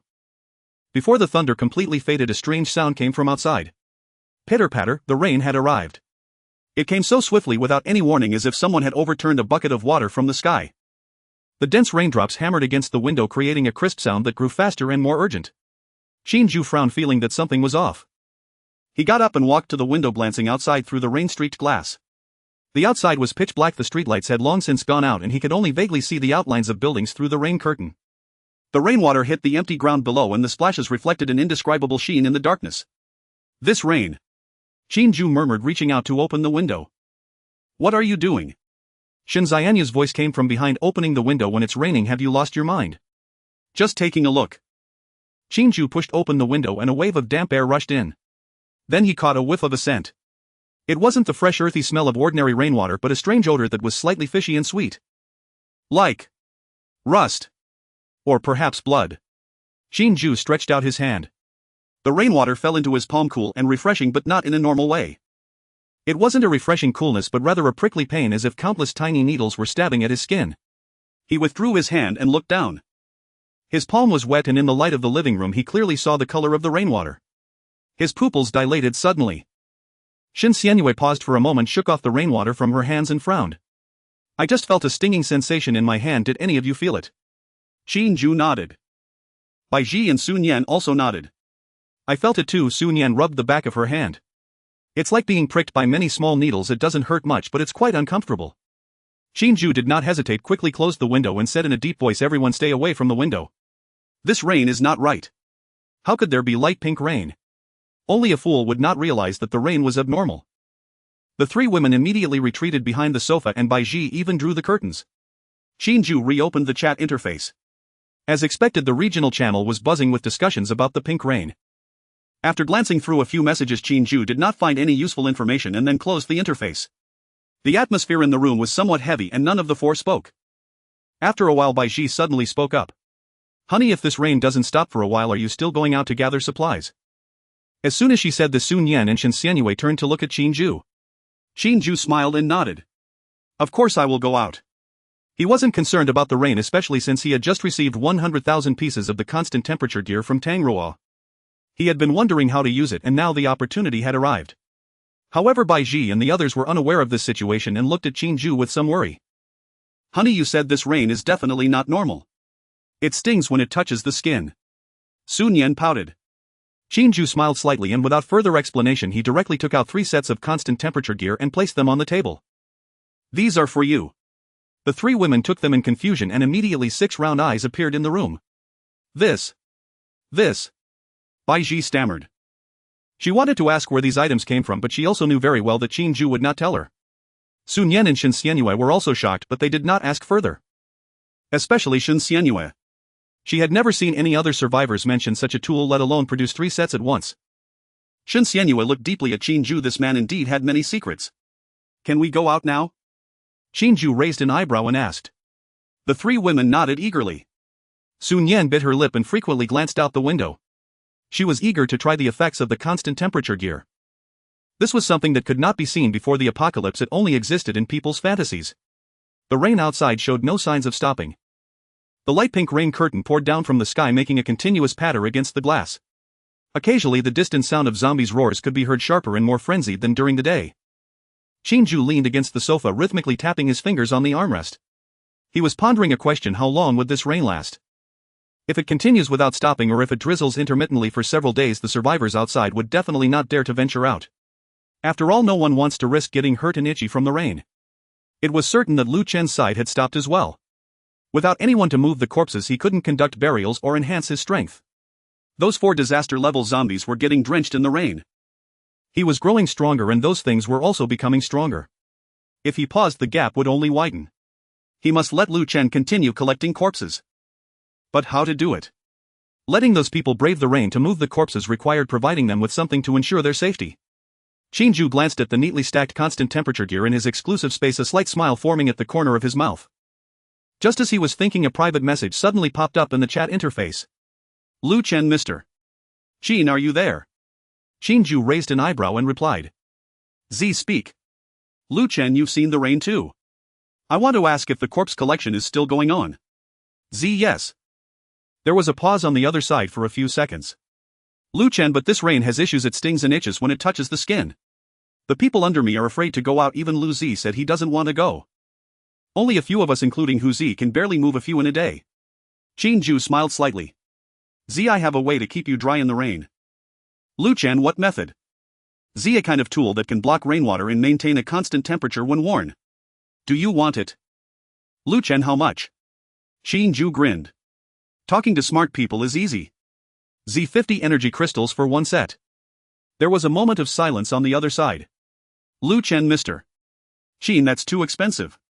I only have a bit over 20 left. Even if I give you all, it's not enough. Can you lower the price? Z, no bargaining. You can take a look at the attributes first. Qin Jue sent the attributes of one set of the constant temperature gear. There was another silence on the other side, but this time it was brief. Lu Chen. I want one set. Z, didn't you say you only had over 20 crystals? Lu Chen, you'll gather some. Lu Z has some and Hu Z does too. Well, buy one set first and he'll wear it. Then I can go out to collect and they can wait for me inside the building. Z, alright, let's trade. The transaction was quickly completed. Lu Chen gathered 50 energy crystals and Qin Jue provided one set of the constant temperature gear. The two confirmed the transaction in the interface and the cores and items transferred smoothly. Just as Qin Jue was about to close the interface, his fingers paused. After thinking for a moment, he added another set to the trading column. The other side was clearly taken aback. Lu Chen, Mr. Qin. What's this? Z, an extra set for Tang Ruo. Lu Chen. Okay, I'll pass it on. Qin Jue closed the interface and leaned back on the sofa, his expression neutral. The constant temperature gear was a reward from Tang Ruo. Without Tang Ruo, there would be no constant temperature gear. Giving Tang Ruo one set was no big deal. Meanwhile, on the second floor, Lu Chen closed the chat interface and in his hands appeared two neatly stacked sets of black clothing out of thin air. Lu Zi, Hu Zi and Wang Jiangwo were gathered around the table eagerly watching. Lu Gu, did you get it? Lu Zi leaned over. Lu Chen placed the two sets of constant temperature gear on the table. The eyes of the three instantly widened. Constant temperature gear, when worn, it forms a 1 centimeter barrier around the body that blocks rainwater while keeping the wearer's body temperature at a constant 26 C. Damn. Lu Zi grabbed it and examined it back and forth. This thing can block rain. And it can maintain temperature. Isn't this black technology? Hu Zi swallowed. 50 energy crystals are really worth it. As long as it doesn't break, it can last forever. Lu Chen nodded in agreement, picking up one set to compare with his size. With this, we can continue collecting corpses even before the rain stops and we won't run out of food. Lu Zi suddenly noticed the two sets on the table and furrowed his brows. Lu Gu, why are there two sets? Didn't you only buy one? Lu Chen glanced at him without hiding anything. The other set is for Tang Ruo as instructed by Mr. Qin. Silence fell over the room for a moment. Lu Zi blinked, then wore an expression that said, I knew it. Didn't I say so? He plopped down onto a chair and crossed his legs. That Qin fellow has definitely set his sights on Tang Ruo. Hu Zi scratched his head. Surely not. She's already married. So what if she is? Lu Zi waved dismissively. I saw it with my own eyes in the elevator today. Tang Ruo was eating alone inside. Guess what she had? What? Prepackaged ready-to-eat food, a chicken leg. Lu Zi spoke with animated delight. These days even instant noodles are becoming scarce. How could she afford a sealed chicken leg? Think about it, who in this building has the most abundant food supply? The three exchanged glances. The answer required no words. Lu Chen remained silent, carefully stowing away the two thermal regulation suits, and remarked coolly. Mind your own business. Tomorrow at dawn I'll wear one of these suits to retrieve corpses. You stay inside the building, I'll bring them back. You just transport them up to the 18th floor.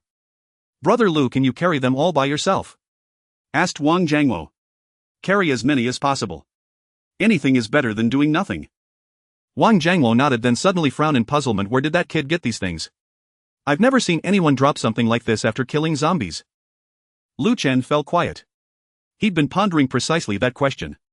Qin Jue had produced two thermal regulation suits at once, one sold to him, the other gifted freely to Tang Ruo.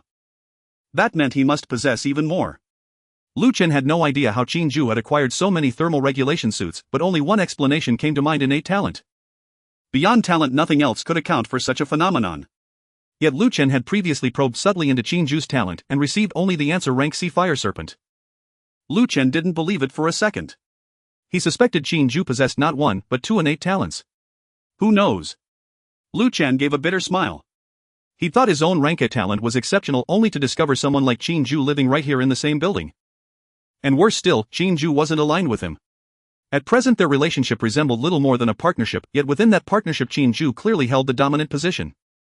A contemplative expression settled over Wang Jiangwo's face as if weighing some unspoken idea. After a long pause he narrowed his eyes and said, "Brother Lu, what if we turned these suits into a business? Like how the Zhou brothers collect corpses?" Lu Chen's eyes lit up, then quickly dimmed. Wang Jiangwo's idea was sound. The value of a thermal regulation suit far exceeded 50 energy crystals. If he could become its exclusive distributor, he'd undoubtedly amass great wealth. But was it truly that simple? Lu Chen smiled wryly inside. "Old Wan, you don't think others are fools, do you? Whatever occurs to you will certainly occur to them too, why should they let us share in the spoils?" Wang Jiangwo blinked in surprise, then mirrored the same wry smile. Yet soon his eyes gleamed anew. "Brother Lu, you're absolutely right, but Qin Jue is perpetually occupied. He won't actively sell these items himself. Even if he does sell them, would he happen to sell exclusively to residents of our neighborhood? We could acquire several suits ourselves and resell them to the Zhou brothers and others." Lu Chen's pupils flared with sudden realization. Of course. With so many survivors across Lingjiang City, Qin Jue couldn't possibly limit sales only to their own residential complex. He might not become the citywide distributor of thermal regulation suits, but surely he could serve as the sole distributor for their building. Lu Chen agreed wholeheartedly with Wang Jiangwo, yet one major obstacle loomed before him. Energy crystals. He'd spent every last one purchasing his earlier thermal regulation suit and still owed substantial amounts to Lu Zi and the others. He had none left. Wang Jiangwo chuckled knowingly, as if he'd anticipated this very hurdle. "Brother Lu, just contact the Zhou brothers directly." Lu Chen paused, startled. Think about it, they learned today that corpse hauling could be exchanged for food and were eager to begin immediately, only for rain to intervene. Right now they're cooped up indoors, unable to go out or trade for supplies. Their frustration must be boiling over. Wang Jiangwo grew increasingly animated. "So imagine, what if you simply place a thermal regulation suit before them right now? Do you think they'll buy it?" Lu Chen's eyes sparkled with renewed hope. "And they definitely hold energy crystals. All three are talent bearers, they've accumulated quite a few slaying zombies over the past 2 days. Just ask them outright, if they want it, sell them your suit at a premium price. That markup right there is pure profit." Lu Chen slapped his thigh. "Agreed, I'll ask." He opened his messaging interface and sent a message to Zhou Tiejun. "Lu Chen, brother Zhou, are you online?" Zhou Tiejun, yes. "What's up?" "Lu Chen, you've seen the rain, we're wondering, do you still wish to continue exchanging corpse hauling for food?" Zhou Tiejun, obviously. "But this rain, do you have a solution?" Lu Chen wasted no words, he immediately sent Zhou Tiejun a screenshot of the thermal regulation suit's attributes. The reply took nearly 15 seconds. "Zhou Tiejun, you actually have this?" Lu Chen, yes, but it's not cheap. Zhou Tiejun, how much? Lu Chen glanced at Wang Jiangwo, who silently raised 8 fingers. Lu Zi and Hu Zi watched from the side, jaws slack with disbelief. Old Wang is downright ruthless, more so than brother Lu himself. He just hiked the price by over half. Lu Chen, 80 energy crystals per suit. Zhou Tiejun, done, I'll take it. Lu Chen blinked in surprise. He'd expected haggling or even a torrent of abuse and had mentally braced himself accordingly. Instead, Zhou Tiejun accepted without hesitation. Clearly he was desperate to resume corpse hauling for food. Lu Chen muttered a curse under his breath, wishing he'd demanded 100 instead. The transaction completed. Lu Chen stared at the 80 energy crystals now in his possession, his grin uncontrollable. Meanwhile, Qin Jue was discussing distribution strategies for the suits with the 3 women. Since he personally required no more than 10,000 units, he preferred converting surplus stock into energy crystals. Qin Jue had neither time nor inclination to handle such trivialities himself, so he entrusted the task to Bai Ji. Already she'd posted details about the suits in the chat interface and drawn numerous inquiries. Yet most messages either attempted to bargain or demanded free access, leaving Bai Ji visibly exasperated, her chest rising and falling sharply. Qin Jue was soothing her, advising patience, when Lu Chen's message arrived. "Lu Chen, Mr. Qin, I need another thermal regulation suit." Qin Jue arched a brow, immediately grasping what Lu Chen had done. With a faint chuckle he replied, "Z agreed, let's transact." The deal was swiftly concluded. Lu Chen sent another message. "Lu Chen, Mr. Qin, I'd also like to discuss something with you." Z, speak. Lu Chen, regarding your thermal regulation suits, may I serve as your exclusive distributor within our residential complex? Qin Jue considered briefly, then responded, Z, acceptable, but strictly limited to our building and absolutely no credit extended. Qin Jue did not care how much Lu Chen had sold. To be honest, in the 5th day of the apocalypse, the energy crystals in the hands of survivors would not be many. Even a gifted individual capable of easily killing zombies would use the energy crystals they obtained to enhance their strength rather than saving them for offspring. 50 energy crystals were already quite a lot. However, it could be anticipated that there were many survivors like Lu Chen out there. In just over 10 minutes, Bai Ji had already sold 5 pieces of the constant temperature suit. However, 3 of those pieces were purchased by the same survivor. It was evident that this guy was doing the same thing as Lu Chen. Qin Jue did not impose any purchase limits. There was no need. He didn't know how much others were making, but he was certainly making a profit. After all these 100,000 suits were obtained for free. Bai Shi seemed to really enjoy this job, though her pretty face still showed some anger, likely because of the shameless survivors. Sun Yan and Shen Xianyue were also helping. In the current chat interface, the discussion was no longer about the powder rain. Instead, it was about the suddenly available constant temperature suit. Qin Jue glanced at the time. It was already late. He stood up, stretched, and then looked at the 3 girls with a smile. All right. Selling tomorrow is also fine. It's time to sleep. Who of you will sleep with me tonight? I have to sell things, no time. You can go find Su Su and Xianyue. Bai Shi replied without looking back. Qin Jue turned to Sun Yan. Sun Yan's pupils contracted slightly, waving her hands in a panic. No, I have to help Sister Bai Shi. Let Sister Xianyue accompany you. She has only experienced it once. Shen Xianyue's pretty face turned slightly red as she glared fiercely at Sun Yan. Did this kind of thing also require yielding? But she still stood up from the sofa. After all, she really couldn't handle selling things. There were too many idiots. Within just a few minutes, Shen Xianyue had already cursed several times in the chat. If this continued, she felt she might die from anger. Rather than continuing to be angry, it was better to go sleep with Qin Jue. After all, sleeping was enjoyable. However, thinking back to what happened last night, Shen Xianyue couldn't help but tremble at the thought. She couldn't quite handle it alone. But being with others. Shen Xianyue wasn't mentally prepared yet. Just once. Shen Xianyue thought for a moment and said with a flushed face. Tomorrow I also need to go out to collect supplies. It can't be too late. Qin Jue looked at Shen Xianyue in confusion. What are you talking about? What once? Shen Xianyue gritted her teeth, looking at Qin Jue with a face full of resentment. This jerk was pretending to be clueless. Bastard! Shen Xianyue exclaimed, suddenly pouncing at Qin Jue. Qin Jue caught Shen Xianyue's punch and laughed heartily. With a sudden force, he pulled Shen Xianyue into his arms and walked towards the bedroom. As the door closed, the first sound that echoed in the bedroom was Shen Xianyue's scolding.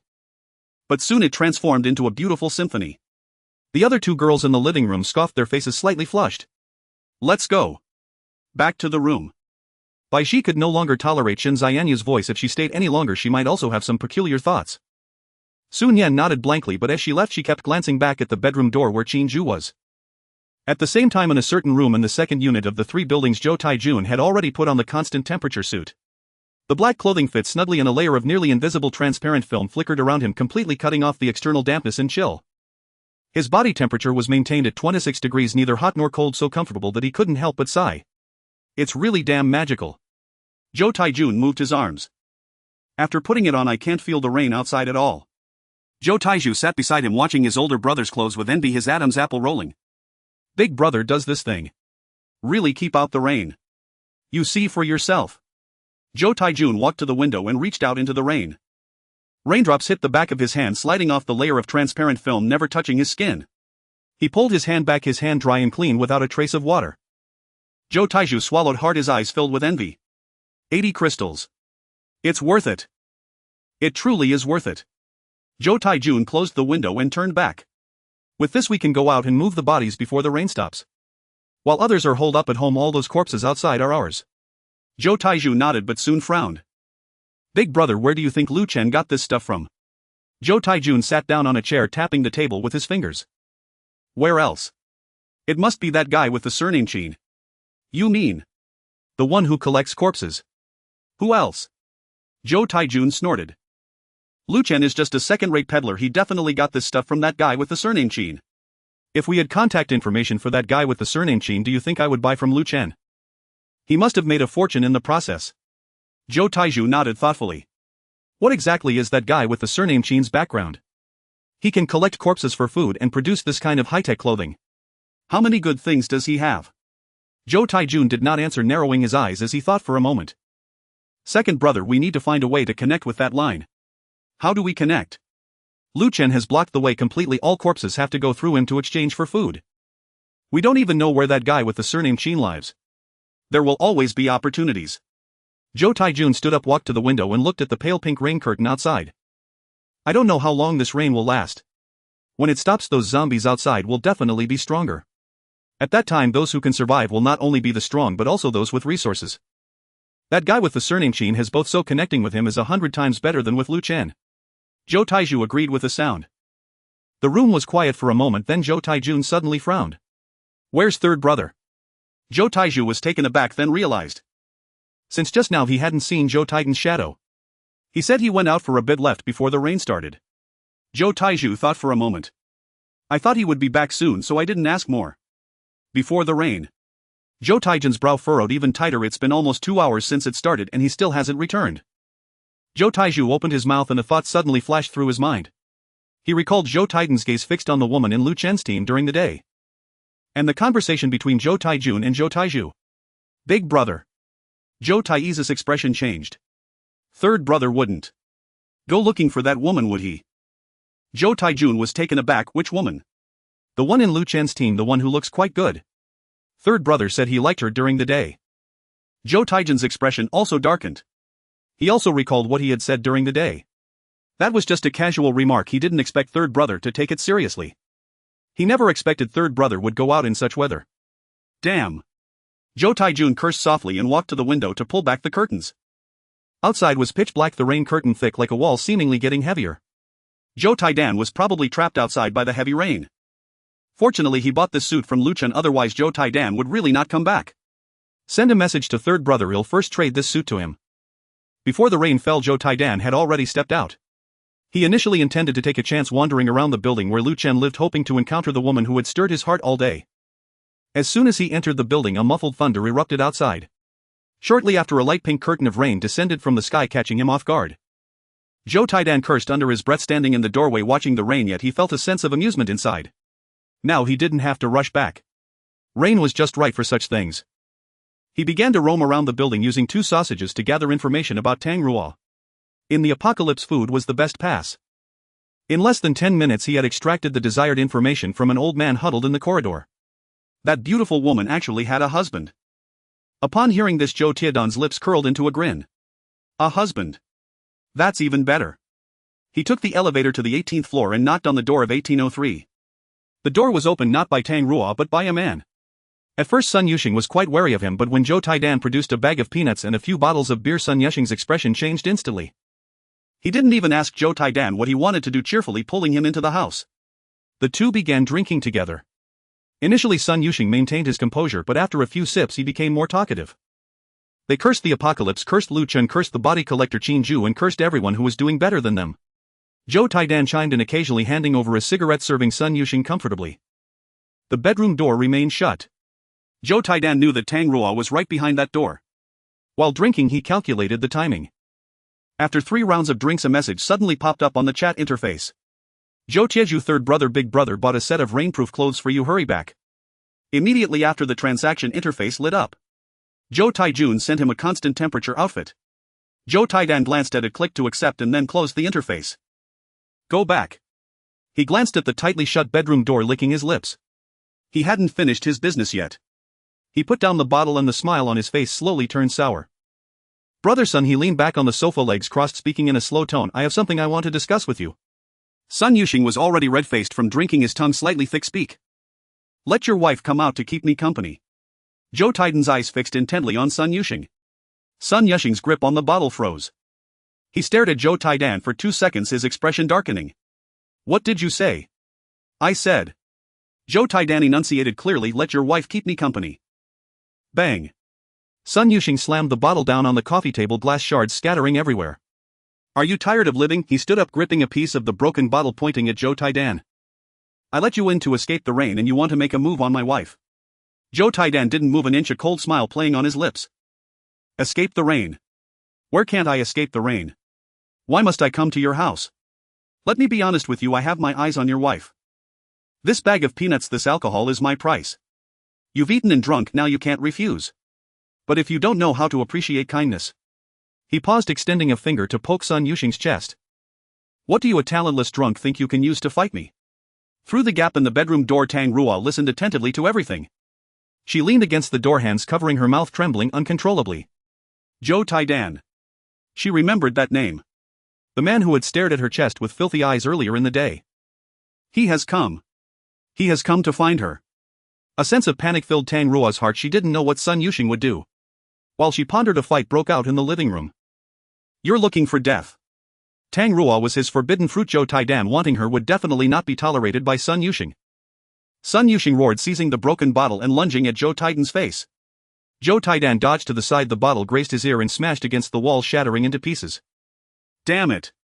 Zhou Taidan was enraged, throwing a punch that landed on Sun Yuxing's nose. Sun Yuxing let out a muffled groan, blood gushing from his nose. But he didn't retreat. He wrapped his arms around Zhou Taidan's waist and the two of them fell to the ground, rolling and grappling among the shards of glass and spilled alcohol.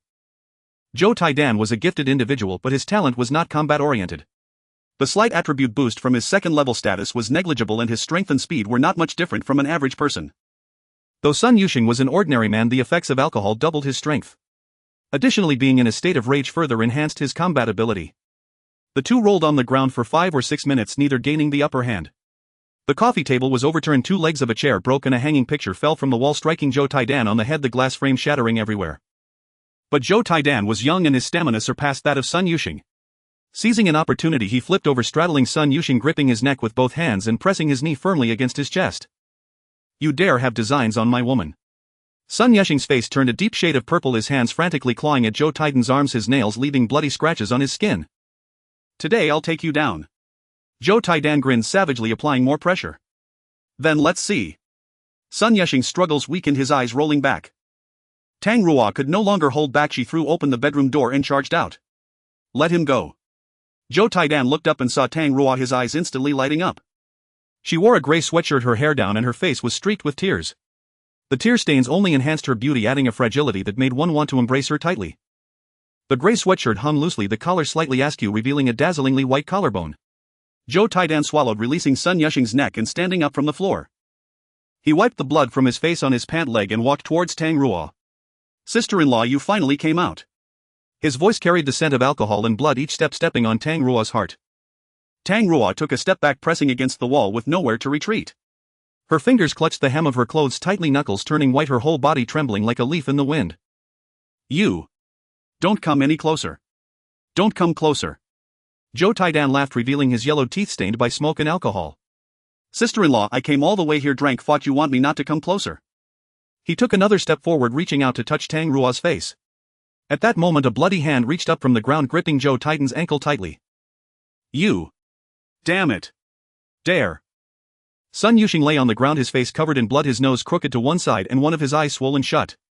But his other eye was wide open, filled with madness. His nails dug into the flesh of Zhou Taidan's ankle, holding on tightly even as the nails bent. If Tang Ruo is if you touch her, I will haunt you even as a ghost. Zhou Taidan looked down at the nearly lifeless man at his feet, a surge of irritation and anger rising within him. Damn it. He bent down to pick up a piece of glass from the ground, the base of the beer bottle that Sun Yuxing had used to stab him. The edges were jagged, glinting coldly under the light. You're looking for death. Zhou Taidan crouched down, grabbing Sun Yuxing by the hair and lifting his head off the ground. Sun Yuxing's face was swollen like a pig's head, his mouth filled with blood, but his eyes still fixed on Zhou Taidan like a mad dog with its tail stepped on. You will meet a bad end. I'll make sure you meet a bad end first. Zhou Taidan raised the piece of glass in his hand and stabbed it fiercely into Sun Yuxing's chest. Pooh. A dull sound echoed like a knife piercing through a soaked cotton quilt. Sun Yuxing's body arched violently, his eyes wide, staring intently at Zhou Taidan. In less than 2 seconds, the light in Sun Yuxing's pupils abruptly vanished and the hand that had been gripping Zhou Taidan's ankle fell weakly. Seeing this scene, Tang Ruo's pupils contracted sharply, her mouth opened but no sound came out. Sun Yuxing was dead. Although she had seen many dead bodies, they had all been killed by zombies. The shock of being killed by a fellow human was far greater. Tang Ruo trembled, her mind blank. Zhou Taidan pulled out the piece of glass, a spray of blood following. He stood up, wiped the blood from his hands on Sun Yuxing's clothes and then kicked away the hand that was still clutching his ankle. Waste. He turned back to Tang Ruo. This time no one could stop him. Tang Ruo leaned against the wall, her legs weak, nearly unable to stand. Watching Zhou Taidan approach step by step, her fear grew even more. She could imagine what would happen next. Don't come any closer, Tang Ruo said tremblingly. However, Zhou Taidan did not stop and the wicked grin on his face only grew wider. Tang Ruo, I wanted to have you the moment I saw you. This is the end of the world, your husband is dead now. How difficult it must be for you, a woman. Stick with me and I'll not only help you live better but I'll also make you feel bliss beyond measure. Zhou Taidan said as he walked towards Tang Ruo. At this moment Tang Ruo's heart felt like dead ashes. If Zhou Taidan dared to kill, what else couldn't he do? What to do? What to do? Suddenly a figure appeared in Tang Ruo's mind. If that person were here, they should be able to save her. Unfortunately, she did not have Qin Jue's contact information, and even if she sent him a message in the group chat, it would probably be too late. But Tang Ruo did not want to be insulted by such a scum. She still tagged Qin Jue in the community group chat and sent the word "save me." As for whether Qin Jue would see it, Tang Ruo had no way of knowing. She could only hope that Qin Jue would see it and come before she was insulted. What she needed to do now was to buy as much time as possible. You. Don't come any closer. If you dare to touch me, Qin Jue will not let you off. Zhou Taidan's footsteps paused. Qin Jue. He had heard that name and was the one who collected corpses for Lu Chen. But what was the connection between Qin Jue and Tang Ruo? Seeing Zhou Taidan stop, Tang Ruo felt a surge of joy in her heart. She forgot about her reputation and trembled as she spoke of her relationship with Qin Jue. I am Qin Jue's woman. I have already sent him a message. If you dare to touch me, Qin Jue will definitely kill you. Zhou Taidan's expression froze. He didn't expect Tang Ruo was actually Qin Jue's woman. Had he found a second-hand product? But immediately after, Zhou Taidan's expression turned sinister. Damn. I thought you were something good, turns out you're just a woman who belongs to everyone. Since you let others play with you, let me have a turn too. Saying this, Zhou Taidan continued to grin wickedly as he walked towards Tang Ruo. As for Tang Ruo's threat, Zhou Taidan did not take it to heart at all. In his opinion, although Qin Jue was also gifted, how strong could he be? They were three brothers. Could Qin Jue be stronger than the three of them combined? As he thought this, Zhou Taidan quickened his pace. Since he had already come this far and had killed, he couldn't stop here without fulfilling his ultimate purpose. Moreover, the big brother had said it himself, in this damned end of the world, do whatever you want. The distance between the two was getting closer, and Tang Ruo could clearly smell the nauseating stench of alcohol on Zhou Taidan. He. Zhou Taidan grinned wickedly, reaching out a hand towards Tang Ruo's cheek with nowhere left for her to retreat. Just then. Bang. A loud crash. The door to 1803 was kicked open from the outside. The door slammed hard against the wall, bouncing back slightly before shaking. The lot position was completely caved in and wood chips and dust filled the air. The damp cold air from the hallway wrapped in a faint pink mist of rain mixed with the stench of alcohol and blood from inside the room, creating a nauseating smell. Stop it. Zhou Taidan, you better stop. Zhou Taidan's hand froze in midair. He slowly turned his head to look at the door, frowning slightly. At the door stood four men whom he had seen this morning. Lu Chen, this has nothing to do with you. Don't interrupt my good business. Zhou Taidan spoke somewhat warily. He had seen Lu Chen's data panel with a strength attribute exceeding 20 points, he knew he was definitely no match for him. Lu Chen's face was grim. He had originally planned to trade the constant temperature suit with Tang Ruo, but Wang Jiangluo suggested it would be better to deliver it directly. After all, they suspected that Tang Ruo had a secret relationship with Qin Jue. Delivering it directly could also leave a good impression on Qin Jue. Lu Chen thought so too, and then brought four men to visit. Unexpectedly, just as they reached the door, Lu Chen heard Tang Ruo claim to be Qin Jue's woman. He had initially thought Tang Ruo was confronting Sun Yuxing, but then he heard Zhou Taidan's voice. Lu Chen immediately sensed that something was wrong and kicked the door open. With his strength attribute of over 20 points, it was easy for him to kick open a regular door. Then Lu Chen saw the situation in the room. Sun Yuxing lay on the ground, a pool of blood beneath him, his eyes wide open, and he had already stopped breathing. Zhou Taidan, do you want to die? Do you even know what you're doing? Lu Chen whispered sharply. Zhou Taidan looked at Lu Chen, the corner of his mouth twitching in disdain. Lu Chen, I'll say it again, this matter has nothing to do with you. Just do what you need to do and don't get yourself into trouble. Lu Chen remained still. Lu Zi stood behind him, peeking into the room and glancing at the bloody corpse on the floor, gasping in shock. What the hell, Zhou Taidan, you killed someone. So what if I did? He's just a worthless piece of trash. What are you going to take revenge for him? What kind of relationship does he have with you? Lu Zi was momentarily speechless and turned to look at Lu Chen. Lu Gu, stop wasting words with him. Just tie him up and wait for Mr. Qin to deal with it. Wang Jiangluo also stepped forward, lowering his voice. Lu Gu, this is a great opportunity. We just heard that Tang Ruo is Mr. Qin's woman. If we save Tang Ruo, it would be a huge favor to Mr. Qin. Lu Chen's eyes narrowed slightly. He didn't speak, but he had already figured things out in his mind. No matter how powerful the Zhou brothers are, they are just three endowed individuals. Qin Jue is different. Although he still didn't know what kind of strength Qin Jue possessed. But just the things he brought out. Food, temperature controlled suits, etc. are already beyond what the Jue family can compare to. This choice is not difficult to make. Zhou Taidan listened to the conversation among the few people and the smile on his face finally faltered. He instinctively took a step back, his heel bumping into Sun Yushing's foot, nearly tripping. What do you want to do? His voice changed pitch, roaring with a facade of intimidation. I warn you, my elder brother and second brother are in the next unit. I've already messaged them and they will be here soon. If you dare to touch me, my elder brother won't let you go. Lu Chen glanced at him expressionless and took a step forward. Your elder brother? Yes. Zhou Taidan thought he had invoked his backing, his posture stiffening. My elder brother has a class talent in pointing gun, one poke makes a hole. My second brother has the talent of iron bone, impervious to blades and spears. You guys together are not enough for my elder brother and second brother to deal with. Is that so? Lu Chen stepped forward again. You. Don't come any closer. Zhou Taidan's voice began to tremble. Lu Chen did not stop. He stepped in front of Zhou Taidan, looking down at him. At a height of 1 meter 90, Zhou Taidan only reached his chin. No matter how powerful your elder brother and second brother are, they are not in this room right now.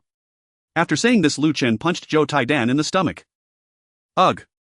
Zhou Taidan curled up like a shrimp, the alcohol and food remnants in his stomach surging from his mouth, collapsing to the ground, retching uncontrollably. Lu Chen did not relent. He grabbed Zhou Taidan's hair, lifting him off the ground and delivering another punch to his face. The sound of his nasal bone breaking was crisp and blood sprayed out from his nostrils, splattering Lu Chen's hand. The third punch. The fourth punch. The fifth punch. Each blow was solid without a hint of mercy. What does it mean to have over 20 points in strength attribute hitting an ordinary person? Although Zhou Taidan was a first-year second-level endowed individual, his strength and speed attributes were only slightly stronger than an ordinary person, making him no different from paper in front of Lu Chen. After 5 punches, Zhou Taidan's face was already unrecognizable. His eye sockets were swollen to slits, his lips peeled back revealing broken teeth inside, and his nose was crooked, making his face look like it had been run over by a wheel. Tie him up. Lu Chen released his grip and Zhou Taidan slumped to the ground like a heap of mud. Lu Zi had already prepared the ropes, quickly tying Zhou Taidan's hands and feet securely. Wang Jiangwo then approached Tang Ruo softly, asking Ms. Tang, are you alright? Tang Ruo leaned against the wall, her whole body still trembling. Her gaze shifted from Zhou Taidan to Sun Yushing's corpse, then back to Zhou Taidan, her lips quivering, unable to utter a single word. Wang Jiangwo sighed, removing his coat and draping it over her shoulders. It's alright now, once Mr. Qin arrives you'll be safe. Upon hearing the words Mr. Qin, Tang Ruo's body trembled violently. 2 minutes later, hurried footsteps could be heard in the corridor. Everyone's gaze turned to the door. Qin Jue walked in. He wore a black t-shirt, his hair somewhat disheveled, looking as if he had just crawled out of bed. His face bore no expression, his gaze calm as a still pond. But it was this calmness that sent an inexplicable chill through everyone in the room. His gaze swept over Sun Yushing's body and he raised an eyebrow. This guy actually died. Should be a good thing, right? Then he glanced over at Tang Ruo, who was trembling in the corner, seemingly unharmed. Finally his gaze fell on Zhou Taidan, who was tied up like a zonzi, battered and bruised, his face covered in blood. Mr.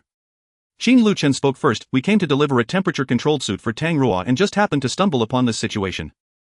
The person is already tied up, how do you want to handle it? Qin Jue did not immediately reply. He walked up to Tang Ruo, looking down at her. Tang Ruo lifted her head, her eyes red, tears welling up as she trembled, her lips moving silently, her voice hoarse to the point of being nearly inaudible. He killed Sun Yushing. He wants. She couldn't finish her sentence. Qin Jue reached out, gently patting the top of her head. It's all right. Just 3 words. Tang Ruo's tears instantly fell. Qin Jue turned around and looked at Zhou Taidan. Although Zhou Taidan was beaten beyond recognition, his consciousness was still clear. He lay on the ground staring at Qin Jue with his one swollen eye, mumbling indistinctly. You are the one collecting the corpses. If you dare to touch me, my elder brother and second brother won't let you go. They will be here soon. Just wait. Qin Jue squatted down, looking Zhou Taidan in the eye. Your elder brother and second brother, are they Zhou Taijun and Zhou Tizhuz? Yes. Zhou Taidan thought Qin Jue was afraid, his voice rising a notch. Are you scared? If you're scared, hurry up and let me go. Also bring Tang Ruo over to me and I might consider sparing your life. Qin Jue looked at him, the corner of his mouth twitching slightly. It wasn't a smile, but it was even more unnerving. Lu Chen, he stood up without looking back. You just asked me how to deal with this. Yes. Qin Jue smiled, a hint of curve at the corner of his mouth. Just like this. Zhou Taidan's pupils constricted sharply as if he guessed what Qin Jue was about to do. What? What are you going to do? You can't kill me. My elder brother. Qin Jue did not give him a chance to finish. Mental shock activated. An invisible force of mental energy erupted from his forehead like a red-hot iron needle piercing directly into Joe Titan's brain. Joe Titan's voice was abruptly cut off. His eyes widened suddenly, pupils dilating quickly, his mouth opened but no sound came out. His body convulsed twice then fell completely still. The room was quiet enough to hear the rain pattering outside. The expressions of Lu Chen and the others were almost identical, all filled with shock. No one expected Qin Jue to kill Joe Titan just like that with almost no words spoken. But what shocked Lu Chen even more was that it seemed Qin Jue had done nothing at all. He merely stared at Joe Titan and then Joe Titan was dead. Without thinking, Lu Chen knew this had to be some sort of talent. A talent that could kill without a trace. Lu Chen swallowed hard, not daring to slander Qin Jue in his heart. Wasn't it said that there was only one Kraid fire serpent? Then what was this? He had previously speculated that Qin Jue might be a dual talent survivor, and now it seemed to be true. But this led to another question. If this was another talent of Qin Jue's, then where did the constant temperature suit come from? Lu Chen and the others had asked in the chat interface before, and not a single survivor had reported receiving such a reward after killing a zombie. There wasn't even anything similar. Lu Zi opened his mouth wanting to say something but swallowed it back. Wang Jiangwo was calm, glancing at Joe Titan's corpse. He slowly spoke, "Mr. Qin, this guy just said that his two brothers will be back soon."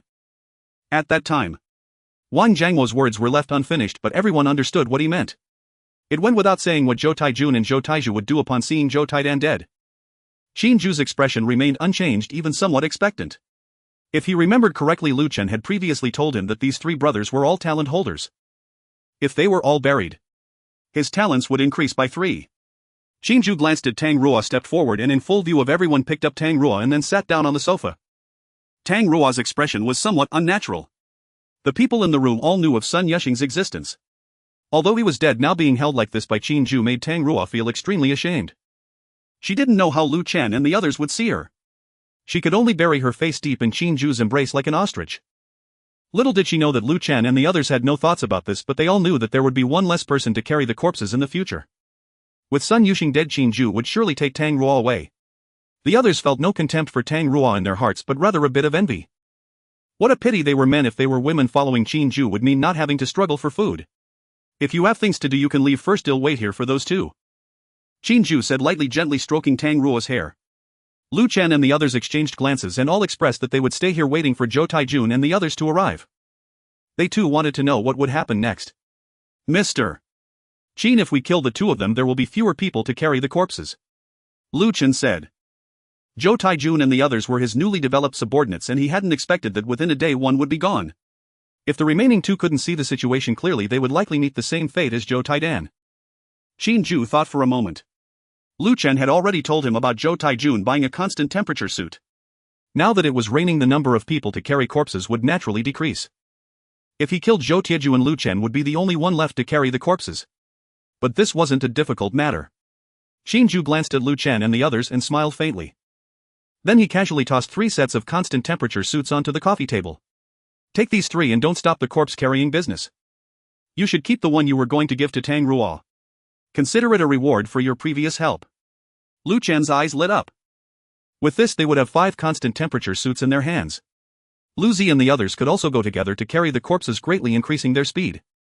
Wang Jiangwo smiled at Qin Jue and thanked him, then raised an eyebrow at Lu Chen. What did he say again? As long as you build a good relationship with Qin Jue, you would definitely reap benefits. This was his experience from over a decade of drifting in the business world. The 4 of them collected the suits with joyful expressions, and Lu Chen spoke again. Mr. Qin, I plan to mobilize the survivors from other buildings. They must have a lot of energy crystals on hand. Qin Jue understood Lu Chen's intention and waved his hand. That's your business. How much you sell them for is up to you. I just need to see the energy crystals. And the corpses. Lu Chen nodded, then looked out at the pouring rain. This rain will make survival even more difficult for the survivors. I have a feeling this rain won't be simple. Qin Jue remained silent, as he had the same feeling. But without seeing the actual situation, he couldn't make any guesses. Time passed slowly. Until a few minutes later, a hurried sound of footsteps came from outside the room. Accompanying it was an anxious shout. Old Third. Old Third. Where are you? Tang Ruo in his arms trembled slightly, and Qin Jue gently patted her back, turning to look towards the door. Lu Chen and the others also stared solemnly at the doorway. After a while a group of figures appeared, about 4 or 5 people. Each person held a wet umbrella, their faces filled with anger as they stormed into the room. Zhou Taijun was at the forefront, and the first thing he saw upon entering was not Qin Jue nor Lu Chen but the curled-up body of Zhou Taidan on the ground. Old third. Zhou Taiju rushed over first, flipping Zhou Taidan over. That face was unrecognizable. The bridge of his nose was collapsed, the eye socket swollen like 2 buns, and his lips were pulled back to reveal broken teeth. But his eyes were still wide open, the pupils dilated, frozen in the terror of his last moments. Zhou Tai's hands trembled. He reached out to check Zhou Taidan's carotid artery, but there was no pulse. He felt his chest, the heart was not beating. Elder brother Zhou Taiju raised his head, his eyes red. Old third is dead. Zhou Taijun stood at the door unmoving. His gaze shifted from Zhou Taidan's corpse to every person in the room. Lu Chen, Lu Zi, Hu Zi, Wang Jiangwo. He recognized these 4. Then his gaze landed on the sofa. A young man sat there holding a woman. He recognized the woman, he had seen her during the day, she was the pretty one from Lu Chen's team. He did not know the man. In his early 20s, wearing a black t-shirt, his hair was somewhat messy as if he had just crawled out of bed. There was little expression on his face, his gaze calm like a still pond. But it was this calmness that sent chills down Zhou Taijun's spine. He had been a security guard before and had seen many people. Anyone who could remain seated at this moment was either a fool or utterly fearless. This young man before him was clearly not a fool. Did you kill my brother? Zhou Taijun's voice was heavy as if it had been crushed in his throat before being spat out. Qin Jue did not respond, lowering his head to glance at Tang Ruo in his arms. Tang Ruo's body was still trembling, her face buried in his chest, too afraid to look up.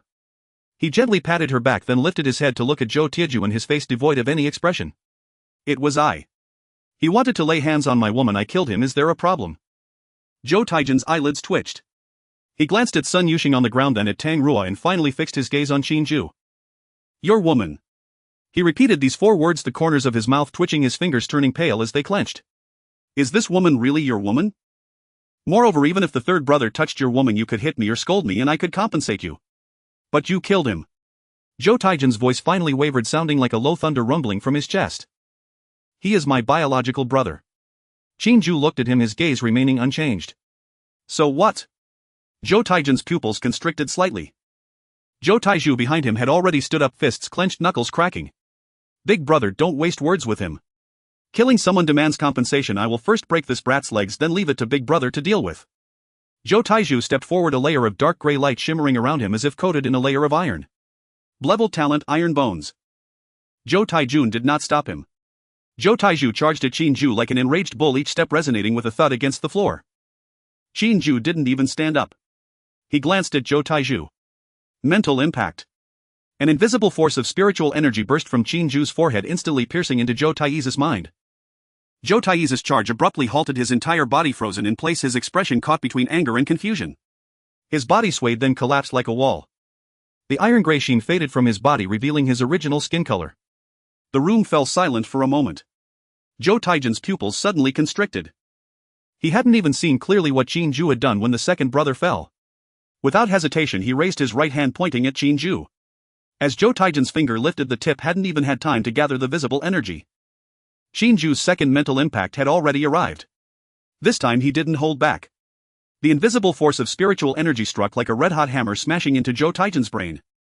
Zhou Taijun's body stiffened violently, his raised finger hanging in the air. The energy at his fingertip flickered once, then extinguished like a light bulb that had lost power. Blood gushed from his eyes, nose, ears, and mouth simultaneously. His eyes bulged wide, staring fixedly at Qin Jue. His lips moved twice as if wanting to say something. But he couldn't voice anything. His body fell straight back, the back of his head hitting the floor with a dull thud. He was dead. Zhou Taiju lay on the ground, the iron gray sheen completely faded, revealing his original skin tone. His head buzzed as if 1,000 needles were stabbing him, and darkness swam before his eyes. But his consciousness remained. He saw his elder brother fall, saw the blood gushing from his 7 orifices, saw those eyes that never closed even in death. A muffled whimper escaped Zhou Tai's throat as if something was blocking it. He wanted to rise, but his limbs were utterly unresponsive, collapsing to the ground like a puddle of mud. He could only lie there, turned sideways, watching his brother's corpse, watching the curled-up body of the third brother not far away. Beside the third brother's body was the man named Sun Yuxing. Blood flowed everywhere, glimmering dark red under the dim light. Tears suddenly fell from Zhou Tai's eyes. Not from pain, but from regret. From the moment the third brother said he liked that woman, he felt something was off. The apocalypse had come and human hearts would change, he knew that. And the words spoken by his elder brother and third brother, he had been right there, heard it but did not rebut. If he had managed to stop the third brother back, then perhaps they wouldn't have ended up like this. Zhou Tai's mouth twitched, revealing a bitter smile. The third brother was dead, the elder brother was dead. He was also nearing his end. He moved his fingers, the tips grazing the floor, his fingernails embedded with dust and dried blood. 5 days. It had only been 5 days since the apocalypse broke out. If it weren't for this incident with the three brothers all being gifted, they should have been able to survive well in the apocalypse, right? Zhou Taiju closed his eyes, tears sliding down the corners. His breathing grew weaker and shallower. The last breath escaped his throat like a silent sigh. Then he ceased to move entirely. Lu Chen stood by, his back soaked with sweat.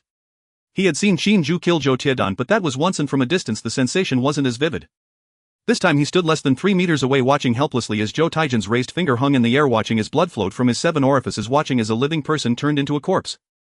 The entire process took less than 2 seconds. And a level-gifted individual died just like that. Without even having a chance to retaliate. Lu Chen swallowed hard, instinctively taking a half step back. He suddenly recalled what he had said the first time he met Qin Jue. Mr. Qin, I came to find you because I wanted to invite you to join us. Now looking back, he felt like a fool back then. Liu's legs trembled, his face as pale as paper, lips quivering, unable to utter a word.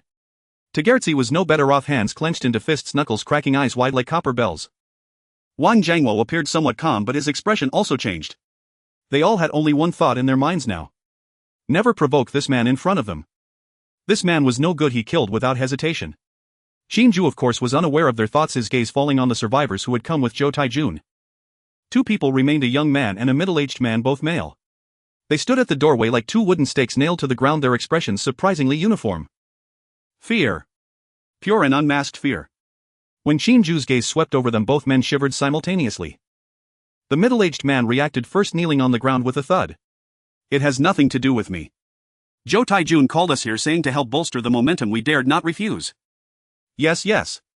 The young man followed suit, kneeling down, his voice trembling. We just came to watch the excitement. I live in the adjacent unit. Zhou Taijun threatened me that if I didn't come he would take my food. I had no choice. Please spare us, we promise not to say anything. The 2 of them scrambled to explain as if competing to be spared. Lu Chen felt a flicker of uncertainty stir within him. Zhou Taijun and his companion had killed to avenge their younger brother, such a death though grim was understandable. Yet these 2 men before him had done nothing, surely Qin Jue would not slay them as well. Lu Chen gazed at Qin Jue, opened his mouth, hesitated for a long moment, then spoke softly, Mr. Qin, perhaps we should let these 2 go. They truly committed no offense, and I'll need help moving the bodies. Qin Jue turned slightly, glanced at Lu Chen and gave a faint nod. It was plain that deep down Lu Chen remained the same benevolent soul he had always been. Yet kindness rarely endures in this world, and indeed Qin Jue had never intended to kill the 2 men. Both were ordinary civilians, killing them would yield nothing. Hearing Lu Chen plead on their behalf, they first cast him a look of profound gratitude, then bowed their heads toward Qin Jue, begging desperately. Brother, please spare me, I saw nothing. Yes. Yes. A subtle twitch flickered at the corner of Qin Jue's mouth. Then be gone. And do not return. As if released from imminent doom, the 2 scrambled upright and bolted for the door, tumbling over one another. Within 2 seconds only the drumming rain echoed in the corridor. Qin Jue withdrew his gaze and looked at Lu Chen. You may all leave now. Lu Chen nodded, opened his mouth as if to speak, then closed it again, silent. He glanced once at the 3 corpses sprawled upon the floor, then at Tang Ruo cradled in Qin Jue's arms, and turned to walk out. Lu Zi and Hu Zi followed close behind. Wang Jiangwo brought up the rear. At the threshold, Wang Jiangwo paused, turned back and said quietly, Mr. Qin, tonight's events, we saw nothing. Qin Jue met his gaze but uttered no word. Wang Jiangwo nodded once, then closed the door behind him. The instant it clicked shut, a hushed voice slipped through the rain's hush from the corridor. Damn, scared the hell out of me. I was terrified, Mr. Qin might accidentally kill us too. His words dissolved swiftly into the steady patter of rain. At last silence settled over the room. Qin Jue lowered his eyes to Tang Ruo, still nestled in his arms. Her face remained buried, her body trembling faintly, though less than before. Gently Qin Jue patted her shoulder. They're gone. Her frame stiffened slowly, she lifted her head. Her eyes were bloodshot, her cheeks streaked with tears, her lashes clumped together, her nose flushed red. She glanced toward the living room. 4 bodies lay motionless upon the floor, blood pooling darkly beneath them, gleaming dull crimson under the light. A wave of nausea rose and Tang Ruo's stomach acid surged into her throat. She clapped a hand over her mouth and dry heaved twice. Qin Jue steadied her shoulders, guiding her gently against his own. Don't look. She shut her eyes, pressing her face into the hollow of his neck, breathing deeply. His scent, a faint trace of soap mingled with rain, was unremarkable yet profoundly grounding. "Thank you," she murmured, muffled and nasal. Qin Jue said nothing, only continued to soothe her back with quiet rhythmic strokes. After 2 or 3 minutes her breathing steadied. She sat up from his embrace, wiped her tears with the back of her hand and looked again at the 3 corpses on the floor, then at Sun Yuxing's. Her gaze lingered on Sun Yuxing for several seconds, the man who had been her husband. He was dead. Tang Ruo had expected grief, or at least a few tears. But there was none. Inside her, only emptiness, an abandoned room stripped bare of furniture. Neither sorrow nor relief stirred within her. Just void. She drew her gaze away and met Qin Jue's. "Will you burn them?" "That is burial, not burning." "It is my duty." Qin Jue corrected her gently. Tang Ruo bit her lip, then rose from his arms. Qin Jue stood as well and raised a hand, summoning the cremation furnace. A sleek obsidian-black furnace coalesced silently in the living room. Its door swung open automatically, ethereal blue flames rose within the chamber, burning still and serene. Tang Ruo's pupils contracted slightly at the sight, but she asked no questions. Qin Jue, visibly animated, carried the 3 Zhou brothers' bodies to the furnace's threshold and watched them float gently inside. This corpse belonged to a level 1 talent bearer, acquired talent finger gun.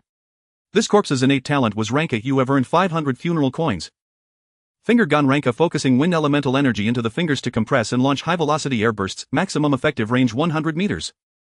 Qin Jue arched a brow, a flicker of delight crossing his features. A ranged combat talent, rank A, no less, surely formidable in potency. Had Zhou Taijun unleashed it earlier, Qin Jue himself might well have fallen. Alas, Zhou Taijun never even drew breath to strike, he died first.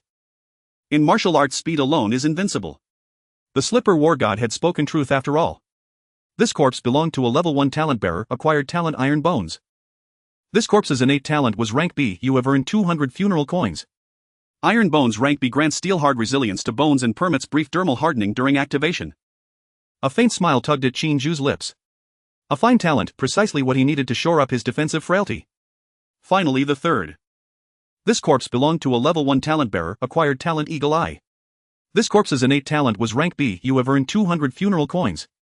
Eagle eye rank B dramatically extends visual range. Qin Jue drew in a sharp breath. Of the 3 Zhou brothers, the youngest had been the weakest. Extending vision, what purpose could that serve? To scrutinize zombie armpit hair from miles away. Still, overall it was a solid haul: 1 rank A talent, 2 rank B talents, and 900 funeral coins. Counting prior acquisitions, he now possessed 8 talents, just 2 short of his 10 talent limit. He absorbed all 3 immediately, then stowed the furnace's black casket into his personal spatial vault. Though adversaries, they were kin in kind, fellow survivors. In death, dignity must be honored. Qin Jue would grant them that respect, this was after all his vocation. Next he performed rites for Sun Yuxing's remains. This corpse belonged to an ordinary survivor, occupation gambler, acquired occupational skill 9 out of 10 bets lost.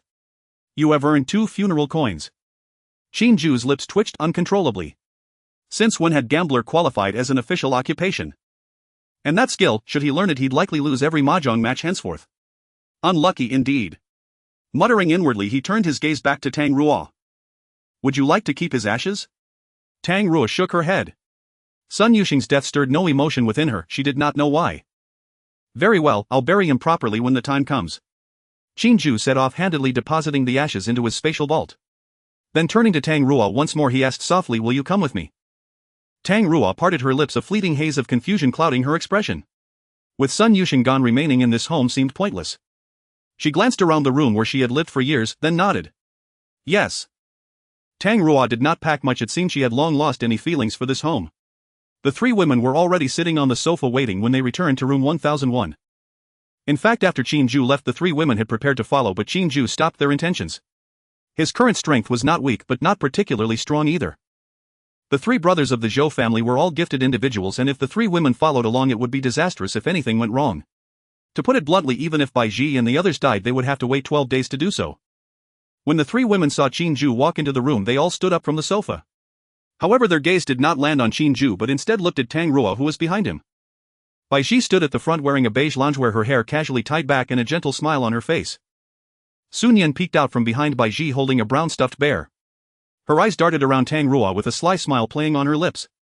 Shin Xianhua leaned against the armrest of the sofa, her arms crossed, dressed in a black lace nightgown that accentuated her defined shoulders and collarbone. Her expression was calm, her gaze lingered on Tang Ruo's face for a moment before she slightly nodded as if to acknowledge her presence. Tang Ruo stood half a step behind Qin Jue, her hands crossed over her abdomen, fingers tightly entwined, knuckles turning white. Her gaze quickly swept over by Ji Sunyan and Qin Xianyue before dropping down to stare at her toes. She felt anxious. The anxiety welled up from the depths of her heart. She was unsure if these three women could accept her existence. After all, she had once been a married woman.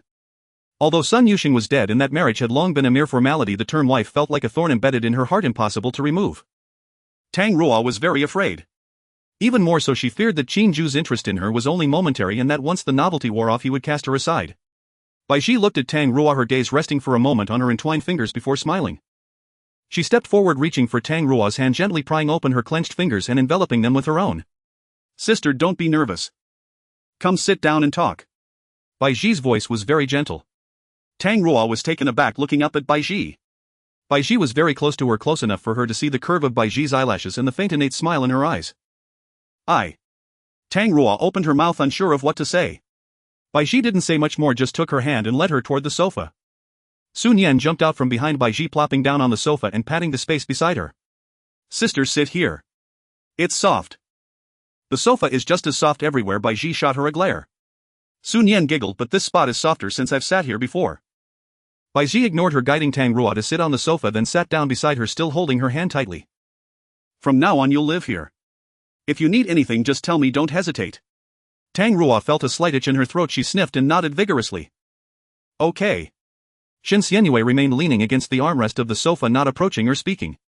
But she glanced at Tang Ruo, then at Bai Ji, and casually said something. There's an empty room next door, I've tidied it up for you. Tang Ruo turned to look at Qin Xianyue. Qin Xianyue's expression was still calm, but her eyes were clear, without any scrutiny or disdain, simply looking at her in a very ordinary manner. Tang Ruo bit her lip and softly said thank you. Qin Xianyue nodded slightly, said nothing more, and leaned back against the armrest of the sofa, her gaze shifting to the window. The rain outside continued to fall, the sound streaming through the glass like the background noise of another world. Qin Jue watched the scene, a slight smile forming at the corners of his mouth. He was quite satisfied with the three women's attitudes. Especially Bai Ji's way of handling things. This woman had been very understanding from the start. She took the initiative to help him draw in Sun Yan to soothe Qin Xianyue, and now to actively accept Tang Ruo. There was no jealousy, no scheming against each other, not even a single unnecessary word. Qin Jue understood very well that Bai Ji's actions had her own considerations. She was afraid of being overshadowed, afraid of being abandoned, and wanted to occupy an irreplaceable position in Qin Jue's heart. But regardless of her motives, the outcome was what he desired. That was enough. Qin Jue walked over, plopped down on the sofa, and crossed his legs. Bai Ji glanced at him, released Tang Ruo's hand, and stood up, saying, "You'll get some water."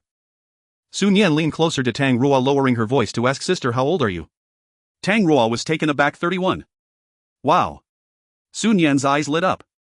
So you're the oldest among us. Bai Ji is 28, Xianyue is 26, and I'm 24. She counted on her fingers, then seriously stared at Tang Ruo. "But you're still the little third. I'm the second." Tang Ruo's face turned red for a moment. She understood what Sun Yan meant by first, second, third, and so on. Bai Ji handed a cup of water to Tang Ruo. Tang Ruo took the cup, cradling it with both hands, taking a small sip before softly saying, "I'll trouble you all from now on."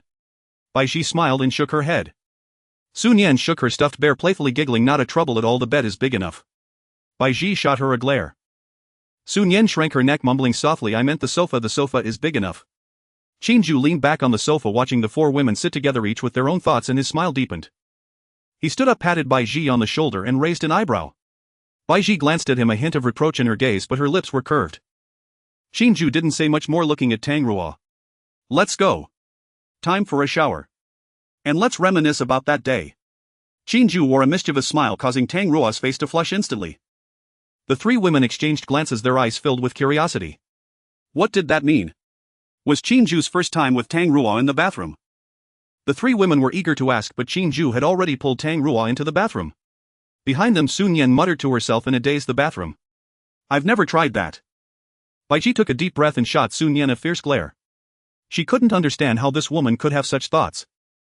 "Then you can just go in with them, right? The door isn't locked. Besides, your husband would definitely love to see such a situation." Sun Yan glanced at the door but then shook her head. "Let's forget it. Today is Sister Tang Ruo's first day joining us, let's let her have her husband for now." After ensuring Tang Ruo was asleep, Qin Jue himself did not sleep. He leaned against the headboard and took out an energy crystal from his backpack to begin consuming it. The sales of the temperature-regulating suit were quite good. In just a few hours, Bai Ji had sold 12 pieces. This number was considerable, especially since most survivors did not possess 50 energy crystals. And this was only the first day. As the news continued to spread, the sales of the suit would improve even further. Not to mention it was still raining a peculiar powder outside, making sales a certainty. It was a pity that the chat interface only allowed regional channels. If he could sell the suit nationwide or even globally, Qin Jue felt that he could easily defeat that flesh-winged zombie now. The 12 suits contained a total of 600 energy crystals, and Bai Ji did not keep any for herself, giving them all to Qin Jue. Along with the 100 he obtained from Lu Chen and the remaining ones from before, Qin Jue now had over 800 energy crystals. The energy required to level up increased exponentially. He was currently at level 5, and to reach level 6 he needed 160 energy crystals. Although 800 energy crystals seemed like a lot, in reality it was only enough for him to level up twice more. However, consuming the crystals was a laborious task. After spending half an hour, Qin Jue managed to raise his level to level 7. The remaining energy crystals were insufficient for him to level up again. Opening the panel, Qin Jue grinned. Level 1 survivor. Nickname Z. Level 7. Strength 28. Speed 26. Spirit 18. Stamina 26. Free attribute points 2. Talents Corpse Collector Z. Red Luan's Blessing SSS Mental Shock S. Killing Intent Perception B. Finger Gunning Iron Bone B. Eagle Eye B. Fire Serpent C. Stamina Boost C. Skills Lock Master D. Shooting Proficiency A. Driving Proficiency C. 8 talents in total. Only 2 more to reach 10. After burying 2 more talented individuals he could perform a talent swap. Bai Ji and the others would also have the chance to become talented individuals. Qin Jue felt he should urge Lu Chen to speed up the collection of corpses. He had a nagging feeling that this reign was not as simple as it seemed. And that flesh-winged zombie was also a thorn in Qin Jue's heart. Reaching level 2 talents should allow me to go head-to-head with that thing. Qin Jue mumbled, allocating 2 free attribute points into his spirit attribute. As someone with a bit of obsessive-compulsive disorder, Qin Jue couldn't stand seeing his spirit attribute still starting with the number 1. Since mental shock was currently his strongest attack method, it was fine to invest points into spirit. Closing the interface, Qin Jue opened the exclusive store for corpses. He now had over 2,000 burial coins, all due to burying these talented individuals. It seemed like a lot, but in the store there was hardly anything worthwhile to buy. The lowest level talent book also required 1,000 burial coins. Qin Jue looked down on it. Food and similar items were also the same, there was no need to buy them when he wasn't lacking in food. Weapons were in a similar situation. The strength of his hand axe was sufficient to deal with the current zombies, so there was no need for a replacement. As for some high-tech living supplies, although Qin Jue was tempted, he was truly powerless. That long string of zeros. It probably only existed in Sichuan. Qin Jue set his sights on 2 items: Zombie Virus Blockade Serum and 4 types of intermediate potions. Zombie Virus Blockade Serum. Effect: suppresses zombie virus infection lasting for 48 hours. Price: 1,000 burial coins. A serum that can suppress the zombie virus for 2 days seems useless, and it indeed is quite useless. After all, even now Qin Jue had not seen a method for infected survivors to recover. But it wasn't entirely without merit. At the very least it could allow a person to live a couple more days. If a super strong individual got infected during battle, living for another second could change the entire tide of the conflict. Qin Jue smacked his lips. This item achieves the best effect when used in conjunction with the zombie virus recovery serum. However, the recovery serum is simply too expensive. Qin Jue shook his head inwardly, his gaze falling on the second product. Intermediate Strength Speed Mental Stamina Potions. Effect: increases strength attribute by 20 points after use. Note: each survivor can only use it once. Price: 2,000 burial coins. The price has increased tenfold, but the effect has only increased fivefold. It's a blatant tax on intelligence. But it is genuinely something that can enhance strength without any side effects. Unfortunately, he could only purchase one of them with the burial coins he had. Qin Jue thought for a moment and decided to buy a bottle of intermediate stamina potion. Having many talents comes with its own challenges. Without sufficient stamina he couldn't sustain frequent use of his talents. A small yellow bottle appeared in Qin Jue's hand. He uncorked it and tilted his head back to drink it. It tasted like plain water, leaving no sensation, but the data on the panel indeed changed.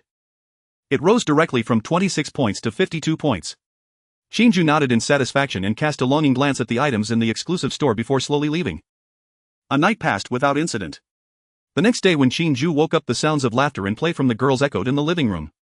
The rain outside was still pouring, and the dim sky made it unnecessary to draw the curtains, as it felt like evening. Tang Ruo was not beside him, likely also in the living room.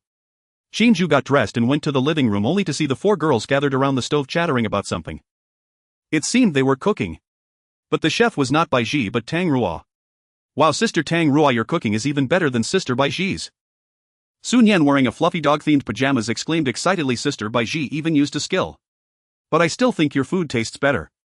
Bai Ji rolled her eyes and said irritably, then let Sister Tang Rua cook for you from now on.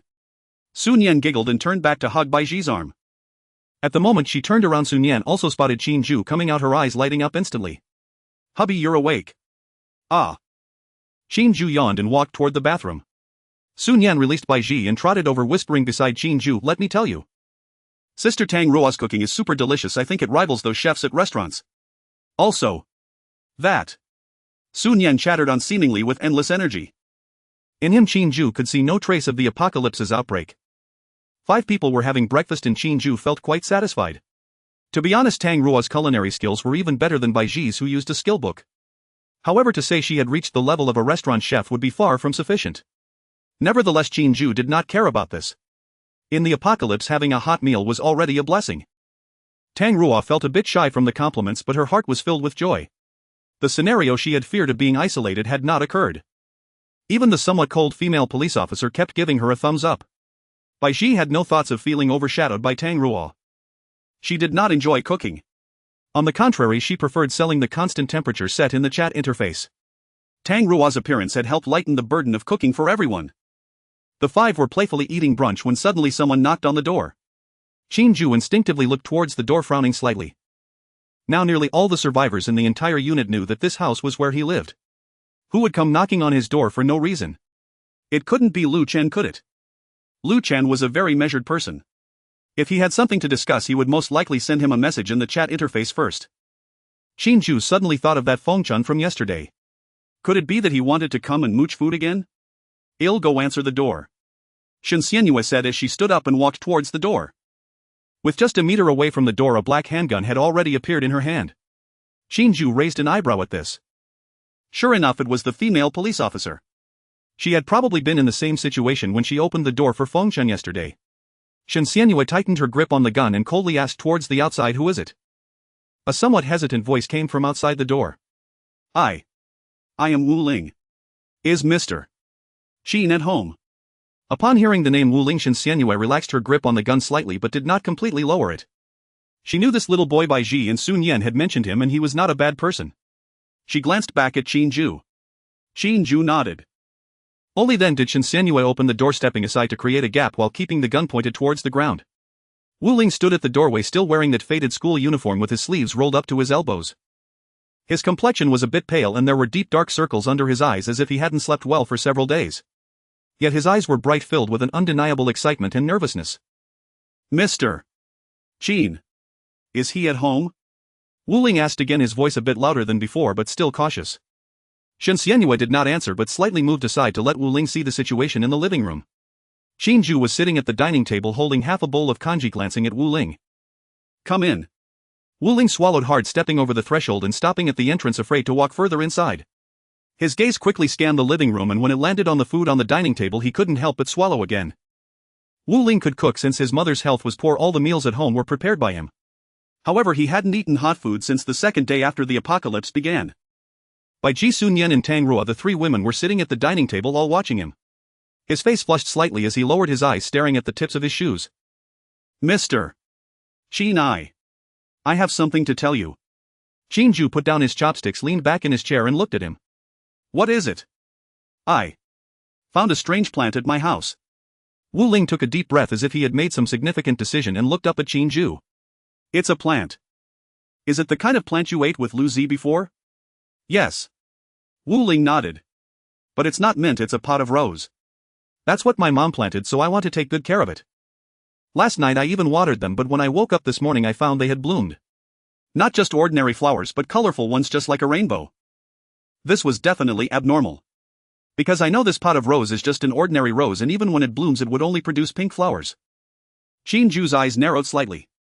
Indeed, the rose Wu Ling mentioned was the kind of mutated plant that could turn ordinary people into gifted individuals. Lu Zi had eaten a mint plant before and had become a level gifted individual. Now another one had appeared at Wu Ling's house. However, Qin Jue had a puzzling question.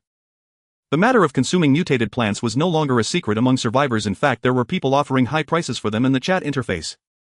Wu Ling must have known this as well, after all he was a first-hand experiencer. He discovered the mutated plant but didn't eat it himself, nor did he contact Lu Chen. Instead he came to find him. Why? Qin Jue squinted and voiced his doubts. Wu Ling was intently staring at the tea eggs on the table and only reacted after hearing Qin Jue's question. He scratched his head awkwardly, his face slightly flushed. Well, actually there are not just one mutated plant at my house but two. Qin Jue and the others immediately widened their eyes in disbelief. What kind of luck did this kid have? Something that was hard to come by for others had appeared in his house, and two of them at once. If other survivors found out, they would probably want to replace Wu Ling. After all, in today's environment, becoming a gifted individual was the only way to gain strength. And consuming mutated plants was the only way to turn ordinary people into gifted individuals. So did you eat the other one? Qin Jue asked. Wu Ling nodded. The other one is a kumquat that bears glowing fruit. A total of 2. After I ate one, the second one stopped glowing. Then why didn't you eat the rose too? Qin Jue raised an eyebrow and asked. Wu Ling chuckled and explained, I searched the chat interface for a long time and didn't see anyone mention whether a single person could eat 2 mutated plants. I was afraid that if I ate it and didn't get a second ability, it would be a waste. So I wanted. Wu Ling paused, gritted his teeth, and looked earnestly at Qin Jue. I want to trade this rose with you. As for why I didn't find Brother Lu. Because I want to trade you some food and survival supplies. Brother Lu probably doesn't have that many supplies. Qin Jue did not answer immediately but looked at Wu Ling. This kid, at the age of 16 or 17, to think of this in the apocalypse is not easy. Not greedy but cautious. Knowing what should be taken and what should not. Qin Jue leaned back in his chair, tapping his fingers on the table. What ability did the kumquat you ate give you? Wu Ling answered Qin Jue's question without any hesitation. Level ability called storage space. Qin Jue's finger paused for a moment. He never expected that Wu Ling would possess an level talent. Storage space. The name of this talent clearly indicates its purpose. However, isn't this a standard feature for protagonists in novels? Qin Jue suddenly thought of Huang Qi. Indeed, this neighborhood is filled with remarkable individuals. If Huang Qi were still alive, who would the true protagonist be between him and Wu Ling? Qin Jue retracted his thoughts and asked in a serious tone, how large is the space? Wu Ling pondered for a moment and gestured with his hand. Approximately as big as 4 or 5 soccer fields. Quite substantial. Qin Jue nodded and did not pursue the question further. He glanced at Wu Ling, then asked, so you want to trade that other mutated plant to me? Wu Ling nodded. All right. Qin Jue waved his hand and continued, come over for a meal first, and after we finish let's go to your house to take a look. Wu Ling's eyes instantly lit up, unable to resist licking his lips, his gaze unconsciously drifting back to the dining table. Can we? Wu Ling hesitantly asked. What's wrong with that? Qin Jue chuckled, gesturing for Wu Ling to take a seat. Bai Ji stepped forward to pull Wu Ling over and pressed him down at the dining table, then filled his bowl with a large serving of rice. Seeing the fluffy grains of rice, Wu Ling's throat involuntarily rolled. Brother, hurry up and eat. I'm eager to see what the legendary mutated plant looks like. Sun Yan urged from the side. Bai Ji shot her a glare and Sun Yan quickly covered her mouth, though her eyes were filled with amusement. Wu Ling sat at the dining table holding the bowl of fluffy rice, his hands trembling slightly. Eat, don't be polite. Bai Ji served him a piece of braised pork. Qin Jue couldn't help but grin. He wondered what these women were thinking serving such greasy food for the first meal. But Wu Ling didn't care about that. He picked up the piece of meat and stuffed it into his mouth, chewing furiously. Thank you. Thank you, sister, Wu Ling mumbled. More than 20 minutes later, 3 bowls of rice, 2 plates of dishes and 1 bowl of soup were devoured by Wu Ling like a whirlwind. He set down his chopsticks, let out a small burp, and his face turned red. I'm sorry, I ate too much. Qin Jue waved his hand. Are you full? Let's go, let's check out your house. Wu Ling quickly stood up, nodding vigorously. The girls had also changed into their clothes and all stood up at this scene. Are we all going? Qin Jue glanced at them. Sun Yan giggled, of course. I've never seen what a mutated plant looks like. Qin Jue said no more and led the 4 girls and Wu Ling out the door. Wu Ling's home was on the 3rd floor. Wu Ling walked in front, took out a key from his pocket, inserted it into the lock and turned it twice. The door opened. A faint musty smell mixed with the scent of traditional Chinese medicine wafted out. The room was not large, a 2-bedroom apartment, approximately 60 square meters. The furniture in the living room was quite old. The sofa was the old-fashioned wooden type covered with faded cushions. The television was a thick-backed model from over a decade ago, covered in dust. On the coffee table there were several medicine bottles and a chipped enamel cup. On the wall hung a photo of a woman holding a 7 or 8-year-old boy, both smiling happily. The woman's complexion was not good, but her smile was warm. Wu Ling noticed Qin Jue's gaze and softly said, "That's my mother." The photo was taken 8 years ago before she was diagnosed with her illness. Qin Jue nodded, saying nothing. The balcony was at the far end of the living room with the sliding door slightly ajar and a light pink rain curtain float outside the glass making the light quite dim. Wu Ling walked over, pulled back the curtain and pointed to a flower pot in the corner of the balcony. "That's it." Everyone's gaze turned toward it. It was an ordinary clay flower pot about 30 centimeters high with cracks on the pot body wrapped in tape. However, the plant inside was anything but ordinary. A rose approximately 40 centimeters tall. Its stem was silvery white as if cast from liquid metal with fine patterns on the surface glimmering with a cold sheen in the dim light. The leaves were translucent with faint silver liquid flowing through the veins, almost alive. The most eye-catching feature was the flowers. 5 flowers bloomed on different branches, each displaying a multitude of colors. The petals were not the usual soft texture but possessed a jade-like translucence. The edges glimmered faintly as if illuminated by an internal light source. What on earth is this AI-generated thing? Sun Yan's eyes widened, her mouth forming an O. Wow. Bai Ji was also mesmerized, instinctively stepping forward a couple of steps before stopping, her pupils filled with awe. Xin Xianyu's expression remained unchanged, but her gaze shifted back and forth over the 5 flowers several times. Tang Ruo stood at the back looking at the rose softly, saying, "It's really beautiful." Qin Jue crouched down to examine the rose closely. He reached out to touch one of the translucent leaves. The moment his fingertip made contact, a faint electric current flowed through the leaf veins, causing a tingling sensation that spread through his arm and body. Qin Jue retracted his hand and stood up. "What do you want?" Wu Ling licked his lips, clearly having thought about it before coming. "I want some food. A thermal suit. I want to go out and kill zombies. I can't just stay holed up in the building." He paused and added quietly, "If possible, I would also like a weapon. An axe or a knife would be fine. It doesn't need to be too good, just something to kill zombies." Wu Ling spoke very cautiously, fearing he might ask for too much and upset Qin Jue. Qin Jue looked at him silent for 2 seconds. "Is that all?" Wu Ling was taken aback for a moment, then nodded. "That's all." Qin Jue's lips curled slightly as he turned to Bai Ji. "Teacher, Bai, give him 3 bags of rice and 2 bags of flour." Bai Ji responded and began pulling items from her backpack. 3 bags of rice, each weighing 50 pounds, were neatly stacked on the ground. 2 bags of flour, also 50 pounds each, were stacked next to the rice. Wu Ling's eyes widened in surprise. This is too much." Qin Jue ignored him and continued speaking. "Also add 50 pounds of beef, 50 pounds of pork, a box of eggs, 2 boxes of fruit and a box of vegetables." Bai Ji moved quickly, taking items out one by one. The beef was fresh, wrapped in plastic wrap, still carrying blood. The pork was streaky with a good balance of fat and lean meat neatly arranged. The egg box contained 30 eggs, making a total of 60 across 2 boxes. The fruits included apples, oranges and bananas collected by Qin Jue from the fruit shop. Although they had been sitting for a few days, their appearance was still decent. The vegetables included potatoes, radishes and cabbages, the kind that stores well. Wu Ling stood to the side watching these items pile into a small mountain, his mouth opening and closing, unable to utter a word. He thought he must have misheard. Or was dreaming. 3 sacks of rice, 2 sacks of white flour, 100 jin of meat, a crate of eggs, 2 crates of fruit and a box of vegetables. Before the end of the world these would have meant little, a few thousand yuan could have bought them all. But what era is this now? It was the 6th day of the apocalypse.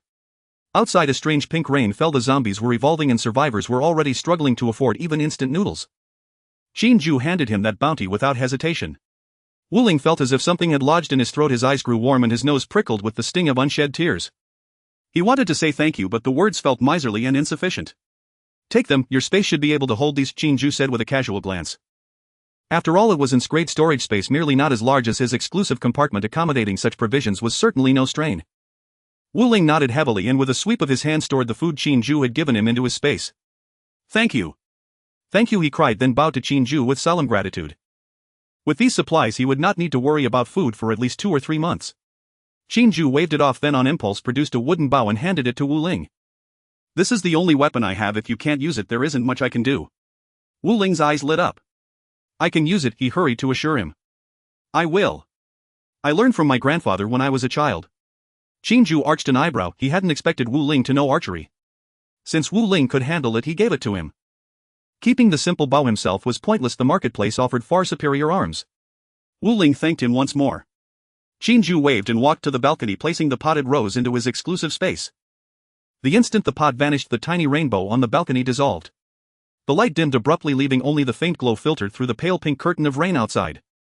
Wu Ling stared at the now empty corner of the balcony, his expression vacant for a moment. That rose had been one of the few things his mother had left him. But he did not regret it. His mother's greatest wish had been simply that he survive. Now he finally had the means to do so. His mother would be pleased, he thought. Qin Jue rose, brushed the dust from his hands and turned to leave. At the door he paused and glanced back at Wu Ling once more. What about that Jinki Anju? Take me to see it. Wu Ling nodded and led Qin Jue to the other side of the balcony where another potted plant remained. It was a Jinki Anju about half a meter tall, its leaves a vivid emerald edged with a faint golden sheen. A single fruit clung to the branch the size of a thumbnail, perfectly round and wholly golden rather than the ordinary orange-yellow. It did not glow as Wu Ling had claimed. Qin Jue understood the nature of such things like the devil fruits and water thief king. Only the first eater might receive a special boon, thereafter it would be but an ordinary fruit. Qin Jue said no more and left with the four women. In the corridor, Sun Yan couldn't help murmuring under her breath, "Hubby, little brother, you're awfully generous to that boy, giving away so much." Bai Shi shot Qin Jue a glance tinged with puzzlement. Is that a lot? I don't think it's much. A mutated plant for all those supplies. I feel like I came out ahead. After all, this thing could be the key to making survivors stronger. Qin Jue grinned. The talent level granted by a mutated plant was random. Lu Zi had eaten a mint leaf and only obtained upgrade talent. Wu Ling had eaten a golden fruit and received insgrade talent. Even the lowest E-grade talent books sold in the Corpse Collector's exclusive marketplace cost 1,000 burial coins. The highest SS-grade talent book required 100 million burial coins. Even allowing for uncertainty, the value of that mutated plant far exceeded the goods Qin Jue had given to Wu Ling. The elevator doors opened and Qin Jue stepped in. Sun Yan and Bai Ji exchanged a look, shrugged and followed. Back in apartment 1001, Qin Jue retrieved the potted rose and set it upon the coffee table. Bai Ji and the other three women gathered around to admire it, their eyes alight with appreciation. Qin Jue, however, found himself hesitating. He did not know whether to use the mutated plant. As Wu Ling had said, no one knew whether consuming a second mutated plant would grant a new talent. Nor was it known whether someone who already possessed a talent would gain a second upon eating one. The ideal outcome would be to give the plant to someone without a talent. Still, Qin Jue hesitated. What if he ate it and acquired another, perhaps high-level talent? He found the thrill of such a blind box gamble tempting. Yet on reflection, he did not lack talents, and what if the random draw yielded a worthless E-grade ability? He glanced at Bai Ji and the others and saw, except for Sun Yan, even Tang Ruo looking at him with hopeful expectation. What you wanted? He asked. The three women nodded eagerly. Who would not want it? After the outbreak, everyone understood one truth: only by becoming a talent holder could one hope to survive in the present world. I don't want it, Tang Ruo said weakly. She had been the last to join them. Her standing did not compare to Xin Xianyue, much less Bai Ji. Even if Qin Jue chose to bestow the plant upon one of them, she likely would not be the recipient. Rather than place him in an awkward position, she declined preemptively to make him more comfortable. Give it to Bai Ji, Xin Xianyue said coolly. Bai Ji bit her lip, glanced gratefully at Tang Ruo and Xin Xianyue, then looked beseechingly at Qin Jue. Darling, I want it. Qin Jue inhaled sharply. Bai Ji was always the genteel, demure type. Her sudden syrupy coquettishness overwhelmed him slightly. A roguish smile curved Qin Jue's mouth. Want what? Bai Ji stole a glance at Sun Yan and the others, her cheeks flushing. Come on, into the bedroom, I'll tell you. With that, she seized Qin Jue and dragged him toward the bedroom. Sun Yan and the other two exchanged bewildered looks. Only after the bedroom door had closed did Sun Yan speak, breathless. No way. Bai Ji actually offered herself for a flower. In shaking with indignation. When will we women stand up? Xin Xianyue gave Sun Yan a cool look and snorted. What's the fuss? This thing can make someone a talent holder. Even placed on another, they'd behave the same way as Bai Ji.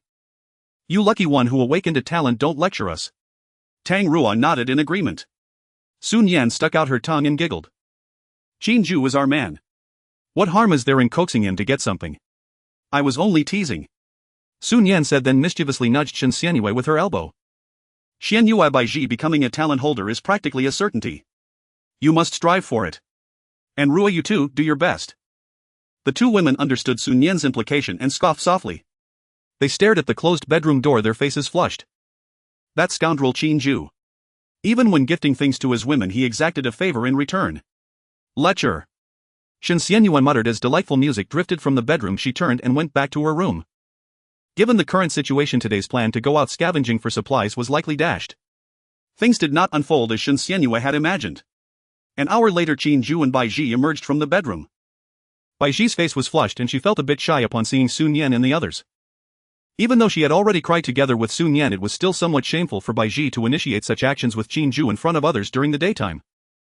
However, she quickly suppressed her embarrassment, her gaze fixated on the pot of roses on the coffee table. Qin Jue had already promised to give her that pot of roses. How do you use it? Do you just eat it? Bai Shi asked, confused. I suppose so. After all, Liuzi and Wuling both ate it. Qin Jue slumped on the sofa, casually rolling his eyes. He was still reminiscing about the earlier scene. Bai Shi had truly gone to great lengths to obtain this mutated plant. Fortunately, his stamina attribute was high enough to withstand it. Anyway, this thing isn't poisonous, eating it won't kill anyone. Bai Shi glared at Qin Jue, then slowly extended a hand.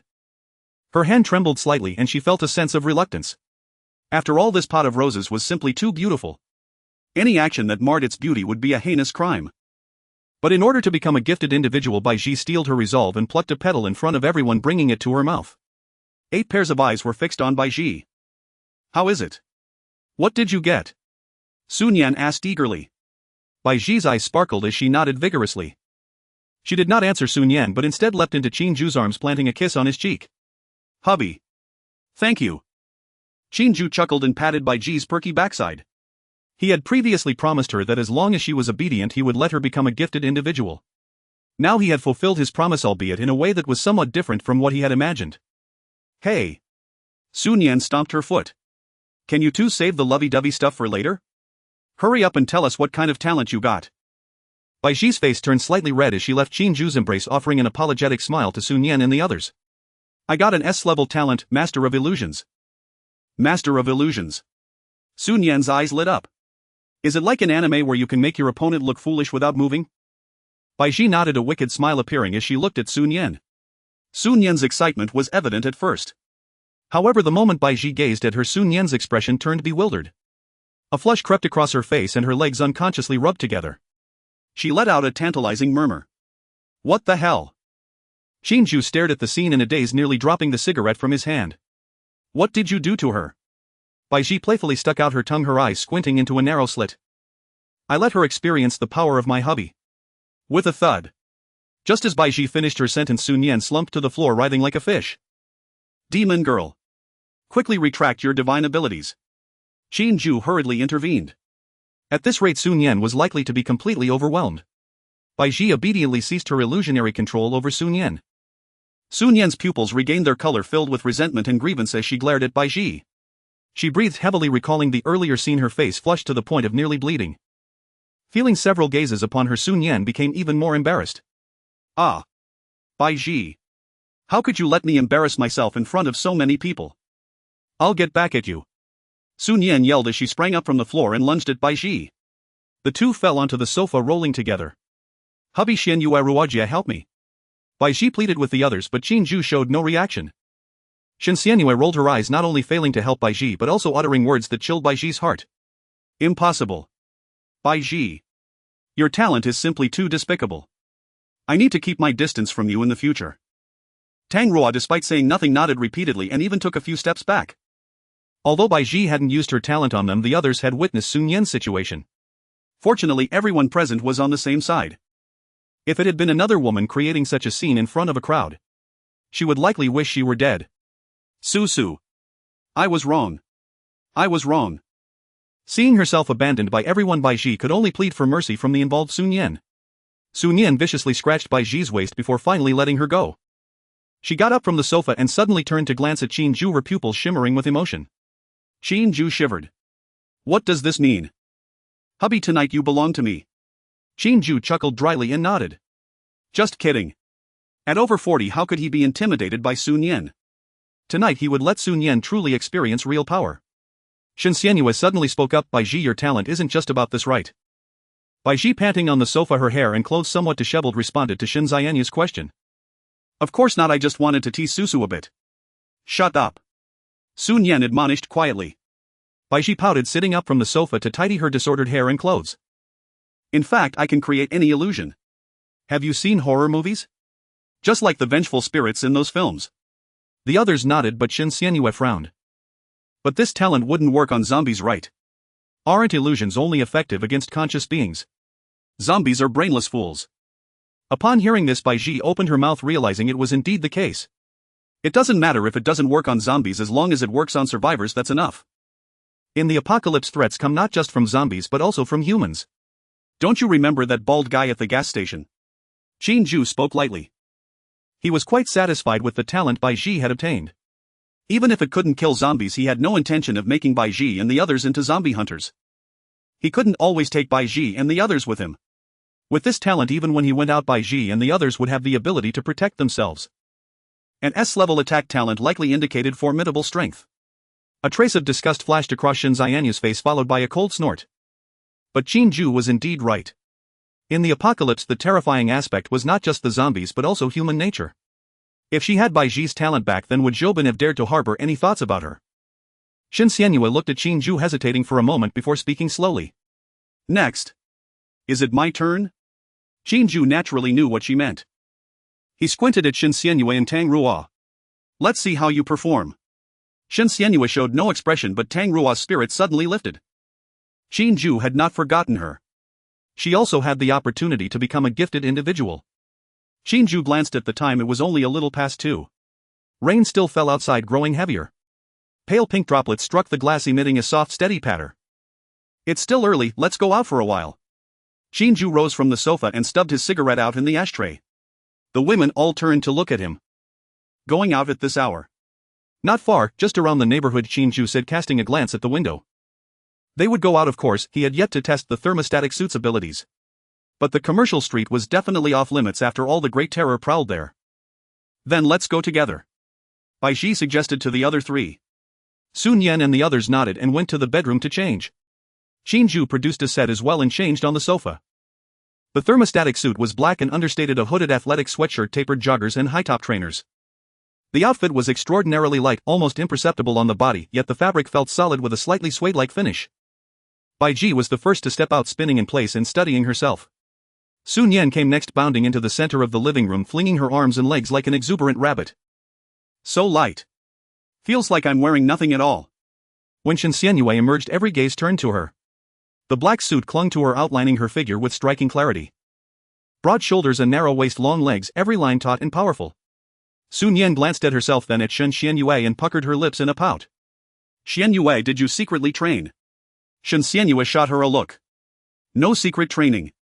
Just run more. Sun Yan rolled her eyes. Fine, you'll surrender. Tang Ruo came out last, tugging at the hem of her top with a shy, reserved air. She looked good in anything, and the thermostatic suit was no exception. The black made her already fair skin appear even paler. The slightly open neckline revealed a slender white collarbone. It was especially her chest that drew all attention. Bai Ji and the others could only concede. Sun Yan's mouth twitched. Bai Ji, Shin Xianyue, Tang Ruo, how did they manage it? Qin Jue purchased a hand axe from the private shop and, along with the new pistol he had just acquired, handed them to Sun Yan and Tang Ruo respectively. Let's go. On the ground floor, Qin Jue pushed open the building door and was met by a wave of humid air. The rain continued, but up close it felt entirely different from what they had seen through the window. Fine threads of rain drifted from the gray sky in dense sheets. Such heavy rain, you can hardly see anything. Sun Yan muttered. The downpour limited her vision to barely 3 meters. Anything farther was swallowed by the curtain of rain. Qin Jue frowned slightly. He had not gone out much before and did not know the particulars. Now it seemed the problems this rain brought were greater than he had imagined. Perhaps because he possessed the eagle-eye talent, Qin Jue could see farther than Sun Yan, yet only up to about 10 meters beyond that the rain still obscured everything. Eagle-eye merely enhanced vision, it was not a form of X-ray sight. With such torrential rainfall, ordinary survivors would find gathering supplies all the more difficult. After some thought, Qin Jue decided not to take the women any farther. They would remain within the complex and simply test the thermostatic suit's effects. When Qin Jue announced his decision, the 4 women agreed at once. He stood at the doorway and extended his hand. The suit's effect manifested the instant it touched the rain. About a centimeter above the back of his hand, a nearly invisible transparent membrane appeared. Rain struck it and was instantly repelled, sliding along its edge like beads skittering off a lotus leaf. His hand remained perfectly dry. Qin Jue turned his palm upward, same result. Rain above his palm was held off by that transparent film a centimeter above, flowing along his fingers. His hand seemed encased in an invisible glass dome. The rain could not touch his skin. Wow, came Sun Yan's exclamation from behind. She threw herself into the rain, arms spread, head tilted back like a sodden cat. Pale pink rain was repelled a centimeter above her head, sliding along the transparent film and forming a faint curtain of water around her. Her hair stayed dry, her face stayed dry, her clothes stayed dry. She was wrapped in that invisible sheath. The rain could not reach her. It's really dry. Not wet at all. Sun Yan spun with excitement as rain splashed around her like a halo of pale pink light. Bai Ji stepped into the rain and cupped a handful, watching droplets repel above her palm. Her eyes brightened. So strange, what is the principle behind this? Qin Jue remained at the entrance, not rushing out. She reached into the rain curtain to feel for the presence of the membrane. Her fingertip met resistance a centimeter from the skin, as though touching a hair-thin rubber film, elastic yet remarkably tough. She withdrew her hand, glanced at the dry fingertip and nodded faintly. Tang Rua beside her watched Bai Ji and Sun Yan flit through the rain, and after a moment's hesitation stepped forward as well. Rain was repelled over her head with a soft pitter-pat, like someone gently clapping nearby. Tang Rua instinctively hunched her shoulders but felt nothing at all. No chill, no dampness, not even a sound. The membrane kept the rain entirely at bay, cutting off even the sensation of drops striking the body. She reached out her hand and watched the rain repel above her palm, a smile unconsciously curving her lips. Qin Jue stood in the rain and raised his eyes to the sky. It was a dull gray. The clouds hung low like a vast gray curtain over the city. Pale pink threads fell from that veil, endless, with no sign of stopping. He glanced at Bai Ji, Sun Yan and Tang Rua playing in the rain and allowed a faint smile. Then he looked back at Qin Jue, who stood at the doorway with a slight frown. Qin Jue moved closer and asked softly, "What are you thinking?" Qin Jue looked up at the sky as if a hole had been torn in it and said slowly, "How long do you think this rain will last? If it keeps raining like this, could it flood the entire city?" Qin Jue frowned slightly, unable to answer Qin Jianyu's question.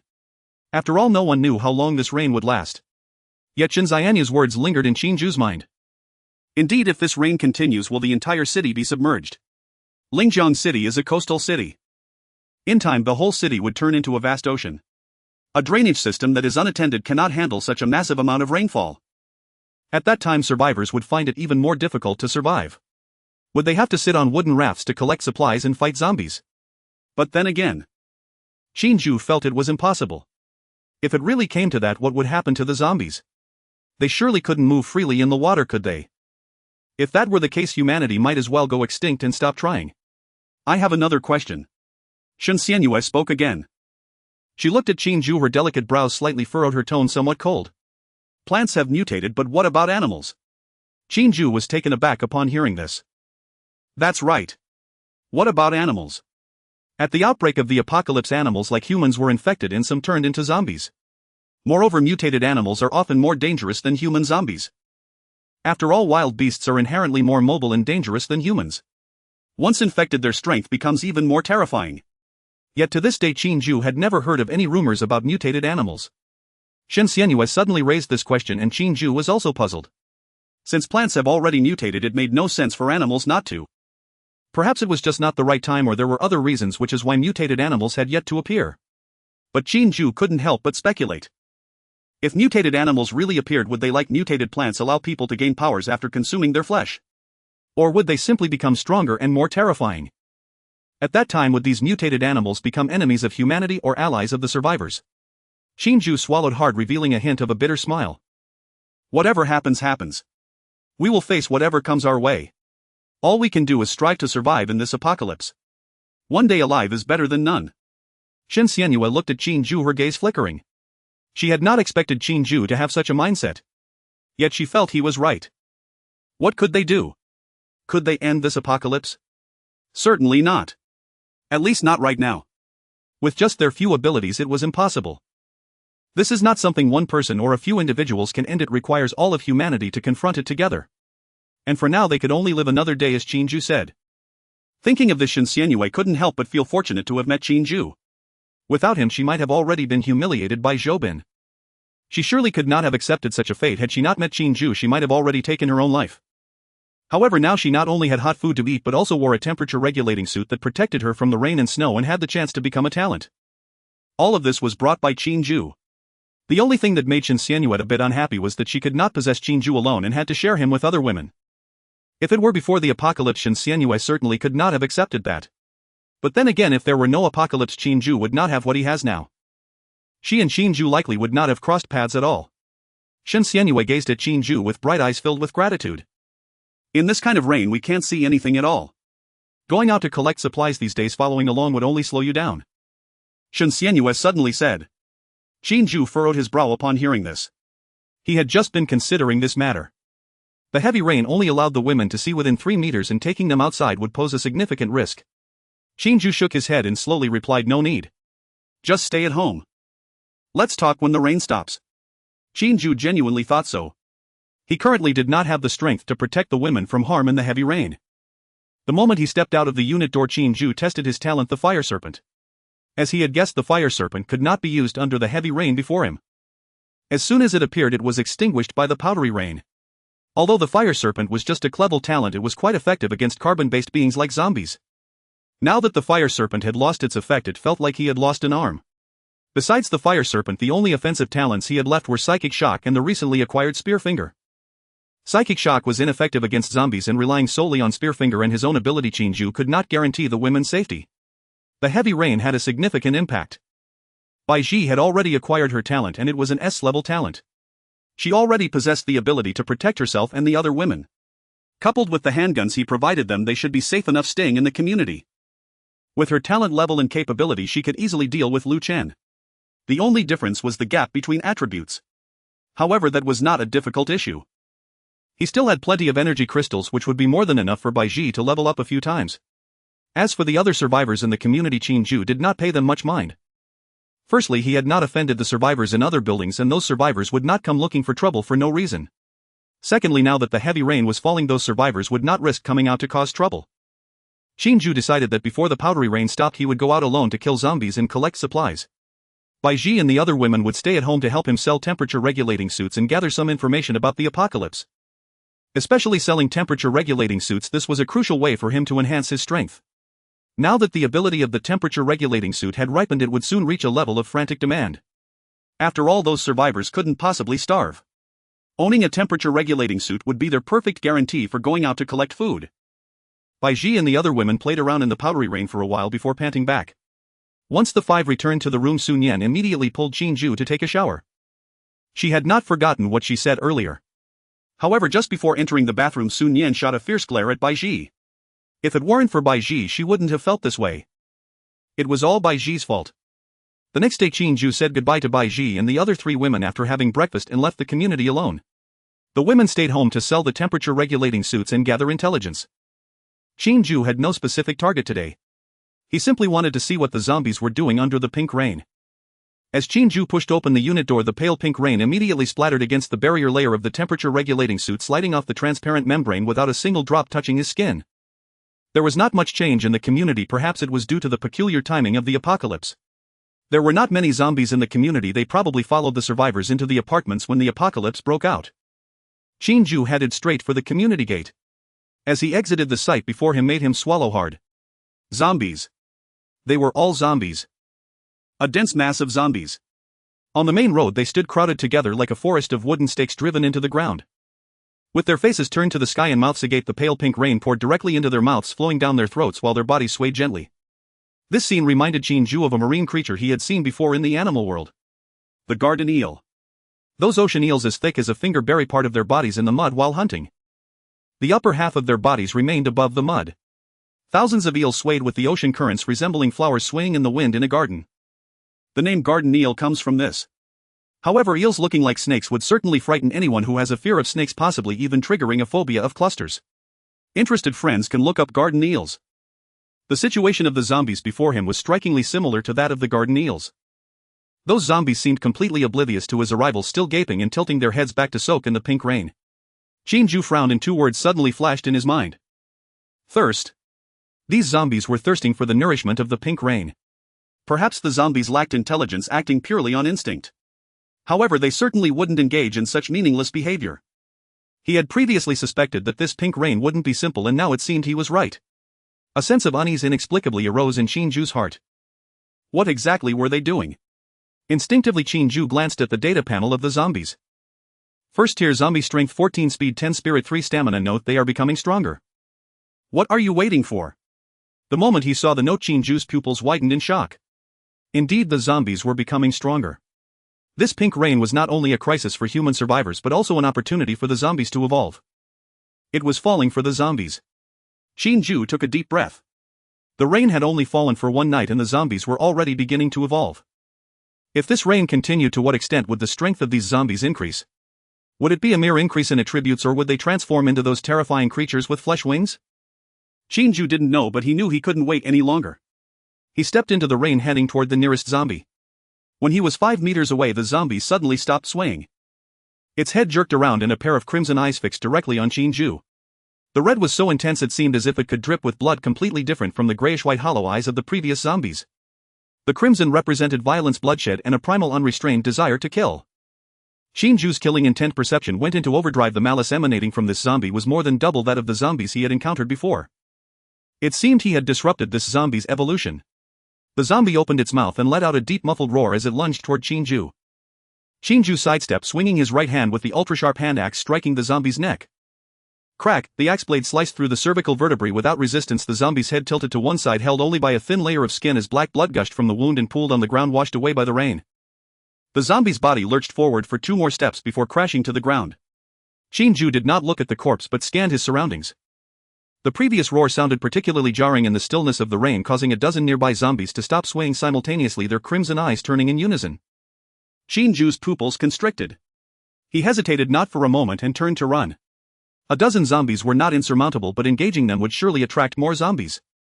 His area attack talent Fire Snake could not be used relying solely on his physical strength. Qin Jue was still unable to withstand the threat of being surrounded by zombies.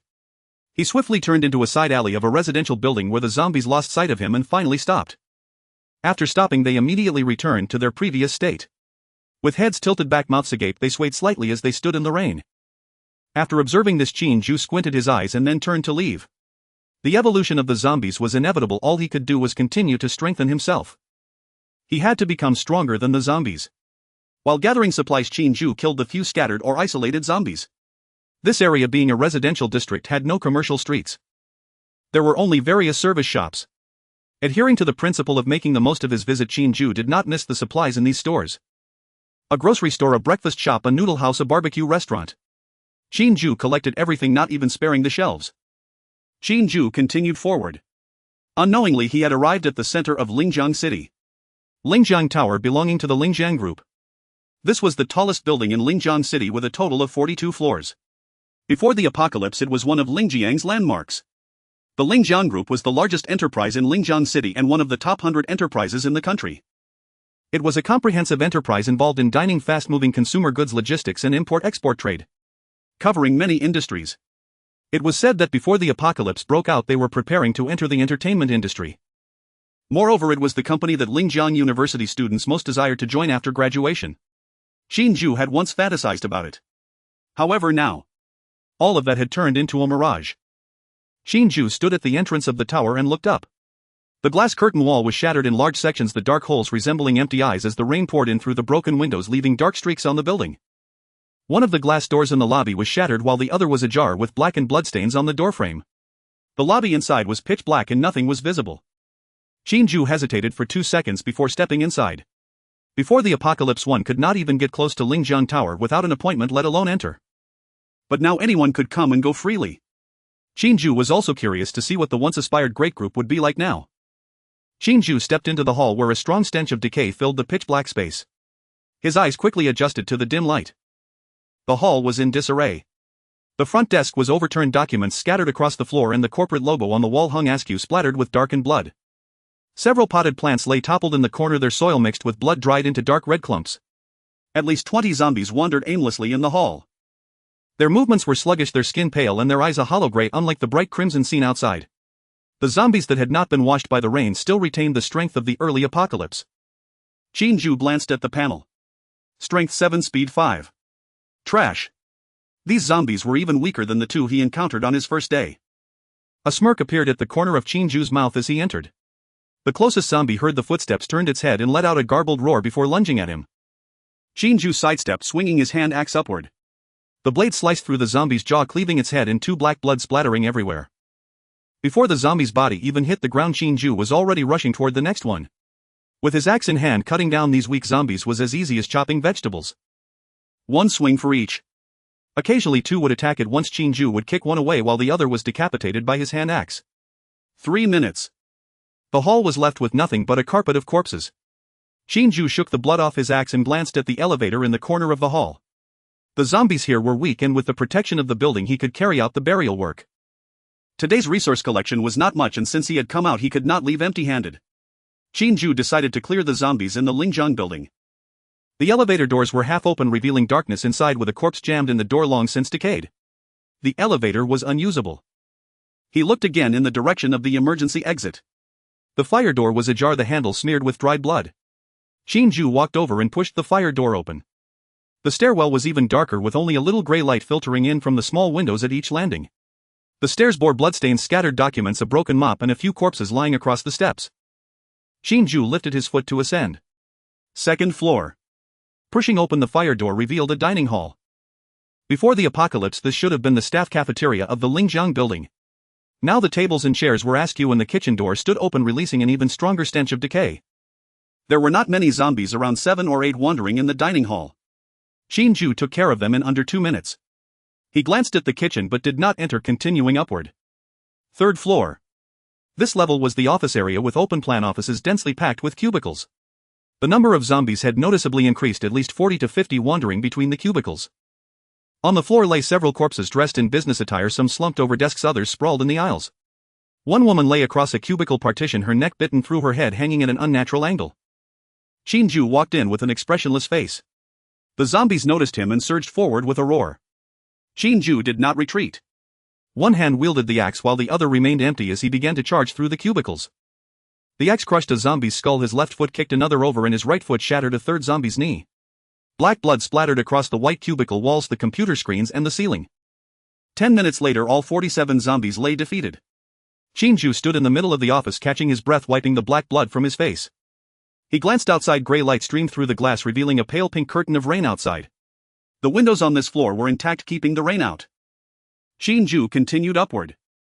4th floor. 5th floor. 6th floor. Each level had zombies varying in number, with some floors having as many as 50 or 60 while others had only a dozen. Yet they were all weak, easily dealt with by Qin Jue. However, one thing puzzled him. He had ascended to the 6th floor, yet he had not encountered a single living survivor. Such a large corporation could not possibly have no one survive, right? Moreover, he had not buried the corpses of the zombies he killed, planning to have them moved when he eventually encountered living people. Qin Jue was not worried they would refuse, a bit of food would suffice.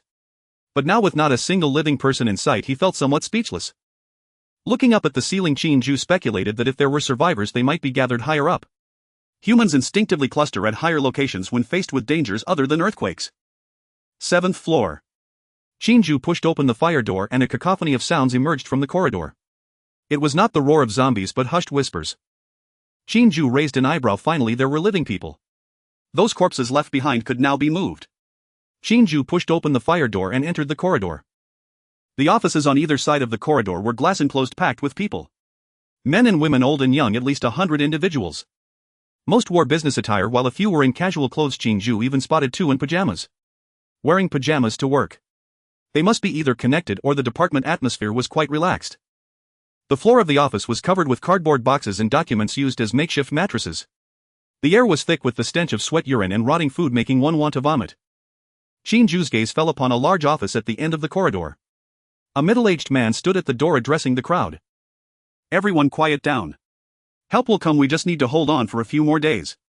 "Hold on for a few more days," a woman's voice rang out from the crowd. "We have already held on for 6 days. We ran out of food long ago. Today we didn't even get any crumbs of biscuits." "Exactly," shouted another man. "You General Chen are hiding in your office eating canned food while we are here drinking cold water. Why is that fair?" The middle-aged man referred to as General Chen turned pale and, wanting to protest, suddenly caught sight of Qin Jue at the other end of the corridor. All eyes followed his gaze. The corridor fell silent for a moment, then erupted into chaos. "Someone has come. Someone is coming up from downstairs. It's a survivor.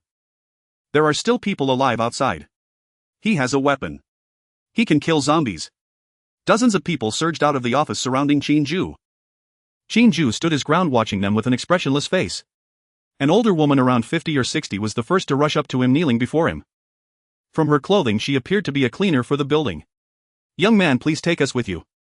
We've been trapped here for 6 days with no food, no water, and people dying every day." A young woman squeezed through as well, her eyes red. "Please, brother, take us out." Before Qin Jue could respond, the first man in a suit pushed his way through the crowd. He wore a condescending expression, looking at Qin Jue with a slight frown. "Who are you? Are you sent by the authorities to rescue us?" "I am Chen Guoliang, vice president of Lingjiang Group. Now please safely take us away from here." Qin Jue remained silent, only casting a faint glance at Chen Guoliang. Chen Guoliang frowned, deeply dissatisfied with Qin Jue's attitude. "What is your attitude?" "I'm talking to you. Chen Guoliang scolded. Qin Jue smirked, looking at Chen Guoliang with a mocking expression. Who do you think you are? Just because you ask me to save you I will. You think you deserve it. Chen Guoliang's face turned red with anger. In this building, apart from the two women on the top floor and an old coot, no one dared to speak to him like this. He was the vice president of Lingjiang Group. A position just below the top. How could a college student who looked like he hadn't even graduated dare to speak to him like this? But Chen Guoliang also understood. This young man before him had the audacity to venture out alone to kill zombies, especially in such heavy rain, which surely indicated he possessed strength. If he wanted to leave here, he still needed capable people to help them escape. After all, the food in this building was running low. For the past few days they had mostly eaten the snacks left by the previous employees. Those things could hardly fill their stomachs. Chen Guoliang put on a smile, appearing warm and friendly towards Qin Jue. Young man, don't speak so harshly. I see you haven't graduated yet, right? How about this? Take me out of here, and when the apocalypse is over I'll let you join Lingjiang Group as my secretary. You should know what Lingjiang Group is, right? Many people are trying hard to get in. Chen Guoliang had a smug expression waiting for Qin Jue's response. Lingjiang Group was one of the top companies in the country. He didn't believe Qin Jue wouldn't be tempted by this. However, Qin Jue still looked at Chen Guoliang indifferently, silently mocking him in his heart. Wait a minute, is this person out of his mind? The apocalypse has already lasted a week and he still lives in a world where he is the vice president. And what about his talk of the apocalypse ending? If it was only going to last a few days, why set up such a scenario? Qin Jue thought Chen Guoliang might be a fool, perhaps his mind had broken under the pressure of the apocalypse. He glanced at Chen Guoliang, deciding not to respond to him. Now that he had seen living people, Qin Jue was preparing to entice them into helping him move corpses. With a flip of his hand, a bag of pork floss bread appeared. The surrounding survivors' eyes instantly lit up. They had been trapped here for a week. At first it was fine, the food was relatively sufficient, though mostly just snacks and afternoon tea items, but they could barely fill their stomachs. However, starting from the fourth day there was hardly any snack left. The building didn't have a staff cafeteria and they didn't dare to go out and kill zombies, causing food to dwindle. The bread in Qin Jue's hand was the cheapest kind, something these elite white-collar workers would have probably ignored before the apocalypse. But now it was something that could save their lives. Everyone stared hungrily at the bread in Qin Jue's hand, and a few even took a few steps forward. Qin Jue was quite pleased with their expressions. He scanned the crowd, shaking the bread in his hand. Do you want it? Some survivors instinctively nodded. Qin Jue smiled slightly and continued, I have more than just this one bread in hand, but if you want it you'll have to help me with something. A woman in her 30s raised her hand, staring at the bread in Qin Jue's hand, swallowing hard. What do you need us to do? Qin Jue answered straightforwardly. The zombies downstairs have all been killed by me. All you need to do is gather all the corpses together. I'll give you one bread or a sausage for each corpse. Of course, if you don't like bread or sausages, I also have steamed buns and pickled vegetables. The survivors exchanged glances. None of them expected Qin Jue would ask them to do something like this. Moving corpses for food. Just that simple. The apocalypse had lasted 7 days and they had seen too many corpses. They felt little fear or panic at the sight of corpses. But why did they need to gather the corpses together? Bro. Are you sure? Said a middle-aged man with a beard dressed in JD delivery attire. Qin Jue nodded at him, lightly chuckling, sure. The bearded man frowned slightly, still skeptical of Qin Jue's words. I can move the corpses, but can you guarantee there will be enough food? Don't wait until I finish moving the corpses and you tell me you only have this one bread. Other survivors nodded in agreement. They wanted the bread, but what if they worked for Qin Jue and ended up with nothing? Qin Jue understood their thoughts. Just as he was about to speak, a young man had already squeezed to the front, standing just a few meters away from Qin Jue. Sir, I believe you. I can help you move the corpses right now, but can you give me that bread first? I haven't eaten a bag of spicy strips in 2 days. Qin Jue glanced at the young man and casually tossed the bread to him. He didn't care about this one bread. Nor did he care if the young man was just trying to deceive him for the bread. After all, what Qin Jue had said before was the truth. One corpse for one bread. As long as someone went, Qin Jue would certainly fulfill the conditions he set. When others saw that food could actually be obtained, they naturally became restless. After receiving the bread, the young man's eyes shone with excitement. However, he didn't eat it himself. Instead, he jogged back to the group and handed the bread to a short-haired girl. Xiao Ping, you eat. After eating, we'll go move the corpses together. The short-haired girl did not refuse, gratefully looking at the young man before taking the bread and devouring it. The surrounding survivors watched the scene eagerly, then turned to Qin Jue. Little brother, I haven't eaten for several days either. Can you give me some food? After eating, I will help you move the corpses. Yes, yes. We have all been hungry for a long time. Even if we want to help you move the corpses, we have no strength left. Please give us some food first. The crowd chattered, looking at Qin Jue as if they had seen a savior. Qin Jue smiled coldly. Did they think he was a fool? He ignored these people and just looked at the young man and the short-haired girl. He also wanted to know whether they were truly planning to help him move corpses or just trying to deceive him for bread. A bread wasn't very big, the girl could finish it in a few bites. Then the two held hands and walked out of the crowd, looking at Qin Jue. Bro. You're really going to give food for moving corpses? Qin Jue smiled and nodded, quite satisfied with the young man's performance. So where do we move them to? The first floor. No, the second floor. Qin Jue replied. The first floor faced the exit and these people might worry about zombies coming in. Okay. The young man nodded and was about to pull the short-haired girl away. But the girl hesitated, looking fearfully at Qin Jue. If we help you move the corpses, will you really give us food? She still couldn't believe such a thing would happen. Mainly she didn't understand why they had to move the corpses. As soon as the girl spoke, others again looked at Qin Jue. Even Shen Guoliang was the same. However, before Qin Jue could explain, a man's voice suddenly rang out.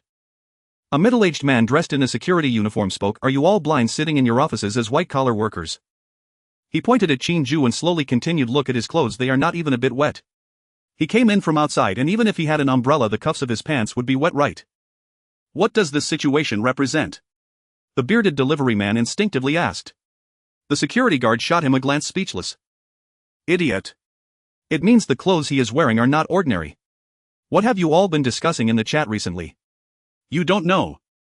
Upon hearing this, some people furrowed their brows while others' pupils brightened, exclaiming, the temperature-regulating suit. It's that temperature-regulating suit. The corridor exploded with chatter again. Yes. That's the one. It can keep you dry from the rain. I heard one set costs 50 energy crystals. Ordinary survivors can't afford that. If he can afford the temperature-regulating suit, he must be a big shot. A gifted person. Big shot, take us with you. Shen Guoliang's expression changed, his eyes scanning Qin Jue's suit back and forth, glinting with interest. Qin Jue raised his eyebrows, surprised at how quickly the news of the temperature-regulating suit had spread. It seemed that all the survivors in Lingjiang City already knew about it. A hint of pride flashed across the security guard's face. He had long been displeased with those who sat in offices drinking tea, always feeling they looked down on others. Now they couldn't even recognize the temperature-regulating suit and still dared to question whether someone wearing it had enough food. How could someone in a temperature-regulating suit lack food? A bunch of fools. The security guard snorted inwardly, squeezing through the crowd, then turned to Qin Jue with a smile. Little brother, I'll go get the bodies right away. Just leave them on the second floor, right? Qin Jue nodded. All right. I'll head there now. With that, the security guard walked directly towards the stairs without hesitation, feeling increasingly pleased. While those fools were still hesitating, he could save a lot of effort. After all, that person just said he had cleared all the zombies below the 7th floor. This meant that the area below the 7th floor was safe and there were plenty of bodies. Since there were bodies on every floor, it would be easier to start moving the bodies from the 2nd floor. Let those office idiots keep hesitating. The longer they hesitate, the better. Ideally, they would hesitate until he finishes moving the bodies from the 2nd floor. The security guard happily walked towards the 2nd floor, quickening his pace. Seeing him like this, the survivors couldn't sit still any longer. A young man led a girl with short hair to follow, then the bearded man, followed by other survivors. However, not everyone wanted to go move bodies. Perhaps they didn't believe Qin Jue's words or didn't want to feel threatened. About 70 or 80 people remained on the 7th floor while only 20 or so went to move bodies. Qin Jue had no particular thoughts. 20 people should be enough. Moreover, once others saw that they could indeed receive food, they would definitely join in. Qin Jue stopped a girl who also intended to go move bodies and softly said, "Tell the people below that I will distribute food to you in 2 hours. You don't need to move bodies, just keep track of how many each person moves. Food won't be lacking for you." The girl's eyes brightened. The decision to move bodies was something she had struggled with for a long time. Mainly because she was unsure if Qin Jue would actually give them food, and she also felt a significant psychological burden about the bodies. Now that she heard she didn't have to move bodies and only needed to record how many others moved, she instantly felt relieved. Was heaven serving her a pie? And it fell right on her head. Thank you. I will do a good job. The girl looked at Qin Jue excitedly, deeply bowed, and then jogged towards the stairwell. The other survivors looked at her with envy. Most of them still didn't believe Qin Jue would give them food, so they didn't want to waste their efforts. But the girl's situation was different. She didn't have to move bodies, just supervise and record. Even if Qin Jue ultimately didn't give food, she wouldn't lose anything. Qin Jue naturally didn't know what these people were thinking. He glanced at those who remained and prepared to leave. Since there were living people on the 7th floor, there might be survivors on higher floors as well. He planned to continue upward to take a look. However, just as Qin Jue was about to turn around, Chen Guoliang's voice came from behind him. "Stop." Qin Jue halted in his tracks and looked up at him. Chen Guoliang pushed aside the person in front of him and stepped in front of Qin Jue, chin slightly raised. "Young man, I want to discuss something with you. You should give me that temperature-regulating suit you are wearing. After all, you're a gifted person and won't miss those 50 energy crystals. You can just buy another one. But we stuck here can at least use that suit to find food outside." Qin Jue looked at him, a smirk playing at the corners of his mouth. "Is this a discussion?" "Yes, a discussion," Chen Guoliang replied with a smile, his tone carrying a sense of certainty. "You don't plan to take us with you, nor do you intend to give us food, so giving us one suit should be acceptable, right?" Qin Jue didn't respond, his gaze scanning behind Chen Guoliang. Unbeknownst to him, 5 or 6 men had surrounded him, standing scattered but subtly blocking his way. Some wore suits while others wore cleaning uniforms. They were likely Chen Guoliang's lackeys. They stared greedily at the temperature-regulating suit Qin Jue wore. Seeing Qin Jue remain silent, Chen Guoliang thought he had intimidated him and became even more aggressive. "Young man, I know you can kill zombies and have some skills. But alone against so many of us, you won't fare well in a fight. Leave the suit behind and he'll let you go. We will all be happy. If you don't know what's good for you." Chen Guoliang paused, giving a glance to a man in a black jacket beside him. The man in the black jacket stepped forward, gripping a stick taken from a mop. The other survivors shrank back against the walls of the corridor, no one making a sound. Some looked down, others turned their faces away, and some stepped back, fearing being caught in the crossfire. Yet some watched with anticipation in their eyes. If Chen Guoliang really managed to snatch the temperature-regulating suit, it would mean they had the ability to go out and gather food. Perhaps they wouldn't have to starve then. Qin Jue sighed, looking at Chen Guoliang in exasperation. "Are you an idiot? The fact that I can wear a temperature-regulating suit shows that I possess the ability to kill zombies. And I can easily slay zombies. The fact that I can kill so many zombies indicates I am not an ordinary person. Are you really that clueless about this? I'm genuinely curious how you got to your position as vice president." Chen Guoliang's face flushed with anger, feeling insulted, and his expression quickly turned savage. "So what if you are a gifted individual? Do you dare to kill? Can you handle so many of us?" Qin Jue blinked, speaking calmly, "I never intended to kill anyone." Chen Guoliang frowned, and before he could react, Qin Jue's right hand was already raised. A finger aimed at the center of Chen Guoliang's forehead. Finger gun. A stream of air nearly invisible to the naked eye shot forth from his fingertip. A bloody hole appeared in the center of Chen Guoliang's forehead, piercing through. His expression froze on his face, mouth agape, eyes wide open, but the light in his pupils had already extinguished. His body fell straight back, crashing onto the floor with a dull thud. The corridor was deathly silent. The man in the black jacket holding a wooden stick froze in midair, mouth open, without uttering a word. Qin Jue's finger remained raised, shifting to aim at the black jacket's head. The second shot of finger gun. The man in the black jacket didn't even have time to retreat. A hole appeared right in the center of his forehead, blood spraying from the back of his head, splattering against the wall. The wooden stick slipped from his hand with a clang, and he fell down as well. The remaining few turned and ran. But Qin Jue's finger continued to point, showing no intention of letting them escape. In this apocalyptic world, humanity truly could not withstand the test. Even if these people survived, they would only bring trouble to other survivors. In just a few seconds, 5 or 6 corpses had already appeared in the corridor, the air thick with the smell of blood. The remaining survivors all pressed tightly against the wall. Some squatted on the ground with their hands on their heads, while others covered their mouths, afraid to make a sound. A few girls huddled together, their eyes wide as they stared at the corpses on the ground, their lips trembling. No one spoke and no one dared to move. Qin Jue lowered his hand, glanced at the bodies sprawled across the floor, his brow slightly furrowed. This isn't right. None of these people had cried out at the sight of the killing. Even those girls, though trembling, did not scream. What does that imply? Qin Jue narrowed his eyes. It indicates that these people have witnessed murder before, and not just once.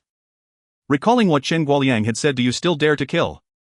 Qin Jue couldn't help but find it amusing. Indeed, morality and law had quietly crumbled under such circumstances. Yet some people still couldn't accept it, or perhaps didn't want to acknowledge it. Qin Jue scanned the survivors in the corridor and spoke indifferently, "Who else wants my clothes?" No one responded. Qin Jue pointed at the corpses on the floor. "These corpses are a gift for you. Whoever takes them to the 2nd floor, I will provide them with food." Still no one spoke. Qin Jue shrugged and turned to leave. Behind him, the survivors seemed rooted to the spot. It wasn't until his footsteps faded in the stairwell that someone slumped to the ground, gasping for breath. A man slowly stepped out of the crowd dragging Chen Guoliang's corpse along. Old Lu, what are you going to do? The man named Lu replied without turning his head, what do you think? Of course I'm going to work. Do you think a murderer like him would lack food? Everyone was momentarily stunned, then quickly understood. Old Lu was right. A murderer would certainly not lack for food. Even if he encountered other survivors fighting for resources, he would probably kill without hesitation. Aren't you afraid he won't give us food after moving the bodies? Old Lu had already reached the fire door. Upon hearing the question, he turned back and replied, if he doesn't give it, we just have to endure. Can we really resist? Moreover, he pointed at the corpse in his hand and continued, leaving the bodies here isn't a good idea. What if a plague breaks out? After Old Lu finished speaking, he pushed open the fire door and left directly. The people in the corridor exchanged glances. After about a few seconds, another man quietly stepped out, grabbing the collar of the jacketed man and dragging him towards the fire door. Seeing this, several other survivors stepped out again. Yet many still stood in place, remaining motionless. Uncle Fong killed someone before that man killed someone just now. Do all gifted individuals kill? A young girl trembled as she asked her companion. The girl beside her nodded, then shook her head. Uncle Fong killed to save others. That man did not. He is a devil. Although Chen is not exactly a good person either. Qin Jue was unaware that he had already been labeled as a devil. But even if he knew, he wouldn't care. He had already reached the 8th floor. Just like the 7th floor below, the 8th floor also had no survivors but many zombies. These zombies were also of average strength. Qin Jue dispatched them all with minimal effort before continuing upwards. 9th floor. 10th floor. 11th floor. 18th floor. It wasn't until the 18th floor that he encountered survivors again. This group of survivors was not numerous, only about 10 people. Upon seeing Qin Jue, instead of expressing surprise, their eyes were filled with anger. Here again. A man in his 50s glared at Qin Jue. He held a machete in his hand, its blade stained with dark blood. Qin Jue raised an eyebrow. The machete clearly shouldn't appear in a place like Lingjiang building. Thus this machete must be an item dropped by zombies. Tell Li Fu. Don't do anything so meaningless. As long as my Uncle Fong is still alive, he won't dare to have designs on Qingji and Wantung. Qin Jue blinked. From the old man's words, it was easy to guess that there was a cliché plot of forcibly taking women. Suddenly Qin Jue became interested. Qingji and Wantang, the names sounded feminine. Quite nice, I wonder what they look like. Will I receive a hint from Hong Wan Ci Fu? As for Li Fu, he must be the villain. Qin Jue scanned the crowd. There were a total of 12 people, among them 5 women, but most were of average appearance. None were particularly stunning. Only one woman was decent, dressed in a grey OL suit, around 27 or 28 years old. According to Hong Wan Ci Fu's scoring standards, Qin Jue felt she should score around 90 points. But since Hong Wan Ci Fu did not provide any hint, it indicated she did not meet the requirements. Qin Jue frowned slightly. The old man mentioned Qingji and Wantong. Could they not be beauties? Which of these 5 is it? Qin Jue looked closely again, still failing to discover any hidden beauty. Still not leaving. Suddenly the old man shouted loudly, stepping forward with the large knife, glaring at Qin Jue like a lion. Tell Li Fu. If you disturb Qingji and Wantong again, I will risk my life to drag him to hell. 2 grade gifted individuals are not enough qualifications in my eyes. Qin Jue's pupils brightened a bit more after hearing this. It seems that the subordinate named Li Fu has 2 grade talent survivors. Isn't this an opportunity? If they are all buried, he could reach 10 talents. From now on he could even swap the talents he acquires, giving the useless ones to a few of his women. Although it is useless for Qin Jue, only by becoming a talent user can he continue to improve his strength. One could say that talent is the key to enhancing one's power.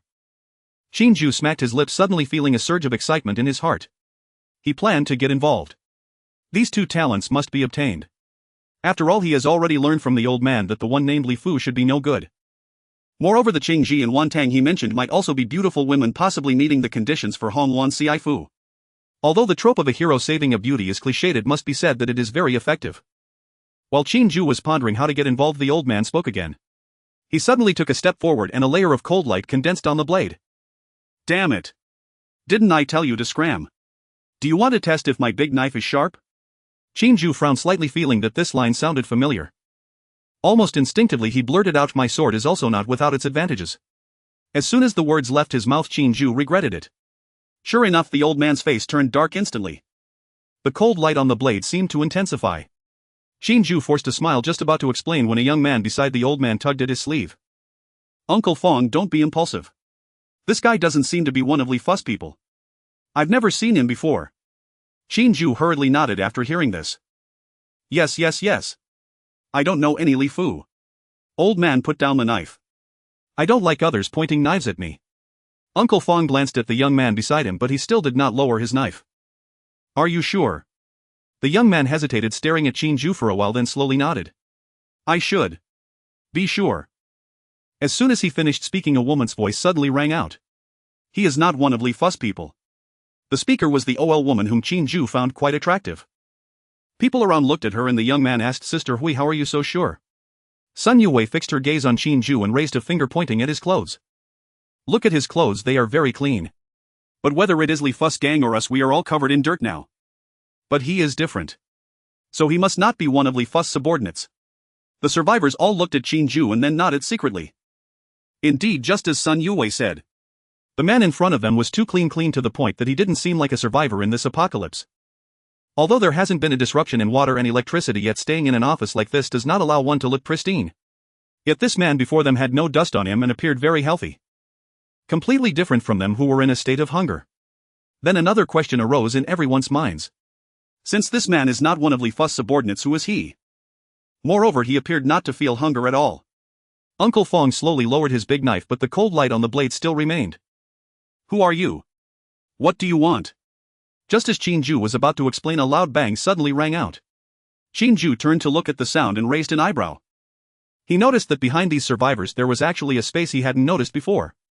The loud noise just now was caused by the door being pushed open forcefully. A young woman rushed out of the room, her face filled with excitement as she shouted loudly. Good news! Good news! Chen Guoliang has been killed. Qin Jue raised an eyebrow upon seeing this woman. She was wearing a grayish-white knitted cardigan with the collar slumping to one side, revealing a black spaghetti strap underneath. Below, she wore a pair of light blue jeans wrinkled and stained with a few dark marks. Her hair was tousled, cascading over her shoulders, and there was a gray smudge on her cheek. She was very beautiful, with fair skin, delicate features, and slightly upturned eyes that carried a hint of natural cunning. On her feet were slightly dirty white canvas shoes. Very beautiful. She should be one of the two women the old man mentioned earlier. At the same time, a prompt appeared before Qin Jue. Detected a matching Hongluan intimate contact will yield random survival rewards. Hongluan name Lu Waneng, age 26, height 168, weight 92, measurements 8964888, charging times 0, rating 97. Seeing this name, Qin Jue was taken aback for a moment and instinctively looked at the woman's appearance again. It seemed familiar, but he couldn't quite recall who it was at the moment. Meanwhile, the survivors in the office erupted in an uproar. What? Chen Guoliang is dead. How did he die? Damn. He died well. Damn. Finally dead. Let him be Li Fu's dog. Indeed, he had no good ending. Uncle Fang's face was filled with worry and shock as he frowned and asked, Wantong, how do you know? How did Chen Guoliang die? Was he bitten by a zombie? Lu Wantong chuckled, her face flashing with a hint of smugness. There was a spy eye planted downstairs. He told me. But Chen Guoliang was not killed by zombies but by an outsider survivor. What? Uncle Fong exclaimed in shock, his expression changing dramatically. An outsider survivor. An outsider has come here. And even killed Chen Guoliang. Lu Wantong nodded firmly. Yes. My spy told me it was a very young man. He was holding an axe and he was wearing a thermal suit. Chen Guoliang tried to rob his thermal suit and was killed. Lu Wantong said, suddenly feeling that Uncle Fong and the others' expressions seemed a bit off. They were all staring wide-eyed, mouths agape, looking in one direction. Lu Wantong frowned and followed their gaze. Then her mouth formed an O shape. Across from everyone stood a smiling man, very clean, holding an axe. Just as the undercover described him. You. Lu Wantong pointed at Qin Jue, unable to say a complete sentence. Qin Jue flashed a grin and nodded. That's right. It's me. Lu Wantong's red lips moved a few times, but she still couldn't say anything. She did not expect that the person who killed Chen Guoliang would appear right in front of her. At this moment, another woman's voice rang out in the room. Qin Jue looked over, his eyes brightening once again. Before him stood a woman who bore a striking resemblance to Lu Wantong, yet her aura was entirely different. She wore a deep gray suit jacket over a white shirt with the top button fastened. Her lower half was clad in straight black trousers, the seams perfectly aligned though the fabric showed noticeable wrinkles. On her feet were black flat leather shoes covered with a layer of dust. Her long hair cascaded down her shoulders with a few strands framing her ears. Her facial features mirrored those of Lu Wantong, yet they were more rigid, imbued with a natural sense of aloofness. Her complexion was pale, her lips lacking color, yet her eyes were bright and calm, resembling a still pond. Name of the Red Luan, Lu Qingji. Age 27. Height 168 centimeters. Weight 94 pounds. Measurements 866,385. Charge count 0. Rating 98. Qin Jue silently praised her. Another woman with a rating of 98, just like Bai Ji. Based on their names, ages, and appearances, the two must be sisters. Lu Qingji was the elder sister while Lu Wantong was the younger. However, Qin Jue felt an odd familiarity with the two names, yet could not recall why. Suddenly a glimmer of realization sparked in his eyes. He remembered. This was the Lingjiang Group. If his memory served him right, the Lingjiang Group was owned by the Lu family. Half a year before the apocalypse struck, the former chairman had passed the position to his daughter due to gout. Her name was supposedly Lu Qingji. Qin Jue glanced at Lu Qingji, feeling astonished. This woman was remarkable. Rumored to hold dual bachelor's degrees from Oxford University, she now managed a top 100 enterprise. It would be quite difficult to earn the reward of the Red Luan's blessing from her. As for the other beauty, Lu Wantong, Qin Jue also recalled who she was. Before the apocalypse, she was a rising A-list actress. Just one endorsement deal could be worth tens of millions. He never expected that she and Lu Qingji were sisters. No wonder there were no scandals involving Lu Wantong circulating online. She was backed by substantial capital. Who would dare to expose her? Qin Jue pondered how he could obtain rewards from these two women. Who are you? Lu Qingji frowned slightly as she looked at Qin Jue. She immediately noticed an extra person in the office but had not heard her sister's description. Lu Wantong quickly walked to her sister's side and whispered in Lu Qingzi's ear. As Lu Wantong described the situation, a look of shock appeared on Lu Qingzi's delicate face. She was aware of Chen Guoliang's death but never imagined it was this man standing before her who committed the act. Furthermore, according to Lu Wantong's description, this man had killed 6 people in one go. More importantly, this person had come from outside and was a gifted individual. Lu Qingji pursed her lips, scrutinizing Qin Jue for a long while. She contemplated Qin Jue's intentions and whether she could pull him into their camp. If they had Qin Jue's assistance, they might be able to leave this place without being harassed by Li Fu. At that moment, a cacophony of footsteps echoed from the end of the hallway. In less than 10 seconds, a swarm of people surged into the office. The leading man was in his 30s, wearing a wrinkled gray suit, his tie askew and his hair slicked back with grease. However, there was an unsettling glint in his eyes reminiscent of a hyena targeting its prey. Following him were over 40 people, both men and women, all donned in professional attire, yet their clothes were so wrinkled they were hardly recognizable, their faces expressing a blend of numbness and fervor. Li Fu. How dare you come here? Fang Shoujing bellowed, the cold glint of his machete, which had previously dimmed, flaring back to life. Qin Jue raised an eyebrow, surveying the crowd that had poured in. His gaze landed primarily on the leading man. Was this Li Fu? His appearance was rather ugly. It is well known that men rarely notice each other's looks, unless someone looks particularly unique. However, the Li Fu before him was truly ugly. He had a plain face, a flat nose, thick lips, and heavy eye bags that looked like they were carrying 2 water bags. Li Fu glanced down the hallway, spotting Chen Guoliang's corpse on the floor, and his lips curled into a sneer. His gaze then swept over the crowd, landing on Lu Qingji and Lu Wantong at the office entrance. Qingji, Wantong, both are here. His voice was low, carrying a disturbing eagerness. The 3 days are up. Have you both made up your minds? Qin Jue's lips twitched. What was going on? There was a 3-day pact. He looked at Lu Qingji and saw her expression instantly turn frosty. The moment he laid eyes on Lu Qingji, Qin Jue sensed her cold demeanor reminiscent of an icy female CEO from a novel. This was one of the reasons he felt it would be difficult to obtain rewards. Seeing Li Fu now, Lu Qingji emanated even more chill. Fang Shoujing held his large knife in front of the 2 women, the blade's cold light intensifying. Li Fu, what do you want? Li Fu glanced at him, his smile fading somewhat. Uncle Fang, I'm speaking to Qingji, so please don't interfere. Shut your mouth. Fang Xiaoshang's voice boomed like thunder, and here, try anything with him. Li Fu sighed as if regarding an old man who lacked awareness. Uncle Fang, I call you uncle out of respect. Before the apocalypse you were my father's brother and I respect you. But what time is it now? Are you still clinging to those old customs? He paused, his gaze scanning the 2 women several times as he licked his lips. I've pursued Qingji for 3 years, yet she hasn't given me a glance. Now that the apocalypse is upon us, I'm done pretending. Qingji, Wantong, today I want both of you. Fang Xiaoshang's chest heaved in anger, his blade pointed at Li Fu as he shouted, Li Fu, are you insane? If Li Kuan were still alive, he would definitely skin you alive. Li Fu's eyes lit up as he looked at Fang Shoujing with a smirk. Oh. Uncle Fang, don't say that. It really was my father who wanted me to pursue Qingji.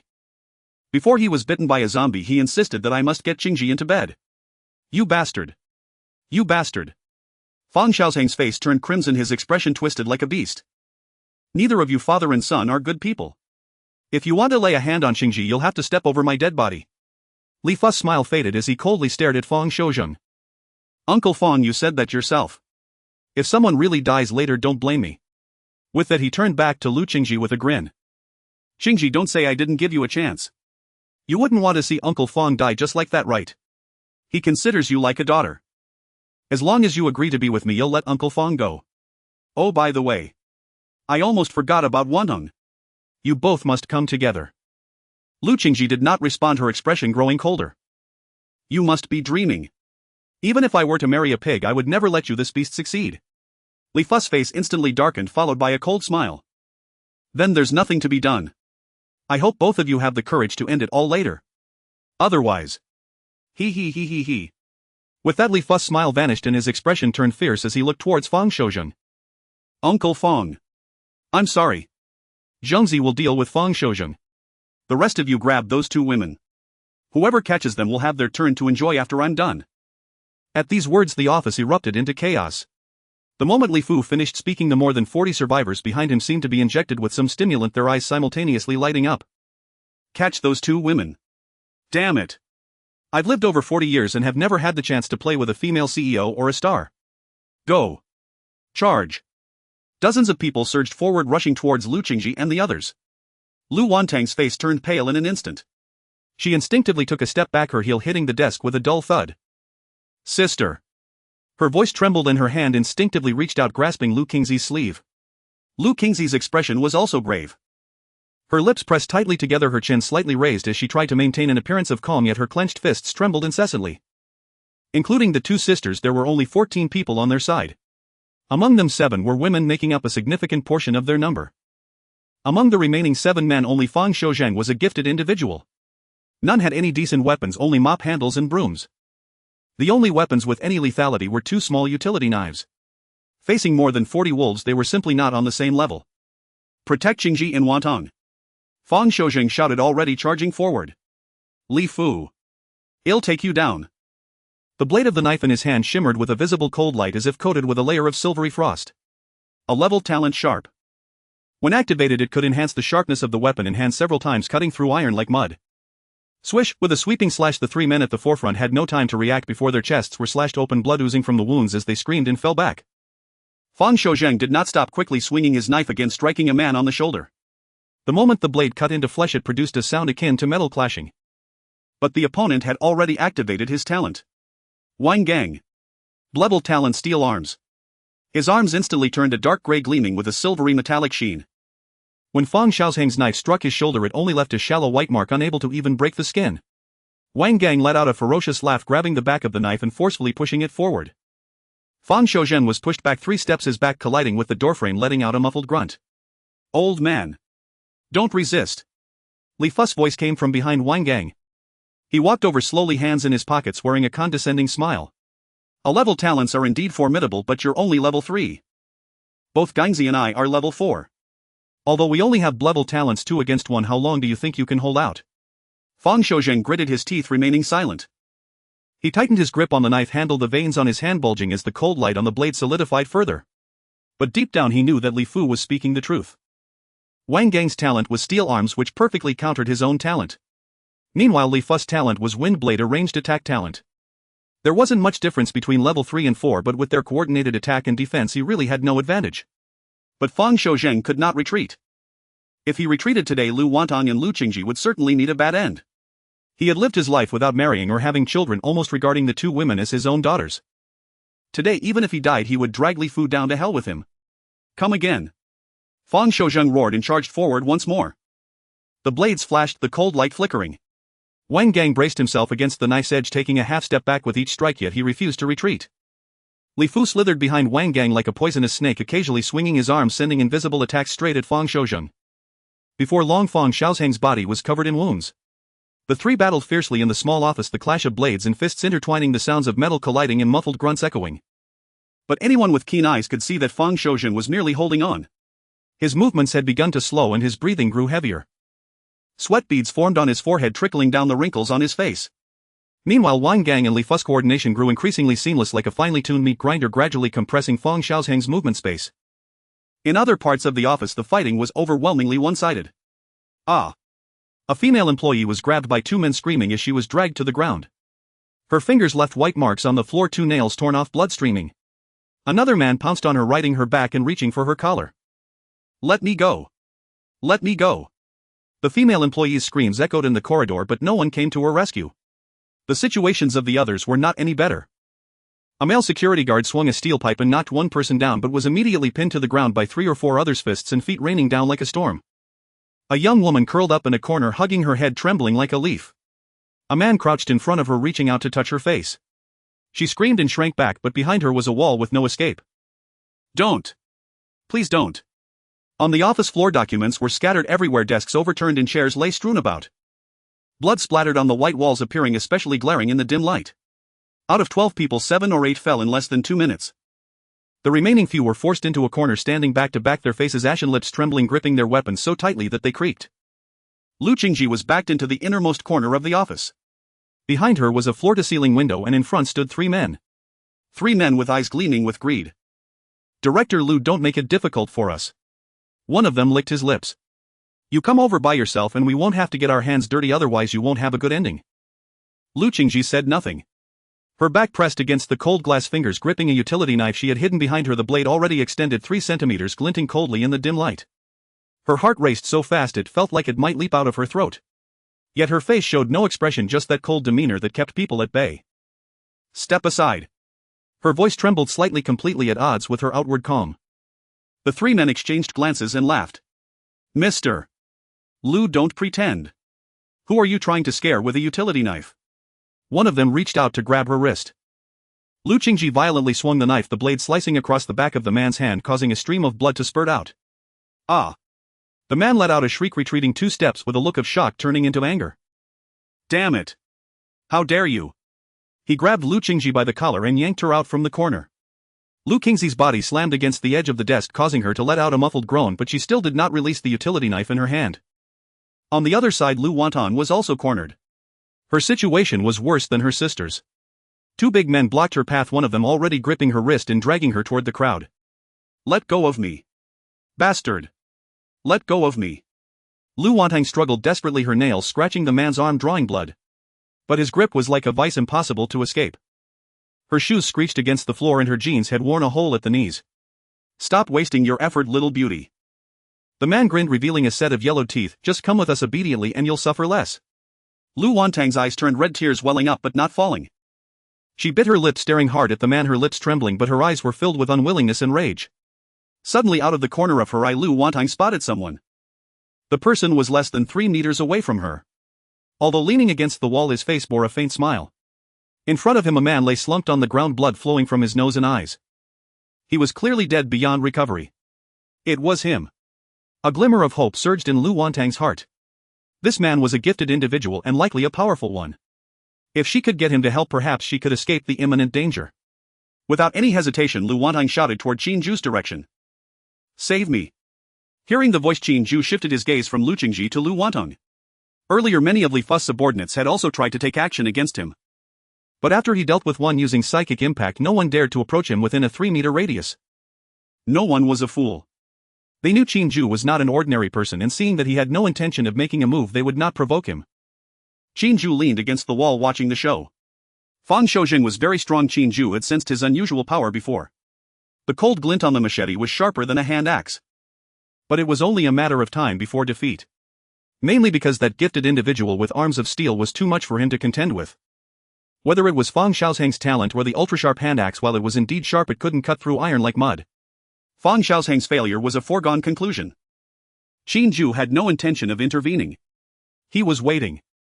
In his eyes, this was merely a show that could be halted at any moment. He did not make a move, just waiting for the right opportunity. Just as he had fought before. It would be difficult to gain rewards from Lu Qingji and her sister without some sort of strategy. It was unlikely to succeed without using some means. Still, the notion that a hero saving a beauty was cliched but effective. If he intervened early to end this dramatic play, he would certainly not win the favor of Lu Qingji and her sister. They might feel grateful, but it wouldn't reach the level of offering themselves. He needed to wait until the two faced despair. Qin Jue did not feel that his actions were cruel or taking advantage of their plight. He never thought of himself as a good person nor as a savior. What he wanted was simply to survive in this apocalyptic world. To live for his own gains and interests. Lu Qingji and her sister were strangers to him. All he desired was the rewards from them. As for how to obtain it, as long as he did not breach the bottom line in his heart, any means were acceptable. At that moment, hearing Lu Wantang's cry for help, Qin Jue's lips curled into a smirk. An opportunity, it has arrived. Qin Jue looked at Lu Wantang. At this moment Lu Wantang was still struggling, but both her hands and feet were already restrained by Li Fu's subordinates. She squirmed like a catfish, but it was futile. Seeing Qin Jue looking over, Lu Wantang's eyes turned red, tears streaming down her cheeks. Save us. I beg you. She did not know who Qin Jue was, did not know where he came from, or even if he could defeat Li Fu's men. But at this moment Qin Jue was her only hope for survival. Qin Jue fixed his gaze on Lu Wantang, smiling as he spoke. All right. But there's a condition. You and your sister must become my women. Lu Wantang bit her lip, her heart sinking. What was the difference? It was merely trading one man for another. From Li Fu to this man before her. Lu Wantang's heart sank completely, having given up on the thought of getting Qin Jue's help. In her mind, Li Fu and Qin Jue were almost indistinguishable. Both were beasts. Ah. No. Let go of me. A scream and a voice filled with fear rang out, causing Lu Wantang's heart to tighten. She looked towards Fang Shouzheng and saw him bloodied on the ground. Beside him lay an arm holding a machete. On the other side, her sister was cornered by 4 men, one of whom was reaching out to touch Lu Qingzi's face. Lu Wantang bit her lip, not wanting to witness Uncle Fang die here or her sister being humiliated. But at this moment, seeing this scene, Lu Wantang's heart felt as if it was being squeezed. It hurt. A suffocating pain. Lu Wantang's lips had been bitten through, the metallic taste of blood spreading in her mouth. Lu Wantang closed her eyes and 2 seconds later she opened them. Tears were still flowing, but her expression had changed. No longer despair, no more fear. Instead, it was determination. A resolve born of no other choice. I agree to your terms. Her voice exploded in the noisy office, filled with a sob, yet each word was as clear as if carved in glass. I agree to your terms. To become your woman. Save my sister. Save Uncle Fang. I beg you. Qin Jue narrowed his eyes, feeling that this scene before him was somewhat off. It was as if he was the villain forcing someone into a corner. But since it had come to this, Qin Jue did not want to dwell on it further. What did it matter whether he was a good person or a bad one, a righteous hero or a villain? As long as he could live better. Good. Remember what you just said. Qin Jue nodded slightly, raising his hand directly at the several men surrounding Lu Qingji. Although for now only Lu Wantang had agreed to become his woman, Lu Qingji had not yet consented. But with the younger sister agreeing, how far could the elder sister be behind? Those trashy hands were almost touching Lu Qingzi's face. Qin Jue did not want to see his woman being touched by other men. Whoosh whoosh whoosh. 4 gusts of wind shot out from Qin Jue's fingers. Immediately after, a high-pitched scream echoed through the office. At the moment the blood splattered across Lu Qingzi's face, this cold, frosty female CEO could no longer suppress the fear within her and let out a scream. However, as she saw the 4 men's bodies fall backward, Lu Qingji felt a slight sense of relief. At least she no longer had to face the prospect of being insulted. Lu Qingzi's scream startled the other survivors present. Li Fu had one foot on Fang Xiaosheng's head, ready to use a wind blade to sever Fang Xiaosheng's head. Then he heard Lu Qingzi's scream. When Li Fu looked over, he happened to see the 4 survivors collapsing, causing his pupils to constrict. What is happening? Fang Shouzheng was under his foot, close to death. Who killed those 4 men? It certainly wasn't that woman, Lu Qingji. That woman doesn't have that capability, and if it were her, she wouldn't have screamed so fearfully. Just as Li Fu was pondering this, several muffled groans sounded in his ears, accompanied by a few terrified shouts. It's him. It's him. He is a gifted one. Everyone stay away from him. Feng Liang was just killed by him. The panicked voices continued to echo. Li Fu was taken aback. A gifted one. Aside from him and Wang Gang and the soon-to-be Fang Shouzheng, was there another gifted one in this office? Following the gazes of the crowd, Li Fu then saw Qin Jue. Instantly he frowned slightly. Who is this person? He had never seen this man in the company. The Lingjiang building had nearly 10,000 employees, but the apocalypse had broken out right at the end of the workday. Some employees had already left the building, some had turned into zombies, and others were dead. After several days of the apocalypse, fewer than 200 people remained alive in the Lingjiang building. Some were on the 7th floor, some were with Lu Qingji, and the rest were under his command. Although over 200 people is a significant number, they were all familiar faces. But Li Fu could be sure he had never seen the man before him. However, that was not important. What mattered was that this man had killed someone and it was one of his own. It seemed he was standing on Lu Qingzi's side. "Who are you?" Li Fu asked in a deep voice. Qin Jue withdrew his gaze from Lu Wantong. After resolving the four who had surrounded Lu Qingji, he had killed a few who were restraining Lu Wantong. Upon hearing Li Fu's words, Qin Jue turned to glance at him. "Brother, I don't know who you are. But this matter has nothing to do with you. I advise you not to get involved in this mess."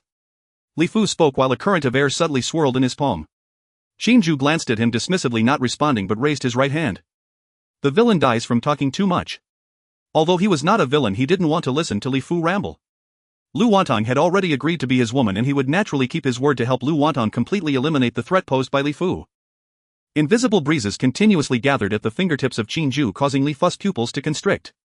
In the next moment, with a whoosh, fear suddenly surged from the depths of Li Fu's heart. "Wang Gang!" Li Fu shouted loudly. Wang Gang reacted quickly, almost immediately positioning himself in front of Li Fu. Qin Jue couldn't help but smile slightly, not expecting to find a loyal guard dog. But he would not allow Wang Gang to block this strike for Li Fu. Qin Jue's pupils instantly deepened and his mental power erupted violently, transforming into a blade that shot straight toward Wang Gang. Wang Gang's body trembled, blood immediately pouring from his 7 orifices, and he fell to the ground with a thud. Almost simultaneously, the attack from the finger gun followed. Li Fu was still in shock over Wang Gang's death, with no time to react. With a muffled sound, a blood hole the size of a thumb suddenly appeared in Li Fu's forehead. He looked in the direction of Qin Jue, opened his mouth but couldn't utter a word, and fell back onto the ground. In the last moment of consciousness fading, Li Fu's mind held only one thought. The other side doesn't abide by the rules of martial arts. Not a word was spoken, and they launched a sneak attack. The office fell silent, the sound of a pin dropping could be heard. No one expected things would develop to this extent. Especially those survivors who were with Li Fu, their hearts were filled with shock and fear. Clearly they had already won. Fang Xiuzhen was nearly dead, and Lu Qingji and her sister had been captured. They were on the brink of experiencing the warmth of the female CEO and the female star, but their leader was killed. Moreover, without any struggle, he was simply gone. It was all over in less than 2 seconds. The survivors didn't know Qin Jue either, but their gazes toward him were filled with immense fear. This was a person who could easily kill Li Fu and Wang Gang. Dealing with ordinary people like them would be even easier. Everyone instinctively took a few steps back, wanting to distance themselves from this devil before them. But the office was that small, they didn't dare to run away wildly and could only move their feet carefully. Qin Jue looked at Lu Wantong and softly spoke, "Is this okay?" Lu Wantong's face was also stained with blood, but it wasn't hers, it was the blood that splattered from the survivors who had captured her when they died. At this moment she was in unparalleled shock. This shock was naturally due to Qin Jue's strength. Lu Wantong had thought that Qin Jue might be very strong, but she never expected him to be this strong. Both Li Fu and Wang Gang had almost simultaneously died at this man's hands. There wasn't even a chance to resist. "Are you silly?" Seeing Lu Wantong's eyes appear somewhat vacant, Qin Jue frowned and asked. Only then did Lu Wantong regain her senses, looking at Qin Jue with a deep sense of dread, and then, as if remembering something, she hurriedly got up from the ground and rushed towards Lu Qingji. None of the survivors present dared to move, some even made way for Lu Wantong. "Sister, are you okay?" Lu Wantong hugged Lu Qingji tightly, and both women's faces were smeared with blood, which oddly gave them a unique beauty. Lu Qingji did not respond, merely staring blankly at the bodies of Li Fu and Wang Gang. Her gaze then fell upon the barely breathing Fang Xiuzhen, and tears instantly streamed down her face. "Uncle Fang. Uncle Fang is dead." Lu Wantong's expression froze as she also looked at Fang Xiuzhen. But in the next second she turned back to tightly embrace Lu Qingji, whispering, "It's okay, sister, I won't let Uncle Fang die." Lu Qingji pushed her sister away, incredulously asking, "What did you say?" Lu Wantong shook her red lips, not answering but taking Lu Qingzi's hand as they slowly walked towards Fang Xiuzhen. Nearby, Qin Jue frowned slightly. Since the office was very quiet, he could clearly hear the sisters' conversation. Can Lu Wantong really save Fang Xiaoheng's life? Qin Jue looked at Fang Xiuzhen, who was lying on the ground. His gaze had already become vacant. A pool of blood had formed beneath him. With such injuries, even Hua Tuo would be helpless. But at that moment Lu Wantong had already squatted down beside Fang Xiuzhen while holding Lu Qingzi's hand. She then released her sister's hand and pressed both hands against Fang Xiaoheng's back. In the next moment a burst of emerald green light erupted from Lu Wantong's hands. A greenish light glowed in Lu Wantong's palm, resembling a shattered emerald. Tiny specks of light spilled from her fingers and landed on Fang Xiaoheng's back. The light had an indescribable quality. It was neither like a lamp nor a flame, but rather resembled the color of the tender shoots that emerge from the soil after the first rain of spring. Vibrant. It carried the breath of life. The light flowed from Lu Wantong's palm as if it had a consciousness of its own, spreading along Fang Xiaoheng's spine. It first covered his entire back, then extended to his limbs, ultimately enveloping him in a faint green halo. Qin Jue's pupils slightly constricted. This was clearly a talent, wasn't it? Lu Wantong was also a gifted individual. Qin Jue looked at Lu Qingji, who was also staring at her sister in shock. Clearly Lu Qingji had no idea that her sister was gifted. Qin Jue furrowed his brow. From Lu Wantong's actions it seemed she had acquired a healing talent. But what puzzled Qin Jue was why Lu Wantong chose to conceal this fact. She didn't even tell her own sister. Qin Jue wanted to ask, but seeing Lu Wantong fully concentrated on healing Fang Xiaozheng, he temporarily suppressed his doubts. Wherever the green light passed, the wounds on Fang Xiaozheng's body were visibly healing at a rapid pace. At the broken shoulder, the blood vessels that had been oozing blood were suddenly blocked and no more blood flowed. Qin Jue even saw the flesh around the wound begin to move, new tissue slowly growing. This sent a shockwave through Qin Jue's heart. The talent possessed by Lu Wantong was certainly not an ordinary healing talent. Was it in S grade? Or perhaps even higher SS or SSS grade? Qin Jue narrowed his eyes, continuing to observe the situation before him. The wound at Fang Xiaozheng's severed arm had stopped bleeding, completely covered by new flesh without any sense of incongruity. It was as if Fang Xiaozheng had never lost that arm. Meanwhile, Fang Xiaozheng's complexion was also changing. Just minutes ago he had pale lips, dilated pupils, and a face that bore the ashen hue of someone on the brink of death. But now color was gradually returning to his face. His lips turned from purple to light pink, the dark circles under his eyes faded, and even his breathing became much steadier. This. Qin Jue couldn't help but take a step forward. His gaze shifted from Fang Xiaozheng to Lu Wantong. Lu Wantong had her hands pressed on Fang Xiaozheng's back, her fingertips trembling slightly. Her brows were tightly knitted and beads of sweat dripped from her forehead down her cheeks, mingling with the blood that had splattered on her face, forming faint red streaks. Her lips trembled and her complexion grew even paler. Qin Jue understood that this was a sign of rapid exhaustion. The green light flowing from her palm was slowing down and its color was fading. In the corridor, everyone was watching this scene. No one spoke. The dozens of survivors who had followed Li Fu were either gaping wide-eyed or frozen in place. They had seen gifted individuals Li Fu's wind blades, Wang Gang's iron skin, and Fang Xiaozheng's sword light. But they had never witnessed anything like this. A talent that could pull a dying person back from the brink of death. This was no longer combat. This was a miracle. Lu Qingji knelt beside her sister, covering her mouth with her hands, tears flowing silently. She was closest and saw most clearly. She witnessed Fang Xiaozheng's shoulder wound healing, saw the gray hue of his face restoring, and observed the rise and fall of his previously sunken chest. She also noticed her sister's face growing pale. After a few more minutes, Fang Xiaozheng suddenly sat upright. His eyes were cloudy for a moment before quickly becoming clear. He wore a confused expression, seemingly unaware of what had just happened. I am still alive. Fang Xiaozheng's voice was hoarse, barely audible, like sandpaper rubbing against glass. Uncle Fang. A whimper reached his ears and Fang Xiaozheng instinctively looked over to see Lu Qingji gazing at him with tear-filled eyes. He was taken aback for a moment, and the next second his pupils constricted. He saw Lu Wantong lying in Lu Qingzi's arms, devoid of any color in her face. Fang Xiaozheng immediately understood something, his voice trembling slightly. Wantong. Is it you? Lu Wantong did not respond. She used the last bit of her strength to glance at Fang Xiaozheng. Confirming that he was indeed awake, she then smiled faintly at Fang Xiaozheng. Immediately after, her head drooped and she fell unconscious in Lu Qingzi's embrace. Wantong. Lu Qingji exclaimed, instinctively tightening her hold on her sister. Qin Jue stepped forward and glanced at Lu Wantong. Her chest was still rising and falling. She was not dead, just unconscious. Qin Jue let out a slight sigh of relief. If this woman had sacrificed herself to save an old man, then his earlier actions would have been in vain. Take her to rest. Qin Jue stood up and looked at Lu Qingji. Lu Qingji bit her lip, trying to lift her sister. But her own legs were also weak. They hadn't trembled when her collar was pulled and her chin was gripped, but now they shook violently. She tried twice but failed to lift Lu Wantong from the ground. Fang Xiaozheng took a step forward but realized he only had one hand and he froze in place again.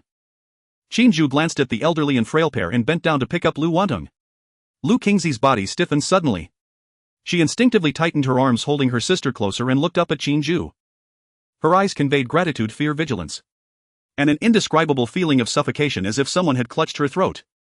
Lu Qingzi's attitude towards this man was complex. She knew that this man had saved them, preventing them from being humiliated by Li Fu. But at the same time she had heard why he had saved them. She had heard her sister agree to this man's terms. In Lu Qingzi's eyes, Qin Jue was not a good person. His actions were no different from taking advantage of others' misfortunes. But on the other hand, it must be said that Qin Jue was a stranger to them. Had he not been there today, Fang Xiaozheng would have surely died and their own fate would have been equally grim. At the same time, Lu Qingji also felt a deep wariness towards Qin Jue. This man before her was stronger than Li Fu, strong enough that Li Fu and Wang Gang had no chance to resist. Wan Ying had agreed to his terms, and if she went back on her word they might meet a quicker demise. Lu Qingzi's fingers tightened around her sister's clothing, her knuckles turning white. Yet she dared not utter a single word of refusal. She released her grip. Qin Jue picked Lu Wanang up from her arms and softly asked, "Where is there a place to rest?" Lu Qingji pointed towards the innermost direction. "There is a lounge." Qin Jue glanced over and found it was the room from which Lu Qingji and her sister had previously emerged. He nodded and slowly walked over while carrying Lu Wantung.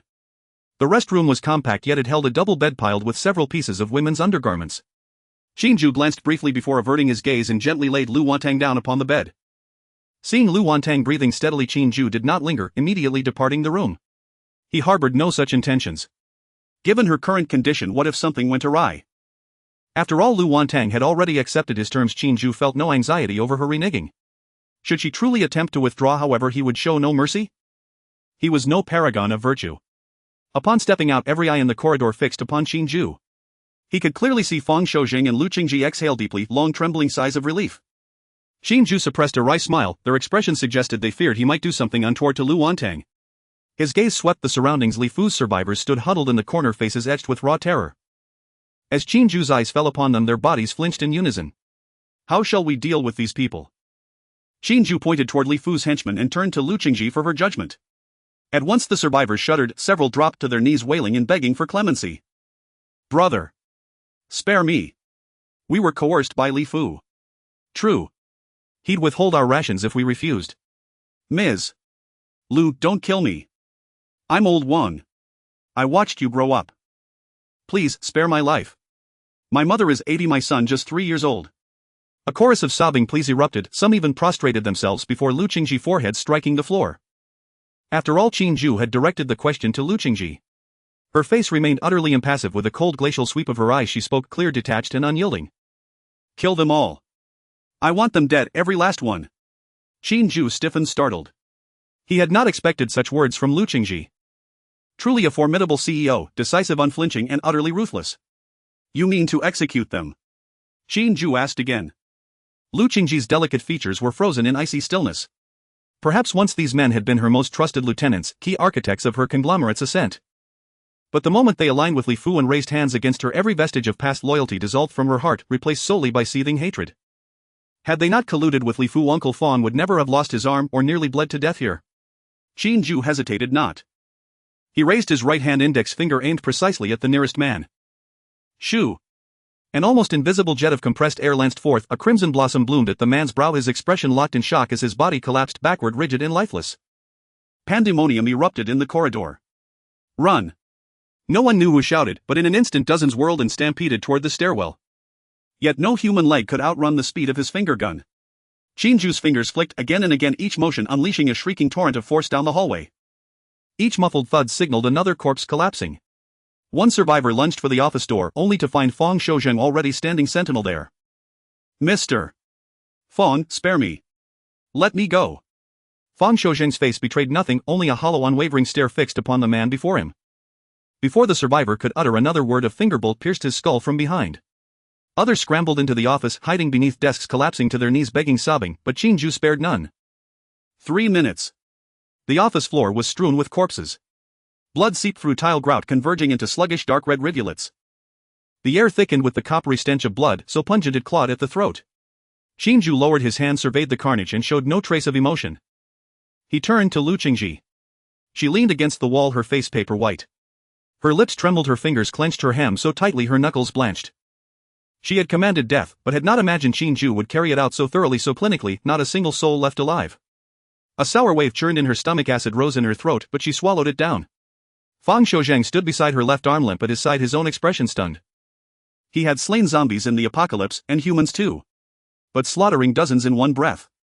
He had neither witnessed nor conceived such brutality. The dozen or so men who followed Fang Shoujing cowered in the corner, some clutching their heads, others muffling screams, some squeezing their eyes shut, refusing to witness. Their bodies shook uncontrollably, their gazes, when they dared lift them, fixed on Qin Jue as though he were a demon risen from the deepest abyss. Qin Jue paid them no mind. He faced Lu Qingji and spoke, voice calm and level, "It is done, I have fulfilled your demand. Now let us discuss the next matter. Ms. Lu, will you accompany me? As your sister has." Lu Qingji's pupils contracted sharply, pinpricks of dread. She understood his meaning instantly, and bitterness flooded her chest. Indeed, this man was no different from Li Fu. They had escaped the wolf's den only to fall into the tiger's maw. Oh, I won't force you. You may refuse me outright. But one thing must be made clear: regardless of your choice, I will take Lu Wantang with me. You intend to take Wantang? Qin Jue shrugged, casual and unconcerned. And why not? She has already agreed to become my woman. Should I leave her here? To endure that same peril moments ago, or to starve in silence? With me she will live better. A flicker passed through Qin Jue's eyes. There was more he withheld. Her talent. He sensed Lu Wantang's gift ran deeper than mere healing. It hinted at something far rarer, far more profound. She would be taken, no compromise, no negotiation. Lu Qingji remained silent, her gaze steady and unreadable upon Qin Jue. Truth be told, he spoke sense. His strength was undeniable. Under his protection, Lu Wantang would escape both danger and hunger. Yet Lu Qingji could not bear separation from her sister. In this shattered world she had only Wantang left, her sole kin, her last tether to humanity. Nor could she accept joining Wantang in following this man. His intent was unmistakable. Should she refuse, he would abandon her fate and claim Wantang alone. To depart with him, however, promised its own grim certainty. Lu Qingji was torn. Grant me time, I must consider. Her voice was soft, her eyes drifting to the closed office door. Once Wantang awakens, I will give you my answer. Agreed. Qin Jue nodded in assent. It was still early and no one knew when Lu Wantang would awaken.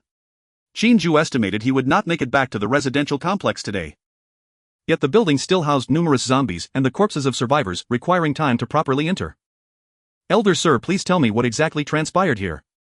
Fang Shoujing's heart churned with conflicting emotions. He had remained conscious when Lu Wantang pleaded for Qin Jue's aid, and thus knew of their agreement. Though he resented Qin Jue's methods, the fact stood irrefutable. Even with both hands intact, he had been no match for Li Fu and Wang Gang, let alone now with only one hand remaining. Still, this young man differed from Li Fu in one crucial respect. At the very least, he granted Lu Qingji the autonomy to choose, unlike Li Fu, who had imposed his will without hesitation. Hearing Qin Jue's inquiry, Fang Shoujing countered with a question. What precisely would you like to know? Qin Jue smiled faintly and replied. For instance, Lu Wantang's innate talent. And how many zombies remain in this building? How many survivors are left? Fang Shoujing shook his head. First, I have no knowledge of Wantang's condition. I didn't even realize she was a talented one before this. As for the number of zombies, I cannot say. When the apocalypse erupted, Li Fu and Wang Gang slew some and sealed others away. Later complications arose, so I led Qingji and Wan On here to take shelter. I have no idea how many zombies remain.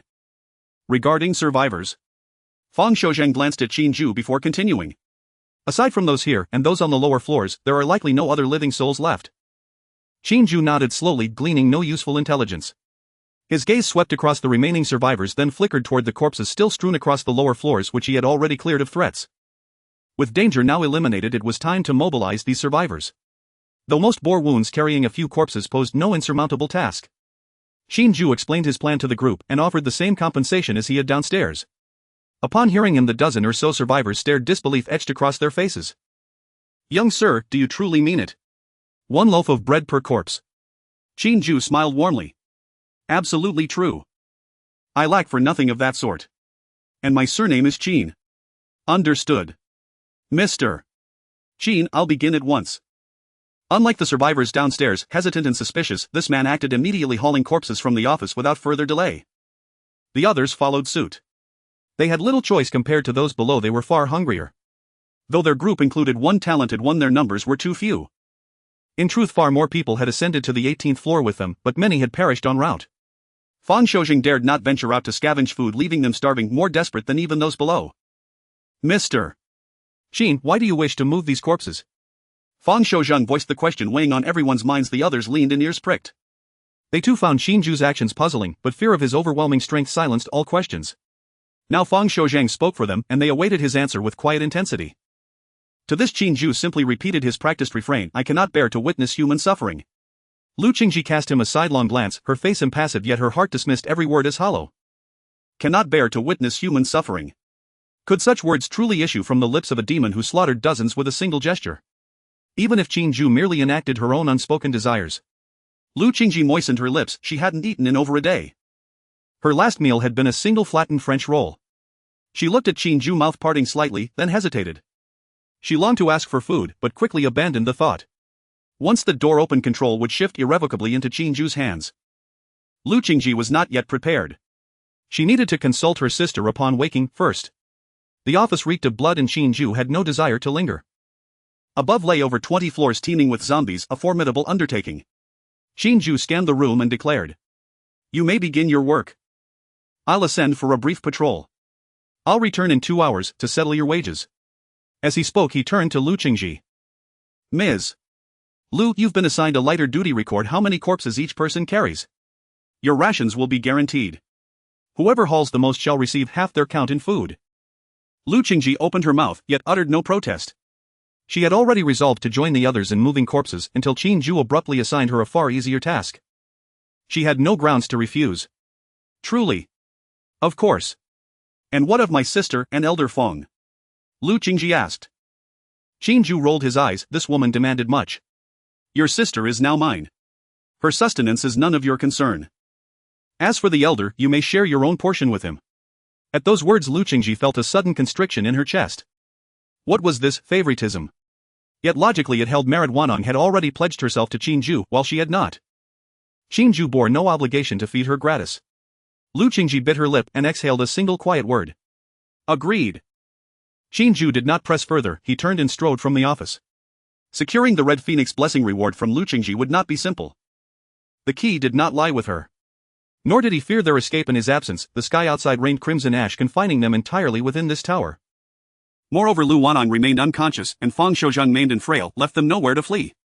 Qin Jue headed straight for the stairwell and soon reached the 19th floor. Strangely, no zombies roamed the 19th floor, only their desiccated corpses stripped of energy crystals. A moment's reflection revealed the truth: these zombies had fallen to Li Fu's group. On the 20th floor, several stragglers wandered, each confined behind office doors. Qin Jue entered and dispatched them, then continued upward. Floors 21 and 22 mirrored the 20th. Few zombies remained. After clearing them, he advanced, only to find the 23rd floor utterly transformed. Not a single zombie or corpse remained. Entering an office, he saw the floor carpeted with cardboard scraps, ragged blankets, and makeshift bedding. Understanding dawned: the 23rd floor had been Li Fu's former stronghold. Its zombies had long since been eradicated, and their corpses discarded elsewhere. Qin Jue tilted his gaze upward, toward the ceiling. If so, then the remaining zombies must all be above. After more than 3 hours, Qin Jue stood in the largest conference room on the 42nd floor, letting out a long breath. Glancing at the time, almost 4 hours had passed and he had finally cleared out all the zombies in the entire building. However, he didn't collect much food. There was hardly any proper food, just some snacks. At first, Qin Jue rummaged through the drawers of the desk, but upon realizing the returns were too meager, he abandoned that idea. On the way, he also returned to the 18th and 2nd floors to deliver the food he promised to the survivors. It must be said those survivors were truly capable. Especially the survivors on the 7th floor. All the corpses below the 7th floor had been moved to the 2nd floor by them, and when Qin Jue went down, he unexpectedly found the survivors from the 7th floor were already transporting bodies from above the 7th floor. In contrast, those under Fang Shouzheng were rather slow. When Qin Jue went downstairs, they had only just cleared the 16th floor. However, Qin Jue could understand. After all, their numbers were no match for the survivors on the 7th floor, and each one of them was injured. Besides that, there was something amusing to Qin Jue. Originally, not all the survivors from the 7th floor had gone to move the bodies. But after witnessing Qin Jue generously give out food, those who had been waiting to watch the show could no longer sit still.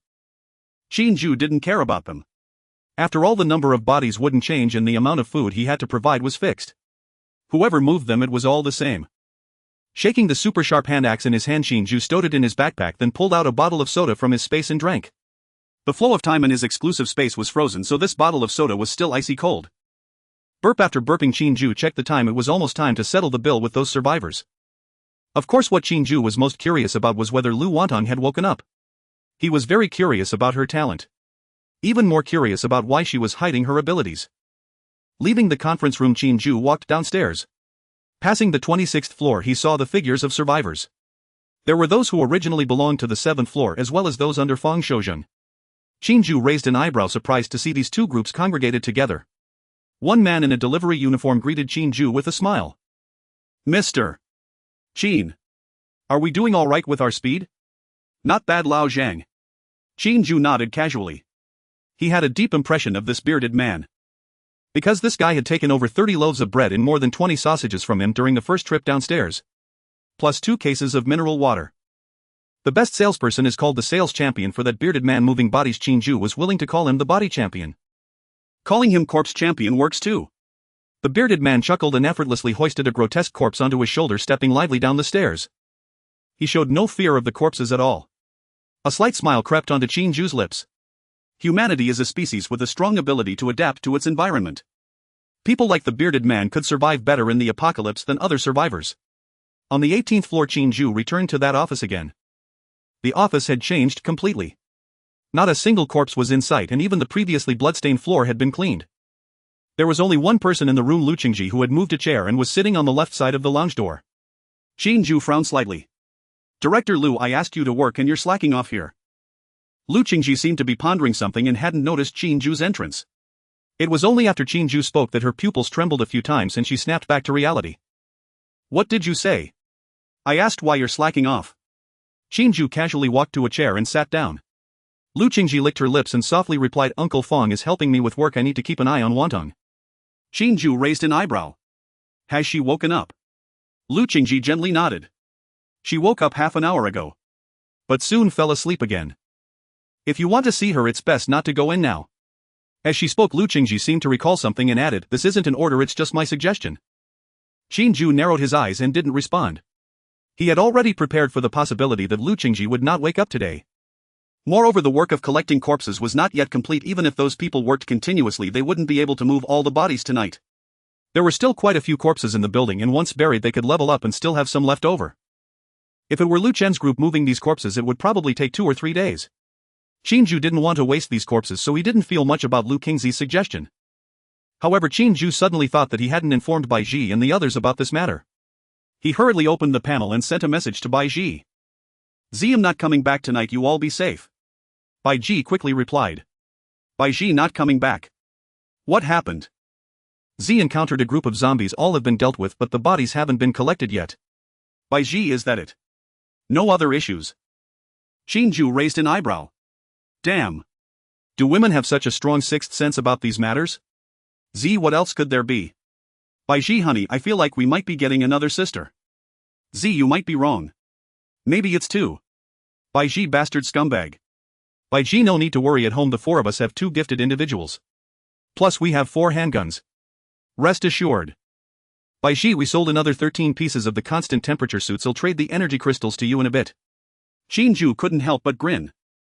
Bai Ji was still that Bai Ji. Obedient and sensible. "Z, leave the crystals for you and Su to level up, just give me the rest." "Bai Ji, is this your compensation for being unfaithful to us?" "So wronged." "JPG. Z, don't want it." "Bai Ji fool, I don't want it." "Bai Ji, come back early." Qin Jue closed the chat interface and received a trade request from Bai Ji within 2 seconds. A total of over 500 energy crystals. Qin Jue roughly calculated that these energy crystals, combined with what he had gained from killing zombies today, it wouldn't be a problem to level up once, but leveling up twice would be a bit difficult. Just as he was about to find a place to consume the energy crystals, Lu Qingzi's cold voice came to his ears. "What are you doing?" Chatting with a woman, Qin Jue replied casually. "Girlfriend." Lu Qingji furrowed her brows tightly. If Qin Jue had a girlfriend, why would he still be interested in their 2 sisters? "Girlfriend." Qin Jue shook his head no. Lu Qingji had just breathed a sigh of relief when Qin Jue's next words nearly made her choke. "I don't have a girlfriend, but I do have 4 women. To be precise, it should be 4.5. Qin Jue felt no embarrassment whatsoever. He wasn't lying. Bai Ji and the others didn't count as girlfriends, they were all his women. After all, in this apocalypse, who still talks about love? Lu Qingji did not know what to say, yet deep in her heart one conviction solidified: this man before her was certainly no good. Qin Jue paid no mind to her thoughts. He withdrew energy crystals one by one and began swallowing them. At first Lu Qingji felt nothing, but soon something felt deeply amiss. She knew well what energy crystals were, yet Qin Jue had already consumed at least dozens. Where had he acquired so many? Her gaze burned with intensity as she instinctively counted each crystal he swallowed. 60, 80, 100, 150, 200, 220, 400. With every repeated motion, astonishment swelled within Lu Qingji's heart. How many zombies had he slain to amass such a staggering hoard of energy crystals? How she longed to possess even half that number. A flicker of envy flashed across her eyes, swiftly concealed. Though she herself was no awakened, energy crystals served purposes far beyond mere power enhancement. They also functioned as currency in this shattered world. The crystals Qin Jue had just devoured could easily purchase several full thermal regulation suits. With that many crystals she could leave this place, no longer forced to cower inside an office. Uncle Fong and Wantang would never have fallen into peril. Lu Qingji bit her lip, her heart a tempest of conflicting emotions. Suddenly she realized this man surnamed Qin was infinitely more complex than she had ever imagined. Yet greater shocks still awaited her. As these thoughts churned, she continued counting his consumption until in an instant agony contorted Qin Jue's face.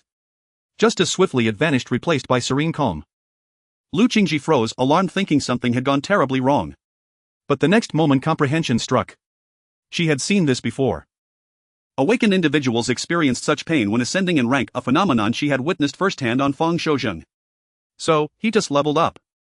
Her beautiful eyes widened in disbelief. She knew well the requirements for advancement. Each tier demanded double the energy crystals of the last. Qin Jue had displayed that pained expression precisely after consuming his 640th crystal. Lu Qingji performed a swift mental calculation and her crimson lips parted slightly. 640, corresponding to rank 8. An 8th rank awakened. The sheer magnitude of this revelation left her utterly speechless. She monitored the chat interface constantly, yet never once had she encountered an awakened ranked as high as 8. In her knowledge, the two highest-ranked individuals she knew both stood at rank 5. One belonged to the Lingjiang City military, currently organizing rescue operations. As a figure of exceptional standing in Lingjiang, Lu Qingji's name appeared among the top priorities for evacuation. Yet the zombie horde vastly exceeded military estimates. The promised rescue never materialized. The second individual remained unknown to her, identified only through the chat interface. Whether his claim was true she could not verify, but he declared himself rank 5. More significantly, both individuals possessed class awakening potential. Compared to this man before her, however, they were worlds apart. Lu Qingji's gaze shimmered with dawning realization. His awakening class must surpass theirs by a vast margin. SS. Or even SSS.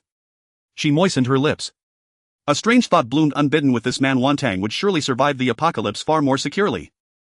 But then, what of herself? Lu Qingji shook her head. She could not yet bring herself to make that decision. Just then a frail cry pierced the silence from the restroom. Water. Sister, give me water. Lu Qingji's pupils flared. She shot upright, sending her chair clattering to the floor. From her backpack she retrieved a bottle of mineral water and hurried toward the restroom, only for a male voice to sound behind her as her hand brushed the doorknob. Wait, I'll go. Lu Qingji paused mid-step, lips pressed tight as she turned to face Qin Jue. He offered a faint, knowing smile. What? Is my woman off limits to me? Or do you imagine I'd harm your sister right now? Lu Qingji remained silent. Relax, I harbor no such intention. Not yet, at least. I simply need to ask her a few questions. Even as he spoke, Qin Jue stepped forward and gently took the water bottle from her hand. Lu Qingji offered no resistance. Her expression, however, was profoundly conflicted.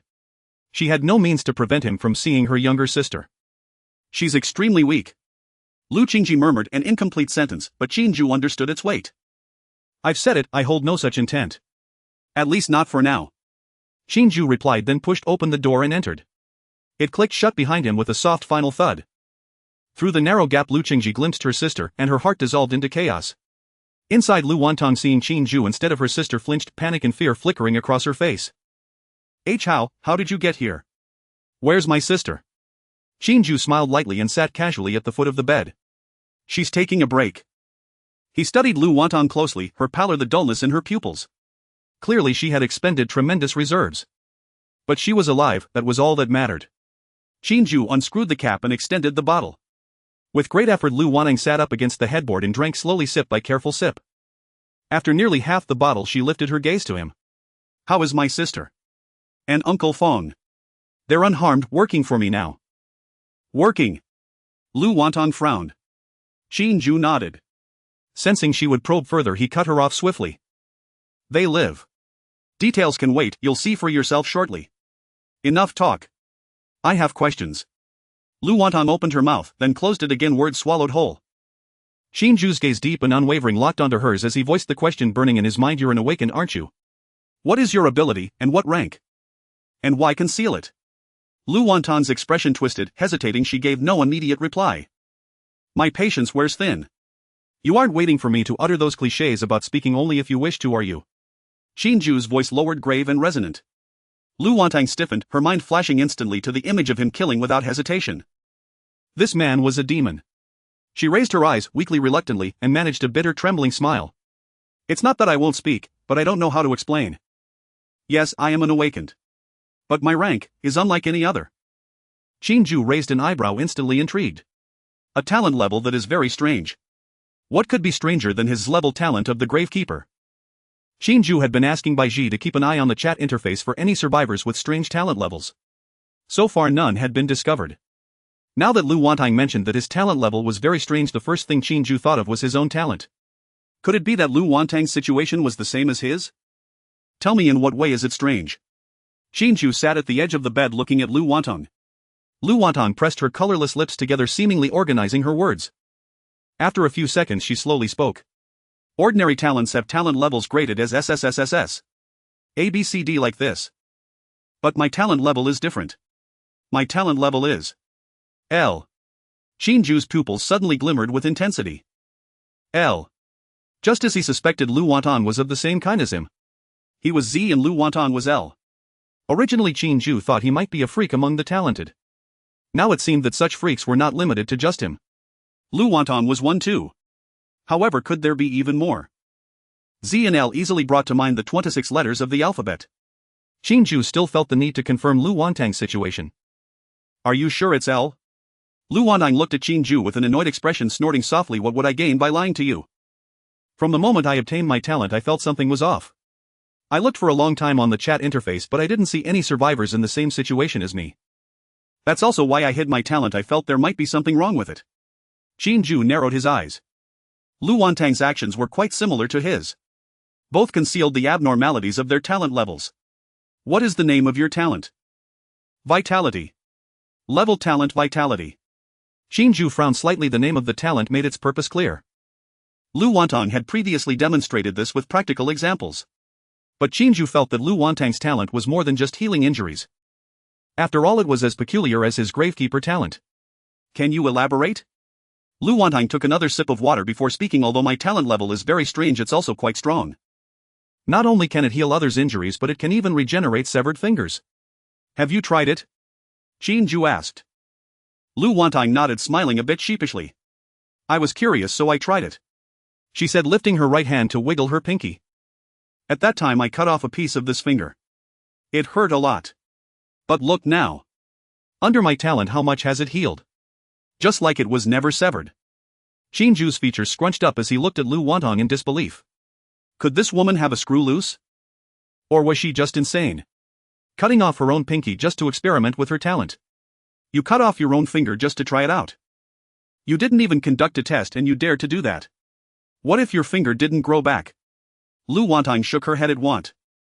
After all, the description of my talent is very impressive, Lu Wantang said while also describing the text regarding her talent. Vitality L, based on the origin of all things, fueled by the breath of life. In the dead silence of the apocalypse, master the power of unceasing life, reversing decay and pain. Can release a rich life force, continuously restoring the target's lost stamina, healing various injuries, and when life force is pushed to the extreme, can even draw upon the origin of life to complete the reconstruction of severed limbs and the rebirth of damaged bodies. Can control the life force immunity, allowing weak toxins and negative eroding effects to be purified by one's own vigorous life force, sustaining life in desperate situations. Damn.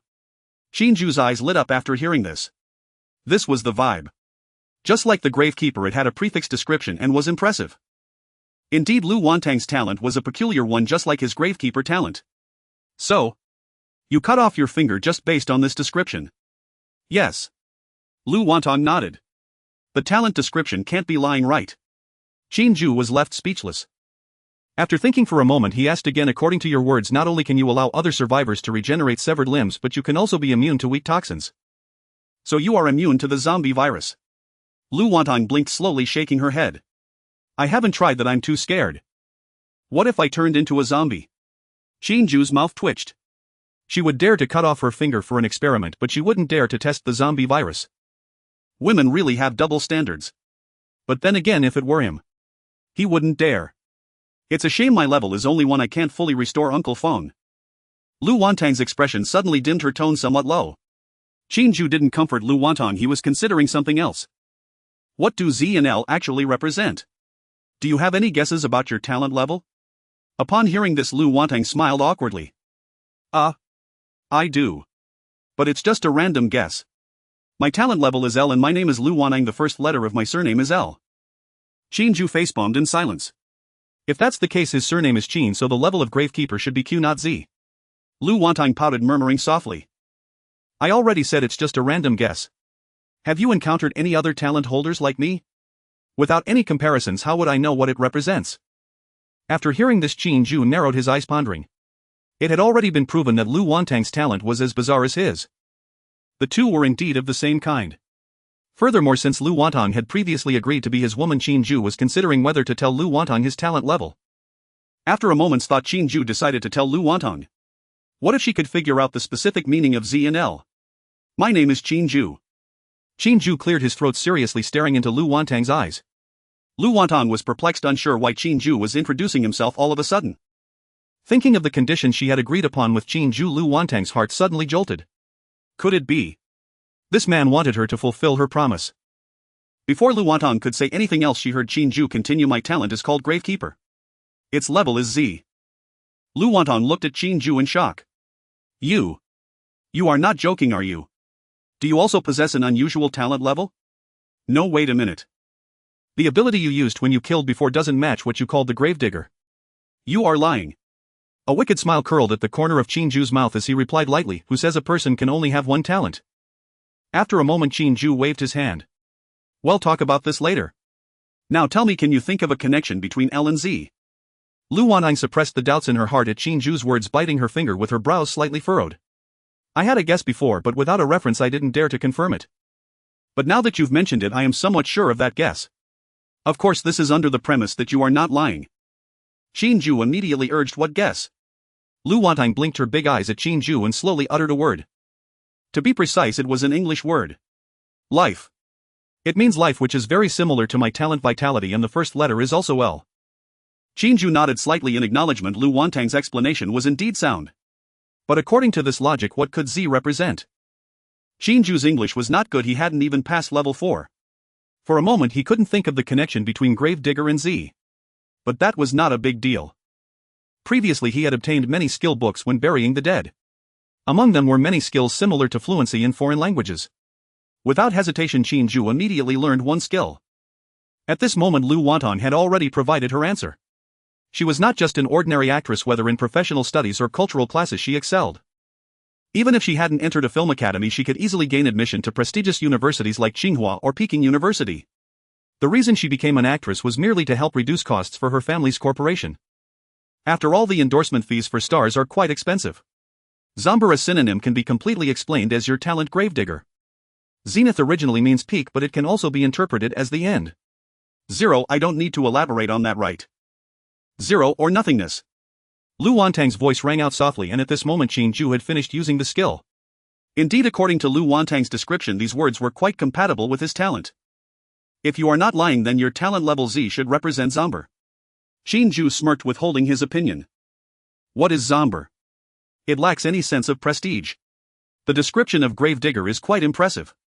After acquiring the skill of fluency in foreign languages, Qin Jue preferred the interpretation of the end. At its zenith. It means standing at the peak of all things, but it can also be interpreted as all returning to the end. After all, what he does is collecting and burying the dead. Everything returns to the end. How fitting is that? Qin Jue believed that Z represented zenith, the end. Regardless of whether it is or not, he felt it was enough. However, this raised a new question. According to their guesses, perhaps there are more survivors with strange talents than just the two of them. With L and Z already established, what about the others? A, B, C, D. X, Y. Do the other letters also represent a strange talent? Those people might have chosen to hide, just like Qin Jue and Lu Wantang. But currently there was no way to contact the situation outside Lingjiang City to verify. Lu Wantang also thought of this and asked, if so, what talents do the other letters represent? Qin Jue could not provide her an answer. He glanced at Lu Wantang with a mischievous smile. The questions that needed to be asked had been asked. It was time to discuss the next matter. Lu Qingji. If he wanted to obtain the reward of red luck, he needed to work on Lu Wantang. Once you recover, I will take you away. What are your plans regarding your sister? Lu Wantang was still immersed in the previous topic when Qin Jue suddenly changed the subject, and she momentarily did not react. Of course we go together. Qin Jue looked at her with a smile that was not quite a smile. Lu Wantang froze for a moment but quickly reacted. You? What do you mean?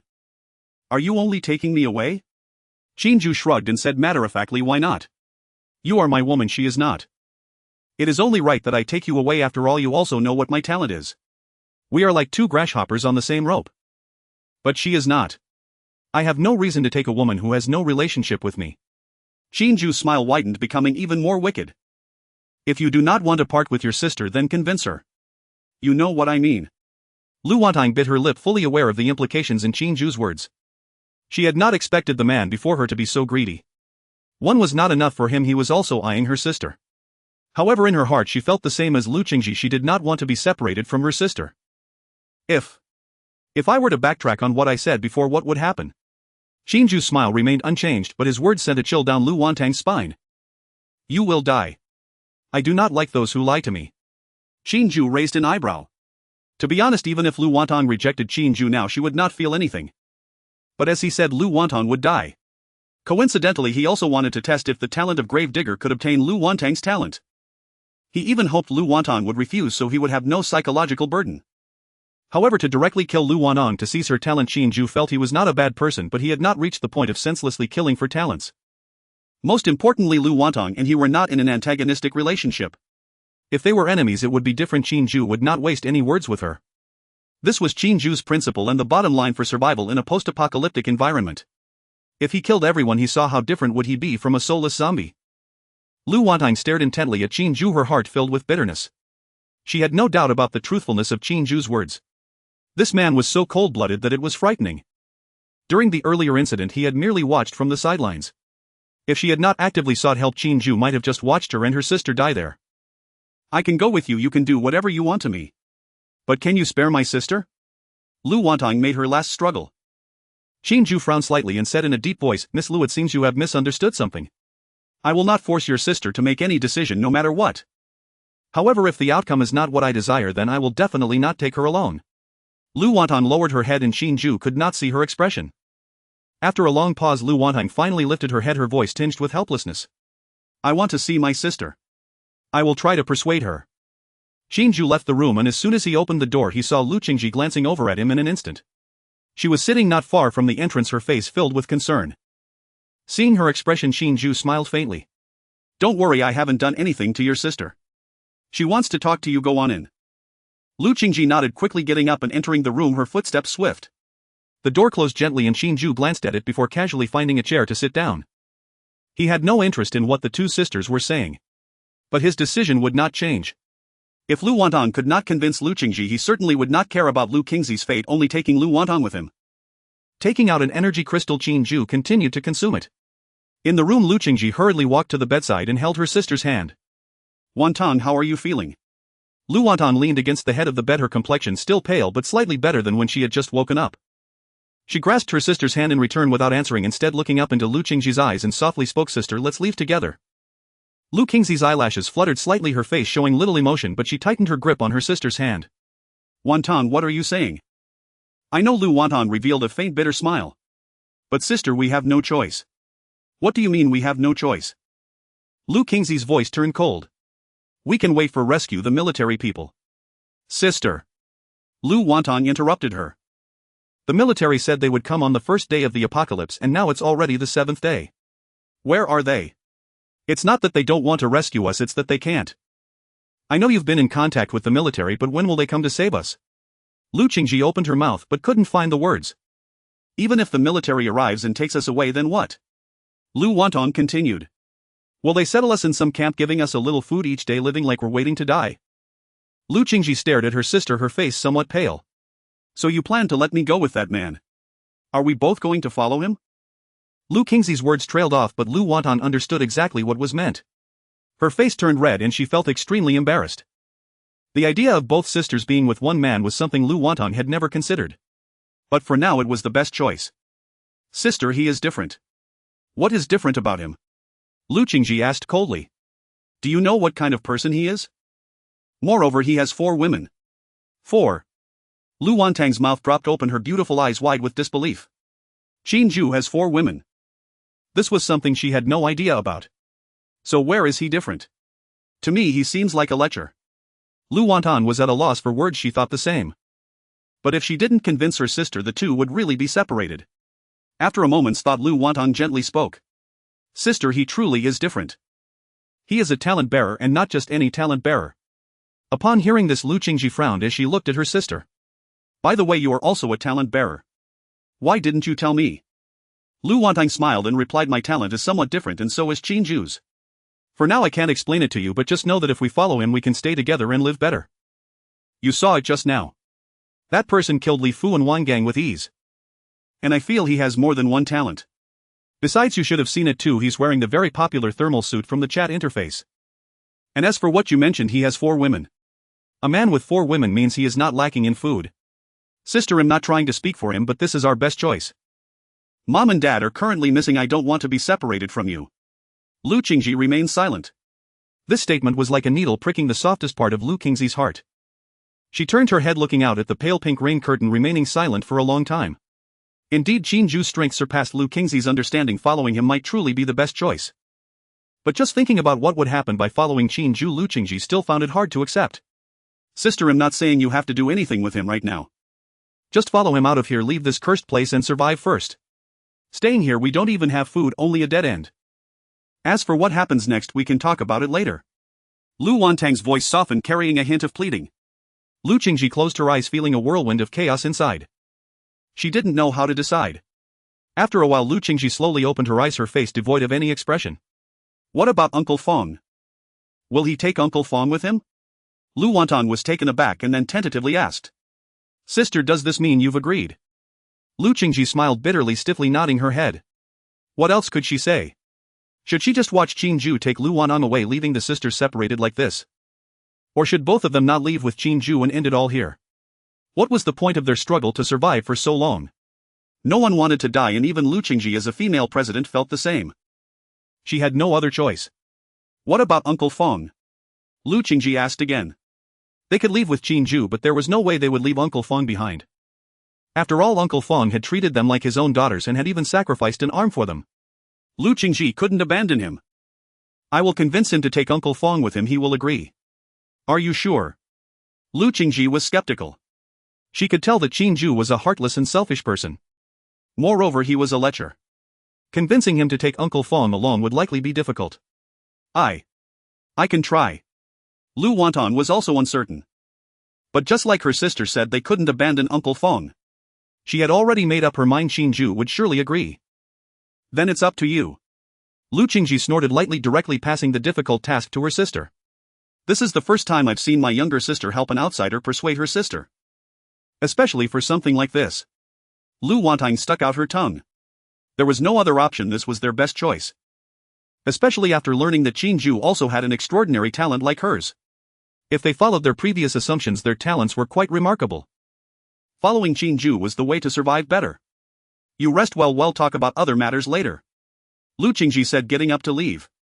Lu Wantang hurriedly called out to her sister, pouting her lips and looking at Lu Qingji with a pitiful expression.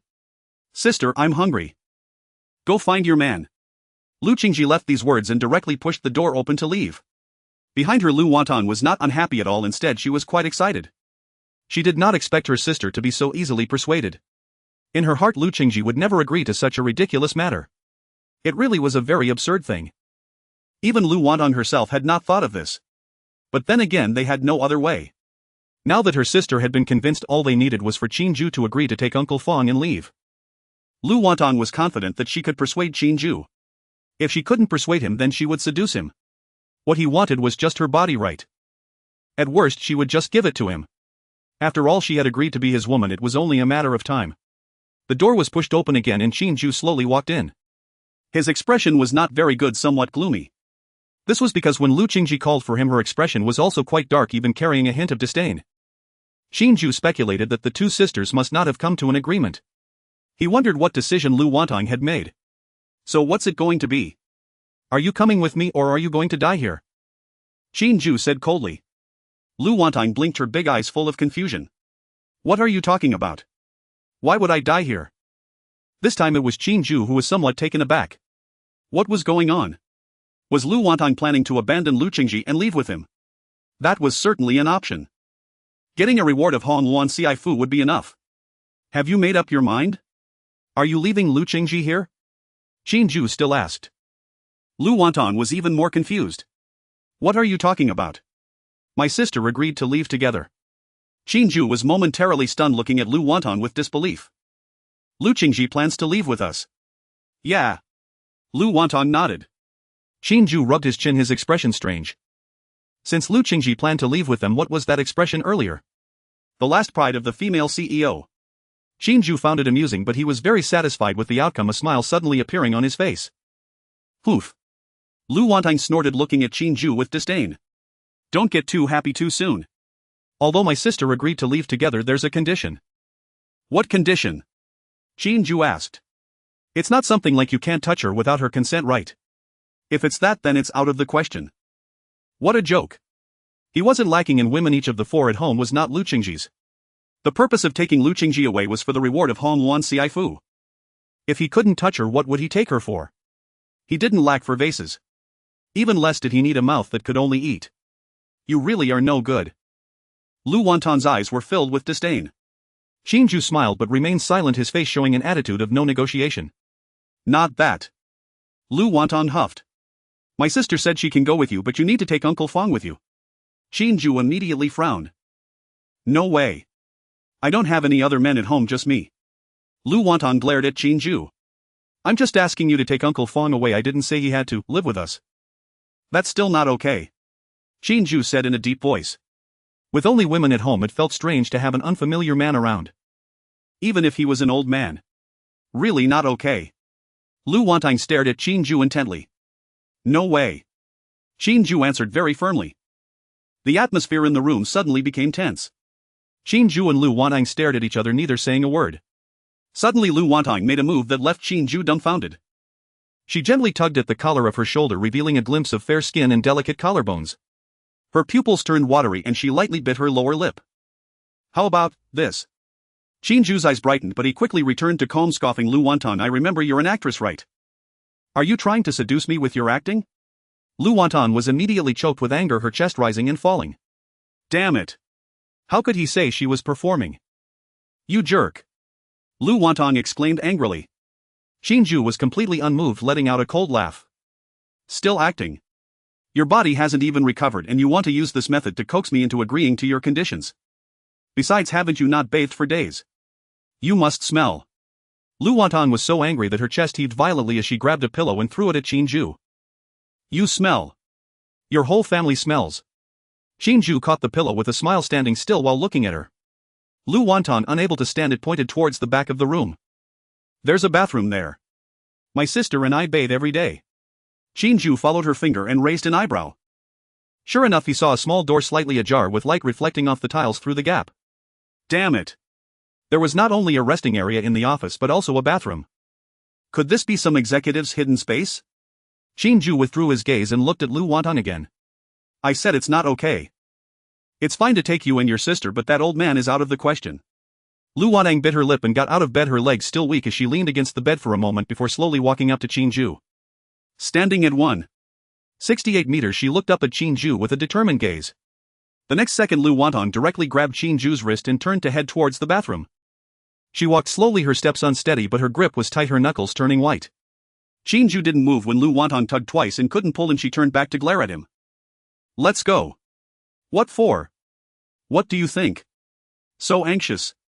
Aren't you still recovering? Not your concern. Lu Wonton scolded softly and tugged again.